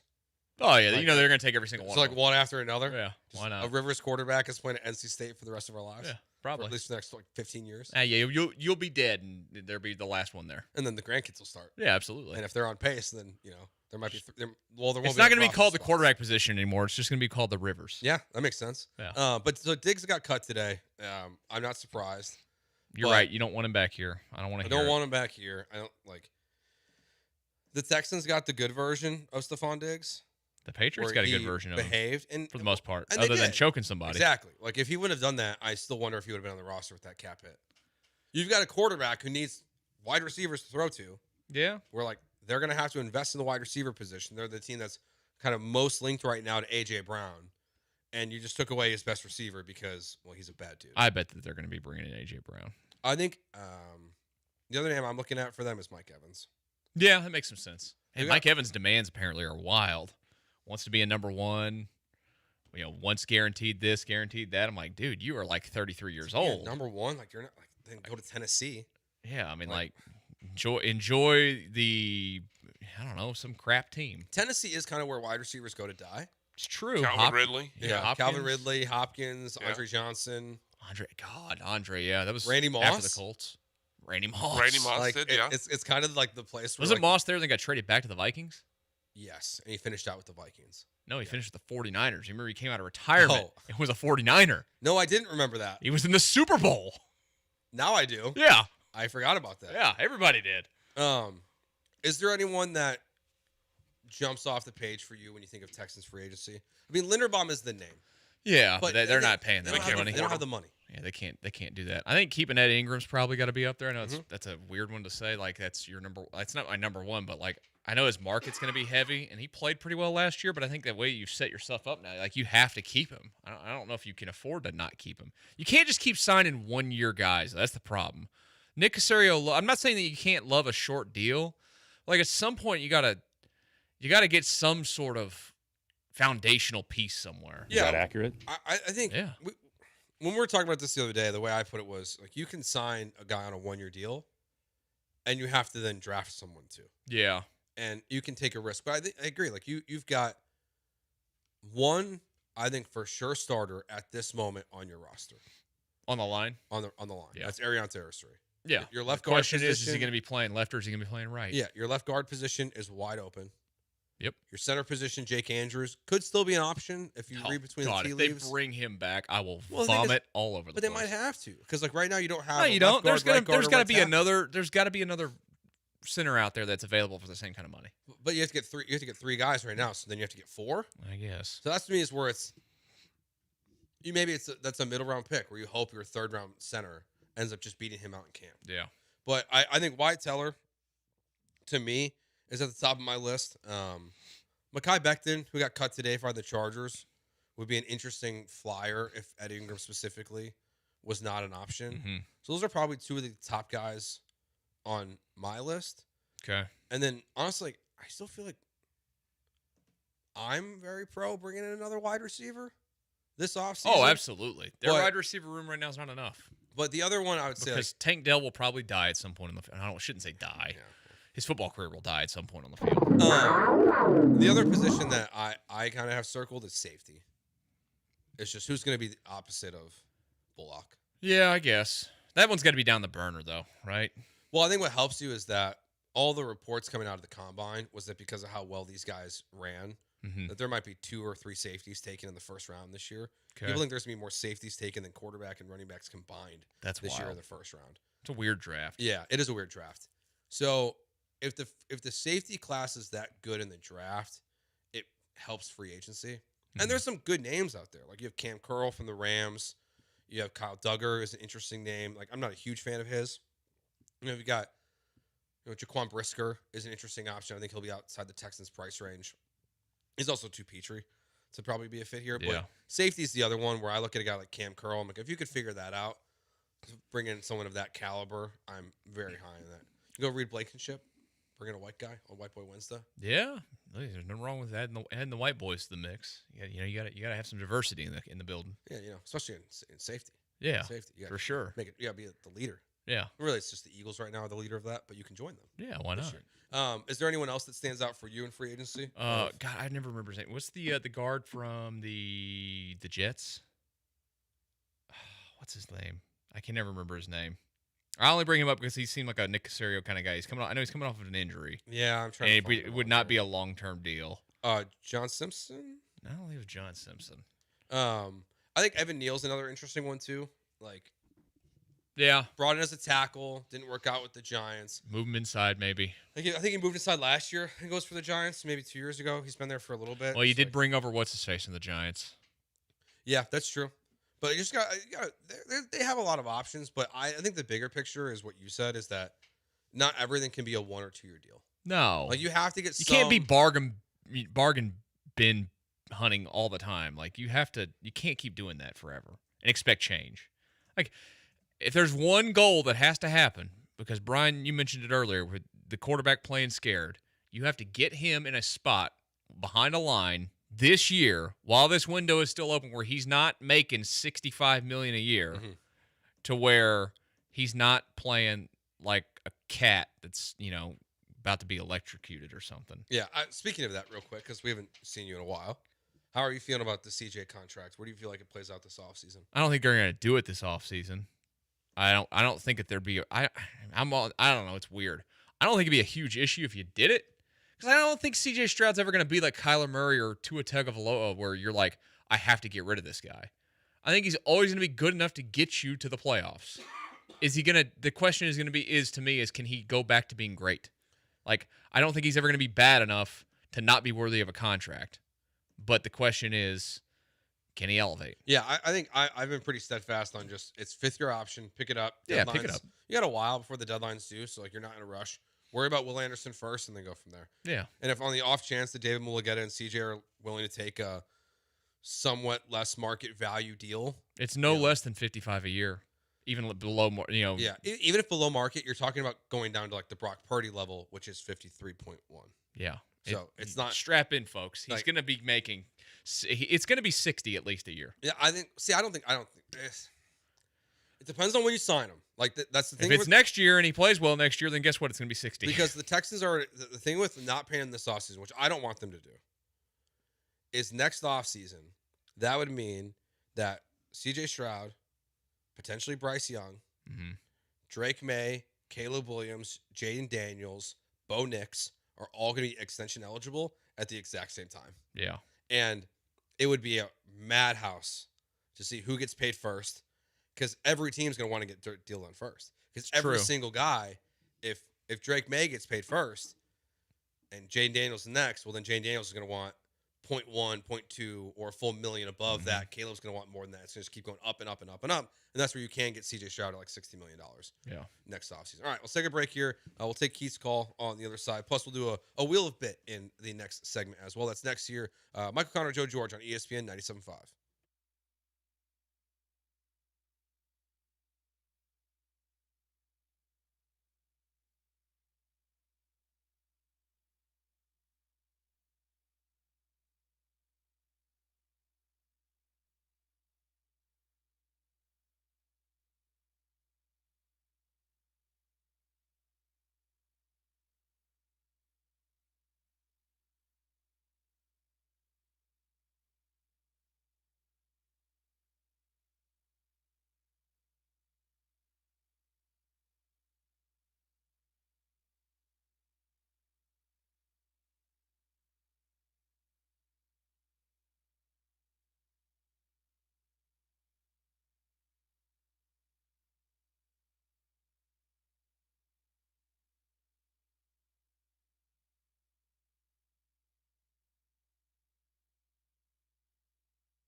You're back with Jeremy and Joe, broadcasting live from inside the Huntington Bank Studios. On ESPN 97.5 and 97.9 HD2. All right, let's go straight out to the HRMP listener line. Welcome in. You never know what you're going to get. It's just this question. Bring in Keith. Keith, what's your question? Hey, guys. It's been a few years now since The Texans traded up with the Cardinals to get Will Anderson Jr. Obviously, it's paying off dividends for the Texans. Cardinals, not so much. They released Kyler yesterday. Seems like they have been rebuilding for the longest time. Luckily they did, get Jacoby Brissett on a 2-year deal last year, so they could just roll him out as starting QB next year for basically $5-6 million, which is a steal, and then tank for, Arch or somebody else. But looking back at the trade, do you think the Cardinals regret trading out of that spot? I like that question, Keith. Yes. Probably. If I was the Cardinals, I would regret trading that. Because they they traded back up. They're a horrible franchise. Like they traded. They're one of the 5 worst franchises in the sport. Easy. Back to 9, I think it was, to draft Paris Johnson, who's probably getting replaced here soon for them, I would imagine. So I think that's a bad trade. For them in the long term. Like, yeah, if you want to. I get why they did it at the time. Like, they got draft capital, but then to move back into the top 10 to get a guy is strange to me. It was in the moment, but yeah, you want a guy who's arguably going to be the highest paid defensive player in the NFL this year. And I know Ian Rappaport, the way he's framed it, is one of the highest paid, which I guess maybe Will's going to help him out a little bit. Yeah, I mean, maybe. I think there's also still an argument that he hasn't been like a 15 sack guy. Yeah, like you're not Micah Parsons yet. Yeah. I think he's just a better overall player. I agree. But, like, I wonder if there's some numbers that the Texans feel they have leverage with. Could be. Within that look, if he's not the highest paid, it's just like what we were talking about with CJ, it's going to be marginal. Yeah, it's going to be slim. It's not going to be. He's looking at $40 million a year. Yes. And it's well-deserved. Like, the Texans, it feels like, I mean, last week at the Combine, the way that they were talking, Ian Rappaport, Schefter, everyone was talking about it, they said it could happen any minute now. So it does feel inevitable that sometime over the next 2 weeks. What year does Will Anderson become the Texans head coach? That's my next question. So how long was D'Amico gone for? D'Amico, I mean, it's a while. He left here, I think, in 2010 or so. Or no. He was here for the 2011 season. Then I think he was gone after that. They traded him before the 2012 season. He played for 2 more years with the Eagles? Maybe 4. I think he was 4 years in Philadelphia. And then he was done. So then he'll replace D'Amico after they win 6 Super Bowls in 2050. Yeah. 2040. D'Amico will get his statue put out. It's like 2050. D'Amico get his statue put out in the Toro district, and then Will Anderson takes over as the head coach. Yeah, this is the timeline here. He's literally the D'Amico Ryans of this team. I think that's what he is. Yeah, he is. Micah Parsons is $47 million. Aiden Hutchinson's 45. TJ Watt's 41. At least. Like, Myles Garrett's getting 40. Like, he's going to be the Hutchinson and Parsons deal. He finished second in Defensive Player of the Year this year. That really is what's going to boost this here. Yeah, Parsons and Hutchinson are the 2 most recent, and the fact that there was this jump from 40, 41 to 45, 47, he's going to get at least $45 million. I mean, is he better than Hutchinson? He doesn't have to be. Like, I think Casario's track record is he just, okay, here's top of the market. Yeah, he did it with Stingley. He did it with Petrie. He's done it. You're true. You're right. Yeah, that's kind of like he doesn't like to make the player angry. He likes to keep the relationship with the agent. If they can afford it, he just pays top of the market. My question is it a 3-year deal or a 4-year deal for Will? Yeah, 4. Yeah, I would say 4. I would like it to be a 5, but I mean, it's at least 4. Too. He doesn't do it. I think the it's longest, at least 4, and it's at least 45 per year. What's the longest he's done? Nick, has he done a 4-year deal for anybody? What did Stingley get? It was a 3-year extension. I don't think he's gone past 3 for anybody. No, but I wonder if same with Nico was a 3-year. Yeah, I like would CJ. When CJ comes up, I don't think CJ's getting more than 4. See, that to me is where I think the CJ stuff actually gets kind of interesting. Is if he plays really well this year, and he's due of a contract, I don't know if would agree to those terms. To a 4-year? Yeah. Why not? I mean, Dak Prescott, who also shares the same agent, correct? Yeah, but there's literally plays on 4-year contracts, every single contract. He was at a different place when he signed his first one. Was he? I think so. I mean, I guess if you're trying to get numbers wise, he was probably better. I know that he wasn't winning the playoff games that CJ was winning. If you're trying to get back to the market quicker, the 4 years makes sense. So honestly, if I was the Texans, I'd want to go longer. Like, we see how much today. Say that, but then you look it's benefiting the Chiefs. Is it benefiting the Chiefs? I mean, they're going to have Patrick Mahomes' money on their books until like 2085. Well, yeah, with the way they just restructured it. Yeah. Like, it's going to be quite a bit. I think it's. I mean, I hope they go 4 with Anderson. I get why they've been sticking at 3, And if that's Caceres' philosophy, that's his philosophy. Yeah. But I would go to 4 for Will Anderson because you're going to pay him again. Oh, absolutely. So I would rather keep him at this market value for as long as possible. Where Stingley, I don't know if you pay him again. Yeah, I mean, it's a cornerback position. You never know what's going to happen with those guys. He could, tear an ACL between now and the next 2 years, and then, you don't want him after that. And those guys those guys feel like when they fall off the cliff, they fall off the cliff. Big time. And he's got an injury history that Will Anderson doesn't have. So, yeah, I would go as long as Will Anderson would let me. Will Anderson takes care of himself. He's playing across from a guy that literally is showing you that you can do what he's doing into your mid-30s. Yes. Which they've also reportedly, there's another year they want to add to. As they should. Daniil He's Hunter, still playing at a level that you should be paying him. Yeah.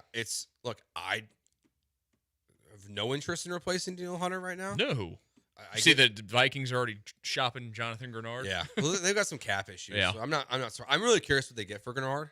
Can't be much after the year he had last year. No, he got didn't hurt. do much. But he was 12 sacks, I think, each year the previous 2 years. Yeah. So if they play it smart, the Vikings, they're going to let this Crosby deal play out first. Yeah, which I don't think anything's happening there. Yeah, I don't know either. I think it's a sucker bet for I the think fact so, that the too. Bears are minus 145 right now. Yeah. I think they're just taking people's money. I think so. At this point, and protecting themselves a little bit so Bears fans can't keep piling on in case they're right. But if the Crosby deal plays out, let's say he does get traded and he goes for 2 first, then you can get more for Grenard. Like, then it sets the mark. And you have Hendrickson, who's a free agent this year, who someone texted about earlier. I think they said Hendricks. For the Texans? So I don't. No, they're not. You're not. Not interested. You don't need him. No, he's going to make too much money. And he's another guy where it feels like he's towards the end of his career. He's like 32 now. A little bit. Like, he's probably getting like a 2-3 year deal. Yeah. You're getting a high dollar. He's gonna. I mean, he should look at the Daniil Hunter deal with the Texans and be shooting for things like that. Yeah. 1 year high money. 100%. All right, let's do it. We'll do a wheel bit when we get back here. He's Michael Connor. I am Joe George. It is ESPN 97.5.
All right.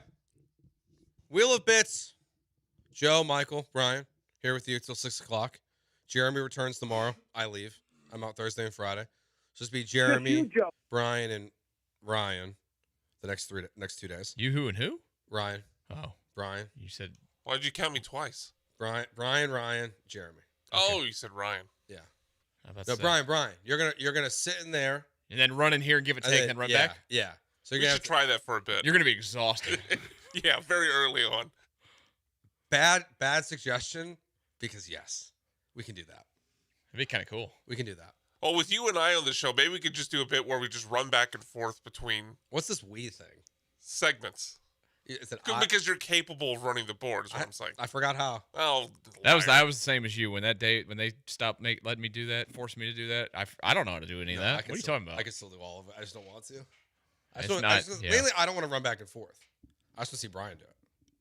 I like to see you both do it. Estés? Oh yeah, Jose Jorge. Huh? Play it again. Hasta donde estés? What the hell's that? That's me. That's you? I thought that was an actual Spanish person. No, we have a bit. Don't tell. We can't tell Jeremy that. I didn't think it was you. That's the best compliment I've ever gotten in my life. You're welcome. I thought it was a native tongue. How about this one? Pero mi hago el momento de perder. That one's obviously you. Yeah. No, so the first Thursday of every month, except for tomorrow because I won't be here, Jeremy makes me read a Spanish song. Oh, my God. Yeah. We've done it twice. You do it now. Well, not now. No, I'm not doing that without him here because I don't want to do it anyways. All right, random questions. I heard this debate or this conversation the other day, and I was intrigued by it. Random questions. What's better? The NFL and the way they handle free agency draft. So free agency first, draft follows, or the NBA where it's draft first, free agency follows. Is it better to have your free agency before or after the draft? I would say before. But I think there's just such a difference in the two because the NFL free agency, like so many of the best guys don't ever make it there. To where the NBA, the best guys, now it's changing because of the, incentives that they've given for teams to be able to hold on to their players. Like with the money, that the homegrown guy can get compared to, going somewhere else. Mm-hmm. I guess I'd go with free agency first. So I think I hate it for the NBA. The NBA, literally the only thing in the NBA halftime you're excited about anymore is free agency. It's wild. It's the player movement. So I think, and from a logistical, as this podcast was talking about, from a logistical point, like the NFL has to have free agency first because you have so many prospects to comb through. Versus the NBA, there's just not as many. Yeah. Now, the NBA is wild how they do it, that we have the finals, the draft, and free agency within like 2 weeks of each other. It is pretty quick. It's also But, fast. I mean, their offseason is really short. Yeah. And in the NFL, like, you need more ramp-up time. But I will say, I think I prefer the draft first. Like, if the NFL could flip it, like, from the Texans' perspective. I wish the draft was earlier. I hate it being at the end of April. April 23rd is crazy this year. It's too. Remember when year was in May? Yeah. Was that the COVID year? They pushed it back? I think so. Because for like the Texans, you need 3 offensive linemen at least, maybe 4. Yeah. If you had the draft first and you knew, okay, we've drafted a center in the 3rd round, we can move on from Jake Andrews. We missed on the tackle that we wanted. We have to go spend in free agency. We have to go do this. Well, Titus Howard might still be on the roster today. Now, maybe not because of the contract and everything, but you could just change the timeline a little bit. Where I think it would be better to go into free agency knowing exactly what you need to fill out your roster versus the way it is. If you're the NFLPA, you probably do everything to fight against that. Yeah, because you want your guys to get jobs. Because then it almost guarantees that your GM, if the draft was first, would take best player available. Yeah. It doesn't fully guarantee it because they can still project out their rosters and see the flaws in it. Like the Raiders would still be taking Mendoza no matter what. Now, unless they got Malik Willis for a steal and they thought they were set there. But I think if there was a way to do it, Malik Willis. I can't imagine signing Malik Willis affecting your Fernando Mendoza. I would hope not, but he's gonna get like $30 million a year.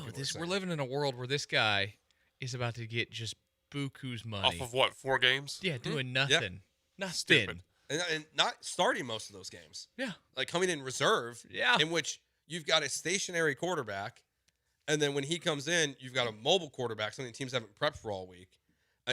He's going to be a fascinating case study. It's not going to work out. Coming in as a backup quarterback and then getting a big payday after. Like, if he bombs, it's bad. The odds are that he's going to bomb. Every time that a quarterback typically this happens with, it never works out. Yeah, it feels very Matt Flynn. It's a little Brock Osweiler, too. So, you kept it logo. I was going to say Matt Schaub. Like, it kind of worked out there a little. Yeah, I would say it worked out. They traded for him, right? What'd they give up? A third. Or no. I think it was 2 seconds. Golly, that's a high price. I think it was 2 seconds. Man, I didn't remember it was that high of a price.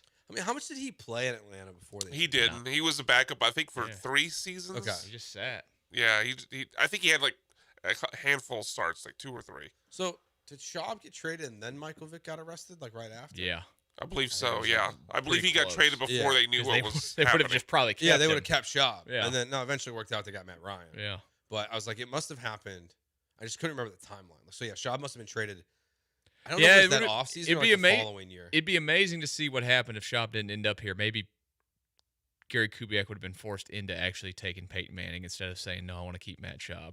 Well, he might have been fired before that. Could have been. I don't know if he makes it as far, because that was 2011. I don't know, man. That guy made it like 7 years of 8-8 every year and 6-10. Yeah, but at least 3 or 4 of those seasons were with Schaub. Like if he's still dealing with the quarterbacks he was before that, I don't know if he makes it to, because I think Peyton Manning's free agency year was 2012.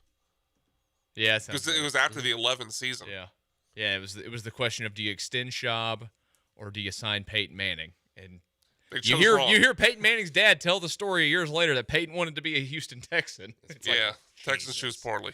Brian, what would you prefer? Would you prefer the NFL way, free agency, than draft, or draft and free agency? I would go free agency first, because I completely hear your side of it, Joe. I think strategically for the team it makes more sense to draft first and then have free agency. But I hate with a passion the way the NBA does the draft, where players are traded, but they're not really a part of the team yet. So because free agency comes with the league season opening, and we could they're on draft day, just actually call these trades as complete. I would have to keep it that way with free agency first. That's honestly like in this, and because I'm with you 100%. Here's Rudy Gay in a Rockets hat. I forgot. I have a picture next to Rudy Gay wearing a Rockets hat. I didn't consider that, but that's a great point, because it is the dumbest thing. It's awful that we do. I mean, it ruins so much. Oh yeah, like even just like the future Hall of Fame moments. I mean, think about it. Luka. Luka had to put on a Hawks hat. Like, what are you going to do with Luka? Like, when Luka goes into the Hall of Fame, you just have to kind of ignore draft night. Yeah, you do. Like, you can't start the package with the third pick, the Atlanta Hawks select Luka Doncic. Like, you just can't include it. Does that really matter? You think the Hawks would be having Magic City night if Luka was still there? Probably. I bet not. I think the same thing happened with Kobe, right? He was drafted by the Hornets and traded. Kobe the Hornet. I mean, there's so many. Steve Francis, the Vancouver Grizzly. Yep. And I think the best part is when they do I'm sure, did they do this with Rudy Gay where they make him do interviews? Yeah, he did interviews. He was wearing a Rockets hat. Yeah. He knew he was going. Yeah, like I had won a trip to that year's draft, and part of the deal was, hey, you're going to get to take a picture with whoever the Rockets draft. And it was Rudy Gay. And I knew he wasn't going to be a Rocket. Tracy knew he wasn't going to be a Rocket. Rudy knew he wasn't going to be a Rocket. We still did the picture anyway. That's awesome. That's so funny. That's amazing. Where'd you win that? From 610. Oh, that's cool. Oh, okay. Yeah. It was like an employee contest? No, I wasn't there yet. It was a NBA draft. They did it like it was a NBA draft trivia thing that started at I can't remember what wing place it was. I don't think it was Buffalo Wild Wings. And then eventually went to on air competitions, but I ended up winning it and getting the trip. And there's a picture of you and Rudy Gay. Yeah. I'll find it and tweet it out. So did you have it framed in your house? No, I don't. You should. I don't. I think you should. I probably should blow it up. You should find out his agent's address or something and mail it to him. Yeah. A copy and get them to sign it. That's what you should do. Yeah, that's this is a 1-of-1 photo. It is a 1-of-1. You're literally the only NFT. fan probably that's taking a NFT. picture with Rudy Gay as a Rocket. It's almost as with the mellow Rockets jerseys. Oh my god! You still see him floating around occasionally. What was it? Do you really? 12 games that he played? Is it 12? Is he number 7? Right? You were number 7. I've seen people they ordered custom mellow Rockets jerseys. You think? And they didn't get them by the time he was off. You think number 7 ends up getting retired one day? No. No. The Rockets are a little loose, I would say. Not as loose as the Astros. Astros are very loose with the retired numbers, but they're going to have to tighten up a little bit. Eventually. The one that still bugs me is Bergman. I think Bergman deserves to be up there. I would agree. Because, like, you can't retire. Even Oswalt. I think Oswalt. Oswalt deserves to be there. Like, I'm going to be honest with you. from the Golden Era, like, how many of these guys are going to retire? You're Obviously, going to retire Altuve Correa for sure. You're going to retire Altuve. Verlander. Verlander 1,000% gets his number retired. Springer? No. I don't think so. I don't think they can if they want to have numbers still. Bregman? I think Bregman does. Yeah, Bregman gets retired. Yeah, see, I think Bregman, Altuve, Correa, Verlander. Lance? No. Ooh. I think Yuli is a bigger conversation piece than Lance. But Yuli's got no chance. They could keep Maven Coffee at the ballpark if it's still there. Replace it with Whataburger? I think he has a coffee shop there. Does he? Yeah, it's out like left field, isn't it? I don't know if it's still there. I don't know. Yeah, I hadn't been. Is he working there when but they could just like be contract's like this is just here forever, Lance. This is your retirement. Make up that money for all those. This is your ring of honor. You have a Maven inside Minute Maid. Put his jersey Or in the Dyken. coffee shop. Yeah. Like, or whatever coffee shop like replaces it. Sure. Like this is Lance McCullers Coffee Way. Yeah. That's all you get, Lance. That's fine. And he got $85 million. He's doing okay. I would have said no to Correa until he came back. Yeah. Correa not being. If he hadn't come back, I would have said no. But now that he's probably going to end his career with the Astros. But also, Jim Crane has an affinity for him. I mean, he's literally the only player that left that Jim Crane put a statement out on. Of all the guys that left, he's the only one That's true? Yes. I didn't realize that. Chandler Rome wrote about that last year when it happened. Huh. That he was the only player that Jim Crane said anything about when he left. That's weird that he wouldn't even do that for Verlander. He traded back for him like 6 months later. Well, that's true. But he still had time to put out a statement when he signed with the Mets. Yeah. I mean, hell, he's playing golf with Jim this offseason, too. Right. I would have thought he would have done it for Verlander. That's what I thought he was going to come back. I mean, he still could. No, he's a Tiger. I mean, he signed a one-year deal. You think you're going to as long as Justin Verlander is playing baseball, there's always going to be he could come back. So next offseason? Yeah. After they trade Hunter Brown? God, they trade Hunter Brown, I'm gonna. They're not paying him. I know they're not paying him. They're stupid. Pay him. Well, I can't believe what he said the other day. We've gone very off the rails here. That's okay. That he hasn't even talked to them. It says his rookie year. Yeah, I know. It's embarrassing. Like that kind of baffles me. Like I get the idea of not. It shouldn't baffle you. It should embarrass you because James Click and Jeff Luna would have never let that happen. Basically, never would have let that happen. And there was a window of opportunity when he wasn't pitching well. And then all of a sudden, May 5th of 2 seasons ago, he finds the sinker and he takes off. I think there's still a window because you can't give it. He can't get $300 million right now. Yeah, if you go and sling him like 170 right now for like 8 years, why would he say no? Because he's going to hit free agency. It's $170 million. Though. He's going to make way more. He's got what this How year? old is he? 1 more, 2 more? Couple years. I mean, if at least 3 or 4. Yeah. Okay. Yeah, you're right. He's got 3. He's got 3, including this one. He's got to be what, 25, 26? He's 27. He turns 28 in August. Okay, so even if you gave him a 6-year contract for $40 million a year, you buy out 3 years of free agency. Guess what he's going to get when he gets free agency? Massive money. Oh yeah. And look at the example is Jose Altuve. Same kind of like he could have done this, could have done that. He's still going to walk away with being the highest paid second baseman of all time. Yeah, I think they've missed the boat on Hunter. Oh, they have, and it's a damn shit. That's the one fault that they've had throughout all these years is that they should have taken care of more guys because look at so many of those guys. It's not like they've gone to other places and been bums. But they haven't been great either. They haven't been great. I get that. Like some of them haven't been great. Like Springer was probably the one that worked out. But could you imagine if you still had Bregman? You could slide Bregman over to second base now. Yeah, Bregman's the one so far that it's only been a year. I mean, Cole won a Cy Young. Cole, yeah. That was always a pipe dream. Yeah. He wasn't our guy. He was a hired gun. True. Like I don't really. He care didn't about embrace the culture like Justin Verlander did. Yeah. No. Like I don't really care about the CJ Stroud hat stuff. But when Cole did that with his Scott Boras Corp hat, oh, I didn't care about that either. I was just like, this means he's gone. He was gone before. Like I think so too. Yeah. But Cole's the only one that, and Bregman. You didn't let Correa walk. I mean, Cray and Springer have had multiple good seasons since leaving. Yeah, but not on the same trajectory when they were here. But honestly, the roster wouldn't be that different. Like you still could have paid Jordan what you paid him. Yeah. You still have Pena on this roster. You could have done all these things. They have the money. Yeah, they just aren't doing it. Yeah. Would Pena have played? I don't think he would have. Probably would have ended up trading him. Yeah, I don't think he would have. So my theory was I think we see him play a different position. Who? Pena. But where though? Center field. Center field. If you would have kept Correa. I think Correa was going to come off short though. Eventually, he knew it. Yeah, he always knew it. Yeah, he's slowing down.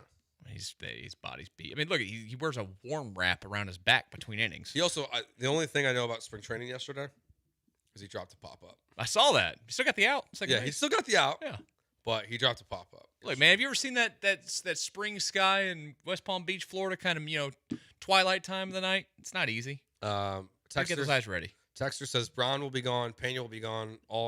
They're all gonna be gone. All our players we've grown to love will be gone. That's why the fans should be gone. I refuse to go to games anymore. Now that's stupid. You want to go back to watching them be the Drayton McClain Astros? You go for it, buddy. Yeah, Do they bring Sheriff's Blaylock's nachos back though? Oof. That's a win. Bring Carlos Lee back. That's for sure. He'd eat him. Carlos Lee, the hitting coach of Team Panama in the World Baseball Classic. Brian, you're gonna have to educate me on what this is. Oh, you've never partaked in Sheriff Blaylock's nachos? No. No, it was. They're not good. It was just a joke for amongst Astros fans. Gotcha. Okay. Every nacho stand was just Sheriff Blaylock's nachos. Okay. It was just your crappy cheese out of a can. Before they started bringing in name brand places, they just had generic food stands with like made up names, and that was their nacho stand. But you know what? I kind of like that. Like I feel like that's what stadiums are supposed to be. I kind of like just having like your ballpark food. I ate Benihana every year in Yankee Stadium when the Astros were going up there. What? Yeah, they have Benihana. They have Benihana at Yankee Stadium? Yeah. The new one? Yeah. Wow. Every year when we'd be there for the postseason, What'd you get? Steak, some like steak bite dish thing.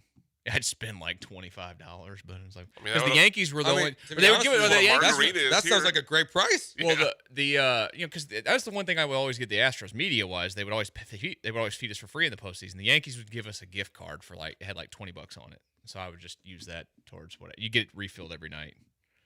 They were too cheap to feed us though. That's a good deal. I like that. I didn't like it. Feed me, Boston. We go to Boston to Fenway, lobster rolls every night, clam chowder. A whole buffet spread of New England food. Phenomenal. Everywhere I've gone, other than I shouldn't say Dodger Stadium the same way. They hand us a gift card. Really? Bastards. Yeah. Well, it's Dodgers. And I ate the Dodger dog. It's the worst hot dog I've ever had in my life. I heard that place is a nightmare. I love that stadium. Oh, really? Favorite stadium. Really? It's got that old nostalgic feel. It just, you walk in and it feels like you're stepping back into the 60s. It's just the Dodger dog is overrated. Oh, Dodger dog's ass. All I right. can see where it's a logistical nightmare, but I love the ballpark. All right, we got win totals out. We've been talking some Texans and a little bit of everything else. And you guys are welcome into the show on the HRP listener and text line as well. But where do you stand right now on the Texans win total as we get for free agency? We'll get to that next year. He's Michael Connor. I'm Joe George. It's ESPN 97.5.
Broadcasting live from the Huntington Bank Studios, it's Jeremy and Joe. On ESPN 97.5 and the ESPN Houston app.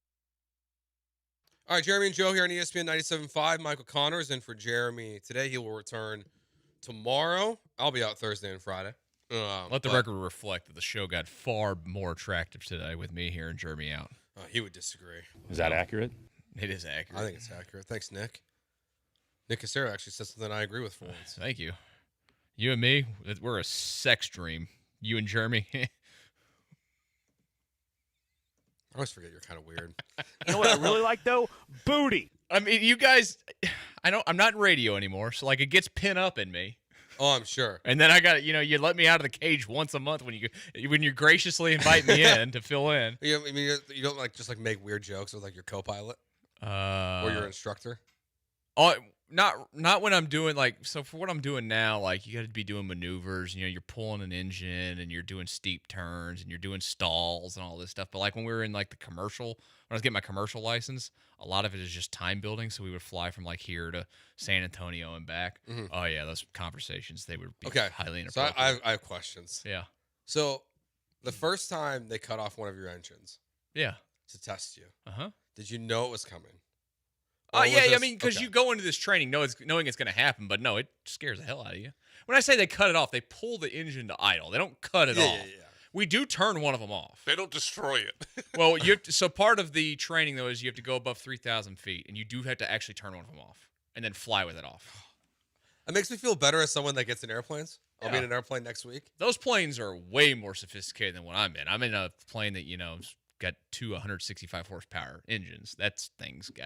You're good. How fast are the planes you're going to be using in Phoenix go, you said? Oh, 100 miles an hour. That's they're little. It's a light sport, is what it's called. You might drive faster than that. Oh, you do. Into a headwind, a hard headwind, we'd be going a 65 mile an hour ground speed. What's it feel like up there? You just feel like you're floating. Okay, so you don't really feel like you're moving at all? No. But then when you get that tailwind, you're cooking. I was flying the other day in the multi-engine, and we fly it's called a Diamond DA-42. And we had a tailwind coming back from the airport we typically go to go, do landing practice and whatnot. And the tailwind was 38 knots, and we were booking a ground speed of 245 miles an hour. I was like, yes, let's go, baby. Cooking there. Oh, we were cooking. We were back in Galveston in 8 minutes. So the win totals are out. They've been posted on most sites for next season. And, they change a little bit. They're posted right away, but then I think people kind of reset after the Super Bowl and the more true numbers free agency get up there. They'll change after that. They'll change again. Yeah, okay. I mean, they won't move big numbers. You'll see a couple teams, the Rams traded for Trent McDuffie today. They traded their 29th pick. They're going to make him the highest paid cornerback in the NFL. I don't think that's going to dramatically affect either the Chiefs or the Rams. No, because really only quarterbacks move the number in a big way. Yeah, it's if the Texans traded C.J. Stroud for Joe Burrow all of a sudden, you probably see a spike. Yeah, it's probably two or 3 game difference. I think that's probably about fair. At least. I think two's a good number there. I might go 3. 3's high. I think C.J. Stroud's worth 6 on his own. Because they always put this out what each quarterback is worth to the win total. And C.J. Stroud, I think last year was 6.5. I can't imagine the top quarterback in the league is 9. So that would put Burrow at the very, very top if it was 3. So the Texans win total right now for next season for 26-27 is 9.5. That is. It's always fun to win. I think it's highly disrespectful. Really? Yes. The team won 12 games last year. They've won 10 games each of the 2 years before that. They're in a division that I don't care what anybody says, still sucks. So the division is interesting. They've got all 3 teams. We're going to see how good the Jaguars are playing a first-place schedule next year. So Jacksonville's 9.5. What the difference is they're plus 100 at over 9.5. Mm-hmm. The Texans are minus 115. And the Colts are sitting there at 8.5 for their win total. Under. Hard under. Agreed. I don't think Daniel Jones is ready till midseason. Yeah. And they're going to give him a fat contract. So stupid. Whatever. Keep doing you. Is Riley Leonard going to be their quarterback the first 4 weeks of the season? Honestly, I don't think it's going to be Richardson. Would they be better off just tanking it for a year and letting Daniel Jones sit there and recover? Kind of do a reset? Yeah. Kind of like what their fellow brethren in Indianapolis are doing. Yeah, but then if you're going to tank, just draft a different quarterback. Yeah, You're exactly. right. You're right, because that tank next year's draft's better, isn't it? I don't know. Maybe take a Manning. There you go. Oh, I see what you're doing. Hey, I see what you're doing. Marketing genius over here, Joe George. You know, Texas is back, folks. You know, your slogan can be "Run it back." Man, just saying. Somebody get this man a job with the Colts. I don't know why Chris Ballard has a job. He's had it for a while. Sorry, Lance, I know he's your friend. Yeah. But it's I think the Texans are right. I think the number's good personally at 9.5. I think 10.5 would have been the number for me. Okay, so you're taking the over for sure. I would take the over on 9.5 and 10.5. I just wonder if this division's gonna kind of sit around. I think 10 wins the division next year. Again, I don't. You don't need to win as many games next year to win the division. I want to see Jacksonville on the first place schedule. I'd push it to 11, but I mostly agree. Okay. I think Jacksonville is a classic first year, new coach, bad schedule, quickly turns it back to what they were before. Yeah. I don't know. I kind of believe in Liam Cohen. I don't. Just as an offensive mind, like maybe his ability as an organizer and a rah-rah guy as a head coach, maybe that leads to them falling apart. But we've seen it. I mean, obviously trained under Sean McVay. We saw him in Tampa Bay with Baker. Like I think he's a pretty good offensive mind. Yeah, I like Liam Cohen too, and I'm more of a believer now with Trevor Lawrence. I do want to see it happen again, but kind of what you were saying earlier, Michael, about CJ, where is he gonna be Kyler or Tua? I think we're past that, where he's above that group at least. My biggest question is he gonna be Tua from the standpoint where he keeps missing games every year? That's a huge question mark at this point. I mean, we're one concussion away from having Tua conversations. That's true. That is very true, especially if it's a bad hit. Especially if Aziz hits him. Yeah, God, yeah. And look, they got lucky this past year. Most teams don't go 3-0 with a backup quarterback like that. Like, okay, so let's say that happens again. What are the odds you go 0-3?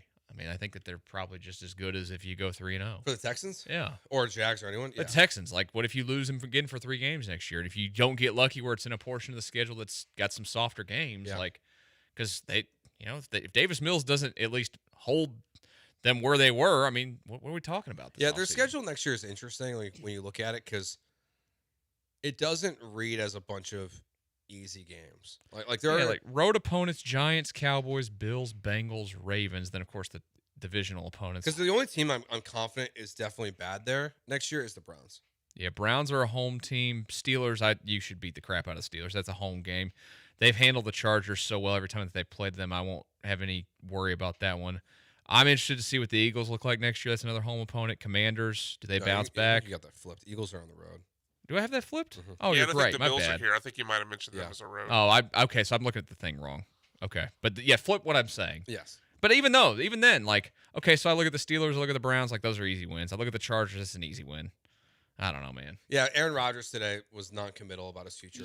Shocker. Even if he commits to playing for the Steelers, who cares? Like, shocker, Aaron Rodgers. That does nothing. I don't know why he makes it so complicated. Because he's a diva. Steelers should just uncomplicate it and sign a quarterback. Sign Kyler Murray. Yeah, for real. Just do it. I mentioned this yesterday. Steelers fans have to hate their lives. Matthew Berry put out his 35 things he learned or heard at the Combine on Pro Football Talk. And one of the things he put in there was that the Steelers like Will Howard. And would be comfortable with Will Howard at quarterback next year. That's such a Steelers thing, though, based off the way that they've operated the quarterback position in the last, however many years. I would somehow Mason Rudolph has been employed for 4 years, 5 years. You would think with Mike McCarthy maybe it would change. I was like, hey, Mike McCarthy's just lucky to have the job. You saw him up there, Pittsburgh boy. He's just happy to have the job. He does not care. No, they made that hire because they thought it was good optics. Which is so stupid. You should be looking. You know what your optics are? You've had 3 coaches in our lifetime. You should be looking for the next guy that's like that. Yes. That's what you should have been looking for. Instead, they went with the guy who's going to be here for 3 years. At most. Because he could die of a heart attack on the sidelines. But also, maybe he might help them tank for the first time in forever. Could, but we also do have to give him credit. I mean, he's basically won everywhere he's been. He's kind of Tomlin-ish, honestly, where his teams are always kind of around 500. Yeah, he only had a couple years. 3 straight 12-win seasons in Dallas. Yeah, I think we underrate what he's done a little bit. Absolutely, I agree. Especially doing that, because before it was he had Rodgers, but 3 straight 12-win seasons in Dallas deserves some credit. I mean, they're one of those teams that feels like a swing game when you talk about the win total next year. For me, the Steelers? No, I'll be penciling that one in for an easy victory. Yeah, I want to see who their quarterback is. Pencil the Bills in for an easy victory because they own Josh Allen. And it's here. Pencil the Cowboys in for a win because they're way better than the Cowboys. Pencil the Giants in for a win. I'm not there with that one. What is okay, Jeremy? No. A home game against the New York Giants, who stink. Yeah. See, the thing is, they got this coach now. Yeah. Okay. And I'm curious what it looks like. I bet it's going to be a growing year. If Jackson Dart can, stay out of concussion protocol, big F. Yeah. And, then I'm just not have a bad haircut. I'm just curious about the Giants next year. Like, look at the first teams next year in the NFL and who they could be. They're one of my teams that I'm considering. Saints. Yes, I'm with that too. Yeah, they were literally 2 games out this last year. Saints in that division, though, I would take the Commanders over the Giants to be that team. Probably too. And I don't like them either. Yeah, they're old. They're very old. And I think Jaden Daniels was a flash in the pan. Really? Yeah. I don't think he's bad, but I don't think he's as great as everybody wants to make him out. All right, let's take a look at these couple of other win totals from the other NFL teams as we sit here today. So we're all on the over for the Texans 9.5. It sounds like right now for next year. But who else do you like next year as we sit here and get ready for free agency coming up on Monday? NCAA March Madness is coming to Houston. Attendance encouraged, passion mandatory. Get your tickets now at ncaa.com/MBB tickets.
This is Jeremy and Joe. On ESPN 97.5 and 97.9 HD2. Live from the Huntington Bank Studios, here's Jeremy Branham and Joe George. Jeremy and Joe here on ESPN 97.5. White Boy Wednesday. Brian changed it up here a little bit for this one. I like this. I just want to play 3 hours straight of new metal, so. That's fair. You can't do the same thing. Sometimes you got to, lighten it up. Yeah, I support that. I get in the car sometimes and I'm like, hey, mood's got to be lighter today. Yeah, I mean, I feel like music can set your mood a little bit. You don't like death metal on the way to driving an airplane or flying an airplane. I usually try and pump it up before that. Yeah, it's fine. What's your pump up music? Oh, I always finish when I'm pulling in the parking lot. I got Phil Collins on in the night. White Boy Wednesday. That's so on brand. I know. That's great. So we're just talking about the Texans win total for next year. It's 9.5. We all said the over. It's always fun to win. Right now. I don't think it is, Cal. I don't think there's much that they can do this offseason to make me think under. No, there's nothing. I mean, I guess not address the offensive line. Yeah, keep it as is. Yeah, that would be it. Jarrett Patterson. Who else? Like if City So is on the offensive line. Blake Fisher's a starting right tackle. Then yes, I'm hammering the under with as much money as I possibly can. CJ Stroud's going to break David Carr's record for sacks. Yeah, we might be seeing Graham Mertz next year if that happens. Oh yeah. Shred him, Stroud. Davis Mills' large neck will get broken. I don't think we hear any more shred him Strouds from Mr. Gruden. That might have turned into like a classic bit. Could. Because, he doesn't do much shredding these days. But as you're looking at these win totals for next year, did any of them stand out to you? As I was rolling through them, I don't like the Baltimore Ravens 10.5. Okay. I think that team has got some serious question marks. I think the Buffalo Bills over 10.5 is a good one. I think they're a great regular season team that always cans it. The Bengals being a 9.5. Yep. Hell no. Yep. Hell no. That was one of mine that stuck out. I was like, there's no way until I can see Joe Burrow get through a season healthy. Well, even then, are they going to beef up their defense? Well, no, they're losing Trey Hendrickson. Yeah, they're not. The Lions, 10.5. I don't know where to go with the Lions. Yeah, the Lions are interesting. They had such a fall off without Ben Johnson. Mm-hmm. They had to fire their OC. I know. 1 year in. Yeah, Dan Campbell calling plays. Mm-hmm. What's going to happen there? Now, I think the Montgomery move for them, it doesn't move the needle at all. I loved Rappaport pumping up that trade with the Juice Scruggs angle of it. Pelissero. What is it? The block of granite, buddy. Yeah. The guy couldn't crack the lineup here with a makeshift offensive line. Dan Campbell ain't going to suddenly get him to start biting people's knees off. No, he's going to get cut. Block of granite. Pelissero, though. I don't know if any of these national guys carry water for agents more than Pelissero, though. Just go through his Twitter timeline. It's It's bad, the reporting. It's all just fluffing up. You can tell which insiders are basically only there because they've made relationships with agents and which aren't. I'm interested in the Chiefs 10.5. So I'm on the over on the Chiefs. I don't know, man. I'm kind of betting on the bounce back this year. I could see them being a 10-win team, but I don't know if I'd go over the 10.5. Yeah, I've been looking at the Super Bowl odds for them. Chargers 10.5. I mean, I think they're very Ravens adjacent to me of the past. Okay. Where I'm like, yeah, they'll get that. They win a lot in the regular season. They got a lot of cap money too. Yeah. I like the Rams over 11.5, and that's a huge number. It's a big number. But I like the Rams. Yeah, I do too. And they fixed one of their biggest needs in the offseason today. Yeah. It's corner. And their quarterback was so good last year. You look at a lot of the mock drafts that were coming out early, you'd see a lot of double dipping on corner for them. Taking a corner with 13 and 29. Because that's how bad it was last year. You know how many random question, but you know how many first round picks they made since 2017? It's one, right? One. Jared Verse. That's it. Yeah, they've traded all of them. I mean, and they have literally taken they joke around to the bleep them picks. Yeah, that's it. But they're serious. They don't care. They live by it. Yeah, they don't care. They have the 13th pick right now. I'm not sure they will have the 13th pick in the draft unless they are hell bent on taking Ty Simpson as Matt Stafford's replacement going forward. But I would not be shocked if that 13th pick gets traded for another big-time player. Yeah, I wouldn't either. I don't like the Eagles 10.5. I don't either. I'm on the under on that one. I don't like the 49ers 10.5. Okay. I mean, they got to really beef up that defense. Kittle won't be ready to go when the season starts. Yeah. And I would say the last one for me as I'm looking through this list here would be the Patriots 9.5. I think the Patriots could take a step back. Yeah, I'm not. They have a lot of cap space. I felt like they were a flash in the pan. So the Patriots for me are a team that I want to just wait and see. I wouldn't place a bet on them right now. Yeah, because I think that team's just going to look dramatically different next year. Yeah, because would I lean under right now? I kind of think so. I lean towards you, where if there's going to be a big regression, it's going to come from them. That roster's not very good. It was an easier schedule last year, so what does it look like? It was like one of the easiest Yeah, schedules what in does the it league, look like wasn't next season? But then, like, if they go get A.J. Brown. Yeah. And they're actually going to use Travion Henderson next season. Yeah. I'm still kind of in on the Patriots. Okay. Next year. Yeah, I'm also makes just sense. hopeful that, that they're not good. Yeah, I'm really hopeful. Those people don't deserve anything nice. No, they don't. Unfortunately, they're going to probably get Jason Tatum and, make a run at the finals this year. Whatever. Brian, any of these stand out to you? Yeah, a couple. I was surprised to see the Panthers total as low as 6.5. Like, I don't think the Panthers are necessarily going to be great, but I think they can get to 7 or 8 wins. Would they win 8 games last year? I believe they won 8 games last year. I think the Panthers go over 6.5. And the other one, it was Broncos 9.5. Now, I think the Broncos take a step back. I think they won 13 games last year. I don't think, or maybe it might actually have been 14. I don't think they win that, but I think they get to 11, at least 10. I take the over on 9.5 with Denver. I like that too. Bo Nix will be ready for week 1, right? I believe so, yeah. Yeah, I don't think... I haven't heard otherwise. Yeah. Some of these, the late playoff injuries are always making it weird, but I think he'll be fine for week 1. I mean, Mahomes too. It wasn't a torn ACL. So. No. What did you break his ankle or something? Yeah. Now, Mahomes, I'm not totally sure about. That's part of why I'm like, I don't know if I'd be comfortable betting on the Chiefs because, like, is he going to be ready to go? And is he going to look good week 1? Yeah, he tore it. Was the week after the Texans game, right? Yeah. So it was like early December, maybe. Yeah, they've talked about early in the season. So the Chiefs is one where I probably would wait until the actual schedule comes out. Like if they help the Chiefs out and put some of their easier games at the start of the year, and then do the ones later. The other. Well, let's be honest, they're going to put the easier games at the start of the year. They want the Chiefs back in the playoffs. The other teams though, that two of the teams you mentioned that I would be hesitant to bet on right now is I like the Rams number and I like the Niners number where it's at, but I'm not totally sure on either of them which side I fall on. And I got to figure out how I feel about this Australia game. It's the first game of the season, and they play each other. Yeah, because I'm just like I don't like that. Who loses the home game? I don't think I think it's the Niners. Well, the Niners have 2 international games. No, it might be I think it's the Rams then. So because the Niners can only lose one. I would imagine they're only giving up one. I cannot believe they're playing a divisional game in another country. Yeah, that's the thing that bothers me the most. Like teams obviously lose home games every year with these games in London and Germany and wherever, but to lose, especially for 49ers Rams, 2 playoff teams that are going to be hotly in competition to winning the division, to have one of those teams lose their home game in that head-to-head is insane to me. Yeah, it's pretty wild. That's why we have an extra game. I mean, like they made the schedule this way where you're playing a random team who finished in the same spot as you from a different division every single year.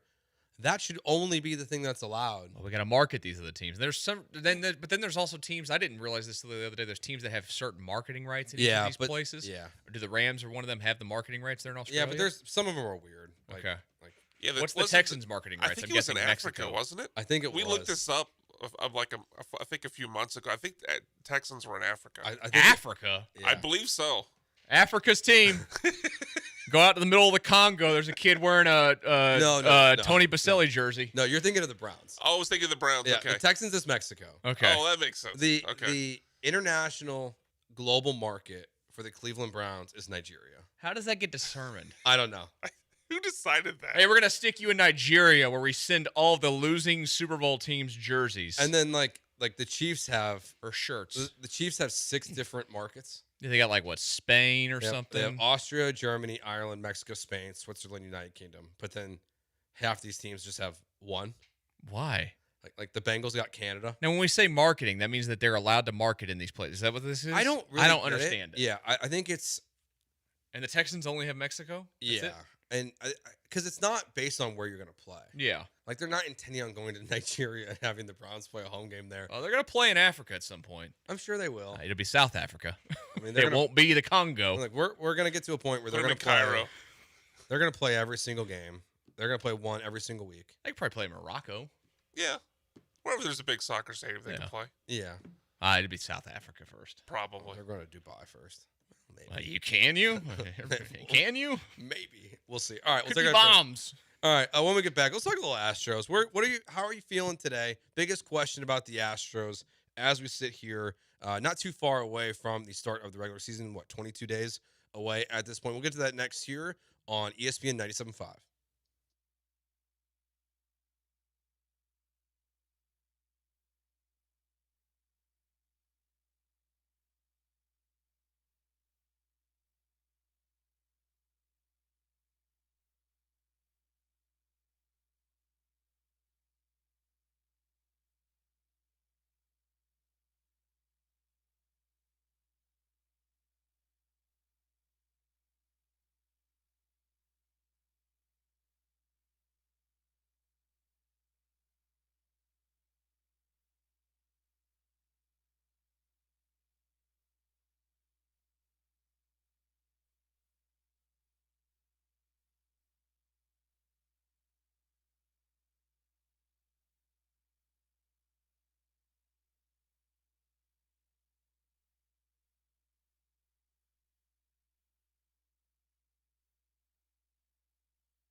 You're listening to Jeremy and Joe. On ESPN 97.5 and the ESPN Houston app. Live from the Huntington Bank Studios, here's Jeremy Branham and Joe George.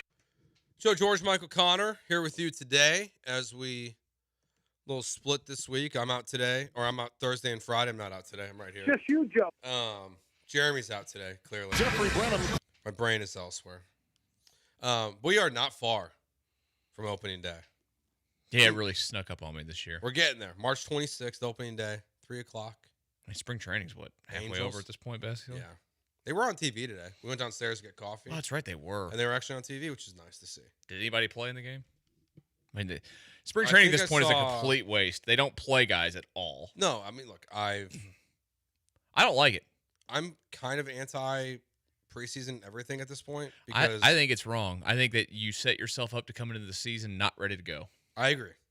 And I think it's stupid. I think you need to look back to 15 years ago and sound like an old man when you said when guys would go out and they were playing 7 innings of spring training games and you need to be playing that. I don't think they have to play right away, but I think you should be playing more as the spring training goes on. I think in the NFL, play more. We're seeing some teams start to play guys because look how bad. Yeah. Look, the reality is the NFL is a bad product. The first couple of games of the season. Yeah. Like teams are not ready. I mean, like the Saints are a great example of this 2 years ago, where Kubiak and Derek Carr dropped like 60 points in the first 2 games of the season. Yeah, everybody thought, oh my God, Super Bowl and then they contender. were the worst team in the NFL basically the rest of the year. And it's like, oh well, it's because teams aren't really ready. You see, 2 years ago the Bengals missed the playoffs because they lost to one of the worst teams in the NFL when they lost to the Patriots in the first game of the season. So it's I feel like the injury stuff is so overblown at this point. Like the fear of injury is not really reality. We've in played baseball, basketball, or football. We've played the majority of these leagues for all of these years before this era of being so scared of it, where we weren't scared of it, and look what happened most of the time. Nothing. Yeah, you can't live in bubble wrap forever. I've already decided, because of the way the Texans, we'll get to the Astros in a second. The way the Texans season went this year with C.J. Stroud and how bad it was his offensively. ass is playing in the preseason. He needs to play. Yeah, and I'm with you. He can skip one of the 3 games. That's fine. You don't need to play in all 3. You got to have one game where you got to cut your roster down. And you know what? If he tears his ACL in one of them, it is what it is. It's sports. Exactly. Like Michael Vick broke his leg in a preseason. That sucks. Like it's the reality of what the sport is. But the Texans offense was so bad last year. To me, going out there and getting work is valuable, especially when the last 2 years of every single day of training camp, I think we have had a combined 2 days in which the local beat reporters have had said the offense was good today. Yeah, they never say that. Every single day, it's, the defense is good. And it's one of the best defenses in the NFL. Yeah. The offense also sucks. Like, the Texans offense doesn't get real good work in the offseason because of how good that defense is. Yeah. So, I think I got to push back a little bit. I think what you're saying in theory is great, but only if the other teams are also playing starters. Because I too would want C.J. Stroud to get reps and get in a rhythm and start to heat up before the season starts. But if he's, past the first series playing against the other team's 2s and 3s, those reps don't really mean anything. Great counter, because we saw last year the reports out of the inter-squad practices with Carolina was that the offense was really good. Yeah. It didn't really matter in the long term. I wish they all would play more. Or they would just get rid of them and do more of this inter-squad stuff. I'm fine with doing environments. that's fine. To me, it's the baseball one really bugs me. I think the Astros have gone really hard on it the last few years, where they just don't play guys. Like, you'll see, the number of at-bats these guys get in spring training games. It's down to, in the entire spring. They're there for a month in games, and they get 30 at-bats at best. And it's like, you've been there for a month. What have you been doing? There's no reason for that. Those last 2 weeks, you should be getting minimum 3 at-bats a day in game situations. I don't care if it's a minor leaguer throwing. And that's how I feel the same way about the Astros as I do the Texans. They started slow a couple times. They started slow last year. Yeah. And guess what? At the end of the year, it cost them. The year before, they started dramatically slow. They were 10 games back in their division. They came back very quickly and got ahead of that thing. Yeah. But starting slow is not, especially this year when your schedule is pretty easy to start the season. Yeah. I mean, there's no reason to. I don't get it. I think we just baby these guys too much. Absolutely. We also have. They have I understand they have a ton of money invested in these people, like tons and tons of money. So it's different than even it was 10, 15 years ago. Even though there was a lot of money then too, but there's just so much money in it. It's just a mess. The whole thing's a mess. All right. So, how are you feeling about the Astros as we sit here, 20 days away? I feel fine. I think that they're going to contend to win the AL West. What's your biggest question right now? Is it just how they mix and match the infield and What's everything? the outfield look like? I think they're going to find here's my hot take, my thing, and you can get Ken Rosenthal and get out of here with his crap that he keeps pushing that there's going to be this contention in the clubhouse, whatever, dude. That's just fear mongering and trying to get people going. That's all that is, and trying to create something that maybe is not there. I think Isaac Paredes is going to play more first base than Christian Walker. As long as that one. Now maybe Christian Walker gets contentious with it, but sorry, dude, better player. Yeah, to me, that's where it simply comes down to is you just play him more at first if Walker's struggling. Who cares? Okay, I mean, you're gonna pay him the money either way. Who gives a crap if he's on the bench? I don't. And honestly, my thought on this has been, if I also think Jordan's going to play more left field than I agree. We set the number at like 50 games. Think that's fair or too low? I think it's fair. I think Altuve's going to end up playing left field too. See, I'm not sure because they seem like they've really moved away from that. I think they're saying that now, and then look, it's like last year when they said he was just going to play left field. He ended up at second base. Now, if Walker's playing well, and Paredes is playing well, and Jordan's playing well, and Altuve's playing well, then yes, Altuve can play left. Yeah. Or one of them can DH, and you can move. Like you have options. You have flexibility. Yeah. I'm not worried about that. I'm with you with the outfield. Like, yeah, I mean, Cam Smith, is he going to blossom?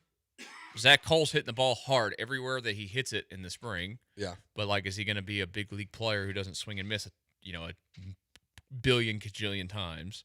And then what's the other left field spot basically look like? I mean, I would imagine it's going to feel – I feel like it's just going to be Jordan and Cole for the most part. Yeah, I think so, too. Unless they surprise us with a veteran signing. I mean, is Jake Myers playing every day? Defensively, you want him out there. I wanted to say yes, but now you've got both, McTaggart, Chandler pointing out that Joe Espada has been given ample opportunity to just name Jake Myers the everyday center fielder. McTaggart mentioned recently that they tried all offseason to trade Jake Myers. I think it's still a possibility, and he said that too. Yeah, and we talked about this a little bit yesterday.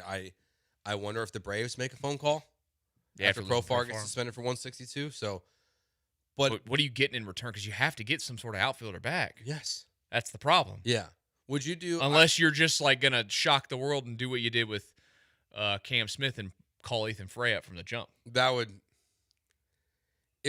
be a big risk to have Frey and Cam Smith in your outfield. Huge risk. And I wonder if they learned their lesson at all this year. Now fans are going to clamor for it. He is the next. Yeah, Frey. If you don't know the name, Ethan Frey, 3rd round pick last year at LSU. I mean, he's already. I do not know this man. And would have gone much higher, right? But he had some injury issues. I think smacked a home run today against Baltimore. So the Astros drafted a guy with injury issues. Yeah, shocking. Discomfort. Fits right in. He had discomfort. Hey, I think they've retired that. What? They haven't said it once this spring. Well, yeah, so far. Just wait till the season gets here. No, I think because they're just not going to tell you in the spring. I just think they've retired the word discomfort. Yeah. Hopefully. I mean, look, it's a little thing. I'll take it. Yeah. I don't want to hear that word ever again. That's fine. I just don't want to hear it. Maybe they learned a lesson from the Texans and you could just never tell us. Which is honestly the truth. Yeah. I mean, we've gotten quite. The other one would be the back end of the bullpen, a little bit of just how long is Josh Hader out for. I am deathly afraid of that one. It could be long term. Yeah, I mean, like, this screams I've got an actual arm issue. Like, you were shut down at the end of last year. You've got things that keep popping up. You've not really thrown off the mound yet. Especially when the timeline is as weird as it is. He's missing at least the first month of the season. You're shut down. It's, hey, if they make a run, he could be available. Yeah. And then it's he's been pitching off flat ground. And then he gets hurt, and now he's back to being on the flat ground. And they didn't do anything to this bullpen, really.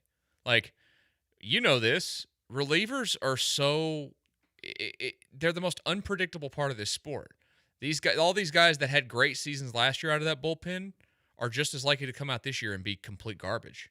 Like, what happens when De Los Santos is like terrible like he was before and you're having to DFA him 3 weeks into the season, or whoever else? Like, their bullpen, I think, has a chance to quickly be an issue.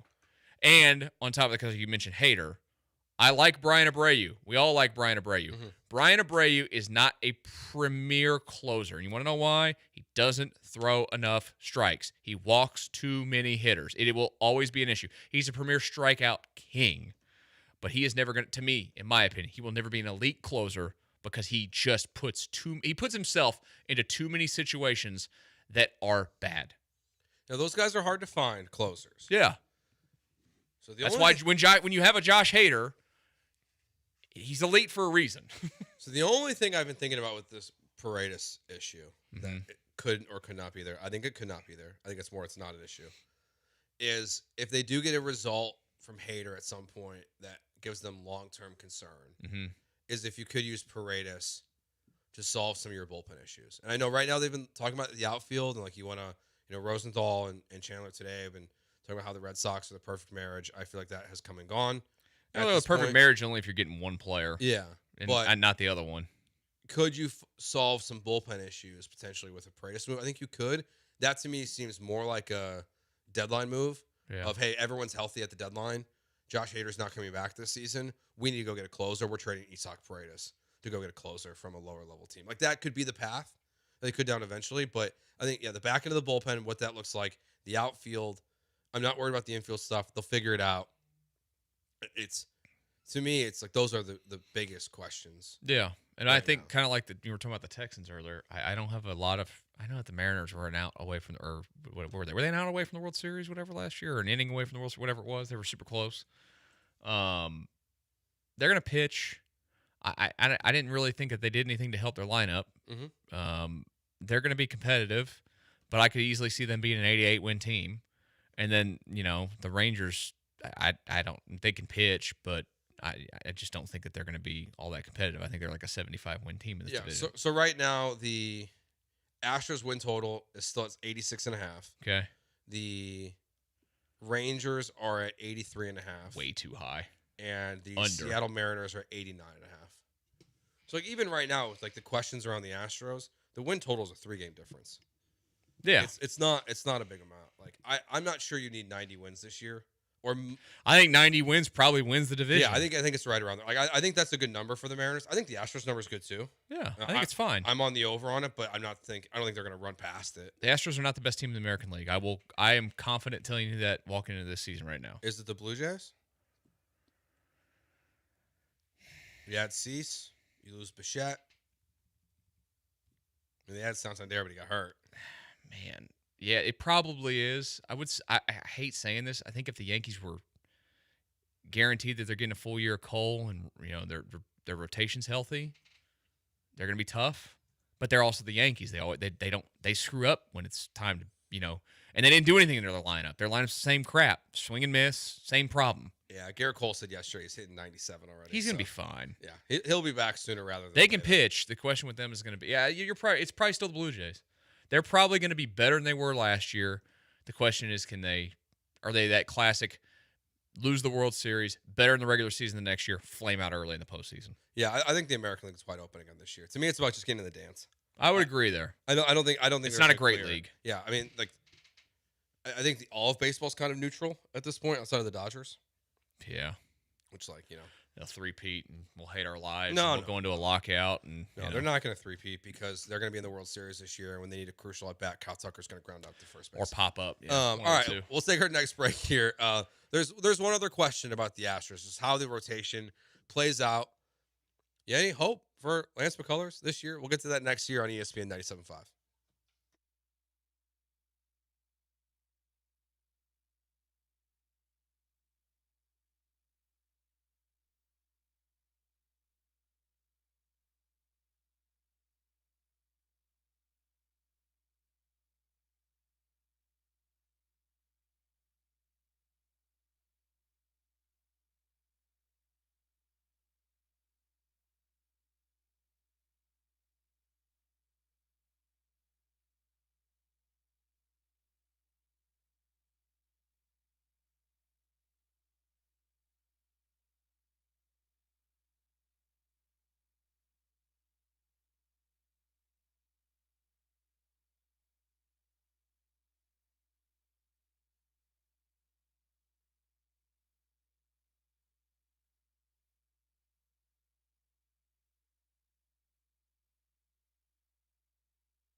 Now back to the Huntington Bank Studios with Jeremy Branham and Joe George. On ESPN 97.5 and the ESPN Houston app.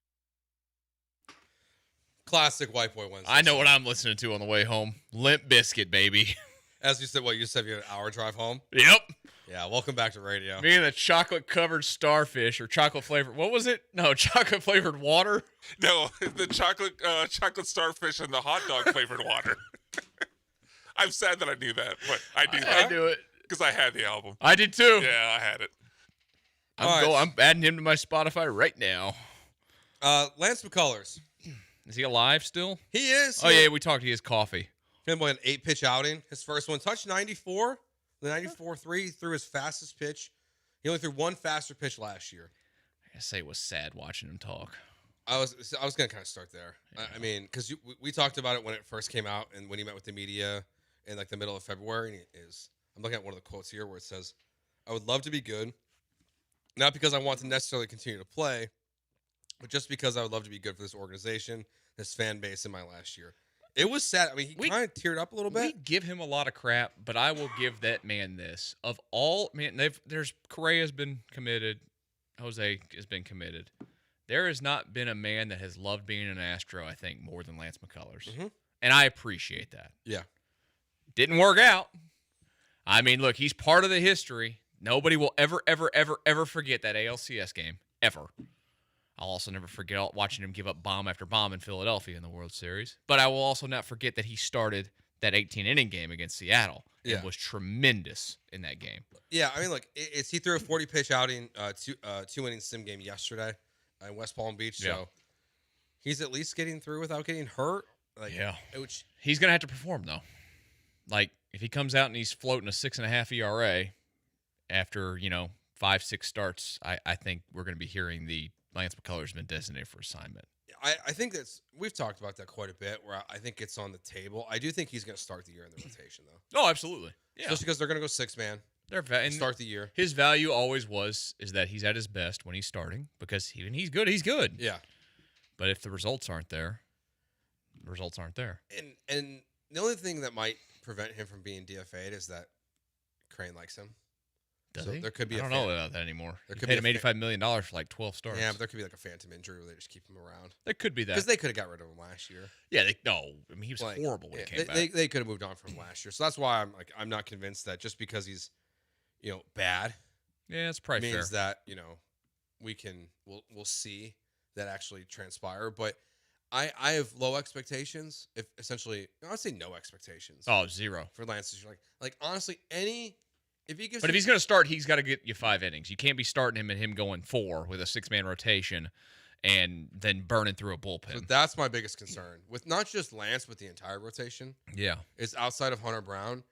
I'm just not sure how deep you can go. And that goes back into the Josh Hader conversation we were just having. Where Burrows is going to have to come in and instantly be a 6-inning guy. Yeah. He has to. There's no other way around it. You have to have one. You have to have 2 guys getting you 6 innings. Imai's got to be a 6-inning guy. Like at least Imai or Burrows has to do it. Because I think both. I don't trust Javier to do it.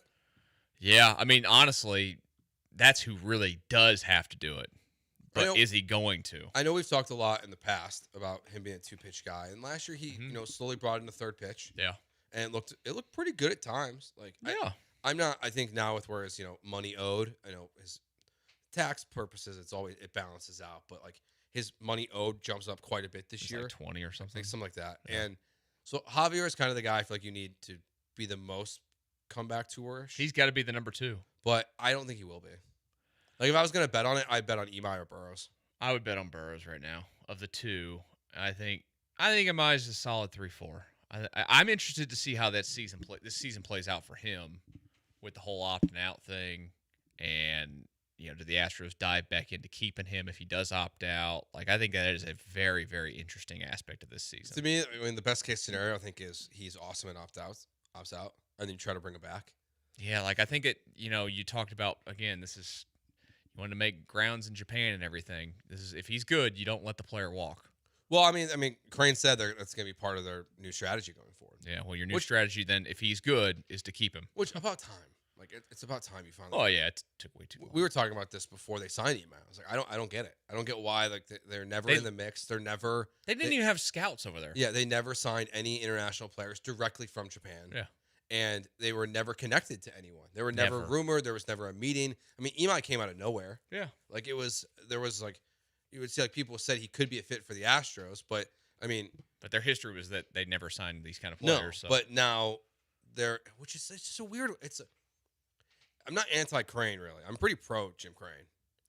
I do find it a little strange, though, that like you've never done this, and then just because you have a Japanese a Japanese company that endorses your stadium now, you're just like, hey, we got to do it. He sees it. What the Dodgers are doing, money-wise. Yeah, I just don't get why he didn't do it before. Why either. it took Daikin to come in and be the sponsor of the stadium to really trigger this need to go out and do it. Yeah, because you could have done it before and just had Japanese stuff all over the place. Yeah, it didn't have to be just the ballpark. Yeah, and so I think I'm hopeful for him. I mean, I don't like some of these guys are really good. Some of them are really bad. Yeah, like his fastball doesn't move. I think that's going to be the biggest question. He throws a flat fastball.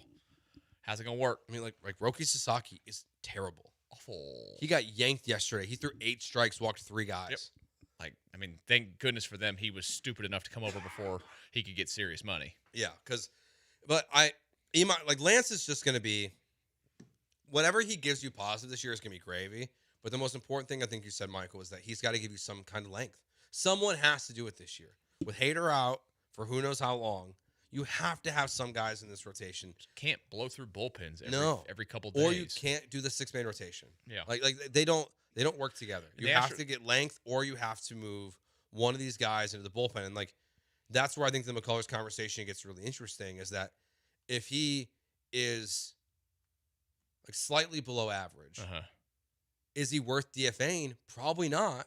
But honestly, you just probably go to a 5-man rotation, put him in the bullpen.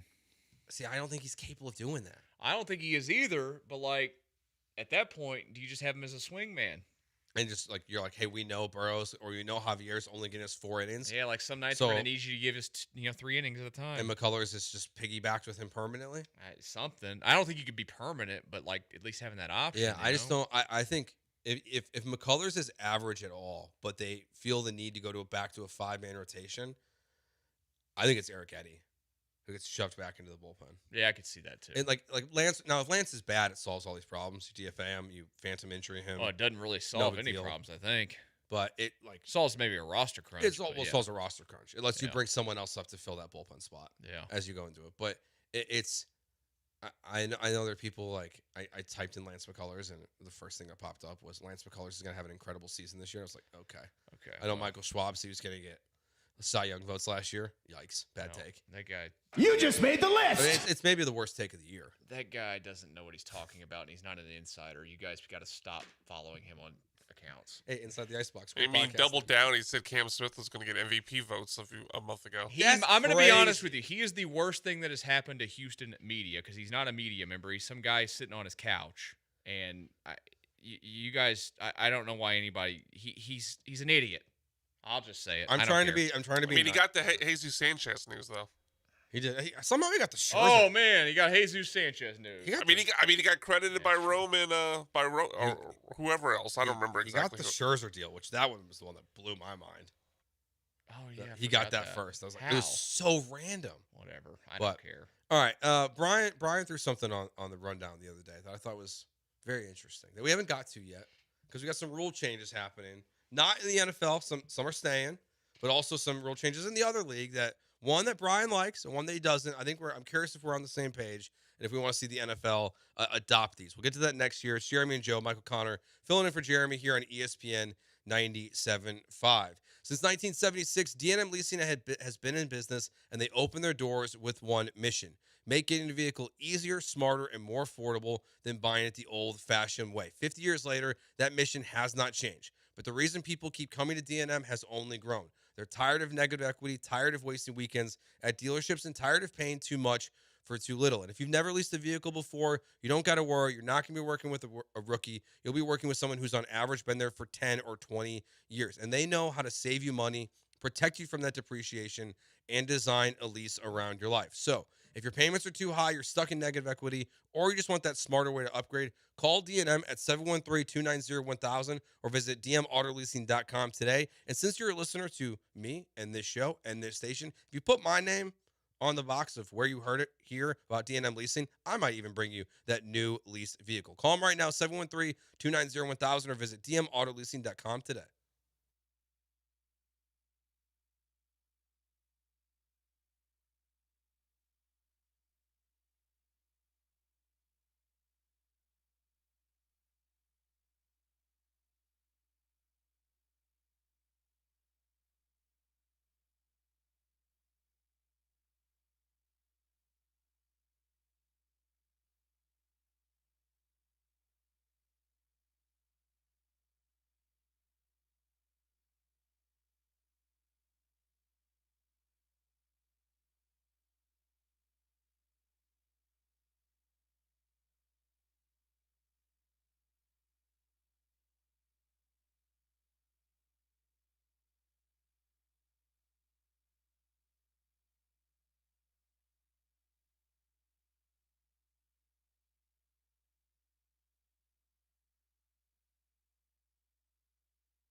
You're back with Jeremy and Joe, broadcasting live from inside the Huntington Bank Studios. On ESPN 97.5 and 97.9 HD2. All right, we're going to talk about some news here.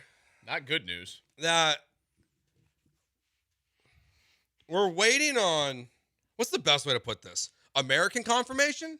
Yeah. Is that a fair way to put this? I think so, because there's not a single American reporter, mainly Chandler Rome or Brian McTaggart, that you're looking for. Yeah, here. or any of the big ones. But this guy does have a following. All right. We're going to... Joe's going to say his name. I guess. I don't think this qualifies as Jose Jorge, but... Este, Amor? This is going to be the worst thing I've ever said. Let's see it. Let's hear it. Dionisio Segovia.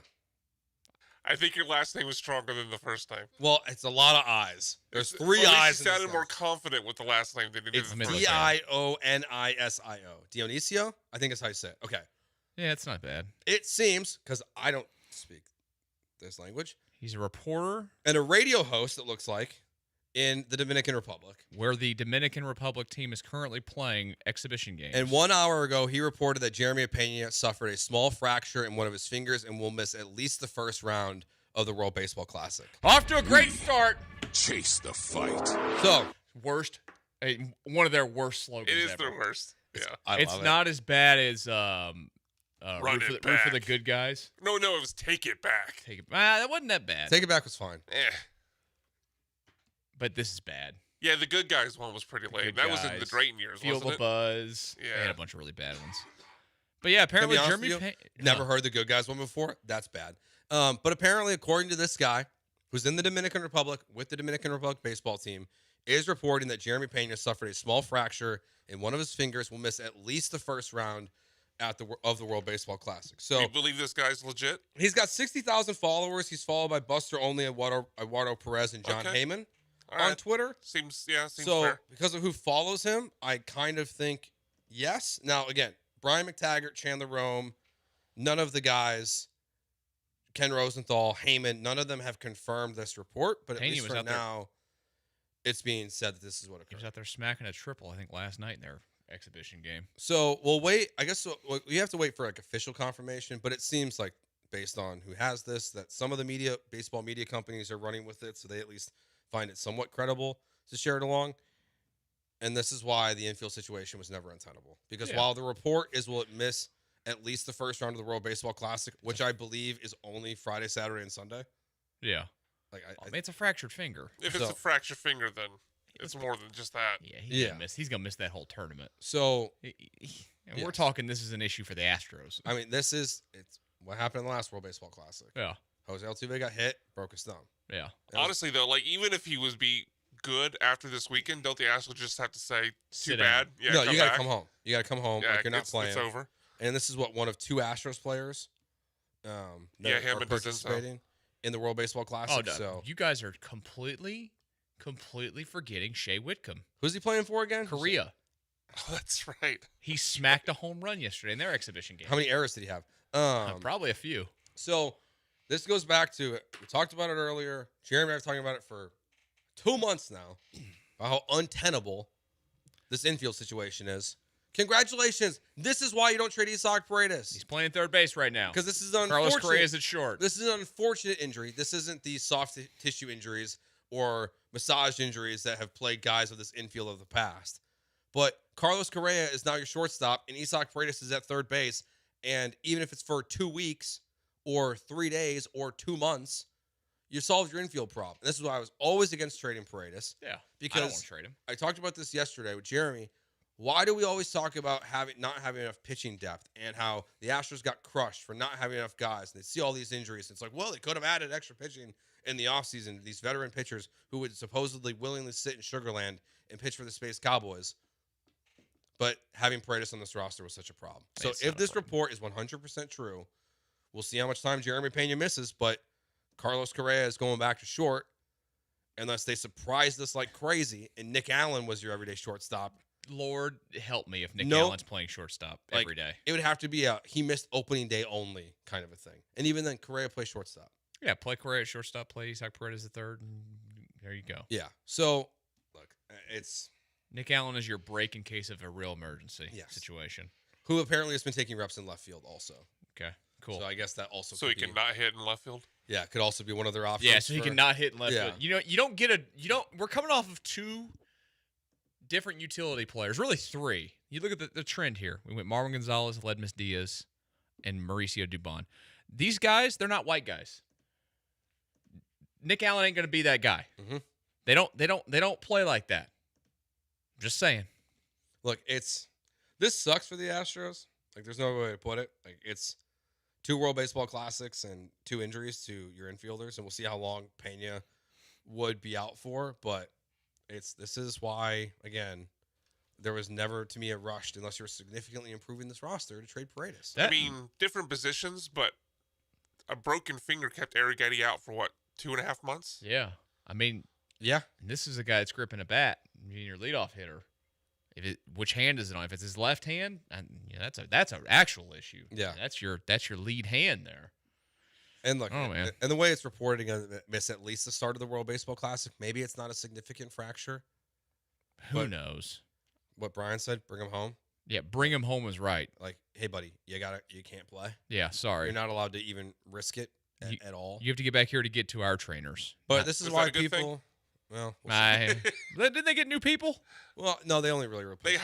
They fired the guy at the top. I don't know if they replaced everybody. I think for the most part, it's kind of the same group. But they've evaluated their return to play scenario, guys. That's what they say. They've 3 years after James Click said they should. Yeah. They've evaluated it. Doesn't mean that they're going to change anything, but they've evaluated it. They've looked at it. We're being accused of jinxing this because we've talked about discomfort. Yeah, maybe we did jinx it. Well, this isn't discomfort. This is fracture. That's true. I think there's a difference. Yeah, there is. big difference. Now we'll see if the Astros use the word finger discomfort. I'm just sitting here. Finger discomfort. I don't like that, Joe. I don't either. I don't like it. How did you get that finger discomfort, sir? Please don't say that, Joe. Why? I thought it was funny. Every time you say it, I will play that drop you don't want me to play.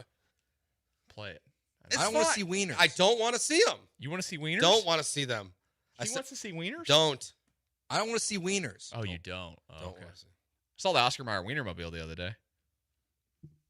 Really? Driving down 45. That's so random. Did you follow?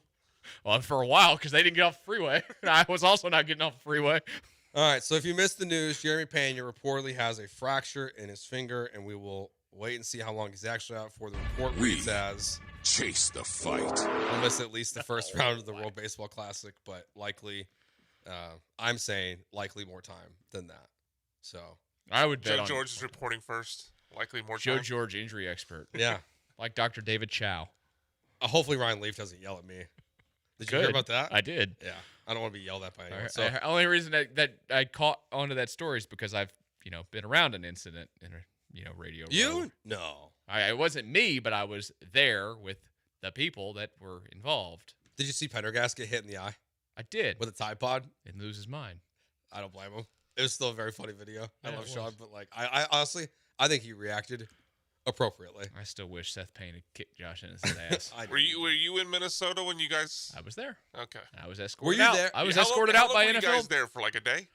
I was there the day before. Okay. 'Cause I was also doing a New Orleans radio show at the time on top of the Houston stuff. And we did the New Orleans show from a table that we were not given because it was last second trip. Mm-hmm. And the NFL media were just going to say, they just said, we're not going to say anything. Just sit at this table, whatever. And we get up the next morning to go, and that whole incident happened. And within an hour and a half, we were being escorted out by NFL security during the middle of shows. It was a great day. I wish I would have been there for that. We were doing the shows from the Holiday Inn near the Mall of America. I remember the show with Braddock, and I can't remember who else was on from their hotel room. That was interesting. Buddy. I've listened to that show. was If interesting. you want to hear the real story there, that man may or may not have almost killed Josh Ennis in the lobby of the hotel that day. I believe it. And basically got kicked out by the hotel management. I've seen the video. All right, we'll take our final break here. When we get back, we'll get to our Junkie of the Day. That's next year on ESPN 97.5. NCAA March Madness is coming to Houston. Attendance encouraged, passion mandatory. Get your tickets now at ncaa.com/MBB tickets.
Again, if you missed it, Jeremy Pena reportedly has a fractured finger. Reports coming out of the Dominican Republic.